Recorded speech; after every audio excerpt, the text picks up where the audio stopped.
Good Monday morning, everybody. John and Lance, along with Dell, with you here on ESPN 97.5 and 92.5. We'll be here until 10 o'clock. Whatever you want to talk about. What did you learn this weekend in one sentence coming up in 45 minutes? So be ready for that. Have your whatever it is that you learned from this past. My weekend was a long weekend. I haven't been here since last Tuesday. So I had a nice long weekend, an uneventful week. And I'm not sure. I mean, you're going to ask what happened with the Cabo Cup and blah, blah, blah. It's really not that important. That's clearly an L. It's really not that important. Did you play poorly? Did you cost your team? I was positive. Campbell? Were you the Dan Campbell of No, I was the positive Cabo Cup? points, but my last match I didn't get any points. We needed my. That's like the points. Lions' second half. Yeah, it was pretty much like the Lions' second half. So yeah, I'm gonna put it squarely on my own shoulders that I didn't get enough points for my team. That's accountability. That's what happens. I was positive, but I didn't get enough. When Ime Udoka comes into a city, this is what happens. People become more accountable. Yeah, I'm accountable. Yeah. I'm accountable. And it just doesn't matter. Hear that, Del? This year, the Cabo Cup really doesn't Del. matter. It's like when Europe wins and nobody cares, blah, blah, whatever. So now it's Tuesday. It was the most important thing that's happened in the country. Well, now today, it's not that. Do you hear anybody talking about it? No.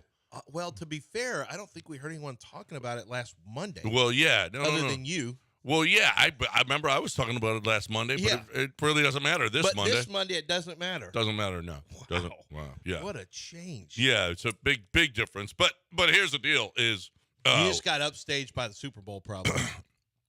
No, the championship games. Well, it was over already for the championship games, and by the way, we are going to be watching the Super Bowl, and we're going to be doing it at Warehouse Live Midtown. Warehouse Live Midtown.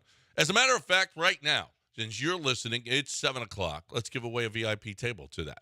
All right, because we wanted to remind you on February 11th, the big game is going to be watched at Warehouse Live Midtown. If you can come, caller number 4 right now, 713-780-3776. Those of you that are here for the beginning of the show and you're listening terrestrially, I would imagine you're going to have the edge. If you want to come and watch the Super Bowl with us, a VIP table. But listen, you go to warehouselivemidtown.com. There are plenty. There's seats all over the place. It's going to be great. We're just giving away VIP tables right now. But everybody is welcome. If you don't win a VIP table, not to worry. There's plenty of room. Holds 1,000 or more people in there. It's a great venue that we're going to be watching the game. So we do it with that right now. We've got a winner. So congratulations. The championship games.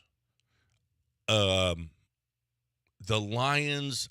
Listen, I agree wholeheartedly with being aggressive, right?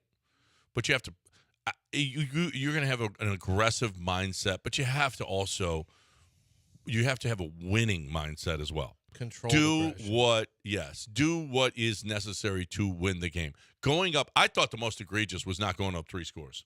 Yeah, because he had other ones that he went for it. And you know what? Well, 47-yarder, I'm not sure that the guy is all that great. He's not great at 47-yarders, as a matter of fact. His record is not great. Still. I mean, 2 touchdowns, 2 2-point conversions don't beat you. I mean, don't tie you. It's 3 scores. No. I'm talking about the second time when it was 27-24, and he didn't go for the 47-yarder. Right. I'm staying on the first one because there's multiples. I agree. He should have gone when it was 24-10. You kicked that field goal. When you can take it to the next score, you do it. Yes. In a game like that. Yes. And I understand if you thought it was, but see and I know the thought was probably Dan Campbell thought defensively, we're going to need more points. Okay, I get that. But you force them to play differently once it's 3 scores as opposed to 2 scores. And you don't take that. They really start to how often do we see this where guys, and usually we're arguing about analytics. This isn't an analytic. This is a grip it and rip it guy. Yeah. He just we're playing to win. He's not going off of analytics. He's going off of grip it and rip it. He doesn't lay up on par 5s over water, ever. Well, and we'll Dan hear Campbell from him, too. Do that. And he was like, hindsight is easy. No, it's not. I hate when coaches say that. Oh, it's hindsight. All of us thought that with foresight. While you were going for it, kick this field goal. He's being defensive. I mean, because these add up. Everyone acts like in a vacuum, nothing. That's the one argument I have strongly against analytics is there's no consideration for what are the consequences of failure on a decision making? That everything's made in a vacuum, but on something like this, like when you miss the first one. Once again, I don't believe any of this to be analytics driven, but when you miss the first one, opportunity to kick a field goal, then a second one comes up and you pass on that one that would have tied the game. Yeah. What are you doing? Now that's 6 points. Yes. I mean, that's 6 points you've given away, or worst case scenario, 3. You end up losing by 3. I mean, it was just, these points matter. The outcome is determined by aggregation of points. The points you get, I get it. It seems less valuable to people, but there's also a sliding scale. Like Daryl Morey used to tell me about, if you want to be slightly over, if there's 7 minutes to play, you want to be winning by slightly more than 7 points. If there's 5 minutes to play, you want to be winning by more than 5 points. Because from an analytics standpoint, your winning percentage is up over 70%. That's not really an analytics thing. It's a common sense thing. Well, do I want to be winning by winning or by, you know what I'm saying? It's the shrinking of time. Yes, the shrinking of points. Which is why this argument that there's no such thing as clutch is stupid. Right. Because with 1 second to go, I only have one more shot, and I've got to hit it. With 2 quarters to go, if I miss that shot, I've got plenty of time to make it up. Yeah, I think there has to be a consideration of when to, the going for it on fourth. It's almost like, well, this is our brand. We got to stay with what got us here. Dan Campbell failed to humble himself. You have to understand, just because that's your brand and that's your mindset doesn't mean that you can't take a step back and say, you know what, let's play this smart and give ourselves a better chance to win. I know the argument is, yeah, but if they get the first down, yeah, but what are the consequences? Once again, this is never seems to ever be considered. And maybe it's because it's a passive mindset. What are the consequences of failure? What will it mean if we fail on this opportunity? And what will it mean if we succeed? And I don't think that's balanced out enough with some of the decision making that is made, where people going for it on their own side of the ball, unless you have a high percentage of a high yield of watching the Ravens yesterday. Ravens were dumb. The Ravens were penalties. Lamar was bad. Watching the Lions, that was just, we've seen it with Oilers. You and I have seen it with Oilers, but we saw it with Texans and Chiefs. We saw it with Colts versus who's that big comeback against? Was it Ravens? The Vikings. Yeah, Colts and Vikings. Yeah. Where it's just like and things get tighter and tighter. And one of the best ways to stem the flow is just put some points on the board. Yeah. Yep. Break some momentum. Yep. And it was to me, I don't want to put it all on Dan Campbell because Brock but a lot Purdy of it did is a nice job, but he gave them opportunities they wouldn't have had otherwise. And the clock would have spun. You are just saying Brock Purdy is good because he's white. Okay, so we got to stop that. We have to really. I'm not actually a huge Brock Purdy my guy. Goodness, we are a country that is just regressing. Oh, this Bomani Jones stuff about Josh Allen and this because he's a white quarterback that we like. It's just getting ridiculous again. It's a sad place where we can't even talk about. You have to worry about someone's agendas, and you can't if you consider someone's race before you praise or criticize them, then you're a loser. I mean, honestly, you're someone who definitely should not be in the not mainstream media, but should not be in a media role.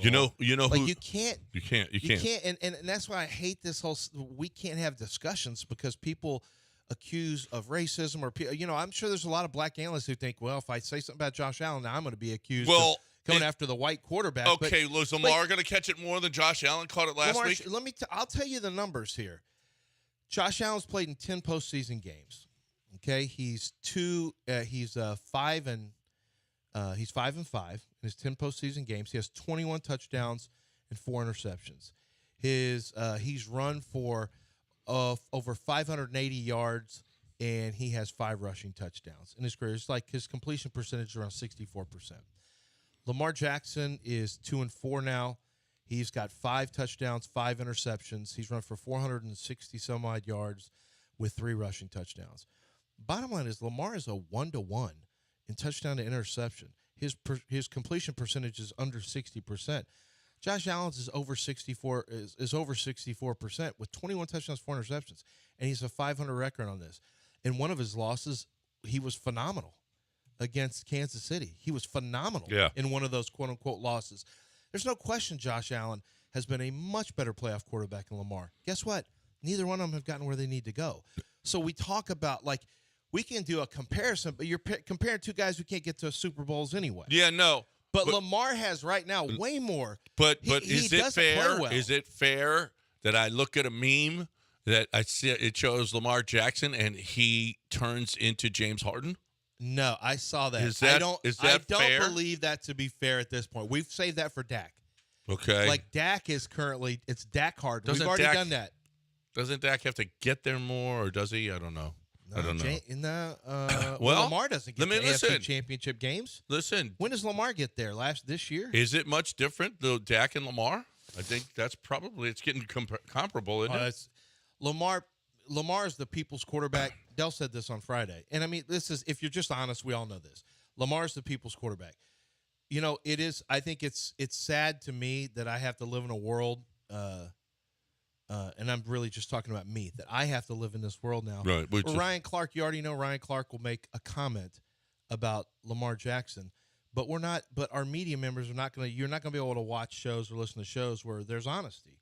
I mean, Lamar's become a big problem, and honestly, when I say big problem, he's great in the regular season. He's Bagwellian in the regular season. He's Bagwell-Biggio. But the fact is, in the postseason so far, and it's kind of a small sample size, but it's not really a small sample size. It's an average sample size.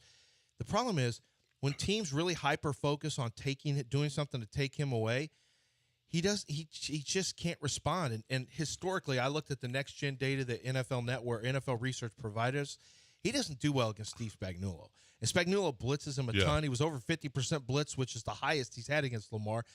And Lamar they show him, I don't know what looks they're showing him, but the guy couldn't process and throw quickly. There was nothing on time. No, nothing. Everything was hold, wait. And then he doesn't make good decisions when that happens. Even the swing passes out there. But here's the problem. Well, listen, Todd Monken needs to catch it today. Mm-hmm. They had six carries by running backs. Yeah. 6. 2 by Zay Flowers. This is the number 1 rushing team in the league. And you were only down 10 points at the most. And Knox College should not produce another coordinator ever. I know that's where you went to school, but Todd Monken stunk yesterday. And, I mean, Lamar didn't execute, obviously, but for Monken, it's less about, quote-unquote, play calling and more about what he didn't call. Like, Lamar's not a guy you throw the ball 40 times with. He can't beat you with if you're honest, he's not going to win from the pocket with like Pat. He's not Pat Mahomes. What makes him good is the balance. Todd Monken, that's on him to take some of that away from Lamar Jackson. Had 45, not 44. He had 49. He was sacked 4 times. He had 8 carries for 54 yards. All of them were scrambles. Most of them were scrambles. And he threw 37 times.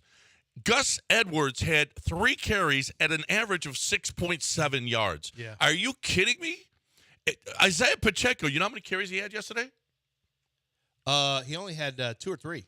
24 carries. No. I'm thinking of I was on Justice Hill. Yeah. No, Pacheco carried it at the time. 24 carries, and he only averaged 2.8 yards. So you know what they did? They kept running the ball. So here's the question that Dell and I were talking about, maybe with, I don't know if it was Mike Tannenbaum or who we were talking about it with last week when you were gone, but the question I had was, can Andy Reid really stick with Isaiah Pacheco and get away from Pat Mahomes? Like, is he going to have, I thought that Todd Monken would stick with a balanced attack. Mm-hmm. Instead, Andy Reid said, no, we're going to run Pacheco. And Todd Monken goes, you know what?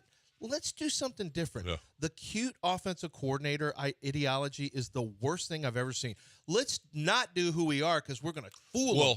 Okay, by the same token, nobody went for it on 4th down more than the Detroit Lions. How about this? That's the stat today. 34% of their 4th downs they went for.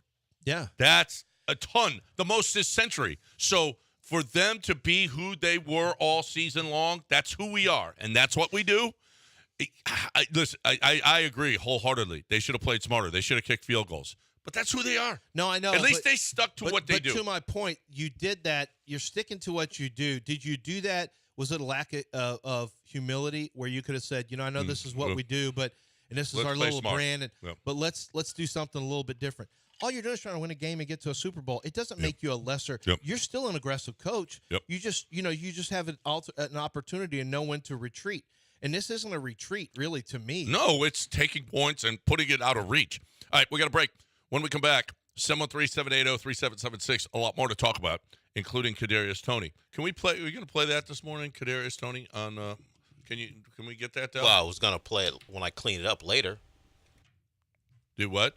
I said I was going to play it when I clean it up. No, don't clean it up. Just play it. No, I got to clean it up. Okay, I think it's fun. No, Dell, let's clean it up. I think it's fun. I think it'll be fun for everybody to hear Kadarius. Everything can burn. He's the Joker. Hey, maintenance to your roof is as important as oil changes. Do you just go with your car and you don't get any oil changes? No. A properly maintained roof should provide 25 or more years of leak-free performance. And here's the deal. If you don't have any certification that you've maintained your roof, if you get a hailstorm or you get some kind of any kind of damage, whatever the damage may be, the insurance company is not going to pay out. It's just not, because you haven't maintained the roof. They're going to say, no, that was wear and tear. If you'd have maintained it, and you had some kind of a certification that you maintained it, then we would absolutely pay you. If you haven't had anybody look at your roof, if your roof is starting to shine, it is time. If you've got black streaks in your roof, it is time. It is time that you call 281-480-ROOF. 281-480-ROOF. Brinkman, the Brinkman Quality. Listen, that's in their name. BrinkmanQuality.com. BrinkmanQuality.com. It's with two N's at the end. BrinkmanQuality.com. They've been doing this for over 50 years. They are fantastic. Jason is fantastic. You will probably deal with him, and you're going to have a roof, and you're going to have people that will stand behind the roofs. You're looking to at least do some maintenance on your roof. 281-480-ROOF or BrinkmanQuality.com.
Back to the Veritex Community Bank Studios. Here's Lance and John. Scratch that. Reverse it. I just felt really good about us converting and getting our momentum and not letting them play long ball. You know, they were bleeding the clock out. That's what they do. I wanted to get the upper hand back, and it's easy hindsight, and I get it, I get that, but I don't regret those decisions, and that's hard. It's hard because we didn't come through. It wasn't able to work out, but I don't, and I understand the scrutiny I'll get. That's part of the gig, man.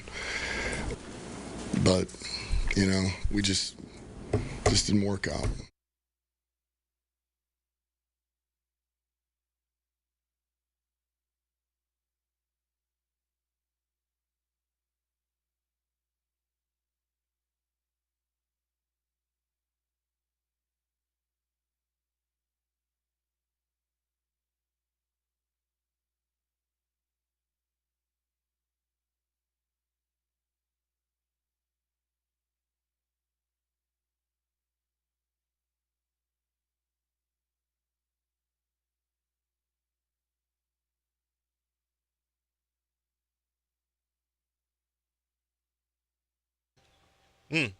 I mean, the non-talked about storyline is all that Aggie failure. Dan Campbell, Josh Reynolds drops 2. Aaron Glenn couldn't find a way to get stops in the second half. A lot of Aggie failure in that second half. I'm not going to do thumbs down, but I'm just going to point out a lot of Aggie failing in that second half.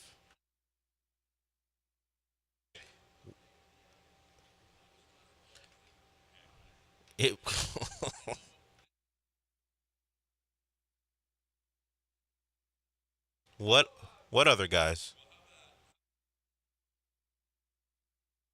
Exactly.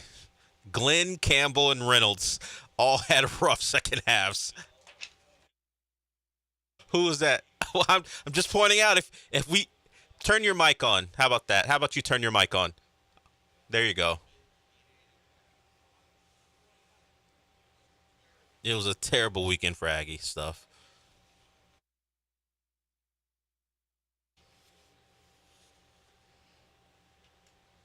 They don't get invited. What are they going to bring down the property values? What do you mean they don't get invited? I bet.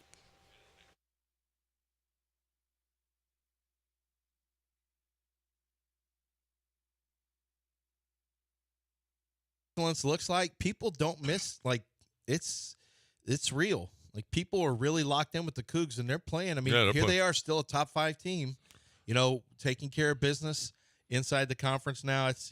Did you see the accusations by Kansas State against Iowa State? Maybe that's why the Cougs lost at Iowa State. The cheating accusations? Yeah, cheating because they're inside their huddle. They're trying to spy on their huddles. The Iowa State coach was pretty pissed about the whole thing. But I believe him. I believe Kansas State, and they were probably in the Cougs huddle. And that's why the Cougs lost at Iowa State. I'm just saying. That's all I'm saying. All right? What? I don't know. All I'm saying is that the do people I would imagine the ratings were good for yesterday. Can't people care, right? Or are we done with this season now that the Texans are out? Oh, you mean in Houston, the ratings? I don't know. Do we get those once the Texans stop playing? Do the ratings come out for what the Houston market Well, saw? my wife gets all the ratings for everything. I just don't know if they're widely reported at this point because who cares what we were looking at yesterday? Yeah.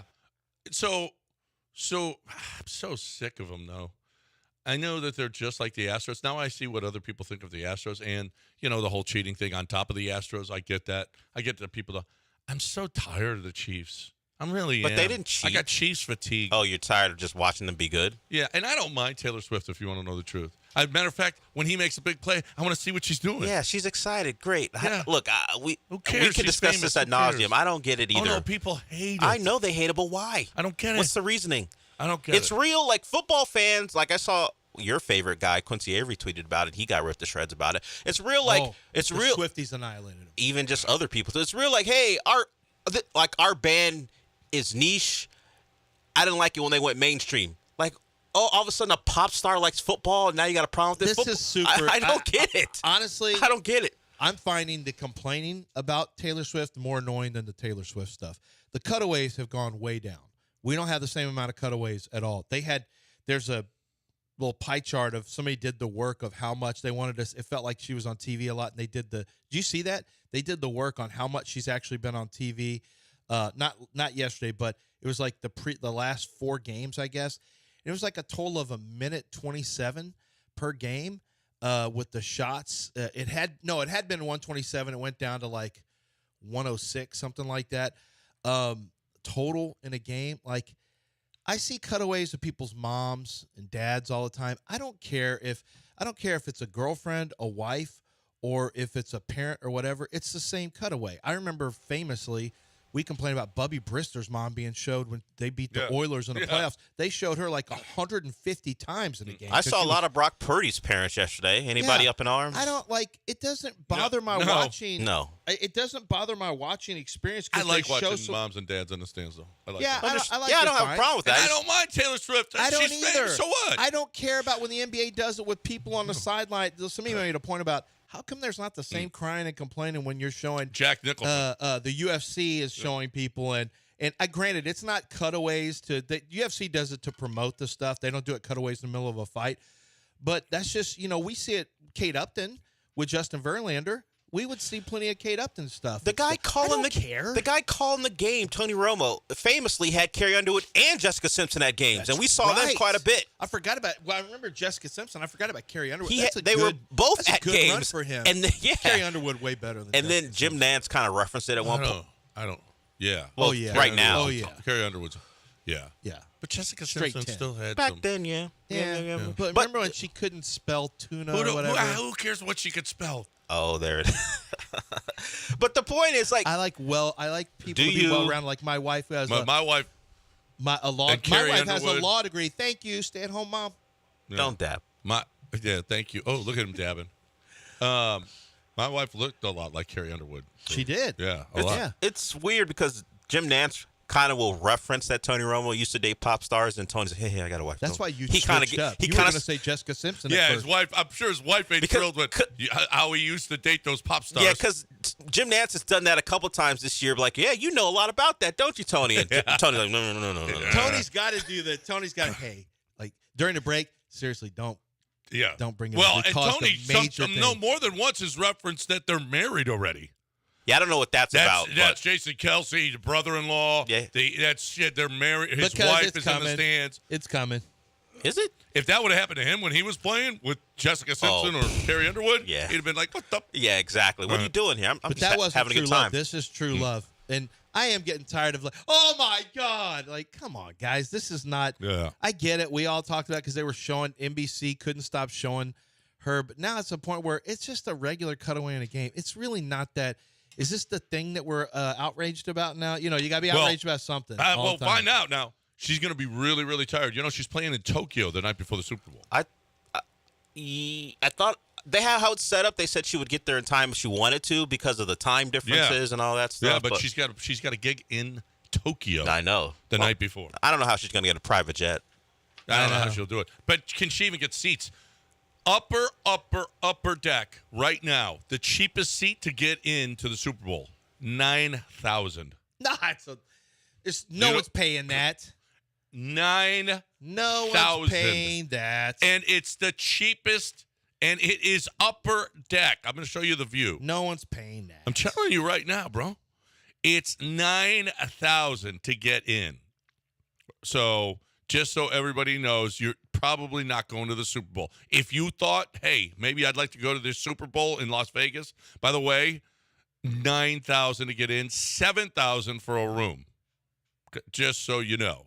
Just so you're aware of how much this is going to cost you to go to this game. Just so you're aware. All right, 713-780-3776 is the number if you want to get in here. Still ahead in 15 minutes. We're going to play What Did You Learn This Weekend in One Sentence. But first, we're going to play a little QC Kinetics. Yeah, and QC Kinetics is it's really important that you know about QC Kinetics. You've heard the commercials, probably the recorded commercials. The first time I heard about QC Kinetics was with Emmett Smith. He was doing a commercial, and then QC Kinetics came to me, and I'm like, actually, I have well, at the time, I was just doing spots for QC Kinetics, but I knew all about the PRP and the stem cell and the different things that are being used right now to improve health, taking the body's healing powers, concentrating on putting back into joints. I knew that was something athletes were doing. I was very excited to talk about them. Then my wife ended up getting diagnosed with a bone-on-bone knee condition, and it took 5 different treatments. They were able to get her ready, however, for the for a marathon, for the Berlin Marathon after the Boston Marathon, where we didn't think she'd be able to run again. And that's the difference that a QC Kinetics can make. For you, you don't have to be preparing for a marathon or anything like that. It could just be as simple as wanting to live your life without having constant chronic pain. Waking up in the middle of the night hurt. Getting up out of bed, you feel terrible. It hurts all the time. Get rid of that inflammation. Get rid of that chronic pain with QC Kinetics. It really works. And there's 4 locations here in the Houston area. Make sure that you go to the website for more information, qckinetics.com.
If you only have a 401k, you're not getting the most for retirement. Wait, what? Add a Robinhood IRA on top, then they'll boost it by 3%. You can do that? And if you transfer in any retirement account, you get 3% on top of that. Is there a limit to the match? No limit. Robinhood Gold gets you the biggest contribution match of any IRA on the market. Sign up for Robinhood Gold at Robinhood.com/boost by April 30th. Subscription fees apply. Investing involves risk. 3% match requires gold for 1 year from first match. Must keep IRA for 5 years. Match on transfers subject to additional terms and conditions. Robinhood.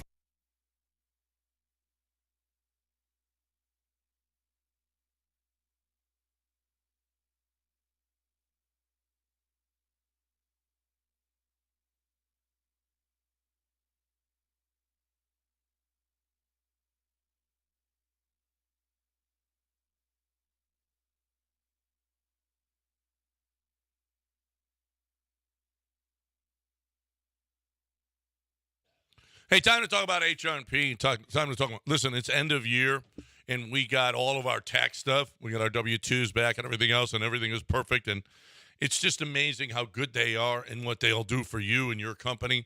We love HRP. What they've done for us over these years has been fantastic. If you have any questions whatsoever, you can call Laura up here, and you can ask her about it. But call them and let them come and customize a plan for your business that's perfect for you. Okay, we got the new year. We're already almost through January already. Time for you to look at the way that you're doing things. I don't know if your business slows down in the winter or what, but this might be a great time for you to check out whether or not HRP can save you money. It's amazing how much they saved us, and it's amazing how much I've seen them save other people, and people rave about what they do for them. If you're doing your own payroll, or you've got a payroll company that you're not completely satisfied, there's one way to go: hrp.net, 281-880-6525, or hrp.net.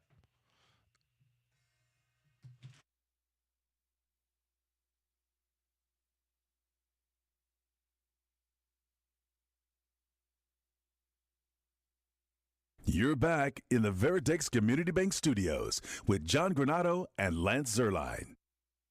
I'm not frustrated at all. I'm angry about losing. We're a game away from the Super Bowl. We've been waiting all this time, all these moments for an opportunity like this, and we fell short. But I feel like our team going to we gonna build. You know, this offseason we're gonna get right, get better, grind, and try to be in this position again, but on the other side of victory. He needs another receiver. I mean, Bateman has been nothing. Odell did nothing, and Zay Flowers was just a mistake waiting to happen. Two good pass catching tight ends and Zay Flowers, a really talented wide receiver. And he had a lot of yards, but he made two huge mistakes. Bonehead mistakes, but that doesn't mean he's not talented. Like he's got as much as Phillip Rivers had. Why do we quarterbacks that we consider but to get be him another weapon. Elite? I know we're gonna get him another weapon. Right. We'll keep. I already knew. First of all, I wasn't a Bateman guy coming out of college. He's soft. He's playing exactly like I saw whenever Lamar Jackson, the cornerback from Nebraska, locked him down. He was too strong for him, and I was like, ew. And then you've got Odell Beckham Jr., who's washed. That's just what it is. I mean, he still can do some things, but Lamar requires guys who can get wide open. He's not going to be a tight window thrower. He requires certain things. But that was just on Lamar. Like he held the ball too long. All of his deep balls, he had guys who had a step. He's just a bad deep ball thrower when it comes to deep ball accuracy down the sideline. He was out 3 yards ahead of every deep ball.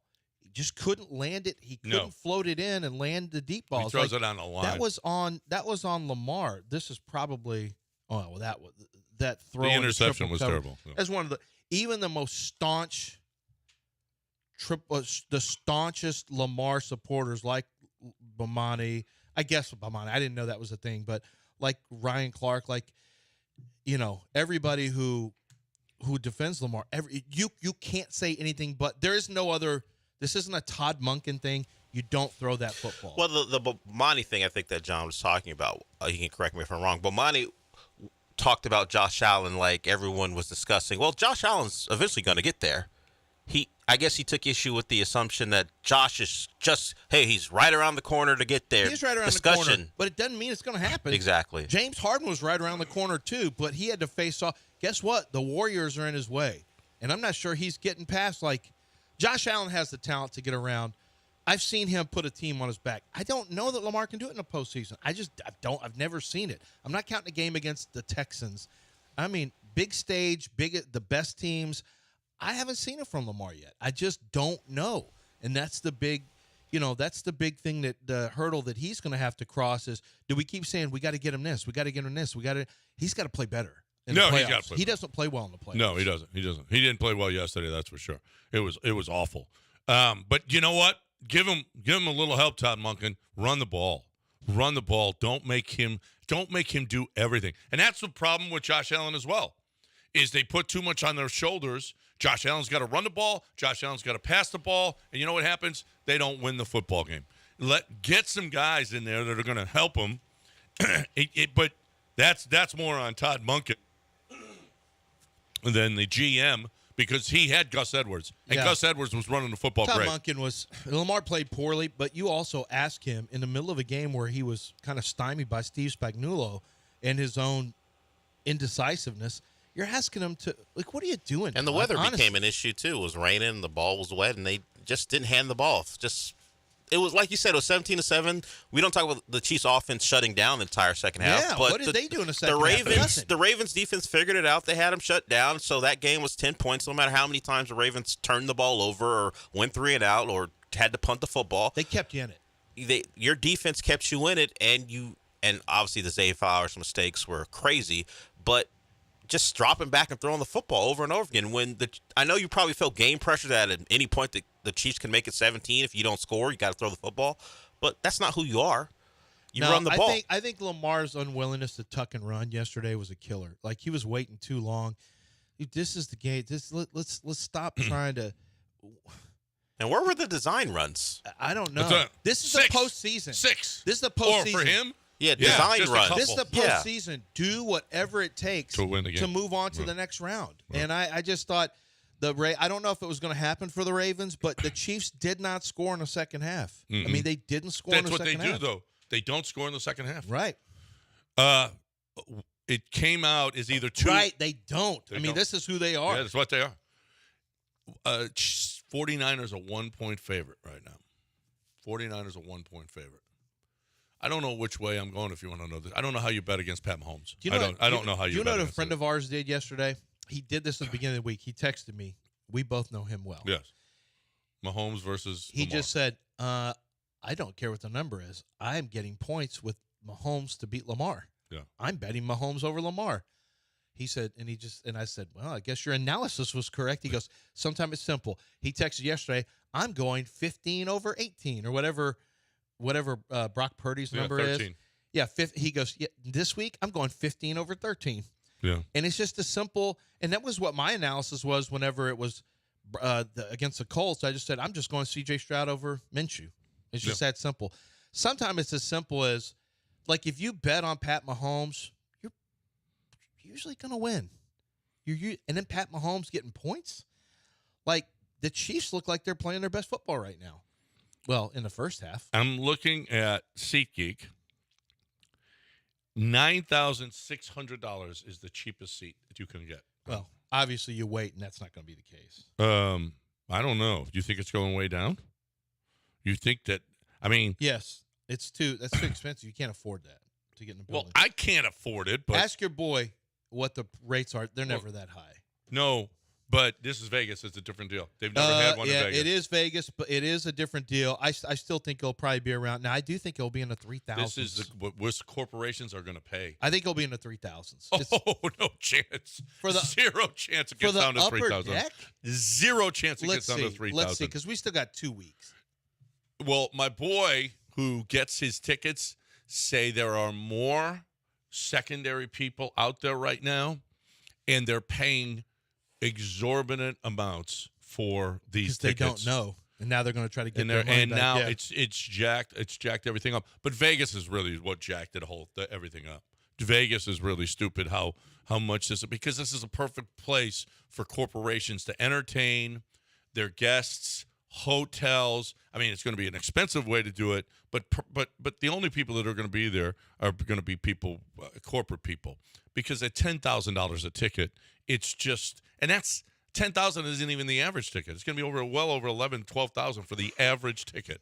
It It's is ridiculous. it is a Vegas thing that makes it Yeah.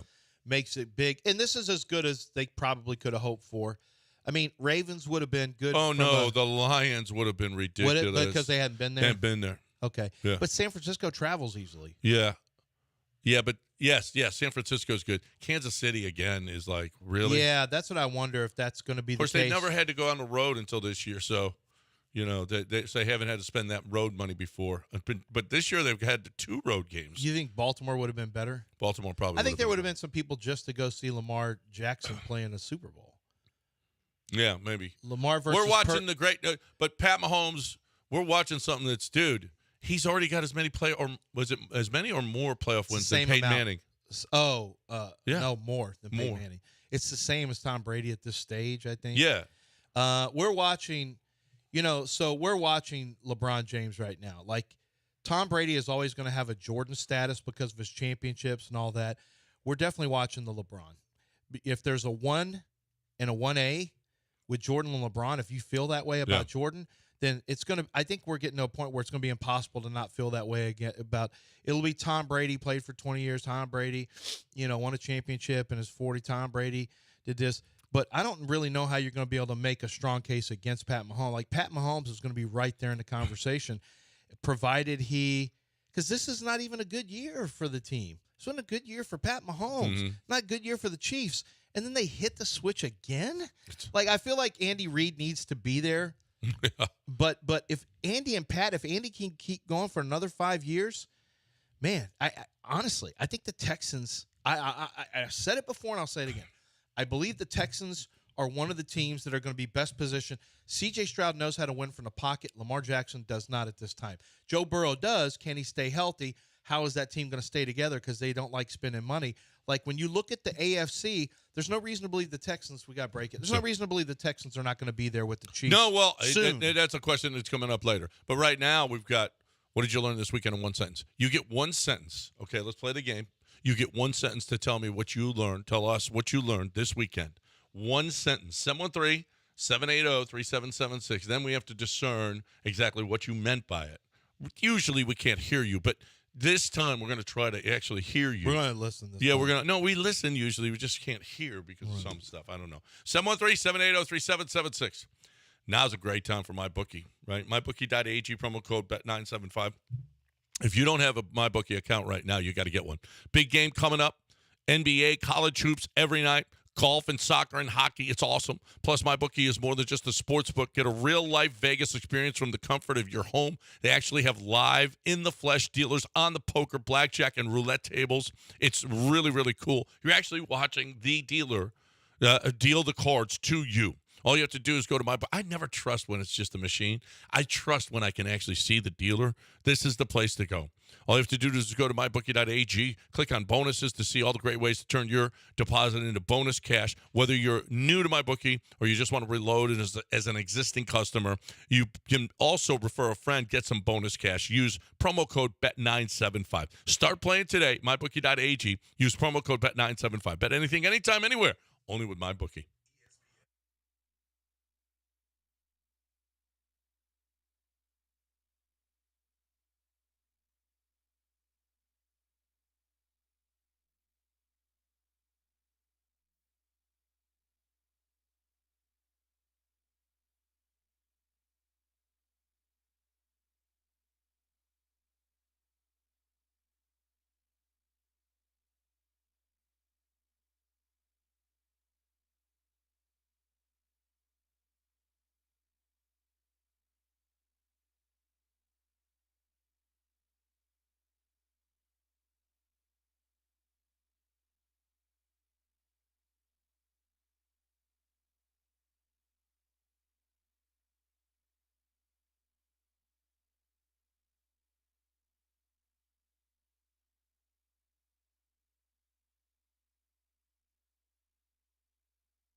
You're back in the Veritex Community Bank Studios with John Granado and Lance Zerline. Oh, it's 160. That's a really good deal. All right, 748 ESPN 97.5 and 92.5. Let's go. What did you learn this weekend in one sentence? 713-780-377. I'll start. I learned this weekend that Kadarius Toney uses ugly, ugly, ugly language and will probably never play in the NFL again. Well, we'll hear from him at 8:30. At 8:30. Oh, he's going to be in. Yeah, I'm going to play two different versions, and by that I mean I'm going to play like the one where he actually talks about not being hurt, not the and I'll play the prelude when you can't get half a word before there's a curse word. Yeah, I don't think you can play. It's going to be beep, beep, beep, yeah, beep, that's beep, beep. that's the point. Yeah. He was not. I don't thrilled. think he plays again in the NFL. I don't know who. And apparently he can't catch the ball. And he's a new father, so he might want to figure out how to stay in the league. I learned this weekend that Snacks has to have surgery now on his shoulder. He broke his collarbone while you were gone. Okay. And he has to have One surgery. sentence. Okay. Yeah, he has to have surgery now, but can still play video games like this. Oh, okay. Yeah. So you can still play video games. You can still play video games, but homework is no, you can't do that. Can't write or type, but you can play video games. I've noticed it's selective. Yeah. All right. What did you learn this weekend in one sentence? Let's go. We start with who was first. John was first up. Hey, John. Yeah, I learned that Lamar Jackson is That's the John you don't want to hear from. He's I banned. didn't answer the phone. Hey, Lexi, she's our new intern. If you hear that John call again, don't put him on. No, he's banned. Because John, that's his Sorry. that's his general name. That's his real name, by the way. Yes, that's is. as general a name as you can have. Like, hey, I know you've Unfortunately. been here for one day. If you hear that guy named John again, don't put him on. Didn't he drop a S my D or something? No, rhinoceros. Oh yeah. Come on, John. You know you're not supposed to call. In an upset, John was going to call about LeBron Jackson. Yeah, right. That's Lamar an upset. Jackson. Right. Okay. In an upset. Come on, John. John, come on. Robert, you're next up. Robert, what'd you learn this weekend in one sentence? I learned this weekend that the Lions head coach needs to make better decisions. Yeah, it's a simple. Yeah, make better sometimes decisions. what you learn this weekend is a simple. It doesn't have to be fancy. No. It's just he needs to make better decisions. That's true. Was Jamel right? Jamel Hill? What did Jamel say? Well, Jamel was that when Dan Campbell got that job, she says to all black. It's an insult to all black coaches because how does this guy have a job and whatnot? And look, he doesn't even get to the Super Bowl. Thank you. Vindication. Although she did come on and say, "Yeah, I got that one wrong." She did. Did she say it? Yeah. Oh, well, good for her. Good for her. I have respect for people who say I got it wrong. Yeah, good. 713-780-3776. Roger. Roger. I will admit I questioned it when I saw his first press conference. His first press conference oh my was God. horrible. About taking out their knees or something, or lions or something. I don't know what he was saying. Roger, what did you learn this weekend in one sentence? Yes, I learned that no matter what Purdy does, you can't stop the doubters. Everybody's going to think he's a system quarterback. Yeah. He actually ran better than Lamar did. Yeah, the Purdy experience is interesting because you watch him, what throw was that? And then he makes the plays he does make, so he kind of balances out. I don't know if we're ever going to look at him and go, that's a great quarterback, but just get the job done. That's all that matters. He got his team to the Super Bowl. Yeah. And it wasn't game managing either. No, he made plays. He made plays to make up for the plays he did make in the first half. Yeah. Steven. But he can also get you down. That's what I'm saying. I mean, that's the concern is you're playing Pat Mahomes. Like, be careful now. Yeah. Well, you got the second half, though. And you do have the second half. But you're playing that Chiefs defense is apparently pretty tough. Well, that Chiefs defense has really been great. Yeah. That's what got him to the Super Bowl. Steven, what'd you learn this weekend in one sentence? That he finally served the quality and customer service exactly like Lance was talking about. I have no idea. I heard quality and customer service. I don't know who he was discussing, though. That was awful. What was this? He said quality and customer service. I don't know what company he was talking about, though. Did he say his phone company? His phone sucked. Didn't he say exactly what Lance was talking about? Yeah. Did you have an issue with customer service that you made public? Probably. I did it with St. Luke's Hospital, but that was years ago. That was years ago. It was years ago. All right, 713-7. Steven, I think it's your phone that's quality. I did that was the stomp worst. on at a Micro Center. No, I wasn't a Micro Center. At one of those computer places. I tried to return a computer fee years ago, and they wouldn't give me my money back. But then they said, when I was walking out, you can leave it here, though. And I'm like, what? So I put it on the ground, and I jumped as high as I could, and I smashed it into a bunch of, and I started stomping on it, and then I handed it to him. Here, you can have and it. I felt like that falling down movie. You're a very sane person. You were Michael Douglas? It was one of my least sane moments, but people were laughing there. HWC, what'd you learn this weekend in one sentence? I learned that I should have taken today off after the Humble Barbecue Cook-Off. Oh, man. Sometime you learn that. You do learn that. What, yesterday was the Humble Barbecue Cook-Off? Apparently. Or was it Saturday, and you're still like that? Who knows? No, that's a time. You had yourself a weekend. You got to know when to take the day off. You got to know. Well, sometimes you got to pre-plan it. Listen, if you have to take a day off because you're too much then you're too much partying, okay? You got to suck it up and get in there. Play hurt. Play hurt. He is. He said he should have taken a day off. He should have, but guess what? He's playing hurt. I appreciate that. Gio, what'd you learn this weekend in one sentence? I learned this weekend that the Lions sacrificed yesterday's win for Detroit Pistons win and free wings. So the Pistons won, and people think Detroit can't have two good things. Yeah. So the Lions had to lose. Oh, that's probably true. That's probably true. God doesn't like Detroit. I mean, look at D12, whatever they were called. The group, the Eminem created group. There's Eminem, and they said, we gave you Eminem. You can't have these guys, too.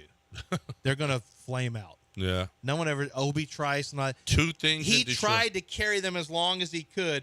You can't. You can't. You got to have 8 miles a movie. So we're going to take Detroit completely out of the way. Yeah. We're going to take all your economy out. Okay. Because you got that one it's movie. rough. For as much as he likes us and CJ And your Stroud, water. We're going to take that too. For as much as we're God's team on That on, was Flint, with the not Texans, Detroit. Yeah, It's close. it's not. It's Not. different. It's different. Well, it's different, but it's close. Keith. Oh, this has got to be poor Keith today. Oh, Ravens fan. What'd you learn? What'd you learn this weekend, Keith? Hey, guys, I learned that the holdovers with Paul Giamatti deserves all the Oscar recognition. Just a wonderful film. And Lamar. That's one sentence, Keith. Yeah. The Holdovers is good. Have you seen it yet? I saw it. I thought it was okay. It's not, to me, it's not Oscar worthy. No. But it's good individual It's okay. performances. It dragged a little bit. It's a stuffy. Yeah. Stuffy, a private school. Yeah, movie. boarding school. Right. But the one kid who's the skinny one. It's not as good as. It's all right. Go watch May December. You want to be creeped out? No. It's. You seen May December yet, Dell? I love Julianne Moore. I love Natalie Portman, but I don't know if I want to watch that. Is it creepy? Yeah. Yo, you want to be creeped out? Do you know what May December's about? No. Julianne Moore, it turns out, was a 36-year-old who ends up having an affair with a 13 or 14-year-old. But now they're married, and they're doing. And Natalie Portman is a movie star who is Don't now, give it all away for him or for people Okay. want to watch. Jeez. No. It's worth seeing. And Natalie Portman. Well, you need to see this. Hold on. You want to be creeped out? What's the movie about the boarding school kid that goes to the house, the mansion? And have you guys seen this? I don't. You got to give us more. I don't know. I'll get the name think in a minute. Woods. Is Woods next or no? Yeah, Woods. What's up?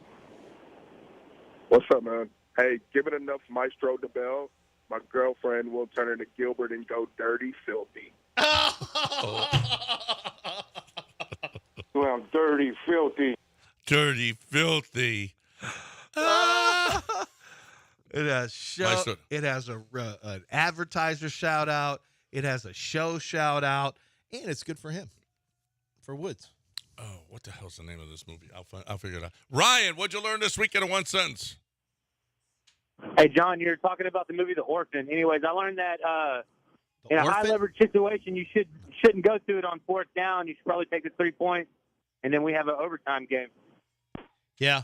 John's definitely not talking orphan. He's at boarding school. Yeah. Was it orphan from boarding school? No, it's a college. It's a British movie. It's you want to talk about creeped out, you'll get creeped out. Okay. Have you ever seen Midsummer? Because it doesn't get creepier than Midsummer. Did you ever watch that? Oh no. Midsummer? Yeah. Where it's always light outside, where the group of Americans Saltburn. Saltburn. Oh my gosh. Yeah. I saw that. Oh Right. wow. Oh God. Do you want to talk about in the bathtub and the grave? Oh my God. I haven't seen it yet, but I know about it. Oh my God! I got to fly to Mobile today. I guess I'll Dude. download it and watch it on the plane next to D'Amico. I don't want to be your seatmate. Am I going to sit next Did you to watch it, D'Amico? though? Yeah, I've seen it. It's Coach, insane. look at this, what he's doing with the grave. The grave. What are you doing? Stop doing that with the grave. Lou, what did you learn this weekend in one sentence? Simpson, I learned that the Chiefs are inevitable. Yeah. God, that's a perfect way to say it. They are inevitable. In their worst offensive season in years, and it did. And great defense, so it doesn't matter. Yeah. Doesn't matter. Do you think they're kind of like the Astros? I mean, we're inevitable too. Yeah. Yep. But do you think now that this is going to change the election? Because what do you mean? Getting more and more attention, and she wants everybody. She tells everybody to vote. Well, she hasn't done that yet. Well, has she? I mean, yeah, she does that at her concerts. Okay, she tells everybody well, to vote. those are her fans, but they would probably go her way anyway. Do you For the think most now part. this the Chiefs being in the Super Bowl sways this election? I don't think so. I don't know. I think people who are going to vote one side are going to vote that side Probably, regardless. I don't know. And people who are going to vote the other side You are going think to vote the Taylor other Swift side. is going to sway people in I'm one not sure direction? the independent voters loving Well, this Travis potential. Kelce is now doing He's done the vaccine stuff and other stuff. I still don't think it means a lot to people who vote a certain way. I think that the Chiefs getting in just might. Where are some simpletons might destroy now? the entire Republican Party. I think you're. They're not doing that from the inside themselves. Who's last? Angelo, what'd you learn this weekend in one sentence? Man, I learned after watching Griselda on Netflix, that woman was a wackadoo, man. Griselda was a wackadoo. I know this. Oh, I thought is that? Oh yeah, it is her. No, I know it's Sofia Vergara, but she was going to get sued by Griselda. Why? I didn't even. Oh, Griselda saying that this is not a portrayal of me. Hey. You're using my name, Hey, and she's suing Sofia for whatever reason. Not the producer. She's suing Sofia Vergara. Is Vergara a producer on this? She might be. Oh, she might. She be. probably is, considering probably where is, she stands She in is Hollywood at Because this I don't point. ever see her act in anything. That's why I was like, "Is this actually Sofia Vergara?" Is she act? Did you watch it? No, not yet. You haven't seen I'm it? on so many other things right now. All right. Although, Well, get on Saltburn today and see how you. I want to watch it on the plane. Like I said, I'm gonna sit next to Bobby Slowick. Yeah, your poor seatmate is gonna. I'm gonna sit next to Bobby Slowick and like, you know what this scene looks like? You know what he just Second half of the Ravens game. You see that grave? See that you grave? You buried our That's season when you had offense. Tank Dell blocking. You see, that's our offense. You see that guy on top of a grave? That's Mike McDonald. What do you see what he does outside with the sister? Oh, when he became a vampire? Yes. Okay, I haven't seen any of this. Oh. It's something. I was like, Yeah. Frankie was like, "What do you think of the movie, Dad?" I'm like, "It's gross." What do you mean? What do I think of the movie? It's hard to watch. And Sofia Vergara is the executive producer for Oh, she Griselda, is? so that's why she would get no sued. wonder she's getting sued. Good luck. Good luck with that lawsuit. Time for me to talk about Daisy Dip. Daisy Dip is all. Hey, by the way, congrats. You guys did a great job. Everybody, y'all did a great job. Thank you for playing. What did you learn this weekend in one sentence? Time to talk about Daisy Dip. They remove. Listen, if you're looking for the best way to have that pizza, those wings, you always get ranch with wings, right? Chips. Don't get the chips that have ranch dip already. Don't get the chips that are French onion already. Get regular chips, maybe some ridges in them. Well, that's fine.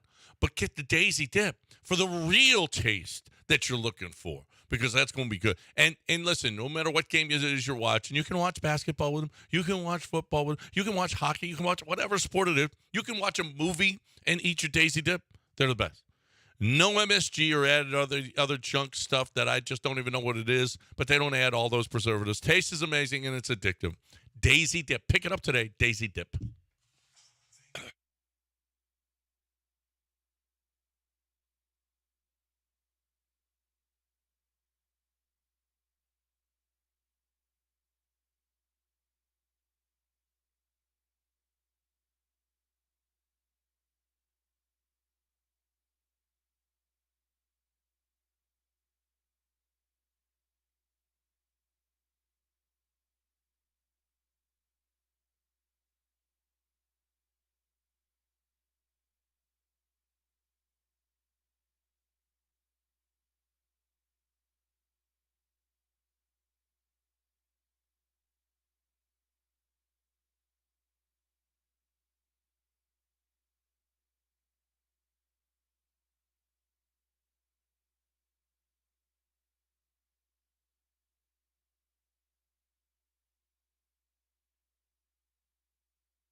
Intercepted in the end zone. Intercepted in the end zone. Back-to-back turnovers in the end zone by the Baltimore Ravens. Travis Kelce, with Taylor Swift. To the victors go everything. hey, 17-point comeback complete.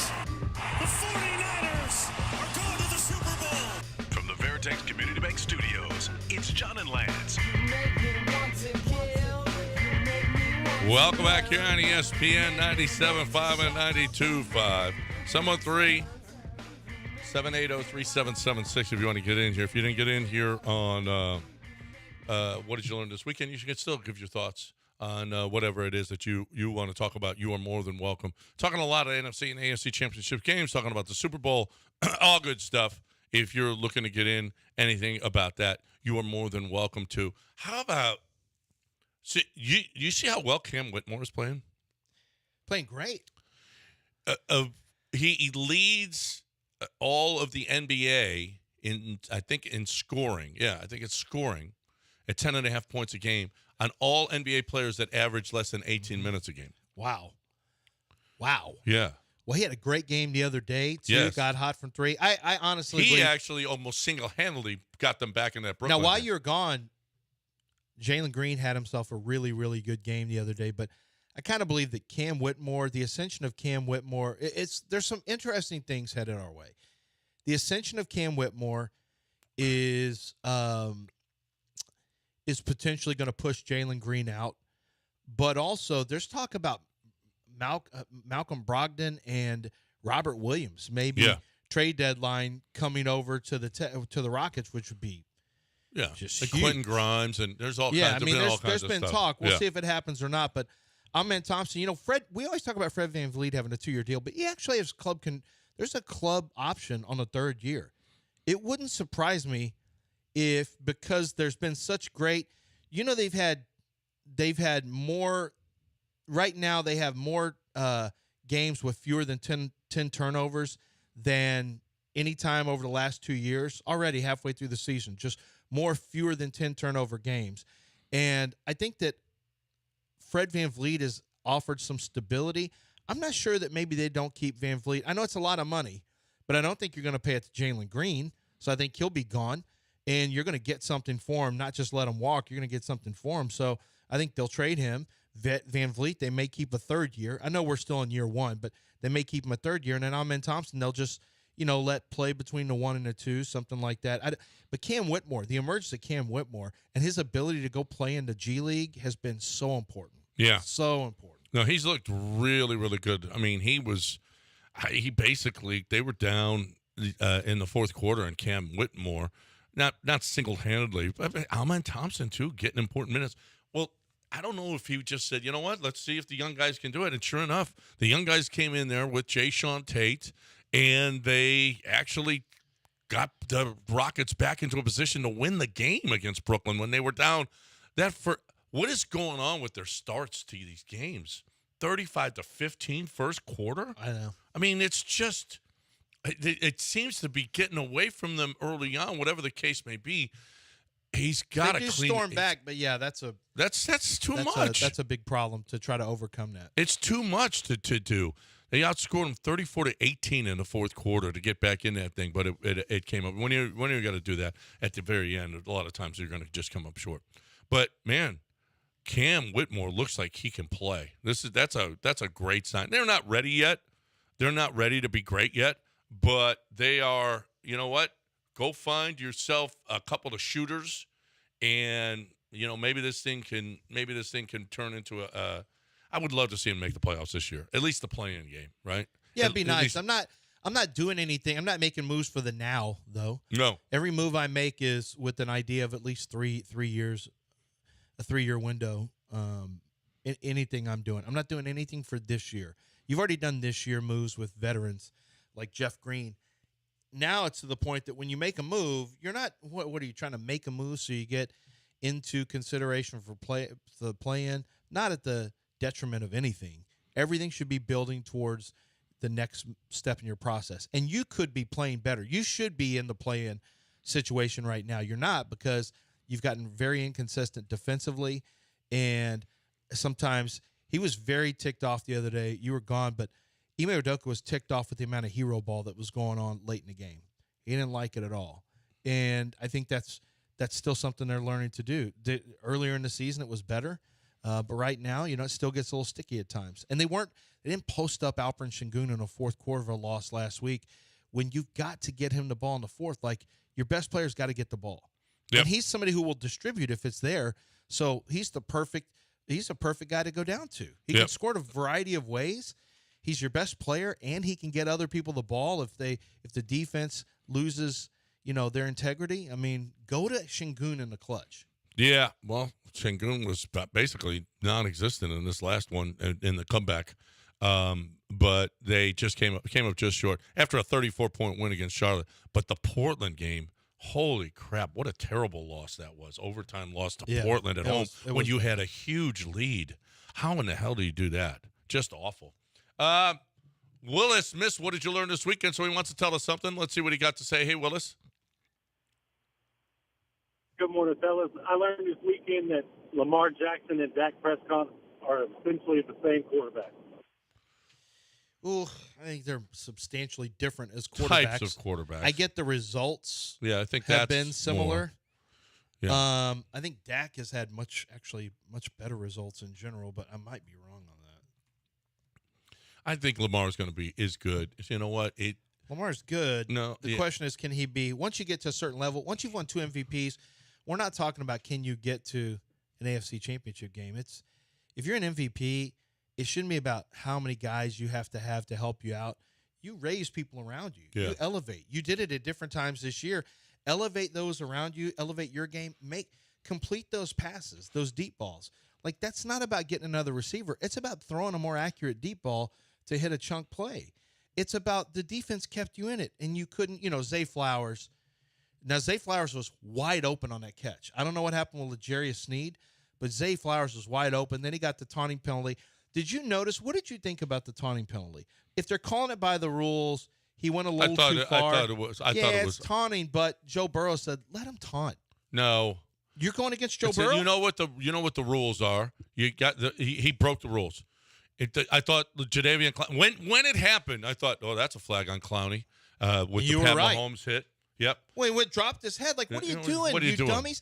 Roquan Smith. Well, it's smart to take an offside penalty, but you don't get a free shot and it's going to be 5 yards. That is the definition of unnecessary. That roughness was unnecessary. Right. Can the Chiefs, I don't know why he did it the way he did. The Chiefs could have declined just an offside penalty, right? Couldn't they have done that if they kind of had the forward thinking of what the Ravens are doing? Hey, we don't want to take that. We want to keep it at 1st and 5. Could they have done that? Even though there's contact, or is that an automatic 5 that they have to take? No, you can decline the penalty. The only thing I can think of is give them the 15 because they'll take the 15 because they could have declined the personal foul penalty too, right? They wanted to. Yeah. I don't know if you can. I actually don't think. Can you decline a personal foul? Obviously, I don't know. I don't know if you could have declined it. That's my only thinking because you could. Hey, we're not going to take that 5, but they will definitely take the 15, so you have to do it. I don't know. Yeah, I don't know. Let's one more. Let's get Jesse in here, and then we'll take a break. Hey, Jesse. Hey guys, last night I witnessed the number one worst playoff loss that I've ever seen in my life. The other two came in Houston with the Oilers blowing a 32-point lead and the Texans blowing a 24-point lead.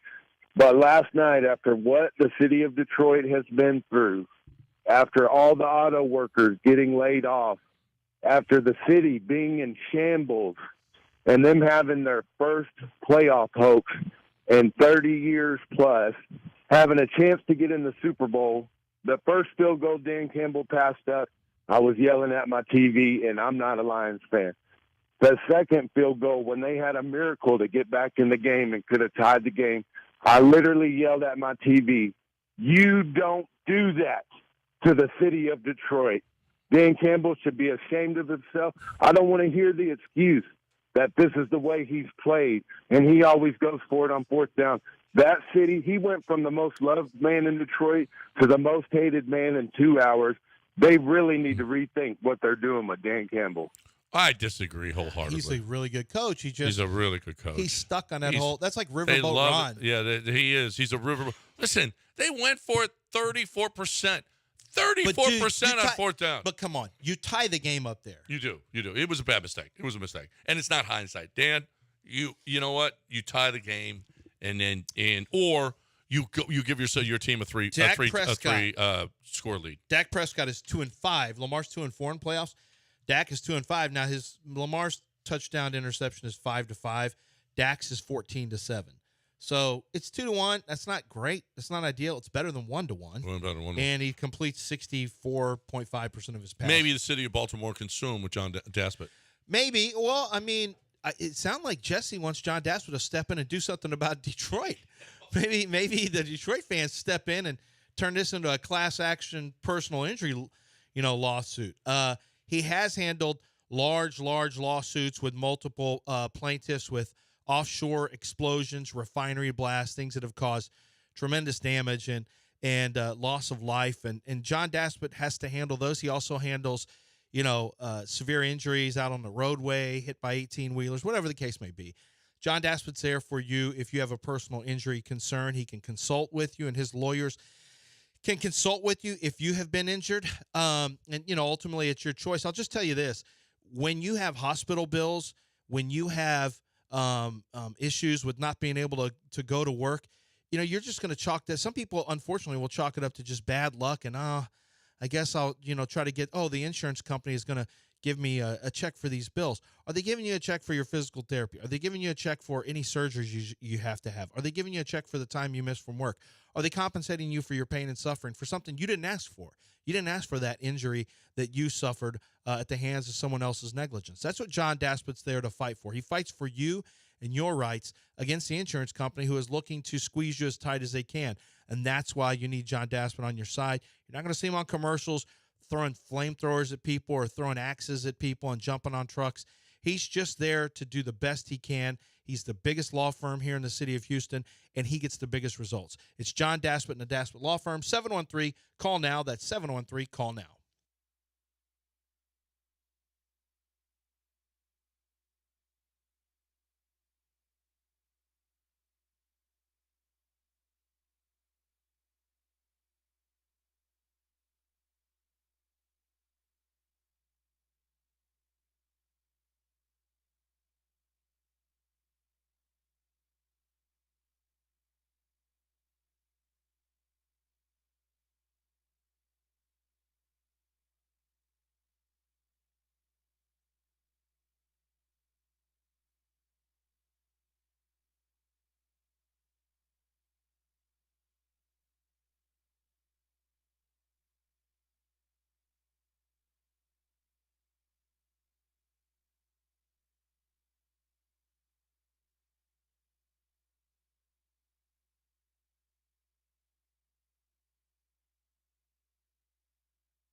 John plus Lance equals a damn good start to your day. Live from the Veritex Community Bank Studios, it's John and Lance.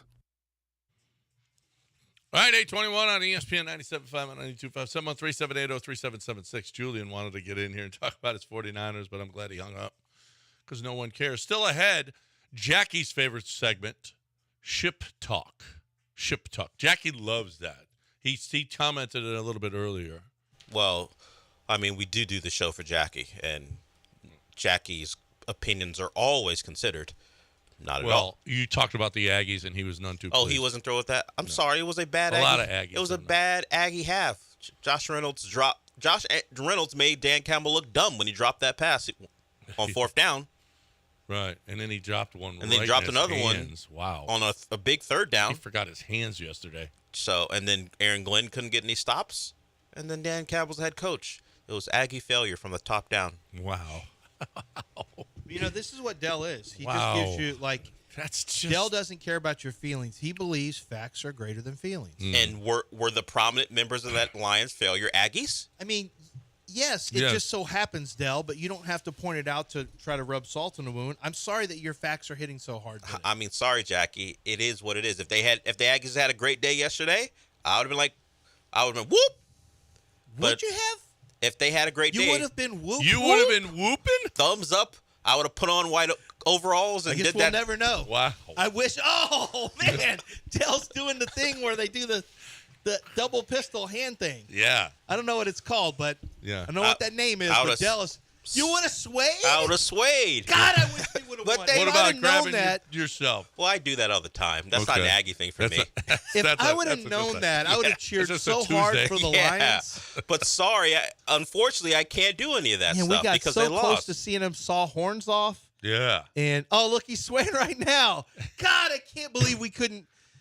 You would have had a white overall, the coveralls on? I had him ready to go. It would have been an Aggie celebration. Can you believe that? If I'd have known that much was on the line. But unfortunately, they've lived up to their more recent pass and failed. And instead, all the Chief Longhorns did really great. Like Charles Omenihu got a strip sack yesterday. Yeah, Derek Johnson is really he was great. He played for the but Chiefs he was years really great. ago. What? Oh, don't forget Priest Holmes. Years ago. Yeah, but still, Chiefs. also, Chiefs. Also, I'm sorry, Jamal Charles. Another great Longhorn. Yeah. Who played for the Chiefs. Now let's look at the Vince Longhorns Young? on the Ravens. He didn't play for the Chiefs.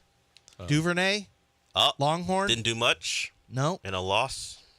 We've got Is that it for the Longhorns on the Ravens? no, because we had some other Longhorns in the game. Remember, we were looking at. Is it different Longhorns? Kyle Shanahan, Longhorn. Oh, You know how I know? He's got the tattoo. I do know He that. and Chris Sims have the same one. Yep. So Kyle Shanahan is a Longhorn. There's some Longhorns on that team where there were. Omenihu was This there. is the fourth time that coaches will meet again in the Super Bowl. Mm-hmm. And the previous 3 times, it was a sweep. Is this Kyle Shanahan's opportunity to finally get the monkey off the back? I don't think he does. So They're favorites. So Andy won by 1 point. Right. But Andy won the first meeting, and every other time that coaches met for the second time, the team that won the first meeting won the second. So this is, it's a bad omen, I think, for San Francisco. And by the way, if you want to know the truth, I thought the Lions were probably better Than the 49ers? Yeah. In the game? in the game. Yeah. Yeah. But they should have been able to withstand Dan Campbell. Well, you got to be able to withstand those mistakes. Defensively, you got to play a little better. Offensively, you can't go on a shell. The Niners played like an urgent team, and they came back, and this isn't the first time they've done that. Well, they did that against Green Bay. The Lions had no chance. This is 2 games at home where they had it taken to them by the opposing team. The Lions had no chance the way that 5-star jinxed them. Oh, but the Lions did get a cover. He won. He ended up winning on He the ended up cover. winning. 5-star, you know exactly who he's on based on his tweets. Oh, yeah. Oh, yeah, there's no question. He MFs people. He's like so Yanni. mad. It doesn't matter what call it is. You know which side he's But got. 5-star basically was collecting his money. And, I'm like, dude, this is the most jinxy tweets. You What are you cannot do doing? this in the middle of a game. And to go from down 24-7 to up by 10 and covering the point spread, you want to talk about a roller coaster for Lions bettors and for 49ers bettors. Yeah. That must have been insane, thinking you got no chance and then thinking you're right there on the cusp of pulling off a miracle cover, and then it doesn't happen. Yeah, that was all in all, I'm happy with the matchup. It's fine. I was going to be fine either team out of the AFC. I don't know. I guess in my heart, like, I wouldn't. The Lions would have been a great story. I shouldn't say that because the Texans hope to be the AFC Lions. I think that's kind of what you want, right? You get a coach, a defensive-minded, a hardcore coach who maybe is not a psychopath like Dan Campbell in a good way, but our D'Amico and then our quarterback, although I did compliment Jared Goff, is better than Jared Goff. You have some of the same features of the two teams. Yeah, I think the Texans being the AFC Lions, I'd be okay with that until, I don't want it to stay that way. Remember when you were calling us the Lions of the AFC? It's not so funny anymore, is it, Del? Yeah, Del. Yeah. Oh, you know what? I guess you were right. They are the AFC Lions. You're not the Lions of the AFC anymore. Who are we? Well, you're Lions of the AFC when both of you were bad or you didn't achieve what you thought you could. Are we the Ravens of the AFC? No.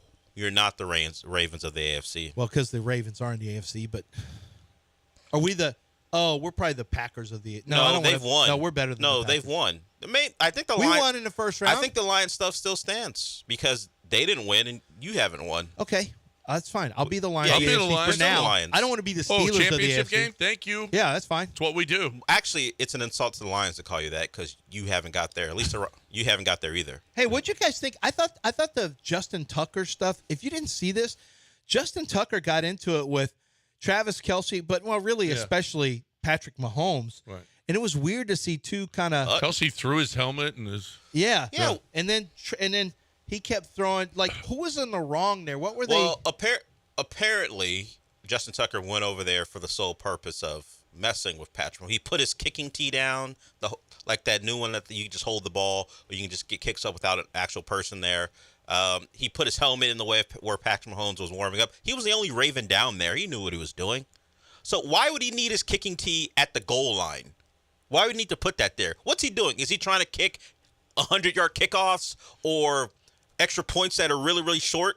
What's he doing? He did that to mess with Patrick Mahomes, right? Yeah. Yeah. And so Travis Kelce tossed in his helmet. In fact, he did it very lightly. What he should have done is toss it into the stands and then have Justin Tucker go run after Toss it into the stands? He did him a favor because if he's going to toss a helmet, toss that thing. He did him a favor by tossing his helmet? Like 5 yards away. He kicked it out of the way. So somebody would do you a favor if they kicked you in the stomach instead of the nuts. The favor would have been. Yeah, it really is. That is in the stomach as opposed. Yeah, if I deserved do not want any favors from Del ever. Kick me in the stomach Hey, anytime. Del, can you do me a favor? And he's going to throw my computer across the room. Justin Tucker's well, you've done that at actual establishments, as you pointed out earlier. Justin Tucker was out there trying to cause havoc, and Travis Kelce, all he did was toss his helmet about a couple yards away. Chaos is a ladder. Get your stuff out of the way. My quarterback's warming up. What he should have done is, you know what? He should have tossed it 30 yards away and let him go chase it. Or slam it. Break it. Who cares? It's just a kicker's helmet. That's his home field. He can do whatever he wants on his home field. He can't win on his home field, apparently. It's another great Longhorn. Another great Longhorn. Of course, that was also a loss. Let's go. Hey, you know it's a win? When you get off of your dip, when you stop Why do dipping. you keep having your horns up? Because my Why horns are you are continuing up right now. My horns are up right now. They lost. Well, because the Aggies Tucker really and Duvernay didn't perform lost yesterday, so I'm horns Oh, up. this is right now. You're just taking shots at Aggies. No, I'm not. What I'm taking shots at is you with your dip, okay? And I know a lot of you out there, I don't care if you're a Longhorn, you're an Aggie, I don't care if you're U of H, Oklahoma State, wherever you are, in the South here, Alabama, Florida, you like to dip. You like to put nicotine, tobacco in between your cheek and gum. You like to do this over and over and over and over and over and over. And guess what's going to happen, people? Well, it's going to eat away at your jawline. It's going to eat away at the bone. It's going to eat away. It's not good. It's terrible for you.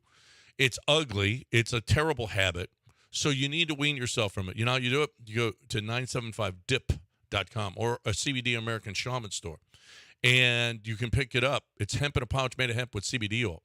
It's got the same flavors that you really, really like, but it's different. It doesn't have the tobacco and the nicotine. It doesn't have the dangerous component that your dip does. It is safe. It is great. It is the way you should go. If you dip, stop. 975dip.com, 975dip.com.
Let's talk about my friends over at good friends, as a matter of fact, over at Underdog Fantasy.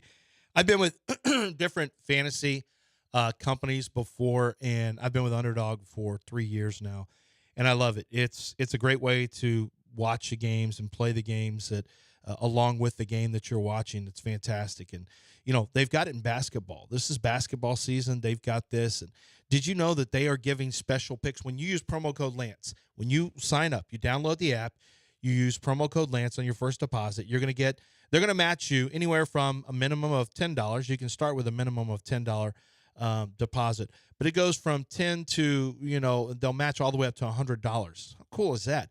And they give you a special bonus pick. And what is that bonus pick that's in the lobby? Well, it'll be higher than like 0.5 points or 0.5 yards in the big game. This is like a free win. It's a free W. And I have a friend of mine who signed up for the first time. He used my promo code, and he used the free winner, basically, the higher than 0.5. He had two other picks. They both won. He just put $20 in there and won $60. One of them was an automatic winner, obviously, because it's just higher than 0.5. So you have so many stats to choose from in the Pick'em contest. You go higher or lower, and you can pick anywhere from 2 players up to 2 players up to 5 players. If you hit all 5, you can win 20 times your money, and actually a little bit more if you pick those spicy. They've got little peppers on certain things, which means it's a booster to the payout. So make sure you're playing Underdog Fantasy and use promo code Lance. You must be 18 or older and present in the state where Underdog Fantasy operates. Terms and conditions apply. If you feel like you have a gambling problem, call 1-800-GAMBLER or go to ncpgambling.org.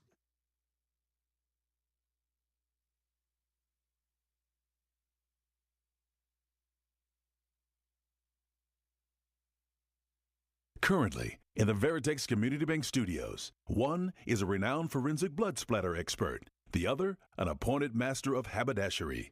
It's John and Lance. All right, Jackie's favorite segment doesn't get any better, okay? I know he didn't like that one where you were calling out the Aggies, but he loves this one. He says he wants to hear ship talk. What happened this weekend, Del, with some ship?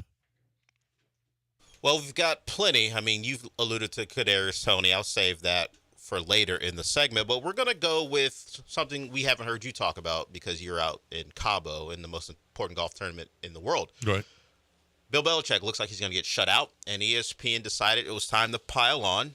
Ryan Clark was one of those. Playing this just to get John's opinion on the future of Bill Belichick and whether he'll coach ever again. Here's Ryan Clark on one of their debate shows. Nobody going to be kicking their spouse out of bed because Bill Belichick in these streets.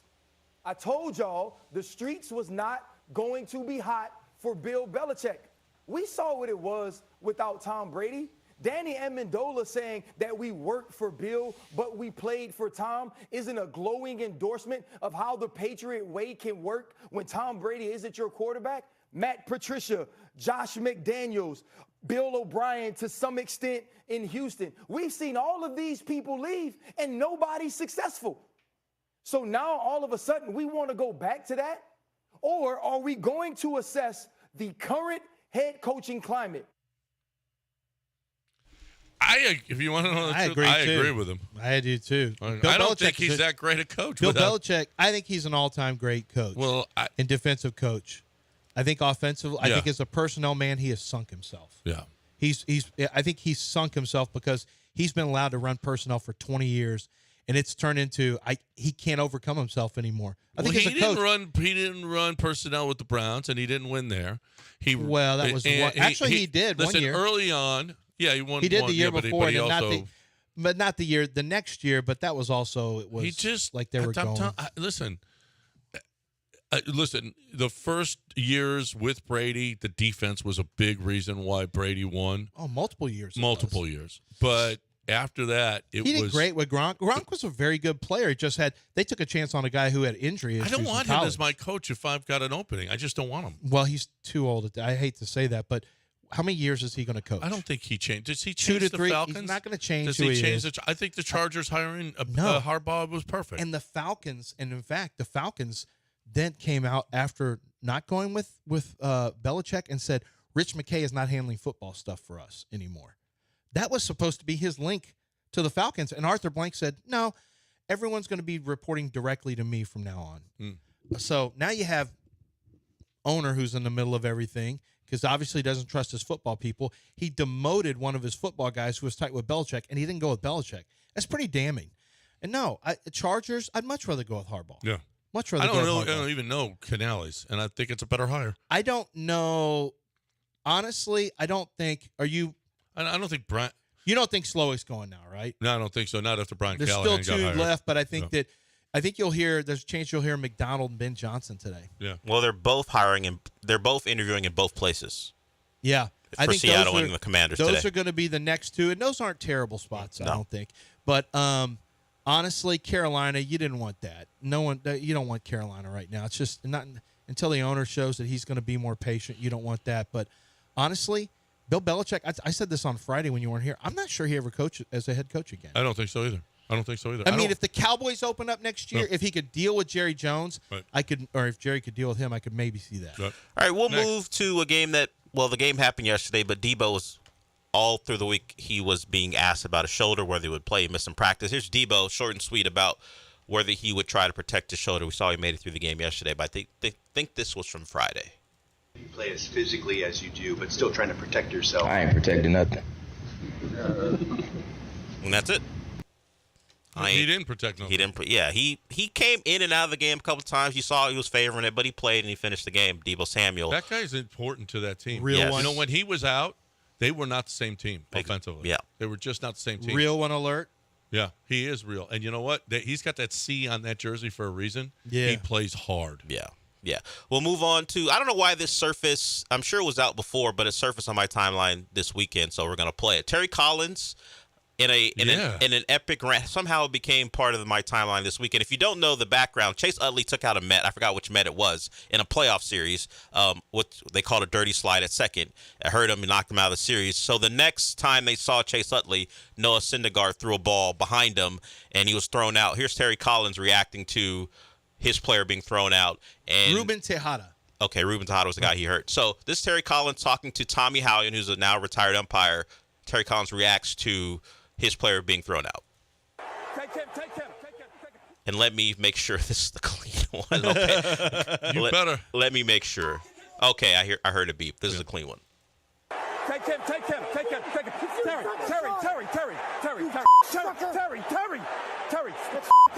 Terry, get a handle. Come on, let's go. This is good. Talk to me. Tommy, that's good. Then you talk to me about it. Okay. You got to give us a shot. You know what? You got to give us a shot, Okay, Tom. listen to me. Let me hear what I'm saying, okay? You get your shot. You had your shot right there in the situation. Well, why you not? know the situation, I know Terry. it. Why don't we get a shot, Tommy? Because that makes it worse, Terry. That makes it worse. I know it. But MLB did nothing to that guy. Nothing. Okay, I can't control that, Terry. I can't control that. You know as well as I. Terry, you know where I stand on the whole situation. But you're better than that, Tommy. You know that. Terry, listen, I'm telling you, our ass is in the jackpot now. Okay, I'm just telling you. You know what? That's you got it. Okay, get it. You got everything out. That was a great exchange. Great exchange. I don't know. Was it the anniversary of it or something? I don't know why. It couldn't be. It's January. Gary, we can't do nothing about it. You know that. Yeah. You know I can't do nothing about it.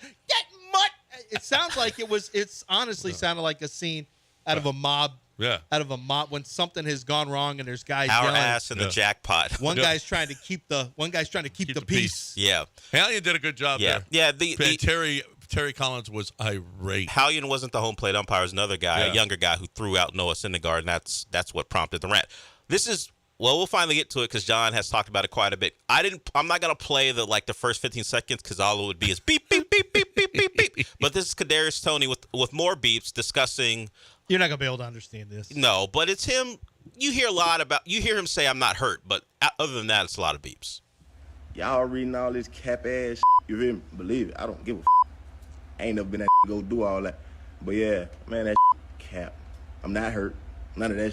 Say that. Suck my too. Oh God, not hurt. None of that. Hip, been what? It go from hip to ankle to this to that. That is him referencing all the injuries they said he had. He is saying he's not injured at all. What does he say at the very end though? That he goes from hip to that to this to not that. Being a body cast or something. Yeah, like he that. says that at the end. That's not part of the clip. And he said bleep my bleep for some reason. No, he says yeah. He's not happy that they're putting an injury on him. I think they're trying to help you out. I mean, he had a baby girl, so it was personal. I don't know what's going on. I don't know what the beef is there, but that guy's a drop factory. He's kind of a pain behind the scenes. And he was obviously with the Giants. They got rid of him.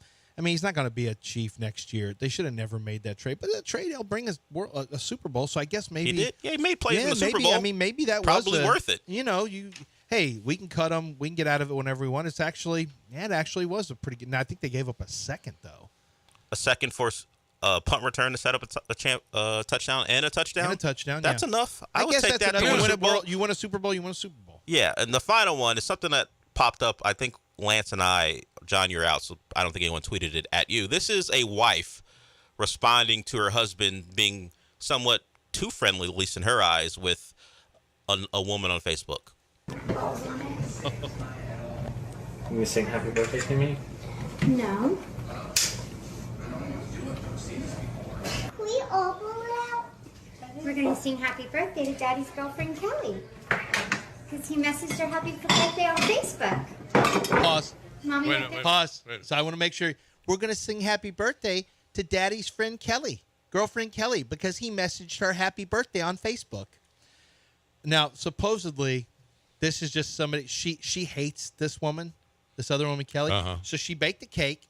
She put a single candle in it. Well, this is his birthday, I believe. It's his birthday. He thought this was his birthday. But now, let's continue to play. Just so you know what just happened, she said, we're going to sing So start it from the beginning now that you know what the storyline is. Can you sing happy birthday to me? No. Can we all blow it out? We're going to sing happy birthday to Daddy's girlfriend, Kelly. Because he messaged her happy birthday on Facebook. Mommy went through his phone. So Mommy went through Dad's phone. Family, so we're all going to sing to her. You ready? Oh my God, Mom, I'm crying. Happy birthday to you. Happy You know what I thought you were about to do? to you. I think you're about to tell me you're pregnant or something. There's like I'm about to die. Happy birthday birthday to you. Keep listening. And many more. All right, Eric, you can blow her. Good job. You want to lick the icing? You are sick. I'll lick the icing. Mom, you are a sick human being. You're sick in the head. You're sick in the head. You want to lick the icing? Did you hear her say that? So it wasn't. She took the I saw that candle out and pointed. And she goes, "You want to lick the icing?" Happy birthday to Kelly. So she made her kids sing "Happy Birthday." So am I wrong He just said "Happy Birthday" on Facebook. that there wasn't even his birthday? She just baked the cake, and then you go, "Oh, you gonna sing Happy Birthday to me?" And then this happened because I thought it was his birthday, but she tricked him. I think it may have been his birthday. Okay. And she tricked him. Wow. And he thought, or maybe he thought it was going to be an early birthday cake or whatever. And she was baking a birthday for Kelly. Kelly. Because she went through Dad's phone and saw that he messaged her She happy said birthday that on I Facebook. went through Dad's phone. First of all. Go ahead, John. Egregious. On his part or her part? What are you rifling through her phone for? Well, his phone. His phone. Yeah. Yes. What are you rifling through his phone What part for? of that is not a problem for you? The doing that in front of the kids, the rifling through the phone, the doing that because making them sing happy birthday because Kelly, he said to his happy girlfriend? birthday to a Daddy's girl named girlfriend, Kelly on Kelly. Facebook. First of all, Daddy shouldn't be telling Kelly happy birthday. You can't tell anyone happy birthday. That's the problem. Yeah. Like, what if there's nothing other than, oh, it's Kelly's birthday. Let me just type happy birthday. That's a problem? Yeah, well, I don't know what the history of Kelly. So if I said happy birthday to Dua Lipa on Twitter, I should get in trouble. No, that's different. Because you don't know Dua Lipa. Has no idea who you are or will ever. Doesn't care who you are. What if she likes the draft? Well, she does. She's not a draft fan. She's probably a Daniel Jeremiah person anyway. What about Taylor Swift? She might like the draft No, now. that's fine. To maybe somebody that worked here or someone that works at the NFL Network. I think the problem is the wife hates the woman. Oh, no. That's the problem. Oh, no, that's the problem. So if he can wish Colleen Wolfe happy birthday as long as Nicole doesn't hate. Who does your wife hate? Nobody. See, she has no fear of anything. You tried to get something out of him. It's not. Oh, yeah. Well, I mean, I'm not going to get myself in trouble. Absolutely not. I just caught myself, and I'm absolutely not going to do this. Who does your wife hate? My wife loves everybody. How is your savings account stacking up? That's what I want to know. You could be earning more on your money with a CD from It Home stacks up better when I don't mess with my wife. You can be earning more on your money with a CD from Home Bank. An annual percentage yield of 5.15% on a 7-month CD. That's pretty good, people. That's pretty good. Home Bank also has a 4.75 APY on a 14-month CD.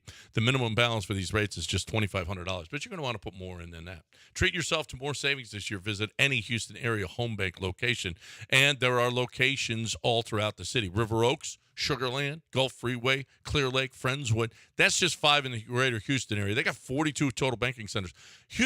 Home Bank has been around forever now, 115 years, and they're still rocking it. And they just want to help you reach your financial goals. And one of these ways is with this CD, 5.15% or 4.75%. Minimum balance, $2,500. But you got to stop by any Home Bank location or visit home24bank.com. It's good for business, good for life. Home Bank, member FDIC.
Live from the Veritex Community Bank Studios, it's time to rejoin the undisputed best sports talk show in Houston. It's Clearly John and Lance, except no substitutes. Hey, a reminder, next Monday and Tuesday, we are at Golden Nugget Lake Charles. Golden Nugget Lake Charles. We want you to come by, hang out with us. You can come and see the show. They'll let you in. We've done that before. We've had listeners there before. A lot of fun. It's the place to go and get your game on. DraftKings Sportsbook is where we're going to be. That's going to be fun. When's that going to be? It's going to be Monday? Monday, Tuesday. Next Monday. Noise. So we leave Sunday? Yeah. Let's leave early. Lance is driving. Is your electric truck going to be okay? I'm not going to take my electric truck. It's not going to be too cold, is it? It's going to be in the 60s, No, right? but when it's cold out, it does get fewer miles. Speaking of your driving, today on the way in. This is the dumbest thing I've ever heard. John has bad habits. He's going to use the excuse that, well, there's no one on the road, but bad habits lead to bad results. That's what football will tell you that all the time. Yeah, a coach would definitely say that. A coach would tell you that. John is a guy who likes to anticipate lights. So he's looking. I didn't anticipate it. I blew it. I blew the light. What do you see? This is why you're not part of our social I was trying to clean it contract up. I was trying to clean it up for you. So I pulled up. I got to the light early. I noticed this truck coming, and John was in a lane where he was going to have to get over to get to the right, to get to a lane where he could turn. So I knew this. I didn't know it was John. Then I saw the truck. Okay, that could be John. John gets halfway into the intersection before the light turns green, just so he could get ahead. Got off the line ahead of all you. That's a false starting track. There's no false starts. What kind of person are you? At 6 in the morning, no one cares. It's a bad habit, John, that could lead to bad results. No one coming either way. When can people I steal? blow red lights all the time at 6 in the morning. Oof. All the time. Oof. When can people steal from grocery stores? No, that's not stealing.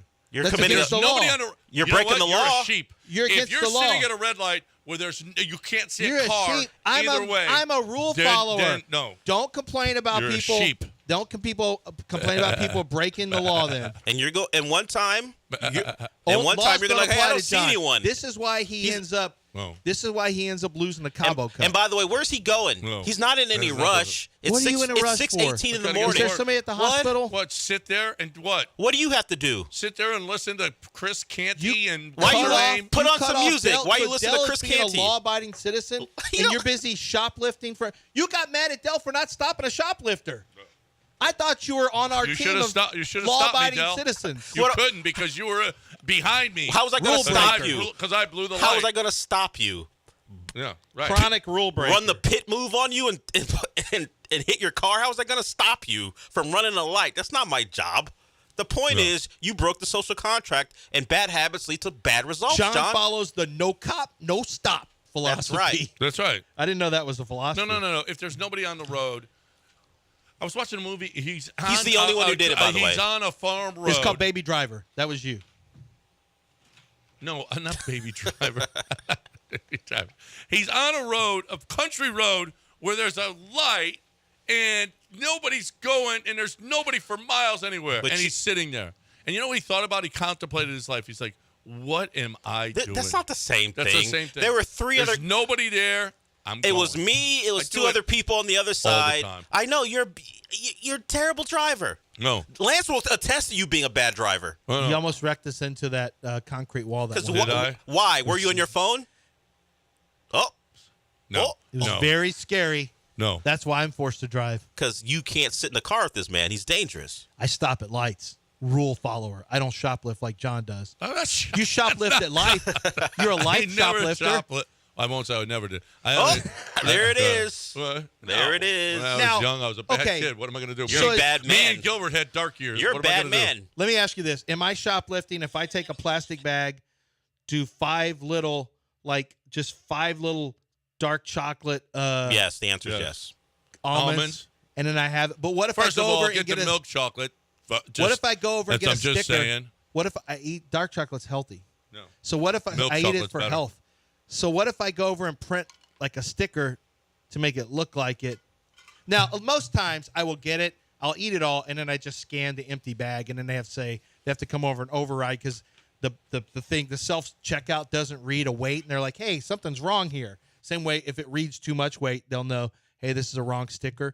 But I have before, not often, but I have had the little. I've made them into samples. Is that considered shoplifting? Yes, you can't make things into samples that aren't samples. Absolutely shoplifting. But if you can get to them yourself without a packaging, I feel like they want you to. Do you try wind them. up paying? I didn't know if I wanted to buy it. No, that's try stealing. it before you buy it. What about car? Not a grocery store. Try it before you buy it. There's test driving vehicles, but you don't get to keep it.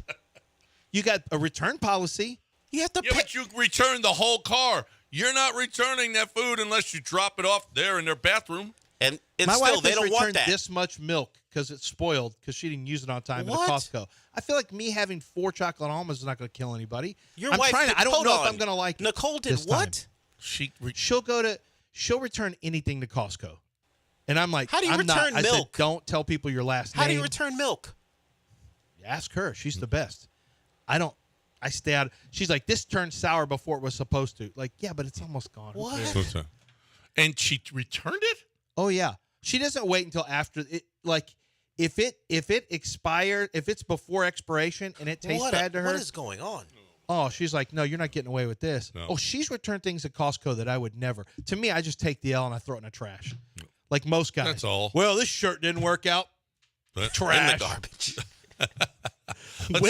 Women buy things just to go try them on at home. And then, we know and that. then bring them back. And then, she tells me she's doing? Making the family money. When the she doesn't buy it. When the refund hits, it's kind of like I made money. But the minus was the same amount as the plus. You didn't make us money. She goes, I made the family money. How much did it cost to get there? Cost the family money because of gas. That's how you win that argument. I like letting her think she won money made money. So all right, quickly, she's in a let's get bad mood. Ryan in here, see if he's got some comments on this. Hey, Ryan. Hey, what's going on, fellas? Hey, Lance, I haven't heard from it about a while. How are the ankle, knee, and shoulder herpes, man? I just wanted to know. I don't have any herpes on my body. Well, you kind of do. No. John called that, or maybe it was Dell, one of y'all said I had shoulder herpes. think John's. Probably, that sounds like John's That sounds like handiwork. something I would say. My shoulders are great. My shoulders are not a problem.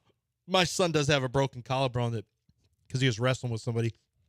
He told the nurse. The nurse said, what happened? He goes, well, so I was wrestling with my friend. Like, he's like really in a lot of pain. He goes, and I had a hold and I was trying to sink it in deeper. I'm like, she doesn't want to know about your MMA stuff that you're going to sink a hold in on one of your basketball teammates as y'all were joking around. Just tell her you hit your shoulder and it hurts. So now where does he stand with Bob Cousy now? Well, Snacks was never going to beat Cousy. Oh, Snacks couldn't. No. Yeah. So Mason. He had a better game on Friday. He scored 7. He was better. He might think he could beat Cousy again. He was off of the Cousy train for a while. I think the realization set in, like, I'm not able to beat these kids from charter schools.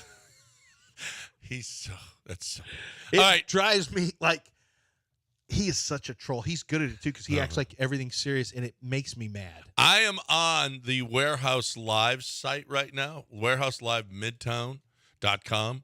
They have a Taylor rave coming up, okay? I think she looks just like Taylor, and she's going to be there on May 4th. Bad Bunny is coming to Warehouse Live, Midtown. Sarah and the Sundays, Party Rock. There's all kinds of great shows that are coming your way. And then there's the big game party, February 11th. So they're going to have a band there beforehand, before the big game. Before the big game kicks off, it's going to be like a 70s and 80s cover band, which is going to be really, really good. They have some great cover bands there, great cover bands. And it's at Travis and McGowan, and we're going to be watching the game there. Now, we've been giving away VIP tables, but there's tables all over. It's going to be great. The VIP tables are just a little bit closer to the screen. That's all. It's not a big deal. The screen is huge, huge, huge. It's one of the biggest screens you'll ever see. Okay, so and we watched the big game there last year, and it was awesome. So we're going to have a party there. There's food. They got a couple of food trucks coming. It's great. It's going to be great. And they got the full bar. You're looking for a great place to get your game on. We're going to be there February 11th. Come on and watch the game with us at warehouselivemidtown.com, warehouselivemidtown.com.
Intercepted in the end zone. Intercepted in the end zone. Back-to-back, back-to-back. Turnovers in the end zone by the Baltimore Ravens. Travis Kelce, hey, with Taylor Swift. To the victors go everything. hey, 17-point comeback complete. The 49ers are going to the Super Bowl. From the Veritex Community Bank Studios, it's John and Lance. All right, welcome back here on ESPN 97.5 and 92.5. 713-780-3776 is the number. We had the championship games yesterday. We've been talking about them all morning long here. Did you see the childish Altuve that may have followed the money on you? Look. Oh, the truth comes out. We know the truth about why John was in his wreck. Instead, he blamed a Mexican guy, probably on his way to work with one of John's River Oaks butt neighbors. He thinks that wreck that you have where the guy hit you, he thinks that was because you ran a red light. I don't know that the guy was Mexican. Honduran? I don't know. I don't know what he was. The guy is the one who ran the red light. I don't run red lights in the middle of the day. At 6 in the morning when there's no one on the road, I run red lights. Not in the middle of the day. I'm a rule follower. The only evidence we have of you is that you run red lights. We don't know. You say you don't do it at other times, but all we know right now is that you run red lights. 6:15? Yeah, sometimes. 6:45? No, 6:45. No. 6:30? He's not on the road. What's at the 6:45. cutoff? On the road. The cutoff is dark. No. You've been on the road before when you're not going to work. What? You've been on the road, but so it really has not. It only has to do with. It depends on how many. If there's nobody, it depends on how many people are on the road. He says if no one is around, then go. We don't know that. You say what that. if someone else is waiting at the same light that you're waiting at? Yeah, I do know that. We don't I'm know. in the car. No, I said we don't know. Oh, I do. We don't I know know. it. I know it, and I'm telling you exactly the truth. We don't have to believe you. The only evidence we have is my eyewitness testimony of you running a red light. You also just said, I run red lights all the time, and then you said, I'm a rule follower. Yes. How did those two, how did you make those work? They don't coincide. They do. I'm a rule follower. You That's are what not I do. a rule follower. That's what I do. Okay. You broke a rule this morning.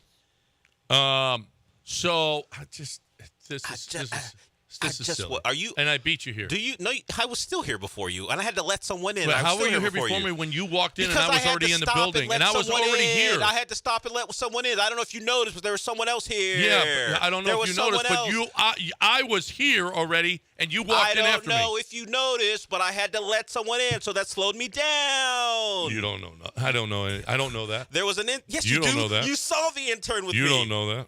Yeah, sorry. By the way, you won the battle of getting here 30 seconds before me for no reason other than you wanted to run a red light. Congratulations on your win. Crushed you. Destroyed all your hopes and dreams. What a win you got. That was a win. All right, let's talk about okay, is there anything that we haven't covered yet that happened? We talked Rockets basketball. Cam Whitmore's playing really well. Cougs won. Cougs won. Aggies had a really, really bad day yesterday. There was a lot of coaching vacancies filled since you left. Yes. Any thoughts on anything? Yeah. Brian Callahan? I mean, when you offensive guy. Yeah, when you could have a Bobby Slowick. Slowick's only been a play caller 1 year. He's still very young, and I don't know how he interviewed. Isn't Brian? And I don't know that Slowick wanted that job. Well, he interviewed for it, so you can interview, but you can still. Ballard turned down a job that he interviewed for. And isn't Brian Callahan the OC job. for the Joe Burrow team that makes playoffs and goes to Super Bowls? So yeah. What's the difference? Isn't he more accomplished than Bobby Slowick? Yeah, he's done more. Yeah, I don't know. It's just I guess because he's what? Didn't come from Shanahan? He coached your guy though. He coaches your guy. He made Joe Burrow what he was. Really? Did he? Or is that Taylor? No one gives Zach Taylor credit for anything. Why don't you give Zach Taylor the credit? I don't think he runs that offense, though. Does he? Does Zach run that offense? I don't think Zach runs. I think it is Callahan who runs it. But regardless, Bobby Slowick, he's only been a play caller 1 year. That doesn't make you ready to lead a whole team. He needs more seasoning for sure. I think it's smart for teams not to hire him. And I think seasoning typically takes 5 to 7 years. So if you're Bobby, do you get 5 to 7? I would wait 5 to 7 years. Wow. 5 this. Oh, this is just let him learn. Lance just let always him tries learn. to hold people let down. Him learn. See, this is why you eat food with no seasoning, and why me and John are seasoning. See, things. I was gonna write it on the board because I didn't You eat want boiled chicken. No, I was gonna write it on the board, but since you've gone here, I was gonna Bobby Slowik's white people chicken. He's unseasoned. Yeah, I believe that he needs seasoning. Yes, he is right now. He's white. He's white people He's chicken. white people chicken. He's is what you just unseasoned. said. Yes. The Chronicle came out with their final grades for the Houston Texans. Okay. See if you agree with what they say. I'm going to give my own grade. I'm not going to try to guess what they did. Who's the writer, by the way? The writer, by the way, the final grade for the Houston Texans is Greg Rajan. Okay. Do you know Greg? He was an editor there. Okay. I didn't know he was still there, but go ahead. Offense. What do you think he gave him? Just offense? Just offense. B plus. He gave them a B. Okay. Gave them a B. Obviously, CJ gets an A. Laramie Tunsil's going to get an A, right? Mm-hmm. Nico's going to get an A. Tank's going to get an A, right? Mm-hmm. I think so. Mm-hmm. Motor's going to get an A. Yeah. Wouldn't you think? Yeah. I guess the rest of the guys brought you down. Yep. The biggest issue is the running game. Well, that's why I gave him a B plus. Those are a lot of A's. It finished the running game. Well, I'm just saying but the running game, you gave Motor an A based on what he provided versus what was expected. But the running game was not as 22nd prolific. 22nd at 96.9 yards per game. It did take him a little while to figure out that Motor was supposed to be the guy. Well, he's looking at overall performance, not individual performance. He's a we, not me guy. Correct. The passing game was obviously 23 touchdowns, 5 interceptions, 4,374 yards. Fantastic. What would you give Dalton Schultz on the year? Dalton Schultz, I would give an individual grade of. I give Dalton Schultz a good B plus. I give him a B. Okay. First of all, he wasn't around some games. Secondly, he had a couple of drops that were kind of big at the time. That were pretty big at the time. But for the most part, he was really, really good. B is a good grade. B is a good grade. Yeah, it is. What would you give the defense as an overall grade? I give the defense a solid B. He gave him B plus. B plus. They went from 30th in 2022 to 14th in this year. They were a top 5. They were top 5 against the run, right? They were really, really good. Although at the end, it started to fall apart a little bit against the run. But they were, for most of the season, they were top 5. Derek Stingley played really, really well. Jalen Petrie was just up and down. Jimmy Ward didn't play a lot of games. The linebackers certainly improved. Christian Harris was much better. Cashman was fantastic. Will Anderson was great. Duke Grenard was great. I thought Sheldon Rankins when he played. I saw Sheldon Rankins when he played was good, although he was another one. Yeah. On the field enough. I think B plus is a pretty good grade. Special teams? I give special teams an A. A. Yeah. Yeah. Strong A. Good punter, good field goal kicker, good cover teams. Yeah, that's an A. Yeah. I mean, when Kiami was there, even when Kiami wasn't there, they did okay. They did pretty well. I think just a great coaching job. Just a great coaching job. He had them ready. Coaching, what would you give the overall coaching staff? I mean, how could you not give him a B plus? He gave him an A plus. Okay, that's fine too. Yeah, I was being conservative, but yeah, that's fine too. Yeah. Look at what they did with this team. It's Look unbelievable. at the change of attitude. Really fantastic. I mean, when you go from one of the worst teams in the league to the playoffs, just simply fantastic. You can't, and a playoff win, you can't ask for more than what D'Amico gave you. Overall, the grade for this season was an A, and I can't agree more. If Dan Campbell had a milk that was 1 week past expiration, would he still pour it in his cereal and not even think twice? Probably. Tough it out. Would Dan Campbell split face cards against an 8 showing in blackjack? Yes. Has Dan Campbell ever hit a 17 because you just had a gut feeling? He's never sitting on 16. No, he's never sitting on 16. Never, ever. Oh, he would hit 14 against the 4. Yes. Will Dan Campbell double his bet when he's got an ace When he's got 11 and he's up when he's got 11 and the dealer has an ace and the dealer has a 10 a face card, will Dan double? Because you get one card. Yes. God, you think he will every time? I'm well, trying that's to think, that's the law anyway. Do you think have to. It Dan's- doesn't matter what card the dealer has. You double. No, that's not my law. That's Dan that's Campbell's that's the law. law of blackjack. That's not the law. Anytime you have 11, you double down. When did you start caring about laws? Yeah, you're a chronic lawbreaker. All of a sudden, I'm all now about he laws. cares about I'm laws. all That's the law. That's the law. You don't care about laws. That's the law. What about would Dan Campbell lay up on a par 5? Never. He's got the water Never. in front of him. Never. Is he going to hit a 5-wood or is he going to lay up? Freddie's the same. Just everyone, you double every time at 11, Lance. You're a. I'm scared to play against That's the right. 10. I can't double down. That's right. Against the 10. That makes me too scared. That's right. Okay. See, John, you play on those lights. It's like a tree falling in the forest. No cops, no rules broken. You're absolutely right, That's Michael. not how. Michael's the smartest guy here. You two dumb. So he let me- should host the show. So no cops, no rules broken. No cops, no rules. Huh. No rules broken. Well, I feel like they still prosecute things even when they're not around if they find out you did something. You don't know that. You don't know that. Generally, a lot of murders are committed when the cops aren't around. They still prosecute. Well, yeah, the murders. I'm just going by what he said. Traffic violations. Traffic violations are Okay. different. Okay. Well, a lot of guys don't get caught too, though. Just so you know. I'm aware. But it's still a crime. Okay, as long as we're But clear on that. Not when you're not when you're driving. Not when there's a traffic light. violations. Okay. So listen, how about this? Right now at Chastang Ford, love Chastang Ford, 1.9% financing for 72 months on all 2023 F-150s. This is an unbelievable deal, people. Do you know how much money you're going to save on this at Chastang Ford? Quick Lane, the Works oil change, $20 off for gas and diesel. You get oil change, tire rotation, brake inspection, pressure check, top fluid top off, vehicle checkup, filter check, battery test, synthetic blend oil, belts and hoses. $20 off right now. And the mobile service, preventative maintenance, they come to you. And nobody else does this. Nobody else gives you service that Chastang Ford does.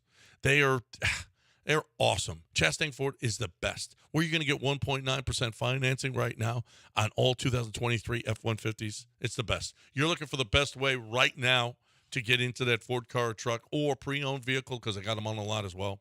There's one place to go, period. ChastangFord.com on 610 at Homestead, not Hempstead, just 5 minutes from downtown Chastang Ford.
The recipe is simple. Take 1 part John because you know what you're going to get. And add like 50 parts Lance because you never know what you're going to get. Spike the spice with some Del Olaleya, and damn, it tastes like the Veritex Community Bank Studios.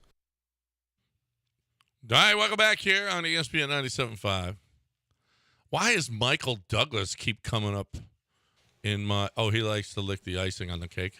Don't. No. He likes to lick stuff. I think it's the point. Okay. Brian brings up a point. Today I learned that early morning joggers like myself have to be careful of John Granado, that he doesn't kill us when he runs a red light.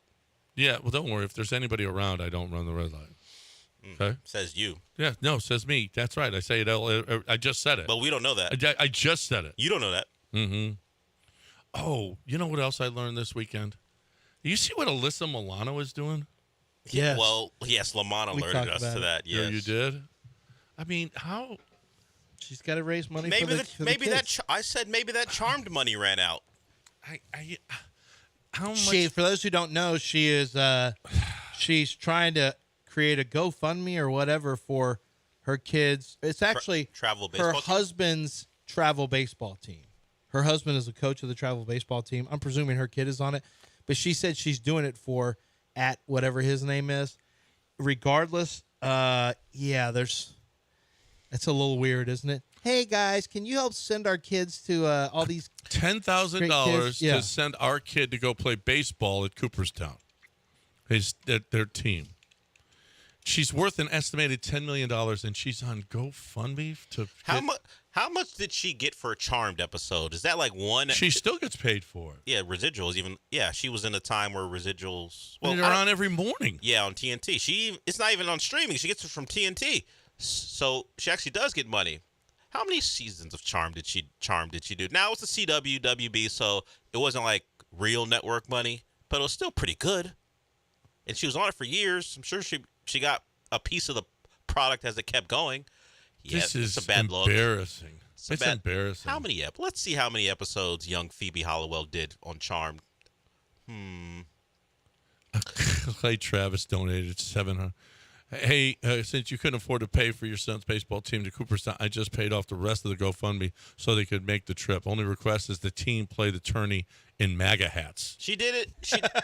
Good luck with that one. She did 178 episodes of Charmed. 178. And she's probably still getting Residuals? Who's the Boss. Yeah. And this was back when doing that many episodes meant a lot as far as money coming in. Syndication money? Oh. Yeah, it's a bad look for one of my favorites when I was a kid. It's a bad look. That's just bad. Just rip off a check, Alyssa Milano. Yeah, Don't ask. But you should send the whole team. Yeah, exactly. Not ask people for money. Well, you know how rich people stay rich? Did you see where they play? Tax breaks. Did you see where they play? This is the shot of apparently Go Cooperstown. I mean, it's just embarrassing. No way. That was created. There's no way that's where they play. Yeah. That's where Cooperstown is? Has that look of something that is in the valley of someplace in Colorado? Yeah, that's where this is just I mean, it's just bad. It's just bad. Anyway, I mean, I can't believe when I read that, I was like, yeah, you're sickening.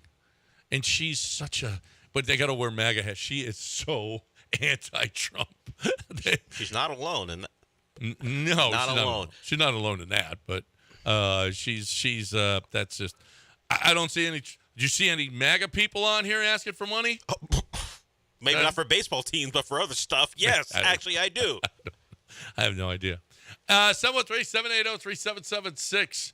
Do we let Julian in to talk about his Niners? If you're asking me, the answer is no. I say yes. To the victor go the spoils. But he didn't win anything. You're trying to deplatform him. Stop trying to deplatform Julian. But this is our platform. What do you mean deplatform him? Well, you're trying to deplatform. You're trying to shut down free speech, Del. Yeah. I thought you're a free speech advocate. I've never said that. Oh, okay. You can't say that. I've never said I was for free speech. I thought you believed in the Constitution. I thought from a constitutional standpoint that you were in favor of upholding the Constitution. I'm going to point out at some points in the Constitution, I wasn't a whole person. There has never. You're a whole person. Now I Don't am. let anyone get you down. Are you 3/5, right? I think so. But that how it worked? Let's think get that was the Julian math. in here. That's awful. Let's get Julian in here. What up, Julian? It's a great day to be alive, gentlemen. Bang, bang, Niner game. In Brock we trust. I had so many people calling me and blowing me up while we were down 24-7. I told them we're about to make a historic comeback. Did I believe it all the way? 95%. But what a great game. Thank you, Dan Campbell, for biting ankles and kneecaps. I appreciate you, big dog. All right, that's all. And you wanted that? No. Is that what you wanted? Yeah, Lance? it's not what I want. I'm willing to let people Yeah. have their say. Yeah. I'm not offended by words. Well, we could've- his words aren't violence. But to we me. could have predicted what was going to happen. Bang, bang. I didn't love Niner it, but game. but Brock came back. I was all set with. I had some takes going with like Iowa State, Brock Purdy, and then I had to scuttle them. I had to say, I can't use my Iowa State Brock Purdy stuff anymore.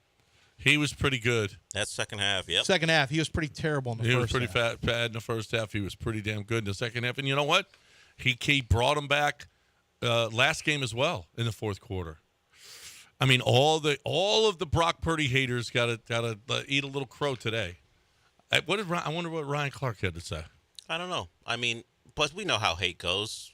If he's terrible in the Super Bowl, be right back to it. Oh, he'll be right back. I mean, not him. It's just how it works. Anyone who has an agenda, if that agenda gets right put a stop to for a week, fine. But the agenda remains. All it takes is the next game, and we're right back at it.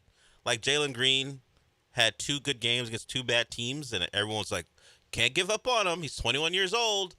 What did he do against? I didn't check his stat line against the Nets in the game where the Nets said, hey, they interviewed Cam Thomas after the game against the Rockets. They go, hey, the big guy, the center's pretty good. We're not going to let him beat us. Let everyone else try. But that was their game plan. So Şengün's getting that type of respect. Well, Jalen Green, 5 for 15 for 19 points. Are we going to hop on the bandwagon or hop off? How do we do it? Is it game by people, or we just wait for the season to play out? You can't give up on him. He put up points against the Blazers and the Hornets. I think that they're going to. He scored a lot of points against the Blazers and the Hornets. Well, How can we here's quit the deal. on him? I forget all of that stuff. You're going to have to pay Şengün and him at the same time. You ain't doing it. No chance. No chance. Not with those big contracts. We've got 2.5 seasons of What are you going to pay him? Yeah, Yeah, exactly. What is he What's going to his ask value? for? Yeah. $14 million feels too A high. 40% shooter at 31% from 3. What are you paying that guy? At That this guy point, Not when Cam is stepping up the way he is. That guy's a mid-level. That guy's a maximum mid-level. Is what that performance that you're telling me? He's a max mid-level guy. But he's not going to be. But I'm just saying, that's why he's going to want $30 million. He's going to max-level contract. And you got to trade into somebody who says, hey, we know that this guy in our offense that has no structure, and we let him do whatever he wants and dribble as much as he wants, he's going to score 26 a game. Great. Listen, if I could send Jalen Green, I would send – oh, here's the question.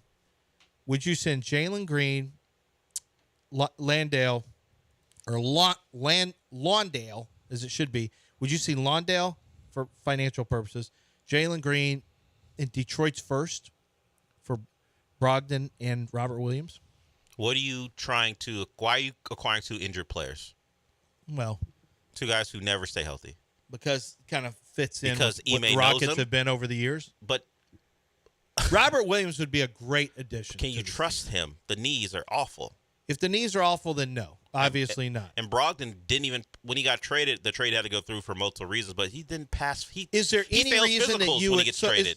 the Pistons pick is unprotected, right? I don't know the status of that. I really don't. I'd have to look. But Or no, not Pistons. I'm sorry, the Nets. I was wondering what the yeah, hell I keep are we saying talking Pistons. about? I meant Nets. The What- Nets I pick was like, is when did they get a Pistons? they trade pick? a lot of players. I just assumed they had one. no Nets. I meant Nets. The Nets pick is unprotected, right? Yes. Would have helped if you beat them. Is there any way that you would deal that pick at all? For Brogdon and Williams, no. No. In general, in a trade For a star, sure. If it comes to that, yeah, but what kind of star do you want? Do you want another young guy? you want a wing. You want an established wing. No. Well, If you could find how one. about a healthier one though than those guys? That'd like, be nice. Yeah, like but just I'm not- theoretically, Brogdon and would you Williams add aren't Donovan stars. Mitchell to this team? Yes. Yes. Whoa! You give up your first, and then you have to make it work contractually too. Yes. You give that up. Yes. Okay, I probably would too. Absolutely. Because I think that Donovan Mitchell can play with all the group of players. I don't think it's an issue. Like, I think his game. Donovan can Mitchell, fit. you picked one of the really By the way, good did you see player. some of the baskets? So 73 points for Luka. Some of the baskets were What are the some of the easiest shots Yeah, I have ever. No contesting. It was like I was watching an All-Star game. Yeah. It was, and then Devin Booker in a losing effort had 62, and I'm just thinking, I know the statistics. So historically, when the arguments start jumping off, you're going to see these great scoring stats. But if people really start to look at percentage of points for the team, or if these numbers start getting normalized in terms of the league scoring average, which is sky high right now because defense is so lousy. So low. It's terrible. No, there's no. Well, the rules don't allow you to play physically. So, there's no the easiest shots. Yeah, the Lucas stuff was ridiculous. It was just really ridiculous. And Devin Booker has the most points, 109, in consecutive games where they lost. And now that he already had that one. This is the fourth most ever. His 106. Yeah. He's got 2 of the top 4 most points in consecutive games in losses. You could understand the first one because those Suns team stunk. He was the only one there. This one, Kevin Durant played. Yeah. Don't get it. No, but the defense is they've been awful. bad, yeah. It's awful. I mean, that's been a point. A lot of former players are going, what the hell is going on? And normally you're like, shut up, old man. But then you watch yourself. Ugh, Yeah. Lucas just it's awful. He's having a walk, literally, because he plays at his pace anyway. But against Atlanta, it felt like he was walking through the paint. Larry Bird used to move. Yeah. Larry Bird did not move fast. He moved as fast as he could. Luka still couldn't stop. But like Bird, like Luka, you really can't stop Luka. But between Luka and Jokic, we're at a time where 2 of the greatest players in the NBA have almost no muscle mass, are spudgy. It feels like a word. It's not a word, but it feels like something that. They're spudgy? Does that feel like what you would say? Spongy. They're spongy and pudgies? Pudgy. Combination? Yeah. Okay, Sponge. maybe that's where that came from, but without me even knowing it. You look at these guys, you say, this isn't what Michael Jordan died for your sins for. He's not dead. He didn't. No, but Michael Jordan did not, and Bird and Magic not and Jesus, Michael so- Jordan did not die for your sins for this. Neither one died for our sins. No one did. Jesus did, but that's it. Yeah, but he said But look Michael at the Jordan. guy- like, no this is- NBA players died for our sins. This is what basketball looks like. The best basketball players in the world Right. look like this. That's- And they are. Like, what are you going to say? And Alperin is moving in that direction. Of course, Giannis is there. He looks the opposite. LeBron, of course, is, you're not going to put him in the top 4 anymore, I don't think. I think it has to go Devin Booker 1 because he scores so many points. No. Then Jokic. Then Luka. Then Alpi. Then Giannis. Look, we don't talk about Then- them partly because Jalen, he's then LeBron. No, because he's never healthy. But we better start talking about Kawhi and the Clippers again. We got. Yeah, they are playing. They're playing. It's well. just a quiet Clipper renaissance. Is who- James Harden even playing? I don't hear anything about James anymore, ever. No. Except when people did that video, Space City Sports did the video where they take Lamar Jackson's face and then it slowly morphs into James Harden. And I just thought That's I don't know that there's a more disrespectful. disrespectful thing you can do to a person Right. right now. Or you could just call him, "Hey, Baldy." That's disrespectful, isn't it? Yeah. Unless you're talking to Brian Baldinger and you're just trying to Well, get his yeah, that's attention. true. You go, "Hey, Baldy, Yeah. what did you see from that guard?" What about, hey, cue ball? Well, Hey, that's different. That's disrespectful. Well, you don't have to be a cue ball. You don't have to be Baldy. You don't have to be any of those things because of Doc Linville. Doc Linville is going to make sure that you have hair. He made sure of it with me. So I got the neo-grafting. Then I went back for the PRP, okay? I just did that a few weeks ago. And I'm going to go back and see Doc today. It is fantastic. It doesn't matter what it is. If you have a female, too, by the way, most of Doc's money comes, and he does most is plastic surgery for women. He does a really great job. He's I'm telling you, if you're looking for a great place, if your wife wants to get some plastic surgery, this is the place to go. But he also does stuff for guys, too. Listen, you want to work on those abs? While you're sitting there, he's got a machine that is going to work your abs like you did thousands of crunchies. That's the kind of machine that Doc has in his office for you guys. If you feel like you want to get some abs, then Doc Linville is here for you. You feel like you want hair, Doc Linville is here for you, be it PRP or neo-grafting. And listen, it is ending at the end of this month, the 50 cents off. You got to call now to get the deal right now. If you want to get the deal on 50 cents off in neo-grafting, this is it. All you have to do is go to 975hair.com. That's 975hair.com.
You're back in the Veritex Community Bank Studios with John Granado and Lance Zerline. All right, welcome back here on ESPN 97.5 and 92.5. Well, we talked about Alyssa Milano. We talked about the games, obviously. Anything we missed right now? Have you seen the Edmonton Oilers have won 16 straight games? Yeah. I mean, that's a lot of games. That's a lot of games to be winning in a row. Yeah, How about but they're in Canada. Who cares? What do you mean? What? Who cares? It's But something happening from. They got better medical than we do. Okay, I would agree, but it's cheaper anyway. It's I don't know Canadian. if it's better. Yeah, I don't know. You would ask doctors here. Oh, really? You want to go there and get treated? I've Okay. I've never seen a Canadian doctor, so I don't know. But it's hockey. Congratulations to Yeah, And they're you're- probably not really Canadian. Do it in the playoffs, Edmonton. Yeah, well, How about that? Oh, they only did it for 4 years in a row. Win. Wayne Back Gretzky. when. Yeah, exactly. When you had the great You one. know, I was asking Ryan Lashane, big hockey guy, played hockey in the Bad Canadian spicy. youth Yeah, system. bad spicy chicken sandwiches, Lashane. No, he has delicious chicken. Well, he doesn't even do chicken sandwiches. But I was asking about what made we were talking about different guys, Pavel Bure, and what makes. I said Bedard, how good? He goes, dude, he's good. phenomenal. I said, what makes him so good? He goes, he's fast, which everyone wants fast now. So he's fast. He said, but he can slap wrist shots. It's so twitchy, and he can hit wherever he wants at an unbelievable velocity.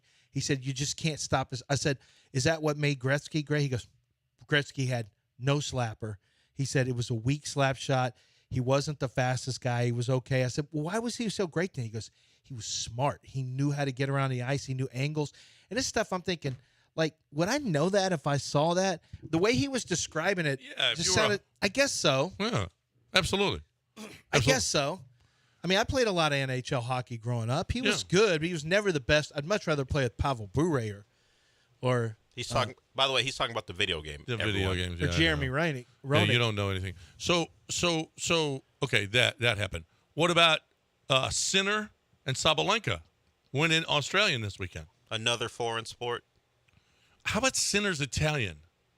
How What the hell kind of name? What? Nah, he's not a How do real you spell Italian. his- No, he's not a real. How do If you spell cut him, he that? doesn't bleed Sugo. I can No, promise. yeah, you. no, he doesn't. No, he doesn't. What about your league? Everybody accusing of fixing the Super Bowl. How about Roger Goodell on the sidelines at halftime giving tickets to two 49er fans? And then what about Roger Goodell assigning that referee crew to the Kansas City game? Who had never done anything before? No, who the road team wins at a higher clip than any other referee. Did Zay crew. Flowers fumble or didn't he fumble? Did Lamar Jackson throw into triple coverage, or did the officials make him do it? What about the Clowney penalty?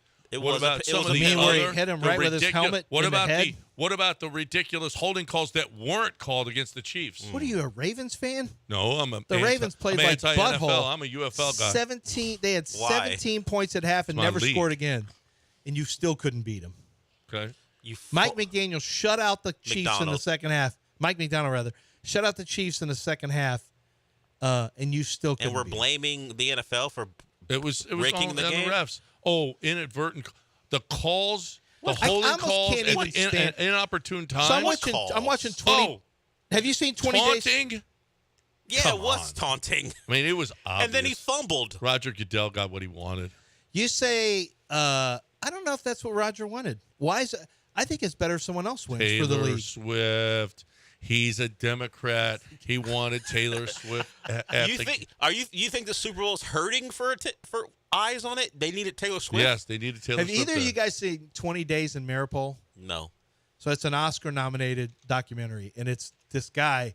He's Ukrainian, and he's filming the first 20 days of Russia's invasion of Mariupol. It's unbelievable, some of the shots he gets and some of what's going on. And you can see them just shooting into buildings, like shooting with their tanks into, like you see the babies and all that stuff. Anyway, they intentionally blew up a maternity, literally a maternity hospital.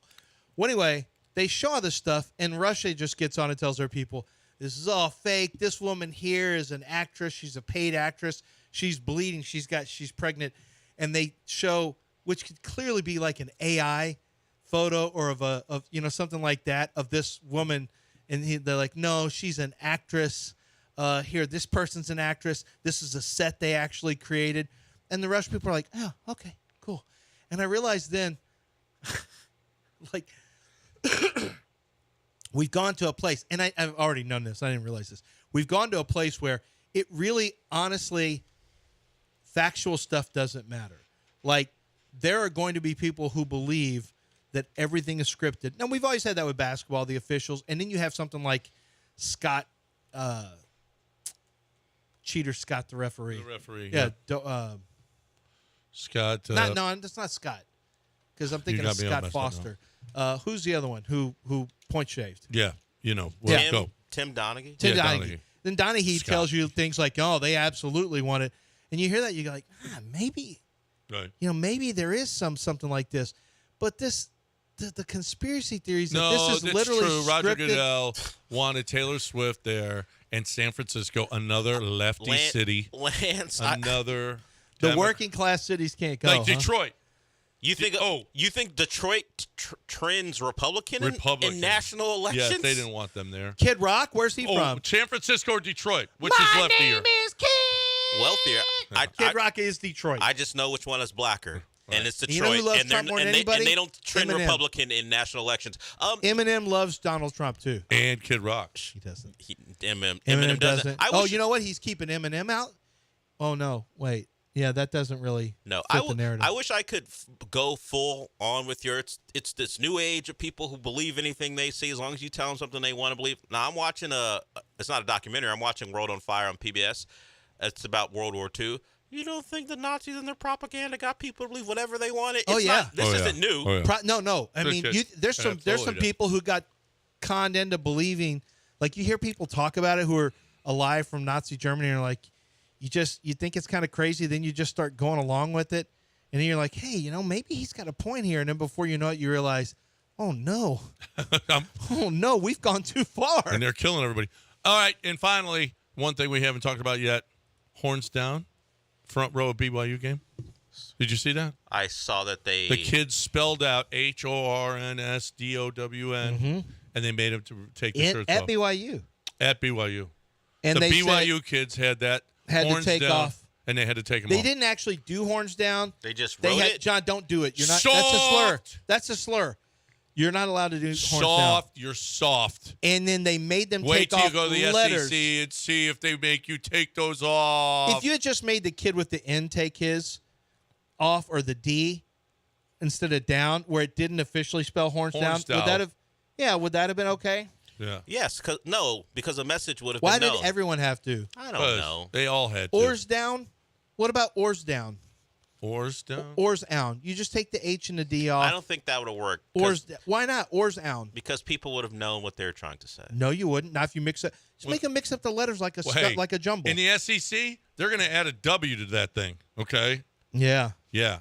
I've seen that online before. Yep. You want to talk about disrespectful? When you goes from horns H to horns WH, that's a different level of disrespect. It's coming your way. You insulted him a little bit. You got a little out of order. Coming your way. I don't believe that you're going to like what SEC fans do. They're gonna be telling Bevo to S some Tiger. Yeah, it's not gonna be great. Yeah, they are. Bevo. Hey, Bevo, take this. News of the Weird coming your way next, right here on ESPN 97.5 and 92.5. Right now, I'm talking about my guilty pleasure, and it is Daisy Dip. You know, Daisy makes sour cream, and they make cottage cheese. Well, now they make the French onion and the ranch dip, and they're nice. Nice. I mean, you're looking for and ranches make a difference. It does make a difference. French onion, it makes a difference. Okay, so you're looking for the best brand that you can have, the best taste that you want with your chips or with your wings or with your pizza. That they don't have a lot of that preservative junk in it as well. Game-changing flavor, tastes amazing. It's addictive. You'll love it. Don't buy chips that are flavored. Buy your regular chips and get you some Daisy Dip.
Time now for news of the weird with John and Lance. Weird. John and Lance Weird. News of the weird. News.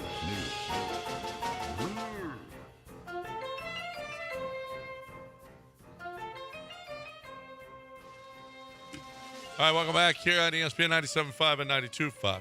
News of the weird. The Uganda minister says people dying of hunger are idiots. Do you believe that if you die of hunger in Uganda that you're an idiot? I'm going to need context. All right. More than 2,200 people died of starvation and related illnesses in northeast Uganda.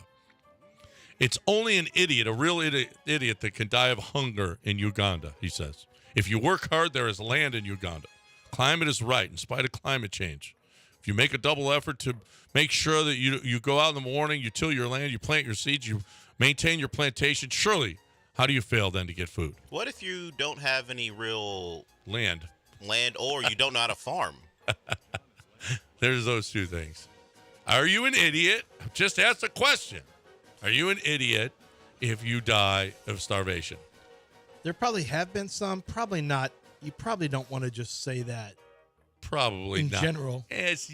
Probably not as an elected official. Probably not. South Korea's government, now maybe you are an idiot. South Korea's government asked people not to eat fried toothpicks. Do you want to eat a fried toothpick? We did this on Friday. You did? And Lance said if you put enough stuff on it, it might be okay. Have you seen it's it? a toothpick. That's Have what you I seen said. what they do with it? I described it. What they do with it is it pops up. Like, you would get totally full by that. You wouldn't know that as a toothpick. No, it doesn't look like a And toothpick. if you put a bunch of seasoning and stuff on that, you'd think they're those veggie straws. Well, but stop doing that. They look like veggie straws. A Missouri rule change would allow senators to challenge each other to a duel. We covered that last week. Sorry, Lance got to your stuff. So what are you doing in my stuff? Okay. I don't know. We had to do News of the Weird. It's sponsored by Colgate. No, it isn't. A New Jersey house vandalized? Yep. With pepperoni? The pepperoni vandalization? No, I don't think he did that story. Shh, keep the bit going. Did you do it? No, he didn't do the pepperoni story. I just want to keep the bit going. Everything you gotta said keep it we did last week. realistic. Way to go, Del. We can't do all of them. You got to keep it realistic. We did not. The realistic thing is John going, what the? He's already done it.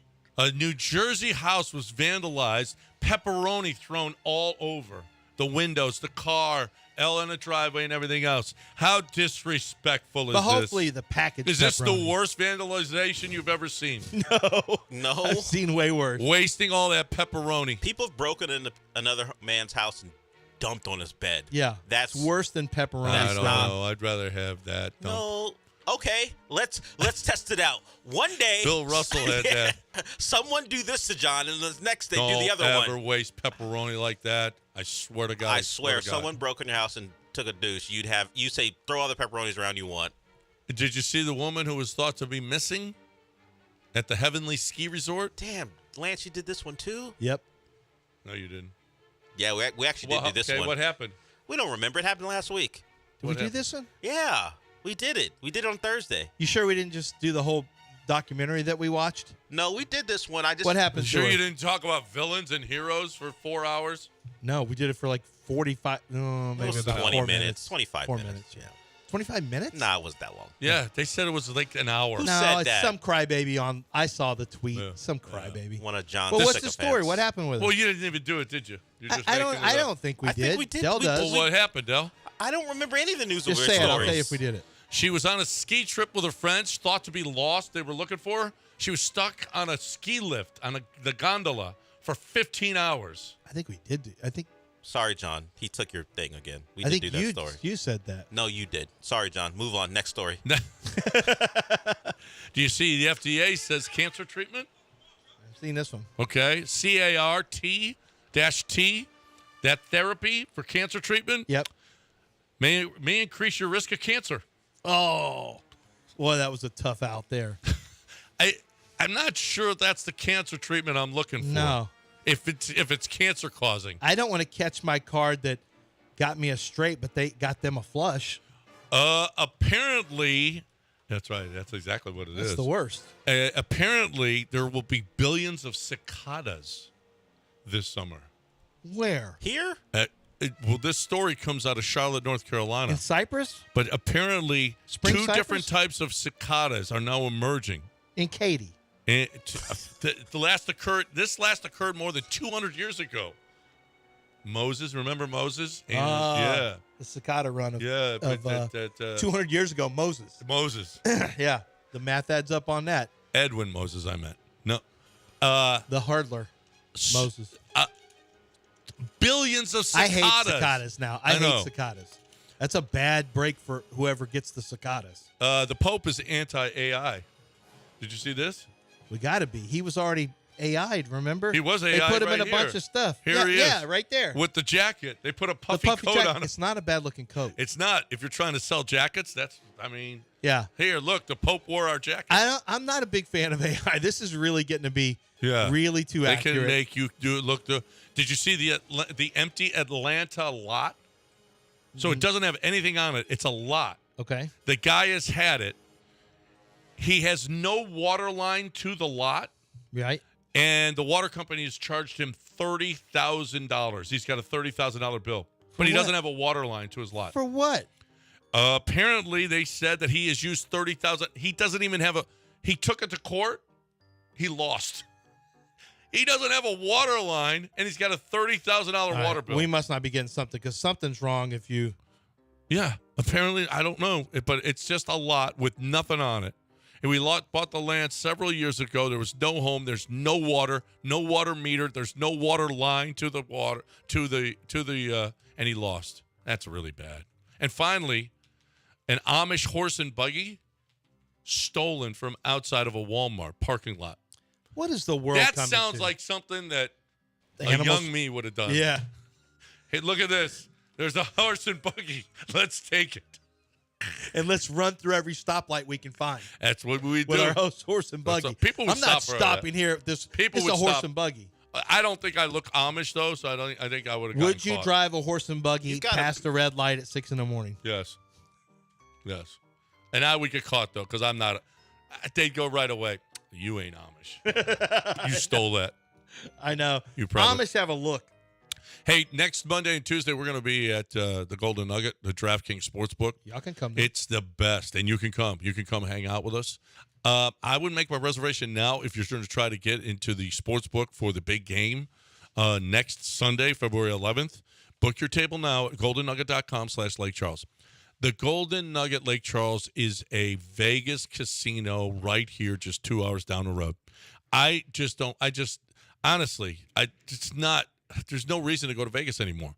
You got 1,100 rooms, 18-hole championship golf course, 12 restaurants, Blue Martini nightclub. You got concerts out the wazoo. You got the 2-acre pool with the lazy river. There's nothing that you don't have that you would find in Vegas. It's Lake Vegas, right down the road. You're looking for the best way to play and have some fun, get away, and not spend all that time and money going to Vegas. GoldenNugget.com/Lake Charles. You're listening to ESPN 97.5, and so is your wife. When I buy my wife, hang like slave of wizard. Bye, bitch.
ESPN 97.5 and ESPN 92.5. Brought to you by Zadak Jewelers, KFNC and KFNC HD2, Mont Bellevue, Houston.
radio show host called Paul Gallant. It's Paul Gallant. Paulie G Show. He's the best in Houston. The most interactive sports radio show in Houston. Paul, what's good, my man? How you doing, Paul? What are you doing, Paul? Join the devastation by dialing or texting 713-780-3776. I love the show. Y'all keep it up. Live from the Veritex Community Bank Studios, it's Paul Gallant. You are definitely living in the hindsight world today, Paul.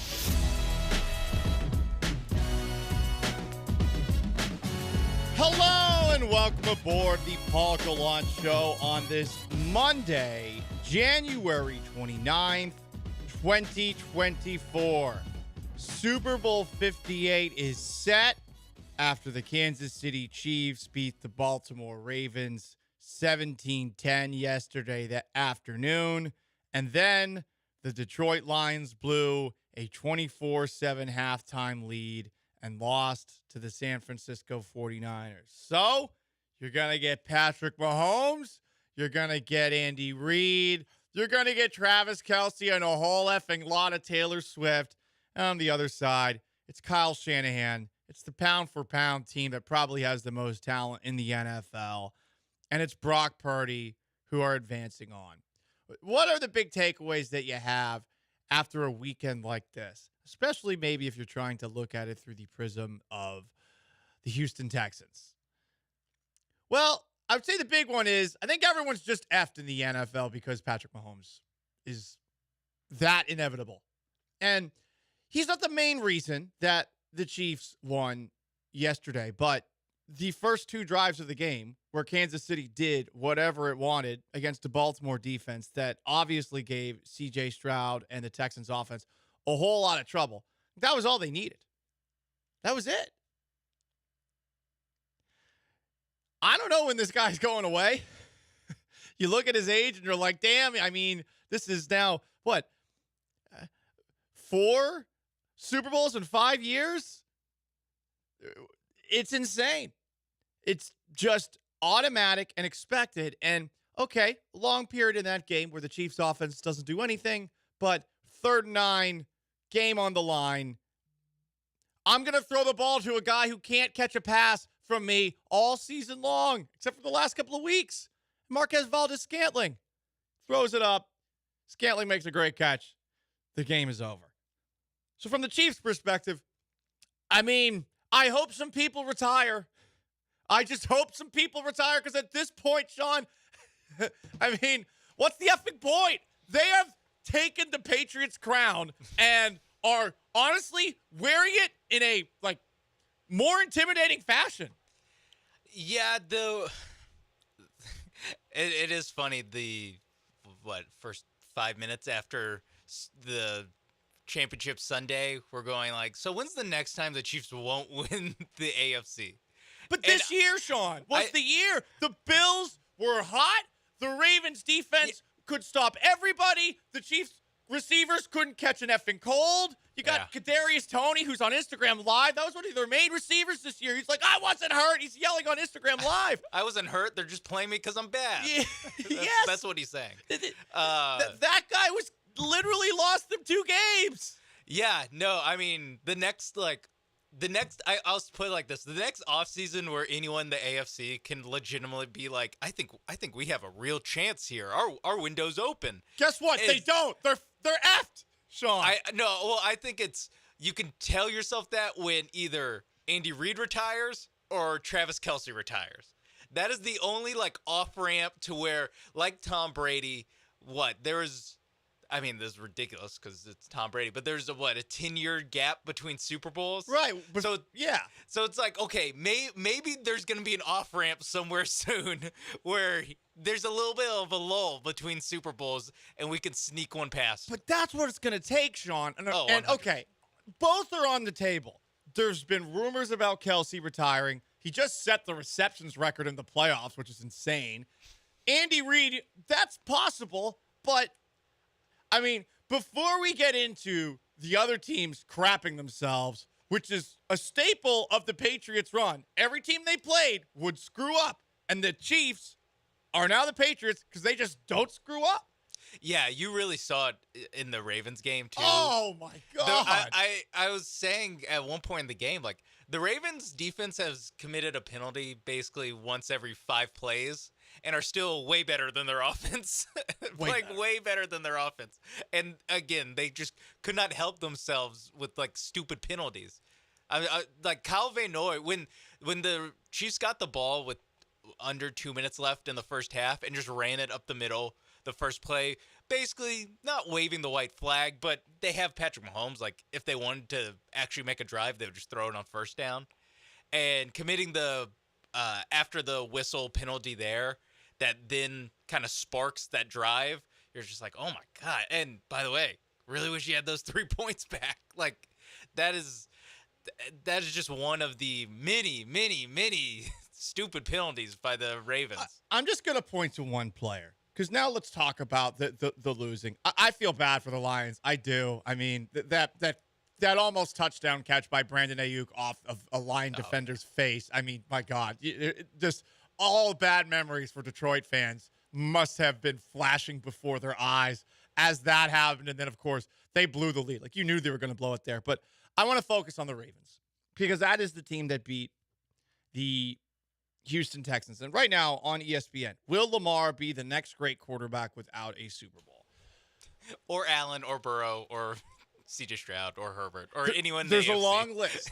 But we focus on him today after admitting he played really well against the Texans in the second half the weekend before because he screwed it up. I mean, he had that awesome deflected pass that he caught. He had that touchdown pass that he threw as well. He did some truly jaw-dropping stuff on the field yesterday. And yet, all anyone's going to talk about for this entire offseason is that he threw a needless first down pass into triple coverage in the end zone. Intercepted. That was it. And I guess, hey, thing that you do have in C.J. Stroud, you have a quarterback who's not going to screw it up. But that's the big part of this thing, is that you get to this point and it's not make plays as much as it's don't screw up. That's what I remember the most from the Patriots run. The other team always screwed up. And then the Patriots just didn't. And with Baltimore, the one person I want to point to is Zay Flowers, who is a great player. But he lost his mind. And it wasn't just one play or 2 plays. It was 3 plays. He has the catch and run, gets inside the red zone. And then not only does he spin the ball on the chief defender who tackled him, he stood over him. And he stayed over him. Well, he also gave him a little bit of a push, too. Correct. He really got his money's worth out of the taunt. 15 yards. Yeah. But they overcome it eventually. No one's going to talk about this play. But there's a throw that Lamar Jackson made to Zay Flowers. And Flowers was not looking around for the ball. He was shoving a Chiefs defender who was right in front of him. And I saw that, and I'm like, oh, my God, this team's a bunch of children. And then Flowers makes a great catch, great run, and he does the one thing you do not do unless it's the end of a game, which is put the football out over the goal line because it can get punched out so easy. And guess what? Snead on the Chiefs made a great play, punches it out, touchback. But those 3 plays from a great player, talented kid, that's the difference. And it's always the Patriots run or the Chiefs run. It's stuff like this. Yes, you see the magical stuff from Patrick Mahomes, but it was a long time between what he did on drive 1 and 2 and that throw to Marquez Valdes-Scantling. It's always effing up that helps teams like the Patriots and Chiefs move on. And that's where the Texans have to hopefully find themselves next playoff round. You can't have 6 pre-snap penalties in a game. You're done if you do that. And that's if you're going up against a guy in Lamar Jackson who hasn't done it and who clearly is feeling the pressure on himself. That's why he probably threw that ball down the middle of the field. He saw the Raven receiver holding up his hand, which he shouldn't have. What an idiot that guy was. What are you doing? Holding his hand up like that. Randy Moss. Right. Like, what are you? I don't even know who you are. Like, Odell Beckham Jr. is the only name brand wide receiver on that team. And actually, he was okay down the stretch. He was basically invisible for the first half of that game. But he puts his hand up. Jackson sees him. Jackson tosses it. Jackson's probably thinking to himself, I'm finally going to have my play. I bet that for a second crossed his mind. And then all of a sudden, he saw that there were 3 defensive backs downfield. And he realized, oh, my God, I just threw this away. I literally threw the game away. And he did. And that's why teams like Kansas City keep on winning. It's frustrating because you think that they're just never going to stop doing this. And as Sean said, Andy Reid could retire. Travis Kelce could retire. But the thing that is most frustrating about it is it just seems to the outside eye like you just have to stop screwing up and doing really dumb stuff. That's it. That's all you got to do. My voice is cracking like the referee in that game, by the way. That's all you got to do is not screw up. I know it's hard, but that's the difference. That was the difference in that game, and I guess in the case of Dan Campbell, that was the difference in the other game. And in the Buffalo Chiefs game. Yes, it's dumb. It's always dumb stuff. That's what bothers me about this feeling that the Kansas City Chiefs are going to continue to do this. Somebody else should be capable of not pissing their pants when they go outside. Do we need diapers? I don't. It's aggravating. I don't even know who I was rooting for yesterday. I'm just mad that now, once again, because of just complete puke, poop, pee, whatever, like just spew. Here we are again with the Chiefs in another Super Bowl. Yeah, I mean, we probably would have gotten an all-time ending because it was one of those games where it was close. And, I mean, the Chiefs did not score in the second half. They did. The Ravens only got the field goal in their last drive. But, you know, if Zay Flowers doesn't do a really touching tribute to Kadarius Toney in the fourth quarter, really was. Then we probably get an all-time ending, whether it is Lamar or Mahomes ultimately coming out on top. But Mahomes, like you said, really didn't have to make any, like, he just avoided making the Detroit Lions plays that they did in the NFC title game with the fumbles on the handoffs and the drop passes. Like the 2 drop passes back to back by the Lions. I was like, and everything was already going against them. But I mean, it was like, on top of the helmet catch, you have back to back easy drops on 2nd and 3rd down. Jesus, Lions. That's when it turned into like full blown meltdown. Yeah, and that's something that, well, the Kansas City Chiefs did do this year, but they now have either stopped giving the ball to Mecole Hardman or have stopped playing Kadarius Toney. And so now that stuff doesn't happen to the Chiefs anymore. No. It doesn't. It is funny that they had 2 guys that did that stuff, and as they make the run in the playoffs, they're like, what if we just stop giving them the ball? Like, what if we just give it to Kelce every single time we can? He is Sean Mapes. I am Paul Gallant. Someone's claiming that wasn't a bad pass. There were three people there, dude. Isaiah Likely been catching those end zone touchdowns. What, the guy who had 20 yards receiving against the Texans the week before? Like, what are we doing here? Stop. He's not Gronk. He's not Kelce. Stop. Most interactive sports talk show in Houston. Up next, we could keep on talking about Idiota. There really is something to be said for having been there before. There's a couple of lines we got to circle as well. Paul Gallant Show, stick around. ESPN 97.5.com. Fighter of the night, man. I miss you, Nightman, so bad. John Granado here. If you haven't heard yet, Warehouse Live Edo is now Warehouse Live Midtown. If you've never been there before, it's at Travis and McGowan. It's a great concert venue. Go to warehouselivemidtown.com to see the full schedule of shows. And on February 11th, we're going to watch the big game there. And it also happens to be my birthday. So come and celebrate with a 70s and 80s tribute band, food and drinks. Keep on listening all month. We'll be giving away VIP tickets to the event. For all the details, go to warehouselivemidtown.com. Brinkman Quality Roofing, a local family-owned business, has 50 years experience in roof repairs, roof maintenance, and roof replacements on both homes and businesses. Brinkman's workmanship is backed by the largest roofing manufacturers against leaks for up to 30 years. Brinkman has 100% financing available and free, no-obligation estimates. Brinkman Quality Roofing is the one to call at 281-480-ROOF. That's 281-480-ROOF, or go to brinkmanquality.com. People who suffer from arthritis are getting real pain relief with exciting biologic therapies at QC Kinetics. The success rate is there, and there's no better way to treat yourself when it comes to dealing with pain. Meet Tyler Vale, co-founder of QC Kinetics, who says they can't cure arthritis, but they can treat the pain. If you think of the tide coming in and out on the beach and what it does, it erodes the sand, right? Can't stop the tide, but eventually when the sand or the beach gets bad enough, when we backfill that beach with sand so that we get generations of enjoyment with that beach again. And the same thing happens with your knee or your shoulder or your hip or your back. We want to backfill the problems that have happened to this point. I'm not stopping the tide, so I'm not stopping the arthritis, but I want to get generations of enjoyment out of those joints again. Call QC Kinetics now for your free consultation. Learn more about how restorative biologic therapies can get you real and lasting joint pain relief. Call QC Kinetics, 713-913-5285. That's 713-913-5285. 713-913-5285. Learn how thousands of smart homeowners are investing about $1 to avoid expensive home repair bills. John, a former non-customer, said,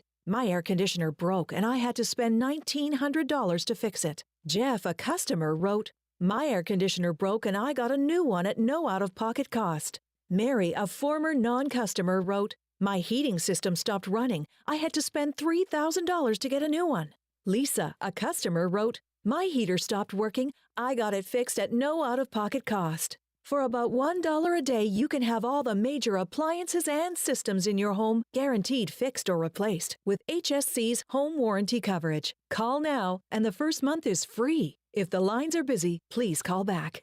800-814-5615. 800-814-5615. That's 800-814-5615. 800-814-5615.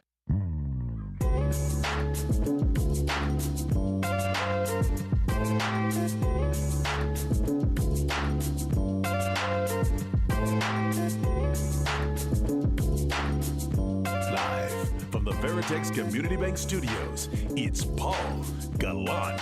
Join the conversation by dialing or texting 713-780-3776.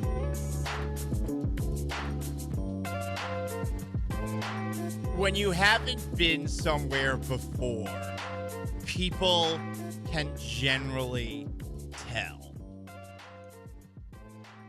And, okay, maybe it's not fair to say this about C.J. Gardner-Johnson, but it is definitely fair to say this about the Lions. For those who don't know C.J. Gardner-Johnson, he's a Lions defensive back. He talks an ungodly amount of trash. And you know what? It's very funny. And it's very entertaining.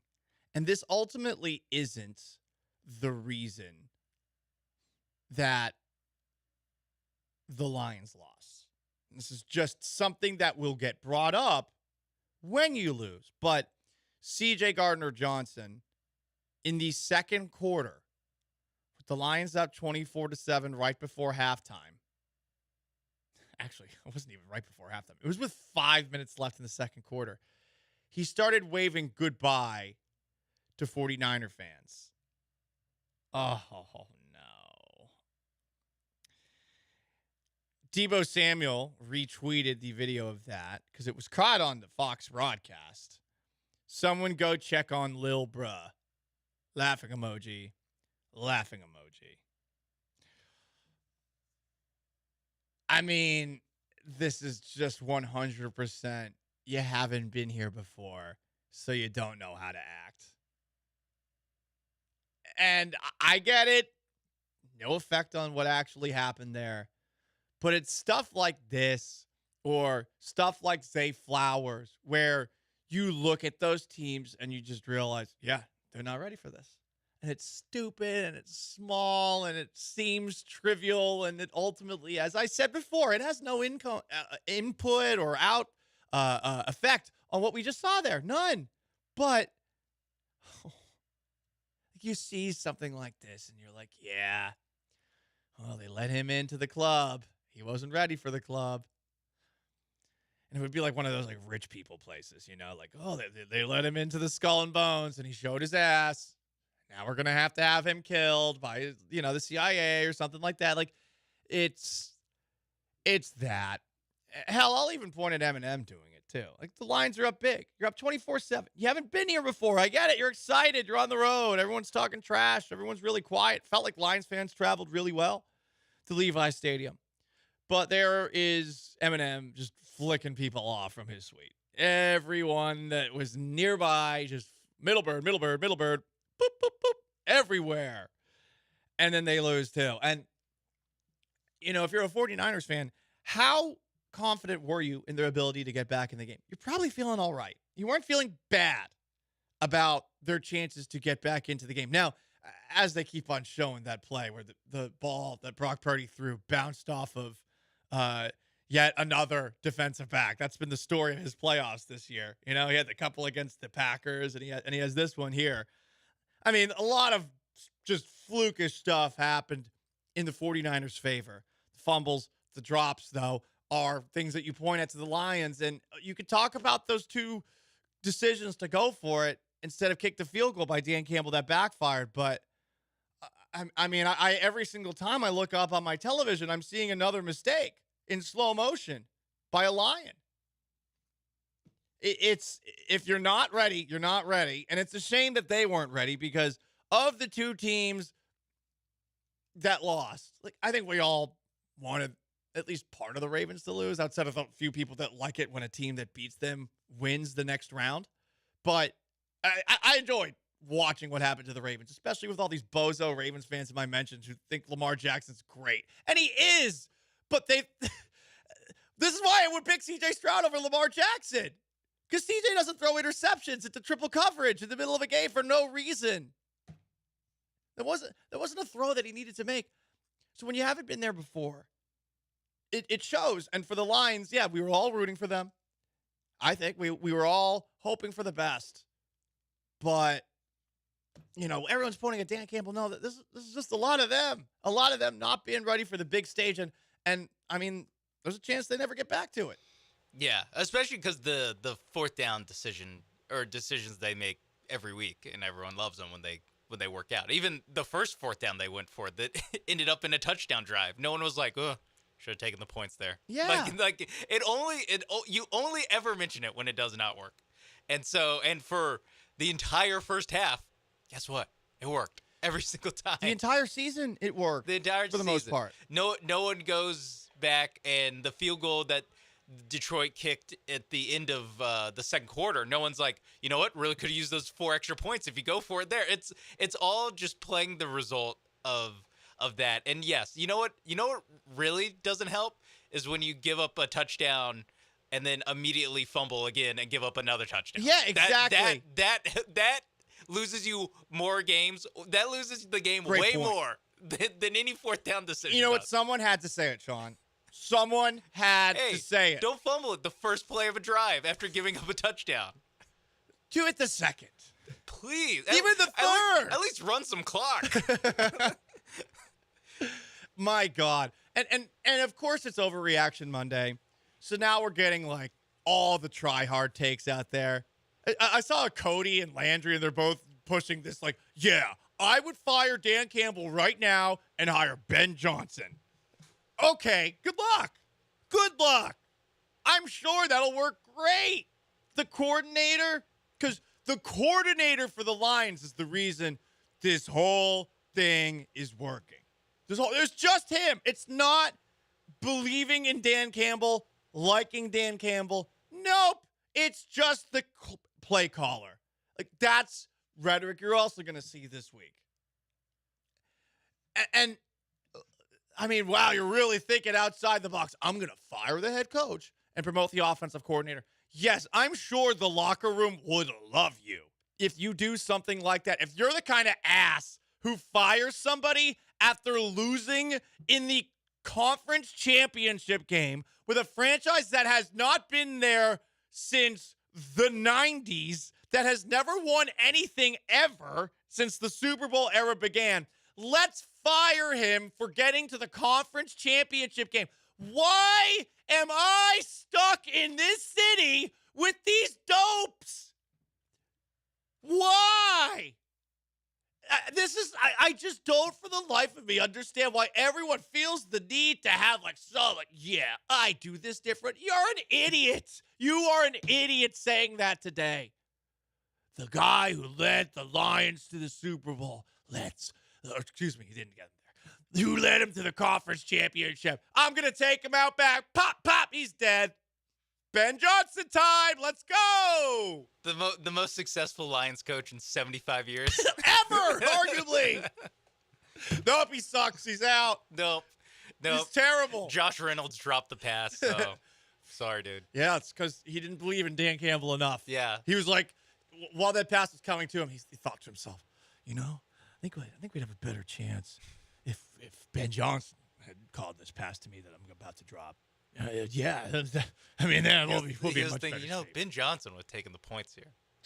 It's crazy. I don't. People love to try hard today. It is as simple as the Lions pissed themselves down the stretch, and I know that some people are going to point to Dan Campbell and say that's a reflection of him. I'm not. I'd even say the same thing for John Harbaugh and the Ravens. And the Ravens did make a lot of uncharacteristic mistakes in this game. But no, I think it's a matter of you have a young team that was not ready for this moment in both situations versus the two teams that have been the most consistent teams in the NFL the last 5 years, the Niners and the Chiefs. Yeah, the Niners, 4 NFC title game appearances in the last 3 in the last 4 years, whatever it is. And they come into a team who literally has never been here before. You think about who made the mistakes or who made big mistakes. You had Jahmyr Gibbs. Greg Olsen said it looked like there was a mix-up between him and Goff on which side the handoff was going to be. Right. And he fumbles. And Jahmyr Gibbs, rookie. You look at the other game, Zay Flowers motioning all of it, basically the entire third and fourth quarter for Zay Flowers, making a lot of mental mistakes, rookie. So these guys literally have never been here before. No. And it really showed. I mean, even Brock Purdy showed throwing that balls off of graphic. people's face masks. Right. They showed that graphic, and it was the 3 Lions who have been there before. It's Jared Goff and 2 other guys. And then on the other side, oh, wait, so the whole 49ers team's been here before? McCaffrey, I think, played in a Super Bowl. Yeah. Or no, he didn't make the Super Bowl. He didn't play in the Who didn't make the Super Bowl? No, McCaffrey. This is his first. Yeah, this is his first. So basically, everyone other than McCaffrey has played in these big games.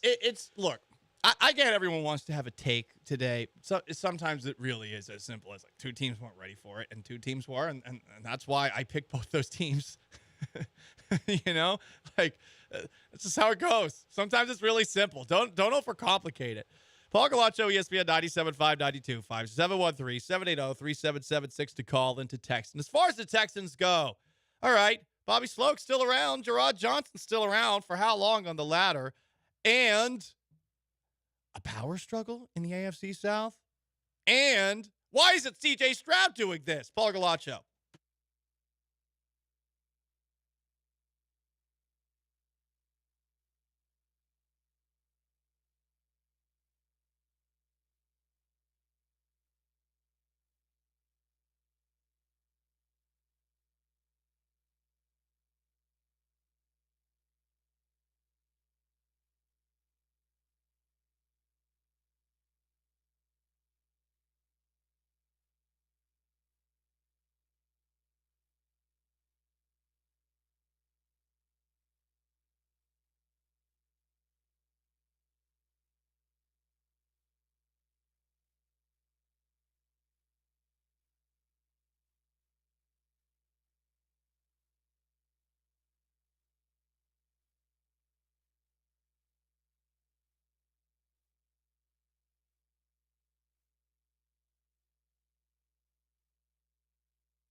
Couple of thoughts on the most interactive sports talk show in Houston, youtube.com. ESPN Houston. Doctor Who says, my hot take, all 4 teams should be proud of what they accomplished. Hell yeah. I like it. It is hard to get here. It's also hard to get back. More comments. Some people are pushing back on me saying that with John Harbaugh, I don't think it's all in the coaching. I don't think it's all in the coaching with Dan Campbell either. Here's the thing. With certain situations, are you supposed to hold the player's hand out there and stop him from being a dumbass? Like with Zay Flowers. Like, aren't these things that you should know? The coach can't go out there and say, little Zay, you need to calm down and give him a binky. He can't do that when he was having his 3-play meltdown that he had. And again, maybe he should have pulled him off the field. Maybe he should have seen it. But when you're at this point in the season, the conference championship game, you got to pull your best player off the field because he's acting like he's a high schooler? I mean, I suppose there are other options at receiver for the Ravens, but... Yeah, they really could have thrown just Nelson Aguilar instead. That's so crazy. I'm sure nothing wrong would have happened there. Right, he'll catch the ball. Right, exactly. It's one of those things where I get blaming it all on the coach, the head coach, but there are certain times where I'm like, this was not anything that we saw against the Texans the week before. And now all of a sudden, they're a totally different team a week later, and it's the coach's fault for all of it? I don't know. I don't know about that. Yeah, especially... A simple way to look at it. I especially have a hard time putting on the feet of Harbaugh because, like you said, they're such a good team last week. They just absolutely murdered the Texans in the run game, and then they went and they had 16 runs against the Chiefs. 8 of them were Lamar Jackson. I'm sure like 5 of them were not designed runs either. So they really just abandoned the run, which is crazy that they did that. But KC's got a good defense. They do, but they didn't even try to run it on. I mean, Gus Edwards had 6 yards per carry on 3 carries. Maybe you got to give it to him a little bit more. Yeah, I mean, we came into this playoffs, you the loudest of all of them about not trusting Lamar Jackson as a passer. And then they just don't they just have him pass the ball every play. I mean, that's the biggest that would be the biggest indictment is if they just didn't try to pass with him at all. But ironically, they showed some of the issues that many people have with Lamar Jackson as a passer by throwing as much as they did. I actually kind of disagree. I think because like we said, they got as close to scoring a touchdown as you can with the Zay Flowers play. True. And so they were moving the ball, passing it. It's just they turned it over in the end zone twice and lost by 7. So I'm not saying that they would have won. I mean, I'm sure Mahomes would just let a touchdown drive if he needed to. But I think that Lamar actually, other than the Isaiah Likely interception or the interception where he was looking for Likely in the end zone, that was bad. I don't get it. Yeah, no, at all. I mean, if Brock Purdy throws that ball, we're killing him. Well, also the DB drops it. Yeah. But 2 DBs drop it. Yeah. And then the third one drops it. Bounces off of one DB into another DB. No. But I think the Ravens did a decent job moving the ball. They did a better job moving the ball than the Chiefs did in the second half. It's just that, again, they just made killer mistakes. Killers. So, the Texans coaching staff, it looks, at least right now, 10:38 Central Time on January 29th, that they will have both Bobby Slowick and Gerard Johnson back. Now, the Steelers and Saints are 2 teams with available jobs that have interviewed him. The Saints interviewed Johnson a second time on Saturday. Pittsburgh just interviewed Arthur Smith. I almost feel like they're going to hire Arthur Smith if they interviewed him, mainly because of the success that he had with Tannehill. I bet that they think to themselves, well, maybe he can do a salvage job with any of these very boring quarterbacks.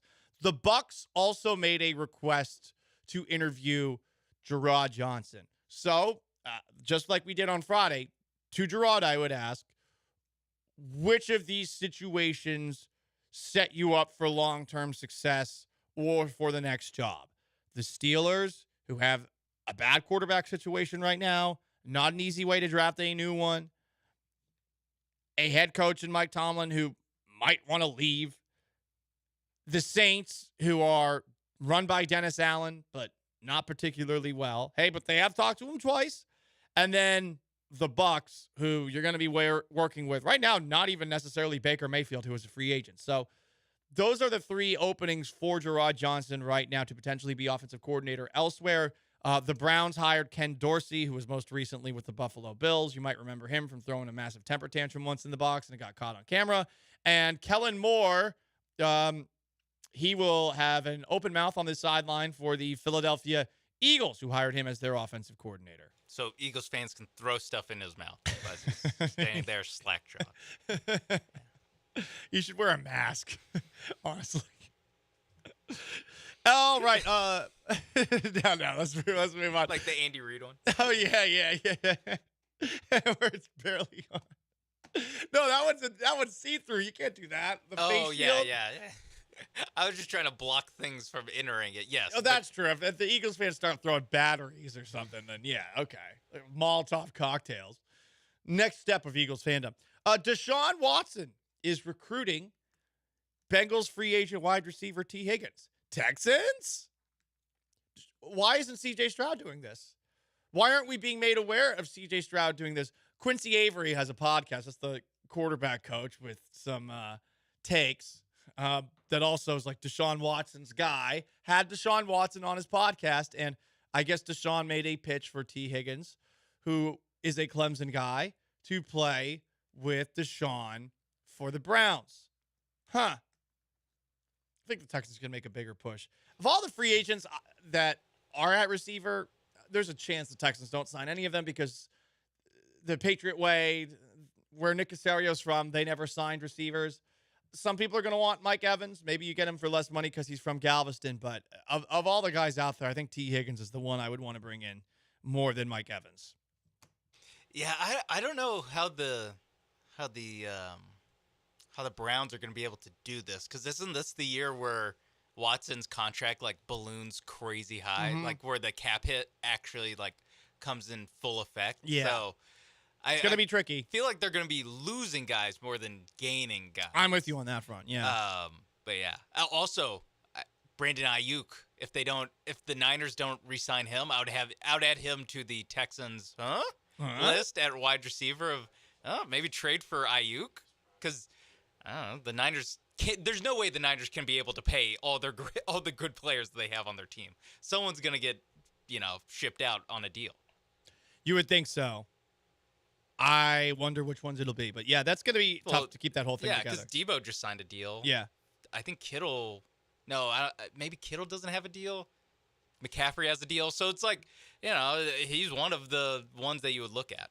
That is a good point. That's just a side Texans thing. I like that. More on that. The countdown to free agency continues. Ooh, yeah, that's our next countdown. We start that tomorrow. How about that? Free agency countdown. I like it. In the AFC South, is there dysfunction? A story came out about how there may be dysfunction and discord between Doug Peterson and Trent Baalke. Baalke is the general manager of the Jags. Peterson's the head coach. Baalke had issues, if I'm not mistaken, with Jim Harbaugh in San Francisco. So Baalke publicly denied it.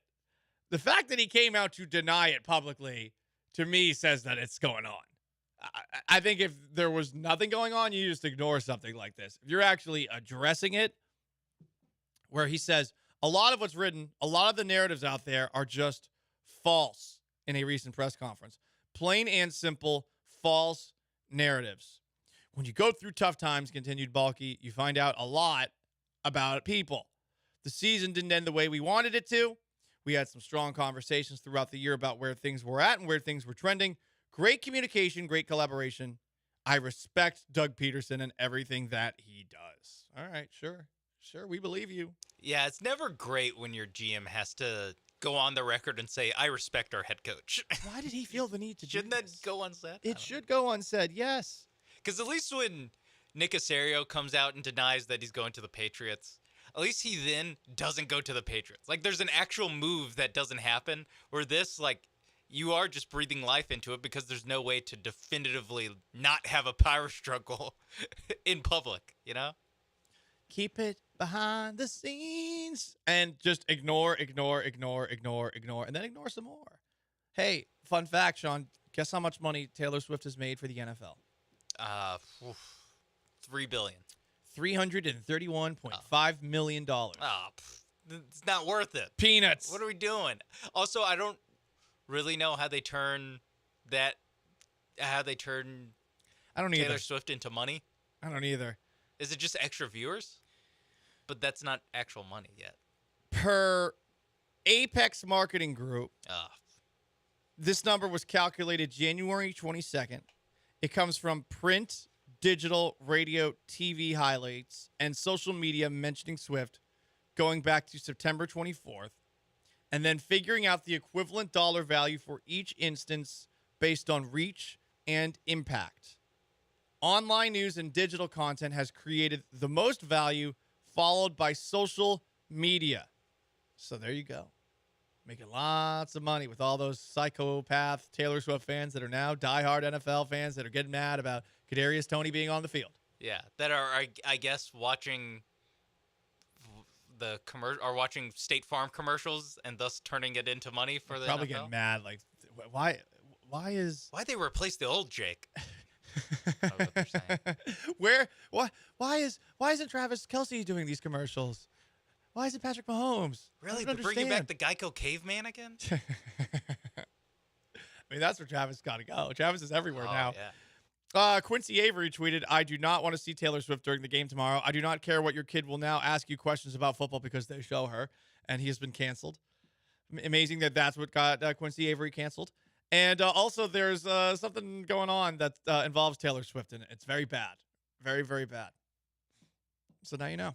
Not good. Not good stuff. But maybe add the legislation to safeguard us against artificial AI. intelligence? Yeah, AI, you know or what, at if least this images. Taylor Swift, artificial intelligence, Taylor Swift did things for our online sins. Tread carefully. I treaded. Look it up, folks. Don't look it up. No, just look up the story. Look up the story, but don't look that up. No. It's the Paul Gallant Show. ESPN 97.5 and 92.5. Big game tonight in college basketball. The Cougs are going to take on Texas. I thought this story was fake. I truly did. But Texas is once again embroiled in another controversy involving hand signs. We need to discuss. It's the Paul Gallant Show. Stick around.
back to the Paul Gallant Show, coming to you live from the Veritex Community Bank Studios on ESPN 97.5 and 92.5. I'm making a very lewd gesture. YouTube, check it out. Before we get ESPN pulled- Houston. Before we get pulled off of YouTube. We might get pulled off of YouTube for this Sean Mapes Behind the Glass or on Twitch or wherever. I saw this headline and I looked at it multiple times over the weekend because I did not think it could possibly be real, because it feels like it has to be some sort of prank. I've kind of gotten to that point with things I see on the internet. I wonder what is real, what's being done as a prank, what's being staged. And I saw on my Instagram, which is generally a pretty... Most of the things I see on Instagram are from meme accounts and dumb stuff. So I assumed that this was somebody making fun of Texas. But nope. During a Texas BYU game in Utah, there was a row of Cougar fans, students, who were sitting and wearing shirts that spelled out "horns down." That's it. And I'm not sure who called the police, if you will, but these shirts were removed. I don't know if the horns down shirts were being worn while game was actually being played, or if it was just during warm-ups, but the removal of those shirts is just another example of horns down, which truly does not seem like a big deal to most people, including, I think, most Longhorns, somehow still finding a way on a weekly basis now to occupy the sports media news space. I'm trying to figure out how. And this time, I actually have a theory, but I don't even believe this. Now, my theory is that no one from Texas told them to take these off. My theory is BYU, a Mormon school, thought that this was poor sportsmanship and not the way of the Mormons. That's what I think happened. And the funny thing is that in doing a gesture of good sportsmanship and trying to uphold the Mormon tradition, for those who don't know, if you've ever met a Mormon person, they're generally very nice. I don't know if they're nicer than anybody else, but it does at least seem that way based off of South Park and the Book of Mormon. They don't drink alcohol. They don't drink coffee. So they're normally pretty normal people. They're very, very calm, nice people. They seem to be very calm and very nice. But would it not be hilarious if in getting rid of these shirts, they directly led to Texas getting the bleep made fun of it for another week about how sensitive and soft they are when it comes to horns down? Yeah, the BYU coach actually addressed it. He addressed it? Yeah, Oh, no. I have this down. I don't know. You guys reporting on this horns down T-shirt? Are you guys hearing this? Yeah. And just to know from our student, they were taken off before the game started, right? And from the Rock and from our players and from our student body, that's just not us. That's not how we roll. And it was just a miscalculation on just a couple eager kids. But here's the thing. This is not bad. Honestly, there are so many worse things that you could say. Saying horns down, it's not a slur. It's not offensive to anyone except for a Texas fan. I've heard some people say that saying horns down is the equivalent of giving someone a middle finger if they're from Texas. Stop. That's babyish as well. This is for Mormons as polite as trash talk gets. It's pretty nice. This is not Jazz fans and all those Rockets Jazz series back in the day who are not so Mormon. Let's just say that. The BYU coach wouldn't love some of the things that they. He would have hated that. He would have hated that. But this, there's a part of me that almost wonders: is this like a false flag operation being done by BYU to punish a leaving the Big 12 Texas team, where they have the shirts on and they tell them to take the shirts off? They know it's going to become a scandal. They know that Texas is going to get roasted for it, and they get some cool points now that they've joined the Big 12, because everyone hates Texas in the Big 12, especially the schools that are staying. That was my big brain conspiracy theory. I don't know. I don't know if that's actually what these tricky Mormons are doing, but that's 100% what every other team should do. Right. Every other team should do it. Just do it. Like, even if it's like, even on your own floor, just do it, because that's until the BYU coach, said that in the post game. Everyone just assumed that somehow Texas just has pull to be like, no, get those. They're LeBron and Russell Westbrook just pointing at fans, being like, get them out, make them change their shirts. Can we have tonight with the Cougs Texas game? Big game for Houston, biggest game for Texas. It's a big game, right? I mean, this is the best team in the Big 12 based off of the couple losses by Kansas, right? Yeah. This moment in time, probably highest ranked. Kansas are the two best teams. Right. Okay. So it's a big game. My idea is they wear horns down shirts into the arena, the players. Yeah. Or the layup line. In the layup line, and then Kelvin Sampson makes a big show about how this is disrespectful. Now the thing is, he is the one person who will not. This is maybe the one Big 12 coach, because he coached at Oklahoma. This is probably the one Big 12 coach who was like, F Texas, like if you were getting him off the record. Yeah, based off of that little quote that we talked about from last week where he addressed the horns down scandal. I feel like Kelvin Sampson would actually be like, you know what, we should do this. It'd be fun. Yeah, we need – what needs to happen is U of H fans going to Austin for this game, or in Austin already. Yeah. That are going to the game. Like, I know Andrew Carlson, our very own Andrew Carlson, is going to the game. He is. He's leaving after Connor Beard to go to the game. Is he going to make it? I don't think he's going to make it. He'll cut it close, right? Leaves at 3. Well, I drove back from Austin yesterday, and I left at 11, and it took me like slightly over 3 hours to get back. Yeah. So I don't know. I don't think he's going to make it. Driving into Austin at rush hour traffic, that city can't handle traffic. Yeah, absolutely. That city can't handle anything. Absolutely not. But what Andrew Carlson needs to do is to wear a horns down shirt. Yes. Make sure ESPN catches them, and then take it off. and then take it off and make it seem like he wants a reason to take off the shirt. Let's be honest, right? He's just looking for excuses. Well, he's like me. Andrew and I, we're looking for excuses to take our shirts off. What's wrong with that? What's wrong with that? If you're in good shape, you want to take your shirt off. Yeah.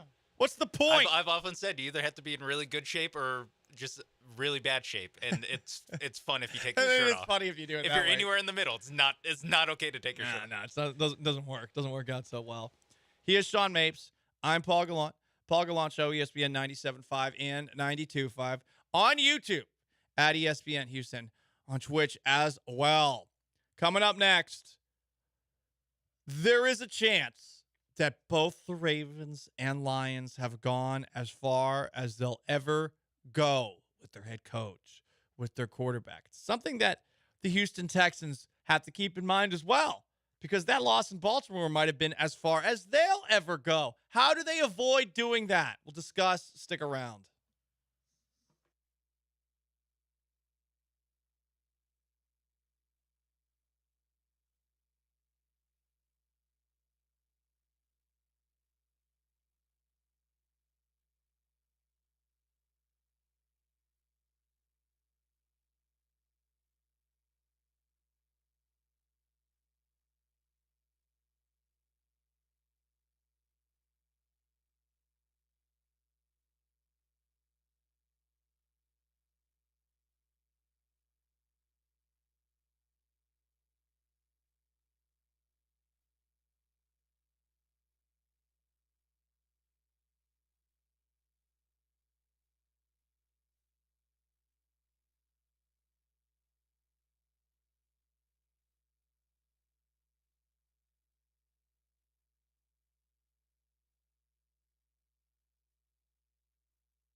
Live from the Veritex Community Bank Studios, it's Paul Gallant. Join the conversation by dialing or texting 713-780-3776. Most interactive sports talk show in Houston. In the last segment, we were talking about the latest horns down scandal. Fake Tony Stark on YouTube said, careful, Paul's getting canceled. Paul Marine said he's reporting it to YouTube. Hey, don't do that. Don't do that. We need to make money. This show makes more money than the other shows because of the handsomeness of its host. It is a thing, okay? Do not report, please. I have a cat to feed. Also, you can join on our Twitch or on a text line or by phone, 713-780-3776 to call to text. Super Bowl 58 is set 13 days away from Travis Kelce, Taylor Swift, and what's the team? The Kansas City Chiefs going up against the San Francisco 49ers. Chiefs beat the Ravens 17-10. The 49ers overcame a 24-7 halftime deficit, and they beat the Detroit Lions. So now you got to wonder about who's actually going to be back to this spot next year. Maybe the Ravens feel like they're likely to get back. Lamar Jackson did have a very good season. That defense is great. But on the other sideline, a team with Jared Goff as its quarterback, a team that has never been this far in the playoffs before. Hell, just the fact that they're the Lions, it does make you wonder if this is the furthest that the Lions ever will go. And in a moment of honesty after the game, Lions head coach Dan Campbell was asked about that possibility. Do I believe that? No. However, I know how hard it is to get here. I'm well aware. And it's going to be twice as hard to get back to this point next year than it was this year. That's the reality. And if we don't have the same hunger and the same work, which is a whole nother thing, once we get the offseason, then we got no shot of getting back here. I don't care how much better we get or what we add or what we draft. It's irrelevant. It's going to be tough. Everybody in our division is going to be loaded back up, and, you're not hiding from anybody anymore. Everybody's going to want a piece of you, and which is fine, which is fine. But so it's hard. You want to make the most of every opportunity, and we had an opportunity, and we just couldn't close it out. That perspective is the correct perspective, and it's the perspective that the Houston Texans better have. I think often when you see a young team make it to the playoffs for the first time and surprise a lot of people, you just assume that it's going to continue. But that very often in the NFL, which is at times just mean. Take a look at what happened to the Lions at the end of yesterday's game. I mean, for God's sakes, like Brock Purdy threw another interception, and it should have been intercepted. It bounces off a Lion defender and into the hands of Brandon Ayuk, and they score a touchdown. But here are some teams that got close to making a Super Bowl, listed by Justin Spiro, and never got back. 2009 Vikings. Oh, wait, the 2010 Jets. But that's the year after where they didn't make it. The 2010 Bears. The 2014 Colts. 2015 Cardinals. 2017 Jaguars. 2017 Vikings. The 2019 Titans. The Bills in 2020. The Packers in 2020. It's hard to get to this point. It's hard to get back. Unless you're the Kansas City Chiefs and Patrick Mahomes. And honestly, unless you're the San Francisco 49ers. You're getting a matchup of the two best teams. How did the Texans get back? I saw a comment. This is on our Twitch. The Texans have an elite quarterback and a rookie contract. Their run starts now. It's Super Bowl or bust in these next 3 years. I guess as far as signing people to big contracts and taking risks that you maybe won't be able to down the road, sure. But more than having that mindset of Super Bowl or bust, I know that DeMeco Ryans has a big challenge on his hand this offseason in getting these guys to realize how difficult it is to get to this moment. Because if you're any of those young Texans players, whether you're a rookie this past season like a CJ Stroud or a Tank Dell, or someone who was playing for a team that wasn't really efforting to compete the years before that, so that would be Derek Stingley, some of the other young players, you have to have somebody just almost slap you in the face with the tape of the Lions blowing that 24-7 lead and saying, there's a very good chance they're not going to be back. There's a very good chance you won't be back. The schedule that the Texans are going up against this coming season, the first place schedule, I mean, it's brutal. It's going to be hard. And they are going to lose games to teams that are on the same level as them. That's just how the NFL works. How many are they going to lose to teams that are on the same level as them? I mean, we know this year that they've lost a couple of games to teams that they were better than. And that was this year.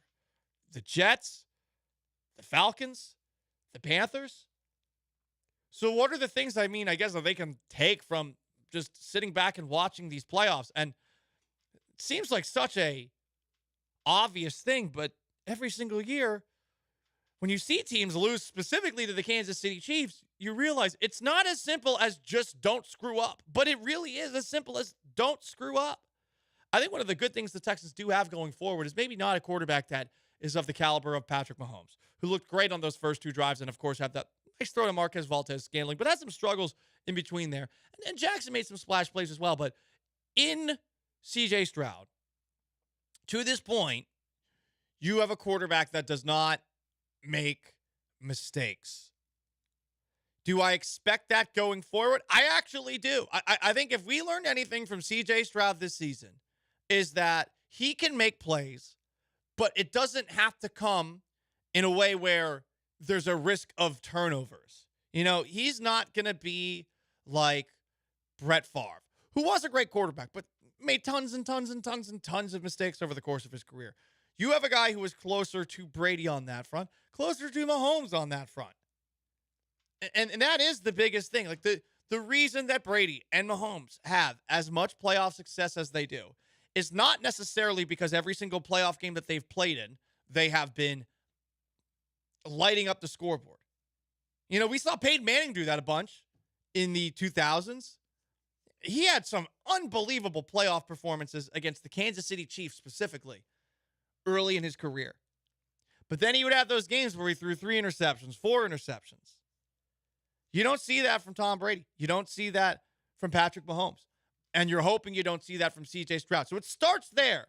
And then from that point on, it's just don't do dumb stuff. The quarterback can't throw an interception and can't fumble. You can't do dumb stuff. Just don't do the dumb stuff. Don't be Zay Flowers. Don't drop passes that are open. Dalton Schultz had a couple of those. Like, you got to just not be dumb. And sounds really simple. Sounds almost condescending. But the reason that these teams have these long runs is because maybe the moment just doesn't resonate with them at all. Maybe they're like, yeah, it's just another game. Maybe eventually that's how you get to a point where you're never nervous. You're always calm, cool, and collected. Because these two teams, I mean, the Lions look like a team that were a Cinderella story that just hit reality really quickly. Like Cinderella going up against a Goliath in March Madness. And all of a sudden you're like, oh, yeah, these guys suck. Like, what are we doing here? I was thinking of actual Cinderella. I was like, I don't think she fought anyone in the Cinderella. No. Yes. They were 100% a 13 seed that made the Elite Eight and then had to play North Carolina. And you're like, right. And they made some threes in the first half, and then and then it was over. And then it's over. So the Lions did eventually look like that. And the Ravens just looked like a team that should know better by now. And the Lamar Jackson interception was terrible.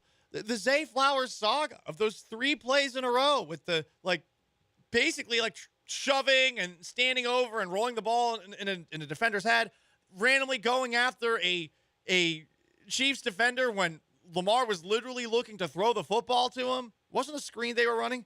The Chief defender was like, what are you doing, dude? Yeah. And Lamar, and the funny thing was, Flowers, you could tell, was so agitated, looked back to, like, try to explain to him why he was trying to block him downfield instead of looking for a pass that came his way. And I don't know if these are all related, but I did feel like Flowers was trying to do too much, perhaps as a result of that. He did not need to dive ball first for that touchdown. He didn't need to do it. No. You never need to do it. That is my big pet peeve in football is players who are, let's be honest, me when you're doing that. Unless it's the end of the game and you must cross the plane. You are being me. If you're just all know how to punch the football out. And if you just put it there, they have a chance to do it. And if you're holding it out, whether it bounces out the end zone and it becomes a touchback or it comes out of your hands and another player recovers, you should be punished violently for that dumbass move. Because it's a me. I'm not about the team. I'm all about myself. I want my glory move. It is, ultimately. And it's moments like that stack up, and it's why the Chiefs just keep on doing what they're doing, because they don't do that. When's the last time the Chiefs really screwed up in a game? Was it Kadarius Toney related? Probably. Yeah, the non-Kadarius Toney related big game. The play where he lined up offsides, where Travis Kelce threw him that ball and he screwed the whole thing up. Or D Ford offsides. That was the first, because I was thinking playoff games at first, and the first one I thought of was 2018 D Ford lining up offside. And guess what? That was their first year, like going through what they go through. The growing pains happen, and hopefully for the Texans, all the pre-snap penalties was just a one-time thing. But I'm gonna beat this into your head today, and you know, just take the simple approach here. It is legitimately all about not screwing up and not doing really dumbass things that cost your team. And the two teams that did less of that advanced, and they've been advancing for a while. And I'm hoping that the Texans into next year don't have a cacophony, how about that, of errors that ultimately do them in. Because they might have had a chance against Baltimore if not for some of those mistakes. As time wore on, it did seem like it was Baltimore was clearly the better team. They do need to get more talent. Don't get it twisted. But they also, when they're going up against a team like Kansas City this year, and the good news for them this season with all the teams that they will play against, won't be playoff caliber, but it'll be similar to it. You play all those teams, the biggest thing that I want them to take away from every single game is, did we shoot ourselves in the foot for no reason at all? Because that's what the whole damn thing's all about. Paul Gallant Show, ESPN 97.5 and 92.5. 713-780-3776 to call, to text. You can join on our YouTube channel. You can join on Twitch. Stick around.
Welcome back to the Veritex Community Bank Studios. Here's your host, former Shorecrest Preparatory All-District Safety, Paul Gallant. So, count me as one of the people that's not that annoyed, if I'm being honest, with the Taylor Swift dynamic of Super Bowl 58. For me, I look at it as, at the very least, content to laugh at. Because she has very little to do with the game. She's minding her own business too. But she is now everywhere, and it's because her fans are psychos. Her most diehard fans, like the diehard fans of any sports fan base, like all the Ravens fans who were getting mad at me and saying I said Lamar Jackson sucks, which I never did, who are now calling for Lamar Jackson's head on radio in Baltimore today. The worst of the Taylor Swift fans are scary. The kind of people that could successfully storm a Capitol or install a 1930s kind of despot dictator. Like, that's what makes this experience the worst, is just seeing those people and dealing with those people. But I have no issue with the extra coverage that Taylor Swift dating Travis Kelce will get in our 2-week build up to the Super Bowl. I hate that there's 2 weeks between the conference championship and the Super Bowl, but I have seen a story that is making me reconsider just a little bit. This is ads flight 1989 for the Super Bowl. Return flight 87 to Kansas City. So this airline, American Airlines, has renamed one of the planes Flight 1989, leaving Kansas City, flying to Las Vegas, and the return flight is 87. 1989, that's Taylor Swift's birth year. That is Taylor Swift's, I guess, #1 album. And 87 is Travis Kelce's number. This is an ESPN post right now with the caption reading, Chiefs fans can travel in glitter emoji, style glitter emoji, to the Super Bowl, heart hands emoji. This is how it begins. And here is my question for you going forward. Do you want us to bury our head in the sand when it comes to this? Or do you want us to bring up every single one of these stories and highlight just how ridiculous it is? I want to do the latter. I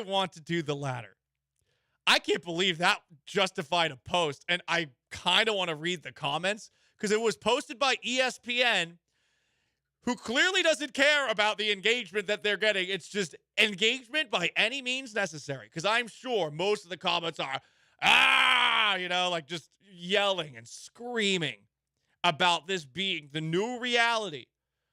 Guys, we got 13 more days of this. 13 more days of Taylor Swift and Travis Kelce's love being thrust into the spotlight of all spotlights. They've only been dating for like 4 months. But I don't know about love. Yeah, it's still early in the relationship. Yeah, that is a good point. Have they even said that to one another yet? Because that generally doesn't happen the first 4 to 5 months, right? Now, I'm asking. I think it's different for different people. I'm asking because I feel like it would be a little bit early, but they all. It's different because they're both so famous. But then again, they probably never see each other, but they probably see each other pretty rarely. Like, it's not like they're live in the same town. I've never been in a relationship longer than 5 months. I know that I have never said it to somebody else. I also know that the only time I heard it from somebody else was a drunk phone call. So I don't think you do that the first 5 months. Could be wrong, but I don't think you do that. If anyone does do it, though, it's probably Taylor Swift. I would probably say it. Based off her If I'm catalog Travis. as an artist, I feel like she moves pretty quickly in the like she falls pretty hard in all these relationships, given the fact that they all get 3 different breakup songs about them. I think the last guy was like 6 years. Was it really? Yeah. There were a lot of those, no doubt. She's in her 20s. I totally just know that there was one understandable. about Jake Gyllenhaal where they dated for like 3 weeks, like 10 years ago, and she just made a song about that. So Sometimes you need content. So the show needs content. Game respects game. Taylor Swift, Paul Gallant. I mean, we're icons, right? In our own way. Two people born in the same year. Both born in the same year. Thank you. What I learned this segment. Yeah. Okay, so to answer your question about should we either ignore or bring up every piece. Can I just walk you back from every piece to, like, can we only do the choice cuts? Can we do like 2 per day? Maybe. 1 in garbage time. No, I think we need to. We have a Texans watch, free agent watch that we're starting, and I think we have to have a Taylor Swift before the Super Bowl watch. Can't do that. I think we need it. I think you pushing back. We might need it, but Listen. we might need it given there's 13 more days of this. We want things on our show that exude strong emotions. Strong emotions. Does make sometimes, you know what the most successful talking heads are? They're not people that you agree with. They're people that bring up things that you don't necessarily want to hear. Sometimes that's an opinion. Sometimes that's a news story about how an airline changed the flight name in 1989. Well, very popular tight end's girlfriend, Sean. This is a little different. It is a little different. This isn't Tom Brady dating Gisele Bundchen. This is Travis Kelce dating Taylor Swift. It's big. Big deal. We haven't had this before. We've never had this before. Ever. I haven't done any research, but we've never had it before. I mean, it's such a small list of like most famous musician on the planet dating a football player. It's like, yeah, we probably haven't had this before. Is there going to be a Taylor Watch video channel like that? ESPN has the Pat McAfee watch. Can we get a Taylor Swift watch? Would she be cool with that? No, she's probably not even going to be there because I guess she has a concert in Japan or something the same day as the Super Bowl. You can move that. Come on. I got to say, if she's not at that Super Bowl, like, she kind of sucks. Yeah, that tells us all we need to know about the relationship. You got, like, I think everyone will understand. It's like, it's my possible future husband. But no, honestly, if she doesn't go, they can't get married. I will stay here.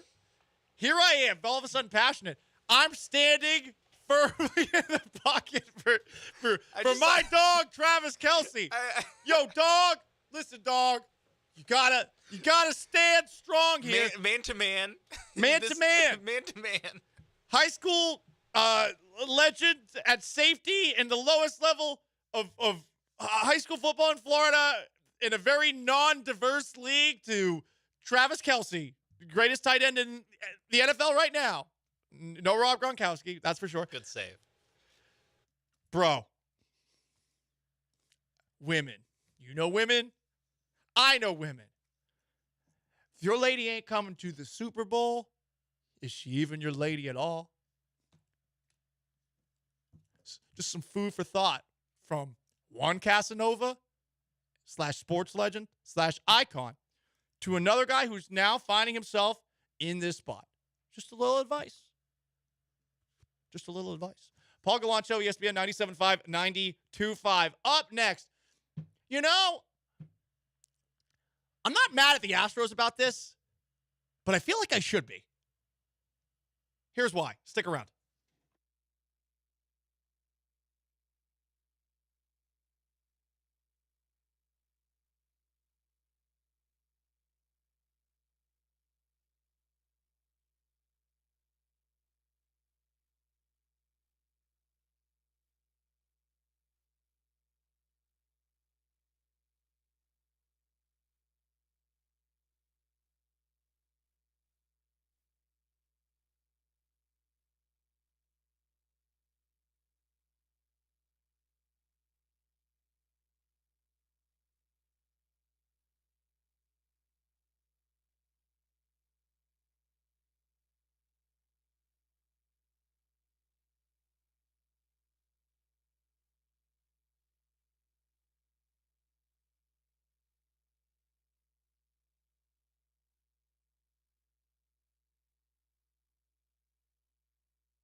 Back to the Veritex Community Bank Studios and your favorite 10 to noon sports talk host, Paul Gallant.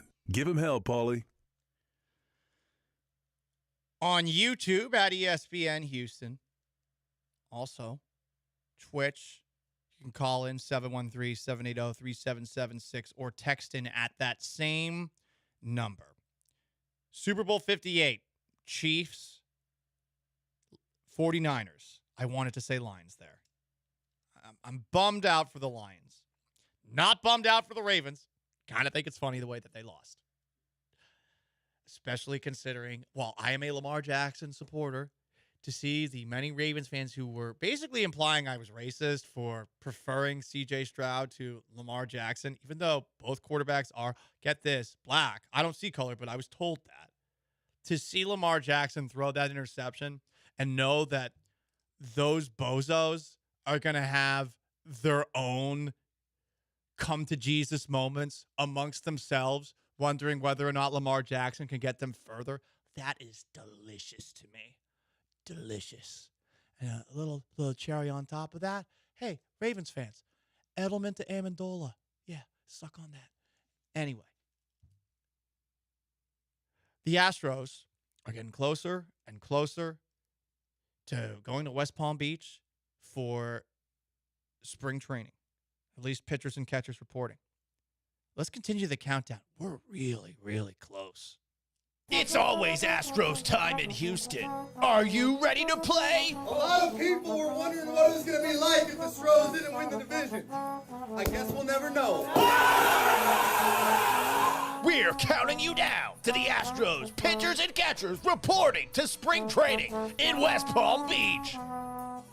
14 days. That's 2 weeks. Now, we've been going to this list put together by Brian McTaggart when it comes to who's the best at every single number for the Astros. This one is a tricky one because there's Alan Ashby, there's Bob Aspromonte, there's Roger Metzger, there's Morgan Ensberg, and technically there is also A.J. Hinch, who wore number 14. Pour one out, but he doesn't count because he is a manager. The choice made by McTaggart on this list is Alan Ashby, who from 1979 to 1989 caught the second most games in club history behind Brad Ausmus, including 3 no-hitters. They cut him in 89 to make room for Craig Biggio behind the plate. So we're 14 days away, and I saw something over the weekend, and I realized that this was going to happen as a result of the Astros giving that massive contract to Josh Hader. 5 years, $95 million. There was no way that they were also going to be able to keep Hector Neris. Or so I thought. And I thought that because I had seen rumors about how Neris was looking for a contract that was worth around $50 million over 3 years. That's insane. But Hector Neris will be playing elsewhere in 2024. And this sucks to see what it costs to bring him in. Right-handed reliever Hector Neris, reported Jeff Passan early Saturday, and the Chicago Cubs are in agreement on a 1-year, $9 million contract that includes an option for 2025. I'm wondering if that is a player option. Nope, it's a team option. The $9 million team option converts to a player option at 60 games. Okay, so if he pitches in 60, then he has the ability to re-up. So maybe that was the issue for the Astros. Total max with incentives, $23.25 million. I saw this contract, and the first thing I thought of was, okay, so 3 years and $30 million for Rafael Montero wasn't too much. But a deal that essentially is, in a way, 1 year and $9 million, or 2 years in this, when you're trying to keep everything going the way that it's going, this was too much. Like, this isn't the Josh Hader contract. This isn't 5 years and $95 million. I'll be honest, I know that it's probably not good to have multiple arms in your bullpen, that are making $10 million plus, and you already have that with Presley and Montero and with Hader. But at the same time, I don't know, guys. I kind of want as many good bullpen arms as I can have because I know that the Astros bullpen has been its strength of late. And, okay, some of these internal options, one of them will probably be surprisingly good. Like, that is generally how it works on a year-to-year basis with bullpens. But with what Neris did this past year, if it was really only going to take that to keep him around, wouldn't you want to keep him around? How many times did he put out, like, pretty bad fires for you this past season? It was a couple of times. And he also had that hilarious moment where he was calling the Julio Rodriguez, he was calling him homophobic slurs, allegedly. That was just fun for me. People in Seattle got so mad when I said that was my favorite moment of the season. Like, well, you said that was your favorite moment? Like, yeah, it was. It was hilarious. A bullpen guy struck out Julio Rodriguez and got in his face for, like, no reason after he did it. It was just so over the top and random. I loved it.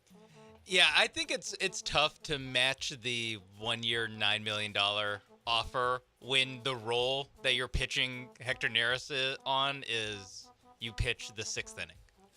Yeah. Maybe. That's totally maybe the fair. 7th if one of the guys is off. Or you come in on those super high leverage spots where if you give up one hit, your ERA is going to be 9. Yeah. And that's not ideal, but I look at this bullpen and okay, it's very top heavy. Like best case scenario with the year that Brian Abreu had, with what you hope Brian Presley will be, and with Hader aboard, like that's awesome. But as we learned last year, pitching depth does not guarantee pitching health.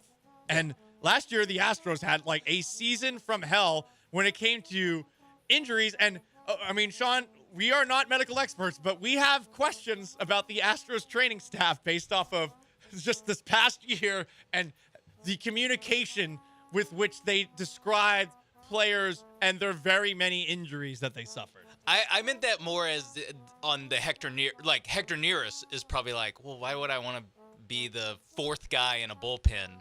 Maybe 5th because of Rafael Montero. I get as opposed that. to being like the setup man for a team. And then just how baseball works, even if the Cubs aren't contending, he'll probably be one of the best arms available at the trade deadline anyway. See, that's true, but if you've pitched on this team specifically before and you've been in this clubhouse, do you really want to, press the reset button and go elsewhere to a Cubs team that is supposed to be good? Yeah, Didn't we say that last year? They're in the NL Central, so they'll have a chance to win it. But it is an obvious step down. But I mean, plenty of guys have left the Astros clubhouse. No, that's true. It's totally true. For me, the specifics of the contract with the player option after 60 games, I can understand how the Astros walked away from it. It's more, man, I thought he was going to get paid a ton, so I had accepted he was walking away. This seems like something you could have stomached for a couple of years if you are truly as all in as you are telling us you are by signing Josh Hader. That's more my issue with it. But to your point, Sean, you're right. What is his actual role? Would he have wanted that? And also, if he pitches 60 games for the Astros, 40, 50 of them will probably be in the 5th or 6th inning. That is true, too. On this Astros team, if everything goes to plan. So it's like, we're signing up for a second year of this for a 6th inning guy. That's where it gets tough, especially with the Rafael Montero. You know what? I think Josh Hader makes up for Rafael Montero contract. Jim Crane, you've come out at neutral on those two. You know what I want? I want average from Jose Abreu and Rafael Montero next year. That's it.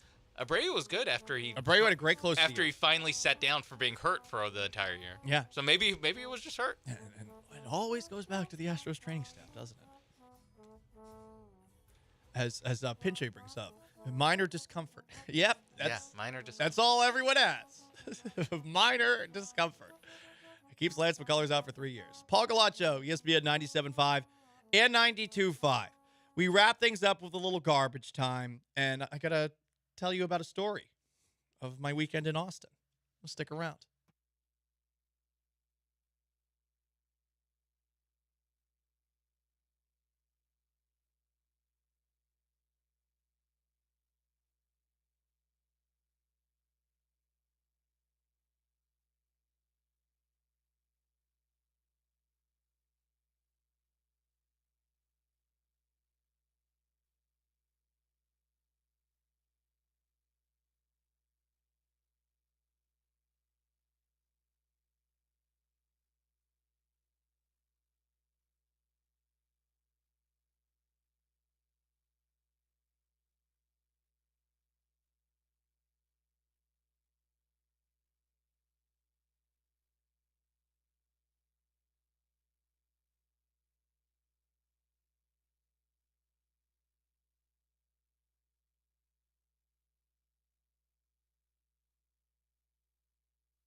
back to the Paul Gallant Show, coming to you live from the Veritex Community Bank Studios on ESPN 97.5 and 92.5.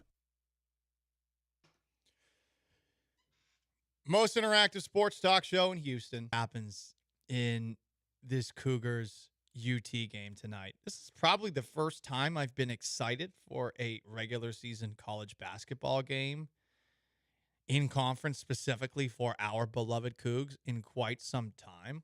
I do plan on watching it. Sean Mapes, producer of the Paul Gallant Show, you are a Texas fan. I know that Andrew Carlson, producer of Connor and Beard, coming up next, is a Cougs fan. Have you guys placed a wager of any sort on this game? No, not really. Not really? No. Do you guys just not care? Do you not care about the pageantry of college athletics and seeing who is better between your two schools? I can't speak for Andrew, but I don't really care. You don't really care. This is so UT. It's just so UT. I have a question. No, I mean I don't really care about Texas basketball that much. Oh, okay, gotcha. Okay. That's what I meant. I don't really care about a lot. I am very much I'll jump on the bandwagon of UT when they are good. That's totally respectable. Except for everything except for football. I'm pretty much there for Syracuse. It's just like same thing with like Texas baseball. It's like, well, okay, when we have a chance to go to Omaha, that's when I'll tune in and act like an expert. Like that's all I got. Syracuse and Florida football, that is 100% how I am. It is. Are they good? Oh, they're not? Okay, well, whatever, you know? See you next year, folks. Yeah, and I mean, now, it's just so much more time on my schedule now. Yeah, especially as a Texas fan from last year, where the team was really good, and then Chris Beard gets in some legal trouble and has to leave the team, and so it became like we cannot waste this year of being good. The last time we had like a top 5 coach in basketball, like this probably won't happen again for a long time. So let's see this one through. Let's get over the finish line with this one, and then to like all but 3 main contributors off of that team left, and so it's hard to like, all right, now let's do it again. It's hard as a fan. It's hard to get invested again when you know this team is way worse than last year's team. That makes total sense. Now, I know you're not looking at it through the prism that so many Texas fans probably are, where there is a natural, it's the University of Houston. I am curious, though, for the average Texas fan psyche, because it does feel like the average Texas fan cares more about Horns Down than they care about all programs other than Oklahoma, which is funny because there's one program that they actually do care about more than Oklahoma, but they're not willing to admit, and that is Texas A&M. Yeah, it's Oklahoma and A&M are the 2 rivals. Everyone else is like, if you lost to Houston, would you be annoyed by the people that would be coming after you from a comments perspective, or do you not know that many Houston fans? Yeah, I would not care. You wouldn't care if they come from me. But hey, guys, remember last week when I fired Rodney Terry? That's true. Just replay that. Hell yeah! Like, what are you talking about? Would I be upset? No. Something. I already fired the coach. What more do you want me to do? I've done all I can do as a alum. You know what you have. You're calling the boosters. You called for the boosters to make it happen. And then I called back after they beat Baylor and I forgot the other team that they beat. That was good. Yeah, that second good team. Oklahoma. Yeah. And I called them back. I said, wait, hold off. Let's not fire him yet. And they lost to BYU. And if they lose tonight, we're back on the fire Rodney Terry train. I like it. That's what fandom is, by the way. If we're not good, fire the coach. And that's what Ravens fans are dealing with right now. Mm-hmm. I think today after the show, I'm going to go listen to some Baltimore sports radio. I really want to find some people that are real life versions of comedian Stavros Hawkins' character Ronnie, the Ravens fan, because I know that there are real versions of that person. Now time for Orioles countdown. Orioles countdown with their O's. Oh no, Lamar Jackson. Flacco would have won that. Flacco would have won it. Oh, I wonder why. No, you notice how those two look different? Anyway, one of the things that always fascinates me about UT fans and the arrogance that they carry themselves with, which is one of the reasons that I tend to identify as more UT than A&M, because I'm an arrogant, uppity middle classer, like I'm one of those. There seems to be a lot of things that they truly do not care about as far as rival schools that are in the Big 12. And I get it because all the other schools hate them because they're the big brother. But there is a part of me that's like, it's kind of suck to just be like, yeah, we only care about OU. We pretend we don't care about A&M, but they do. And then everybody else is like, whatever. It's just different. I mean, because you would have to hate 15 teams. Yeah, You'd that's have to fun. hate every single team. I can't, can't get it up for every game on the schedule. I just got it. All right. Well, Iowa State hates us. Cool. I've Jim literally Carrey. never met an Iowa State fan. It's Jim hard- Carrey, Iowa hard- State fan. Thing I learned this weekend. Actual Jim Carrey? Real Liar, Jim liar, Carrey. Jim Carrey? Jim Wow. Carrey's been going viral because of things he's been doing at college basketball games. Wow. Yeah. He's been he's a very funny troll that makes. Oh, really? Yeah. I'm That's a surprised. surprise. Yeah, it was actually very cool. Jim Carrey's funny. Wow. Well, but would you expect him to troll a coach? He did that. I mean, I wouldn't expect. I mean, I've never heard of him being a college basketball didn't fan either. until 30 seconds So ago. I saw it this morning. I was like, wait a wouldn't be second. Jim surprised. Carrey went to Iowa State 1 and 2. Cares about Yeah, I sports. thought he was Canadian. Me too. Sean Mapes, Paul Gallant. It's time for some garbage time.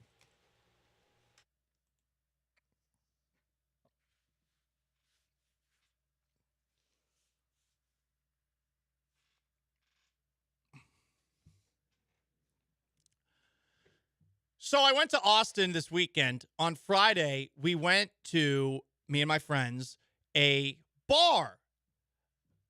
While I was at that bar, I had to go to what I thought was the little boys' room.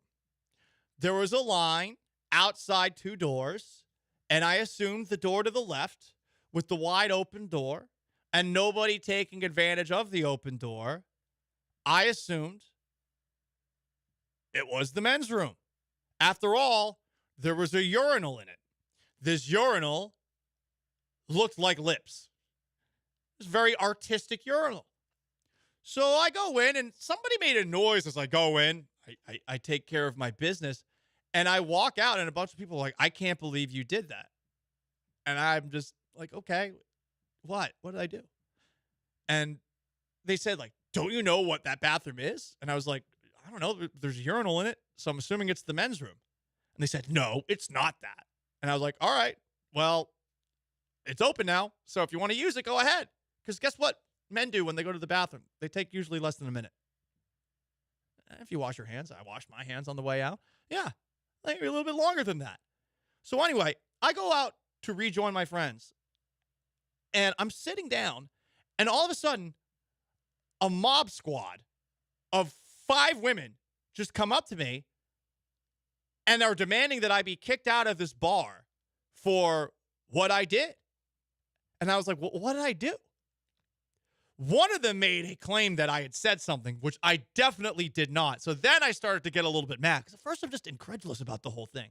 And then I was officially kicked out of this place.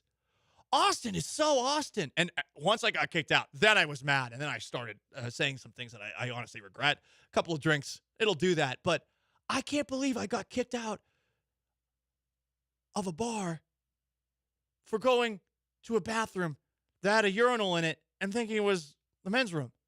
But that's what happened. I'm not going to reveal the name of this bar because my friends are close with the people that work there. But that's what stunned me. I got kicked out, and then everyone's like, yeah, well, you can't do that. I'm like, wait a second. Wait, we're all just buying in with this hook, line, and sinker? And then I went on an epic rant, and I kind of wish I caught it on microphone. But there's a lot of profanity in it, so we can't play it. So anyway, guys, don't worry about keeping Austin weird. It's doing a great job.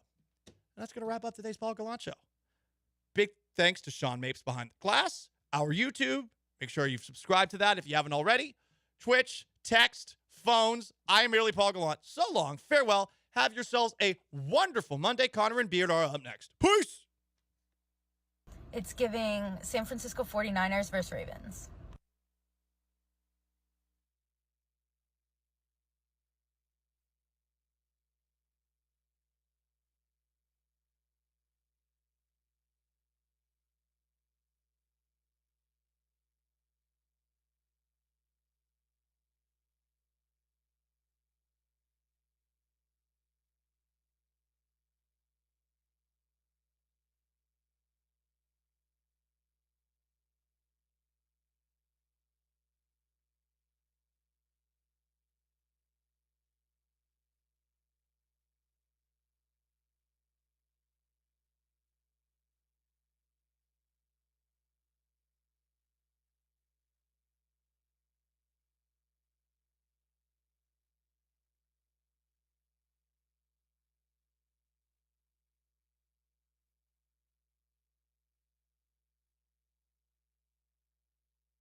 It's another week of Connor and Beard, and we are here. I'm Michael Connor. He's Josh Beard. That's Andrew Carlson.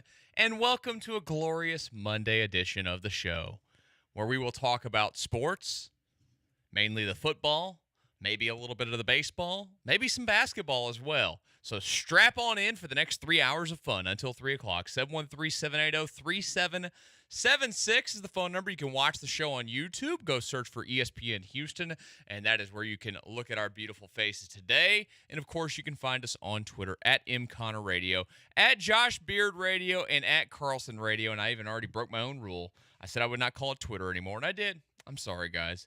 It is what it is. But hello and welcome as we have a Super Bowl set to discuss today, guys. How was your wonderful weekend? It was awesome. It was busy, but it was awesome. And then to end it off with, well, you know what? Two halves that were really good at football games, but not complete good football games. I thought the first game or the second game was good. Overall, the whole time. I enjoyed it the whole time. I guess it was really good for one team in the first half, and then it flip-flopped and was really good for another team in the second half. Yeah. But, it wasn't good football the entire way through. I thought it was pretty entertaining football. Both games. I enjoyed them both. The first one was more entertaining than the second one, in my opinion. So if you were under a rock yesterday for whatever reason, maybe sleeping off a hangover or whatever, and we're up by 2 o'clock, the Chiefs took down the Ravens, and they were cutting them apart early in the football game. And what do you know? Back to the Super Bowl, 4 times in the last 5 years? They're the Astros of the NFL. We do know that. That is a very real comparison what those two teams have accomplished so far. Now the Astros are going to kick it in gear and get a third title because I feel like the Chiefs are about to get a third title. And I'm sorry to the Chiefs. Can we start the show there? I am sorry. I have been calling them the frauds of the league the entire season. Andrew had the Eagles. He turned out to be right. I kept saying the Chiefs are frauds. They didn't look that good. Patrick Mahomes probably had his worst year of his NFL career in terms of stats, which he actually did. And it hurts me to say that, being he's a Texas Tech guy, of course. But I was wrong. They're back in the Super Bowl. They're not frauds. And guess what I'll be doing when we make our official Super Bowl predictions? I'll be picking the Kansas City Chiefs. You know what? I told you this on Friday. I said, you're not wrong. They're still frauds. I don't care if they make it to the Super Bowl. It's the most fraudulent Super Bowl of all time, especially if it was going to be the Chiefs versus the Lions. Now, the 49ers making it makes it a little bit less fraudulent, even if the Lions would have been more entertaining. But I still think that the Chiefs are frauds. The Chiefs are frauds. They just happened to meet the Ravens when the Ravens sucked. The Ravens had half of the Ravens sucked. Yeah, the Ravens defense had a good in the second half had a good second half. But they let Mahomes cut him up and run the ball all over him in the first half. I feel awful for Zay Flowers because that first touchdown he had with Lamar Jackson was incredible, but the fumble was awful. I mean, the fumble was absolutely atrocious. And the offense in general was doing some really, really weird things. Like Todd Monken decided to just stop running the ball, period, at one point. I mean, why? I mean, he didn't really run the ball that much in general, but they had a couple of really nice play calls. Gus Edwards had one 15-yard run, and then he only got 2 more carries after that. Now I understand that it's a Chiefs defense that's been really strong against the run. When Lamar broke off his big run, it was the first run over 16 yards that they'd allowed in 6 weeks or something like that. Yeah, crazy. Yeah, and then right after Lamar Jackson's big run, Gus Edwards had his big run. But why are you going to live in a world where between Lamar Jackson and Gus Edwards, they only had 11 carries? That's wild. It didn't seem like it was a smart plan. And on the other side of things, it felt like the Chiefs, you know what it felt a lot like? Those games when Brady would get in the playoffs and there weren't big plays available left and right. They just 10 yards at a time, 8 yards at a time, 7 yards at a time. They just checked it down all day. Yes. Checked it down, short stuff, and just gutted. I mean, they time of possession, everything. They just manhandled the Baltimore Ravens yesterday. A week after the Ravens manhandled the Texans, they got manhandled in their own place. Yeah, the crazy thing is what this felt like to me with the Ravens is it's almost like the Ravens were trying to force the issue to show everybody, see, guys, look, this offense can win on the back of Lamar Jackson's arm. This offense can win relying on Lamar Jackson. He held as a the passer. ball way too long sometimes. He did. And now there were a couple of times where he got away with it, but the one goofy hold that he had where he had I can't remember if it was Chris Jones or somebody else from the defensive line. It was literally in his face, and he tried to forward stiff arm and just kind of backpedal and then backpedal forever. I think that was in maybe the second quarter of the game. I mean, what are you doing? And then he threw it. Again, we saw this in the divisional round with the Texans against the Ravens, and it happened again yesterday. I didn't think that the ball crossed the line of scrimmage. He threw it away, and it looked like it went out of bounds before it crossed the line of scrimmage. I just don't get what the game plan was, and it really felt like they tried to make a point of, Lamar Jackson is going to beat you with his arm. Where, like, that's all good and well, and it works. But he is still a weapon with his legs first. You still have other weapons with legs first. And you don't have enough consistent weapons whenever it comes to receiving outside of Zay Flowers to really force the issue against the Chiefs defense, who's been really strong in the second half of the season. I mean, this is, of all the things, the Chiefs defense is actually the best part of their team. We've talked about that a lot this season, but they showed it again yesterday. Yeah. They're filthy. It's the best defense that they've had in any of Mahomes' years, and they feel again like a team of destiny. And this would be if they do win it, the first back-to-back since who? Was it the Patriots? Their last back-to-back? Yeah. Okay. Yeah, that feels, because the Seahawks had a chance to go back-to-back. And And then, of course, they decided, screwed hey, that one let's up. not hand the ball to Marshawn Lynch on the goal line. Who is maybe one of the most efficient short yardage backs. The Ravens did a little bit of that yesterday too. They had some opportunities they had some plays where they tried to go for it, and they decided, hey, let's throw the ball with Lamar. Yeah. On second, or 4th and 2 or 3rd and 2, instead of running the football with a team that just gutted people. They got way too cute. Yeah. And the one thing about the Ravens is I feel like that's so against what their offense has been all year. They have consistently done a couple of different things, and they got way too cute yesterday. Just incredible performance by the Chiefs. Incredible that the Ravens are so bad. And then it takes us to the next game, which is the 49ers and the Lions last night. And you might not have had a good time watching it, Josh. I had a great time watching it. I thought the whole game was. Now, I will say, in the first half, when the Lions went out there and beat the hell out of them, I was like, let's freaking go. This is awesome. Good for Detroit. They're going to roll in this second half. And, things turned into a little bit of a disaster in the second half. And before we get deep into it, Dan Campbell had the sticking point of it. They went forward on 4th downs. They've been ultra aggressive at it all season long. The most aggressive team in the league. And it paid off all season long. Did not pay off specifically in the second half yesterday. Dan Campbell, no regrets when it comes to going for all the 4th downs. I just felt really good about us converting and getting our momentum and not letting them play long ball. You know, they were bleeding the clock out. That's what they do. And I wanted to get the upper hand back, and it's easy hindsight, and I get it, I get that. But I don't regret those decisions, and that's hard. It's hard because, we didn't come through. It wasn't able to work out, but I don't. And I understand the scrutiny I'll get. That's part of the gig, man. But, we just didn't work out. Where would you stand on Dan Campbell's aggressiveness in that second half? Man, we've talked about it so many times. I didn't like the second one. I didn't. I understand. I get the numbers, and I get that they've been successful with it. I get in that spot, you look at their field position, it makes sense for them to go for it there. Yeah. But I think this is one of those times you have to look at the team that you're playing, the San Francisco. As soon as they came out of halftime, they were hot, and you have to understand that if we don't get this, the field position that we're going to give them is going to take this game away from us, and that's exactly what happened. And I didn't love it. I think that was one of those times where it's okay to be a little bit more conservative and try to do something else and trust your defense, which I know that's hard to do whenever you let a team score 27 points on you in the second half. It's hard to trust your defense, but I think it was one of those moments where you just have to trust your defense, because in the playoffs, when you're playing against the best teams and you're playing against a team like the 49ers, you have to trust that your defense is going to come through, because if your defense does not come through at some point, you're going to lose. I appreciated Dan Campbell staying to what he's been all season I'm long. fine with that. There are situations where, yes, you look at the points. I think that we could all realistically look at the Lions and go, this is a football team that the only way that they're going to win a Super Bowl is if they stick to being something like that. Like, that's fair. Going away from who they are, because Jared Goff's a quarterback. Like, are they going to overcome Jared Goff at times? No. Like, he has his moments where he sucks and he makes bad throws. The Reynolds drop on the 4th down, that one was a killer. I mean, absolutely killer. And if that happens, maybe the game comes out differently. I appreciated his willingness to stick to who he is. It didn't work out for him. I would imagine as long as he's got a quarterback like Jared Goff, he's going to keep that kind of intensity to his going forward. But it feels like they got a blown opportunity there because, man, that team, you saw it in that first half.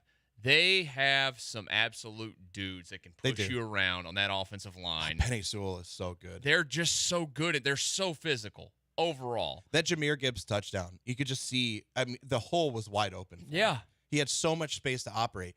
You know what? I think that's my biggest issue with the Lions of 49ers game. Like I'm such a San Francisco 49ers hater. Sorry, San Francisco They're fans. so unlikable. But I always have been. I always will be. There are players on that team that I enjoy watching, but I'm going to hate them just a little bit because they're playing for the San Francisco 49ers. And the Lions are they have been and will continue to be such an easy team to root for with Dan Campbell as the coach. Now, you guys think that Dan Campbell could beat me? He can't even finish off an NFC championship game. Like, come on. Josh, you couldn't have coached a team to an NFC championship game. No, but I'm saying a guy who can't even finish up 24-7 can't finish an NFC championship game, and you think he could beat me in a fight? Okay, yeah, that guy's not going to be able to. He could beat you in a clearly fight. Dan Campbell can't finish the fight, but. All tongue in cheek aside, I was rooting for Dan Campbell. I was rooting for Aaron Glenn. There's a lot of players on that team that are. Amon-Ra St. Brown is really easy to root for. I wanted the Jared Goff reclamation, the revenge tour, and I felt like that got just ripped away by the 49ers in the second half. It's hard to watch. I know the Lions got a late touchdown, but they got a late touchdown when it didn't matter at all. And they still went scoreless in the second half. It did matter. They covered the spread, Josh. Yeah, well, that okay, it mattered to bettors. Mattered To bettors. I get that. It mattered to you guys. I did not bet on this game. But I wanted to watch the Lions move on, and I thought after halftime, I'm like, man, they look like they're dominating. It's going to be really hard for San Francisco. But the San Francisco has all those weapons for a reason, and they have built a team that should be a blueprint for many teams. Andrew, before we get to our timeout, where did you stand on Dan Campbell's standing on his business of being so aggressive? I respect it, but that doesn't mean I have to agree with it. It reminded me a lot of the Rockets' 0 for 27 stretch against the Warriors where they just kept shucking up threes. It's like, this is what we've done all season. This is what has got us to this point, and it's what we're going to continue to do. And I just feel in those biggest of moments where things aren't going your way, even though it's what you've done all year long, if you feel the need to adjust, you probably should versus just sticking to your guns. And maybe I'm wrong in thinking that way, but I've seen it happen time and time again where teams basically like they go down doing what they've done all year long, and all it would have taken is a short adjustment here or there, and maybe the outcome would have been a little bit different. Hopefully they'll get a chance to get back to it. There's been a lot of teams that have thought that they would be back there, and they just don't get there. I hope for them. And then at NFC now, maybe it's more likely because it's not the world's most difficult conference compared to the AFC. It feels like on a consistent basis. Hey, for the Texans, I have a question for you guys. A would you rather question for the Texans based off of a text that Andrew sent us last night. We'll give you that question when we return to Connor and Beard, ESPN 97.5, 92.5.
The Veritex Community Bank Studios is currently under Connor and Beard occupation. Not sure that's a good thing, but here they are. Well, it's a great thing here on a Monday, ESPN 97.5 and 92.5. Thank you for joining us today. If you'd like to get in with us, 713-780-3776 to call or to text. Guys, I have a would you rather question for the Texans. And this is based off of Andrew. You sent the text to us last night, which I think it was that was a little late, wasn't it? Yeah, it was a little late. Way to go, man. Let's see what time Andrew sent it. 9:14. I was getting That's you not know what? that I wasn't late. that. We were sitting on the couch still watching TV. Yeah, that's not that late. Which by the way, I watched the end of that Lions 49ers game on my phone because she wanted to watch some dumb Netflix show. That's how it was going. So that's how I watched What Netflix it. show? I don't know. I didn't pay attention. My summer with the Walter boys or something. Oh God, never mind. I didn't pay anymore. a single second, a bit of attention to it. If there's any show that says My Summer With and there's any words after that, I'm done. I'm not gonna watch it. Yeah, It's like My Dinner with Andre. No, thank you. Yeah, I didn't watch it. So the question here is, based off of Andrew's text, would you rather be the Texans losing? Would you rather have the Texans lose like they did to the Ravens in the divisional round? Or would you rather have them advance like the Lions did and lose like the Lions did to the 49ers last night? I understand why Andrew texted what he texted. And I do agree with the text. I think it would drive me absolutely insane. I would still rather choose to lose like the Lions did. Because right now I see a pretty stark difference between the Texans and the Ravens. And then to see the Ravens lose to the Chiefs too makes me think that there's a pretty large gap. At the very least, the Lions and Lions fans could look at this team and say, okay, what tweaks do we need to make to make it back to the NFC Championship game and not give up a whole boatload of points in the second half? Like, how do we not give up 27 points in the second half? And it's heartbreaking. It is a heartbreaking way to lose a game. But I would feel better about the Texans if they had lost like this in the divisional round and they were so close to the Ravens, who went to the AFC Championship game, and they were ahead at halftime by a decent amount, and then it just all fell apart. You could at least look at it and say, all right, what are the things that led to them falling apart to the second half? How can they replicate the first half and do that consistently? Do you make those fourth down decisions again? Like, there's little things to point towards with hope. Now, the Texans and the Lions are in two different spots, though, too. And like, the Lions are farther along in their rebuild, clearly, than the Texans are. We're still at the beginning. And when I talk about rebuild, everybody's like, why do you say rebuild? Why do you keep using the word rebuild? Financially, salary cap wise, this team is in a rebuild.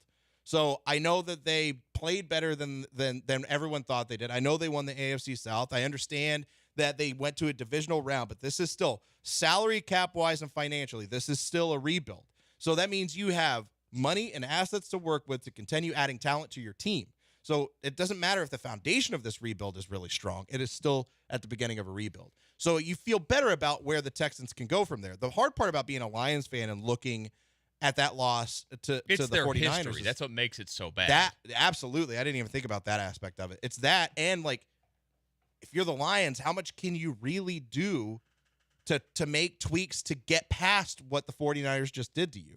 So with the Texans, I'd feel better about it because I'm like, all right, you know what? Cap space, go sign some guys, draft picks, go draft some guys. The Texans are going to be in a much better spot to jump over the Ravens if they had lost like that in the divisional round. To me, them losing the way they did to the Ravens is just getting absolutely decimated in the second half while barely keeping up in the first half and having a ton of penalties. It makes me think that this offseason isn't just enough, or this offseason isn't enough to add the right pieces to jump up to the level of contention in the AFC. Wow, look at you, Debbie Downer already. That's nice. Yeah, I'll be very honest. I'm really tired today. I didn't have coffee this morning, and I've got two sick people at home. So Nadja's here. And I've got a sick one at home too. We got it's Daj. Daj? Did Debbie Downer ask Josh? Double Daj? Yeah, double Daj. Double Daj. There you Debbie go. Debbie Downer asked Josh. Yeah, there you go. Congratulations. Yeah. I'd rather be the Lions in this situation. I know it would have sucked. We would be sitting here today, and it would feel like you had a knife stuck in your stomach. It would be hard to get past. It would make you wonder, like, what are the long-term effects for this? But being in the conference championship game is a big difference when you've never been there, and I would just rather take that scenario all day long. I can't imagine, like, that's got to be the weird thing for the people in Detroit today. Like, you're happy at what your season was because they haven't been there in forever, and they have to be thrilled about a lot of things, but there's also a realization that there might be a limit to what you do with Jared Goff, who's got one more year left on his contract, by the way, and you're about to have to go make a decision on that. You could play the franchise tag game if you wanted to with him and go through the season and then do that. But, like, I'd imagine, based off the way he's played since he's been there, does it change without Ben Johnson if he does get the Commander's job? We'll see. That's another big factor, too. It's a huge factor. But with the Texans, I guess I'd rather be the Lions in this situation than be what they were the week before where they got their asses kicked. Because I think you still have it's about the quarterback, and you know that you can bounce back from it. But I guess there is a little bit of, if I'm looking for a silver lining to it all, of losing the way that they did to the Ravens still, your weaknesses were shown big time. Yes. And you know what you have to go. They knew before, but, like, you really know what you have to get to that level. Because I might sit here today and, like, for me, I think that they can be a Super Bowl contender starting next year in the AFC because we've seen teams do this that quickly with their quarterbacks. But there is still a lot of ways to go because you have to give. And again, I'm sorry to the Chiefs for saying multiple times that you are frauds. No, never apologize. Frauds. They Fraud are Chiefs. a freaking machine, man. They They're an absolute machine. And to get to that kind of level, it's going to take a big-time effort in terms of roster building still. And then on top of it, an even bigger effort mentally to get past a team like that. Period. That's the scary thing that's ahead of us. Here in this city. Yeah, we just got okay. You know what? I'm bringing this up since Double Dash is here. 3414 on the text line. Actually means that decimated. Actually means reduced by 10. It's the spirit of saying they got decimated in the second half. They got double decimated. Double decimated ass Josh. That's what I am today. Double dash twice. You're really feeling it today. I am feeling it today.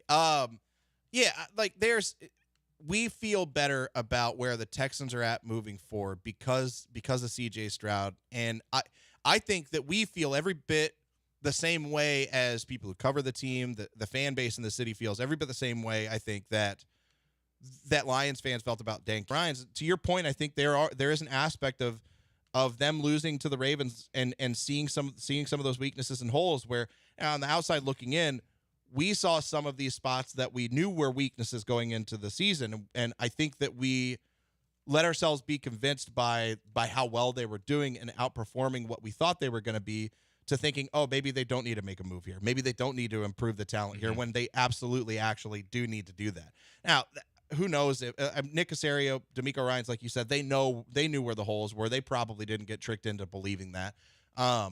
But it did show us, okay, this team's a little bit farther away, but at least there's a clear path for them to get better. Andrew, you spawned this question with your text, so go ahead and give us your answer.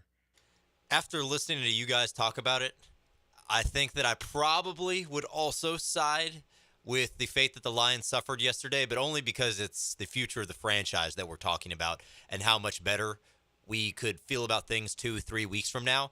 But Andrew, the Texans fan, would still absolutely take what happened with the Texans in the divisional round versus losing the way that the Lions did last night, because I don't believe that's the sort of loss that I could ever get over. That's the sort of thing where if your team does not make it back to the conference title game, you are thinking about that and the things that went wrong a decade later. Yeah. And that's the sort of stuff that just haunts you as a fan. So as just from a purely emotional aspect, I think I would still take the Texans bowing out the way they did to the Ravens. But I understand the viewpoint you guys are coming from, where we're talking about the future of the franchise and how you can convince yourself that the light truly is at the end of the tunnel and you're a hell of a lot closer to it if you lose in the fashion the Lions did. I think, to me, it all gets back to the quarterback again. Yes. I think sitting here today, predicting the Lions ever get back here is silly, just based off the quarterback alone. I think Jared Goff, really solid player, does a lot of really good things, has some games where he's unbelievable. I don't think, unless he has, and we've seen it, we saw with the Rams, like he had an unbelievable team around him. And that's, every quarterback has to have it. He's not going to elevate the team, I should say, to a certain level. And if I'm a Lions fan, that's the depressing feeling today is, okay, we've done all these great things to build this great roster. Are we still a quarterback shy? I think the question and that's not fair to put it all on him yesterday because he did have some good plays. I think the question should absolutely be there. But if I'm a Lions fan, I think there's still enough youth on this roster and enough talent on this roster to feel pretty good about where they're at. Like Jameson Williams had some flashes last night. They didn't even have him. He wasn't healthy last year. He wasn't there for all of this year. He dealt with some health issues this year on top of that.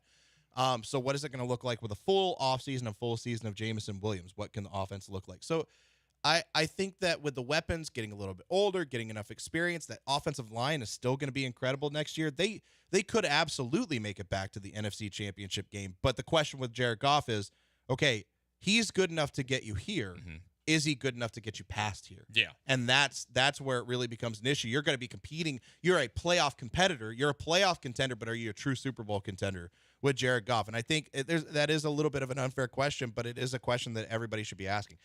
The one thing I will say, to Andrew's point, like not wanting to – the one reason I wouldn't want to see the Texans lose like this is I'm pretty sure we would have had to do a wellness check on Andrew. Oh, God, if they lost like this, like – if we're getting, at least we didn't have to check in on him last week. Yeah, that's true. If we had been getting texts from him, like during a loss like this and after a loss like this, okay, Andrew's fine. He's going through some emotion. But if all the texts stopped and we didn't hear from him for like 2 hours after, like we would have had to go and just go to his apartment complex and be like, Andrew, are you okay? Can you please go do a wellness check on Andrew Carlson in his apartment, please? It'd have been fine. Yeah, he probably would have been okay. Maybe not. Probably getting some snacks. Oh, that's true. Snacks fixes everything. Yeah, it will fix everything. Especially if you go get those. What are those? The honey barbecue Fritos, honey barbecue Frito twists. Never had them. They're good. They're very good. Yeah. Sounds like a good time, Josh. It is a good time. I bet you know who doesn't eat those? Andrew Carlson. Yeah, probably not. Never, ever. Andrew's probably never shame ate a whole bag of honey barbecue Frito twists in his car. No, definitely not. Let's talk about the Rockets. Their weekend that was, and my guarantees failing once again. Sorry, guys. That's next year on Connor and Beard.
Beard is teaching Connor how to use all of the technical advances in the Veritex Community Bank Studios, like how to close the door and stuff. It's Connor and Beard. Connor and Beard, ESPN 97.5 and 92.5. Josh, I'm on a losing streak. I mean, kind of. It's not like a big losing streak. I guaranteed 2 Rockets wins over the weekend. That did not happen. They got the win against the Hornets. They did that one pretty damn easily, which was great. It was a back-to-back, which is always tricky. But guess what? They went in there to Brooklyn, and they needed that win worse than they needed the Hornets one to knock the Nets down even further, and they lost. So they split the weekend. You can't be overall, like, insanely mad about splitting a back-to-back situation on the road because that's, I think, pretty normal. But, where they're at, where the season's going in terms of back below 500, that's one of the. In Brooklyn's been a team that's absolutely spiraled. It was a sour note to a weekend that started off really, really well because they crushed the Hornets, and Jalen Green played a really good game again. I don't know how many more times I can get frustrated by the trajectory of Jalen Green. I don't even want to see the good games against bad teams anymore. It was a good game against a bad team, and he still didn't shoot the 3 well. No, 1 of 7 that night. And I'm tired. I want to see some semblance of consistency in the way he plays the game, but we don't see that from him ever. You know what? The only thing that we consistently see from him is chucking up a 3 with somebody in his face with 18 seconds left in the shot clock. Hey, give him his flowers, Josh. He had 36 against the Hornets, which is it's nice. Don't look at the box score for the next one. I know, like 36 points is nice. I can't be mad at 36 points. 30. Can you at least do this consistently against bad and mediocre teams? He doesn't even consistently do it against bad, mediocre teams. And then can you just do this every once in a while against a good team when it matters? Like that's my biggest issue with Jalen Green, and it's tough for me to want to stay on board the Jalen Green, jump back on board the Jalen Green bandwagon when he can't do it consistently. I don't think you're going to. Look, we can just be honest about the situation. You're not going to jump back on the bandwagon. No. Nobody is. No, especially it's not going to happen. He's not going to be the player that we all hoped he'd be at number 2. We've seen all the numbers that have been out there. He's regressed. It is what it is. It's just a storyline of the season. You hope for the best, and most nights you're not going to get the best. Like you said, he's going to play really well against bad teams for the most part. That's what he's done this season. That's what he did Friday night, Saturday night. Not as great. That loss overall was I think more frustrating than the exuberance from getting a win against a very bad Charlotte team was. Yep.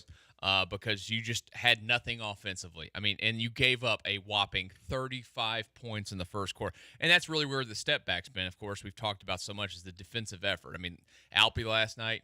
Yeah, Andrew, tell us how much you loved the Alpe Twitter last night. Or not last night, Saturday night. I am starting to believe that Alperen Şengün's Stan Twitter might be the most miserable place on earth. Yeah. Like, it is just unbelievable that it reminds me a lot of the Jeremy Lin Stan Twitter that we had back in the day in his year in Houston, where it was just they are fans of a person and not a fan of the team. Right. And they are putting their fandom of that person above anything that's going on with the team.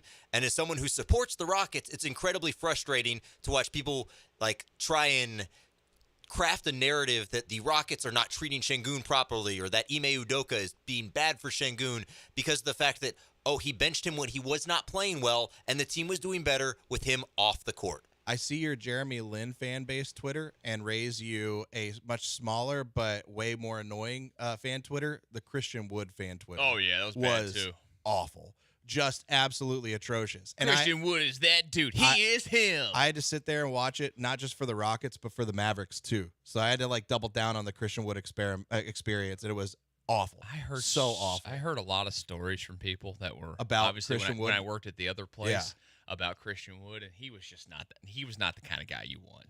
No, he's an absolute headache, and I am annoyed by the Alperen Şengün fan base, but I'm fine with him being benched when he's playing poor. I'm fine with anybody being benched when they're playing poorly. If there are guys who are hot and another dude's playing poorly, you bench them, especially on a team like this where Let's act like we've watched basketball before. How about that, people? Yeah. Well, especially on a team where, yes, Alperen Şengün has been all-star level. We wanted him to make the all-star team. He got a lot of votes, but there's still not, in my opinion, a very clear, solidified number 1 on this team yet. He is leaning towards taking that crown.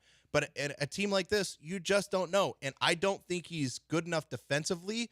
He's not good enough offensively for me to clearly say this is his team. He's the number one, because his offense is good, very, very, very good, but not so great that it completely erases how awful he is defensively. Correct. I mean, it's just as simple as it gets. There's going to be nights where he can't be counted on to be like. I think here's the honest assessment of Alperen Şengün. He's going to be awesome. Is he ever going to be the 1-1 on a great team? I don't know. He might be the 1-2, and that's completely fine if he averages 22 and 10 a night. Like, that's fantastic. Yeah. You would live with that all day. He doesn't have another option that scores at the level that he does. Like, if he's going to get benched, fine with me. It's all about setting the culture, and that's what they're doing. We just spent the past 2 years criticizing Steven Silas for not holding players accountable. Yep. And that was, for a lot of people, their number one complaint with him was that he just simply was not creating the proper culture, did not hold players accountable. All of a sudden that we have a coach that's doing that, people are losing their damn minds, and it makes zero sense to me. It does make zero sense. The good news from the game that they did lose to the Nets, another night where Cam Whitmore goes out there. Two games. He's the real leader of the force. I mean, he's been on a run. His numbers are really coming up. And I think the further along that we get, I mean, he is cementing himself into a player. And it's crazy to think, and that's good on him at 19 years old. I don't even want to pretend to know how he's taken to all of it, how he works inside of their – obviously, I mean, he's done a lot. He was given a situation to get some minutes because of the injuries that have happened.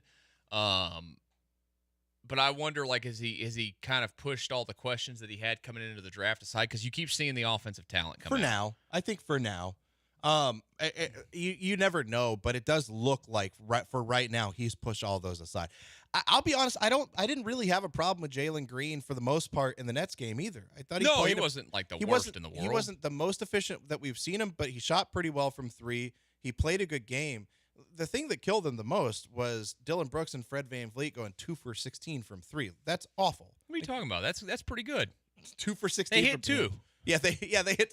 Well, that's 6 points. Yeah, That's pretty solid. That's six. They Look, lost by 2. Josh, they scored 104. Or was it 104? 104. So like that's 6 of the points. 6 of the 104 points. They wouldn't have 100. They wouldn't have less than 100 points. They didn't hit those 2 shots, Josh. Dylan Brooks didn't look bad overall. I mean, he looked just shooting from 3. It was awful. They also defensively they were making a lot of mistakes and got themselves into foul trouble pretty early on.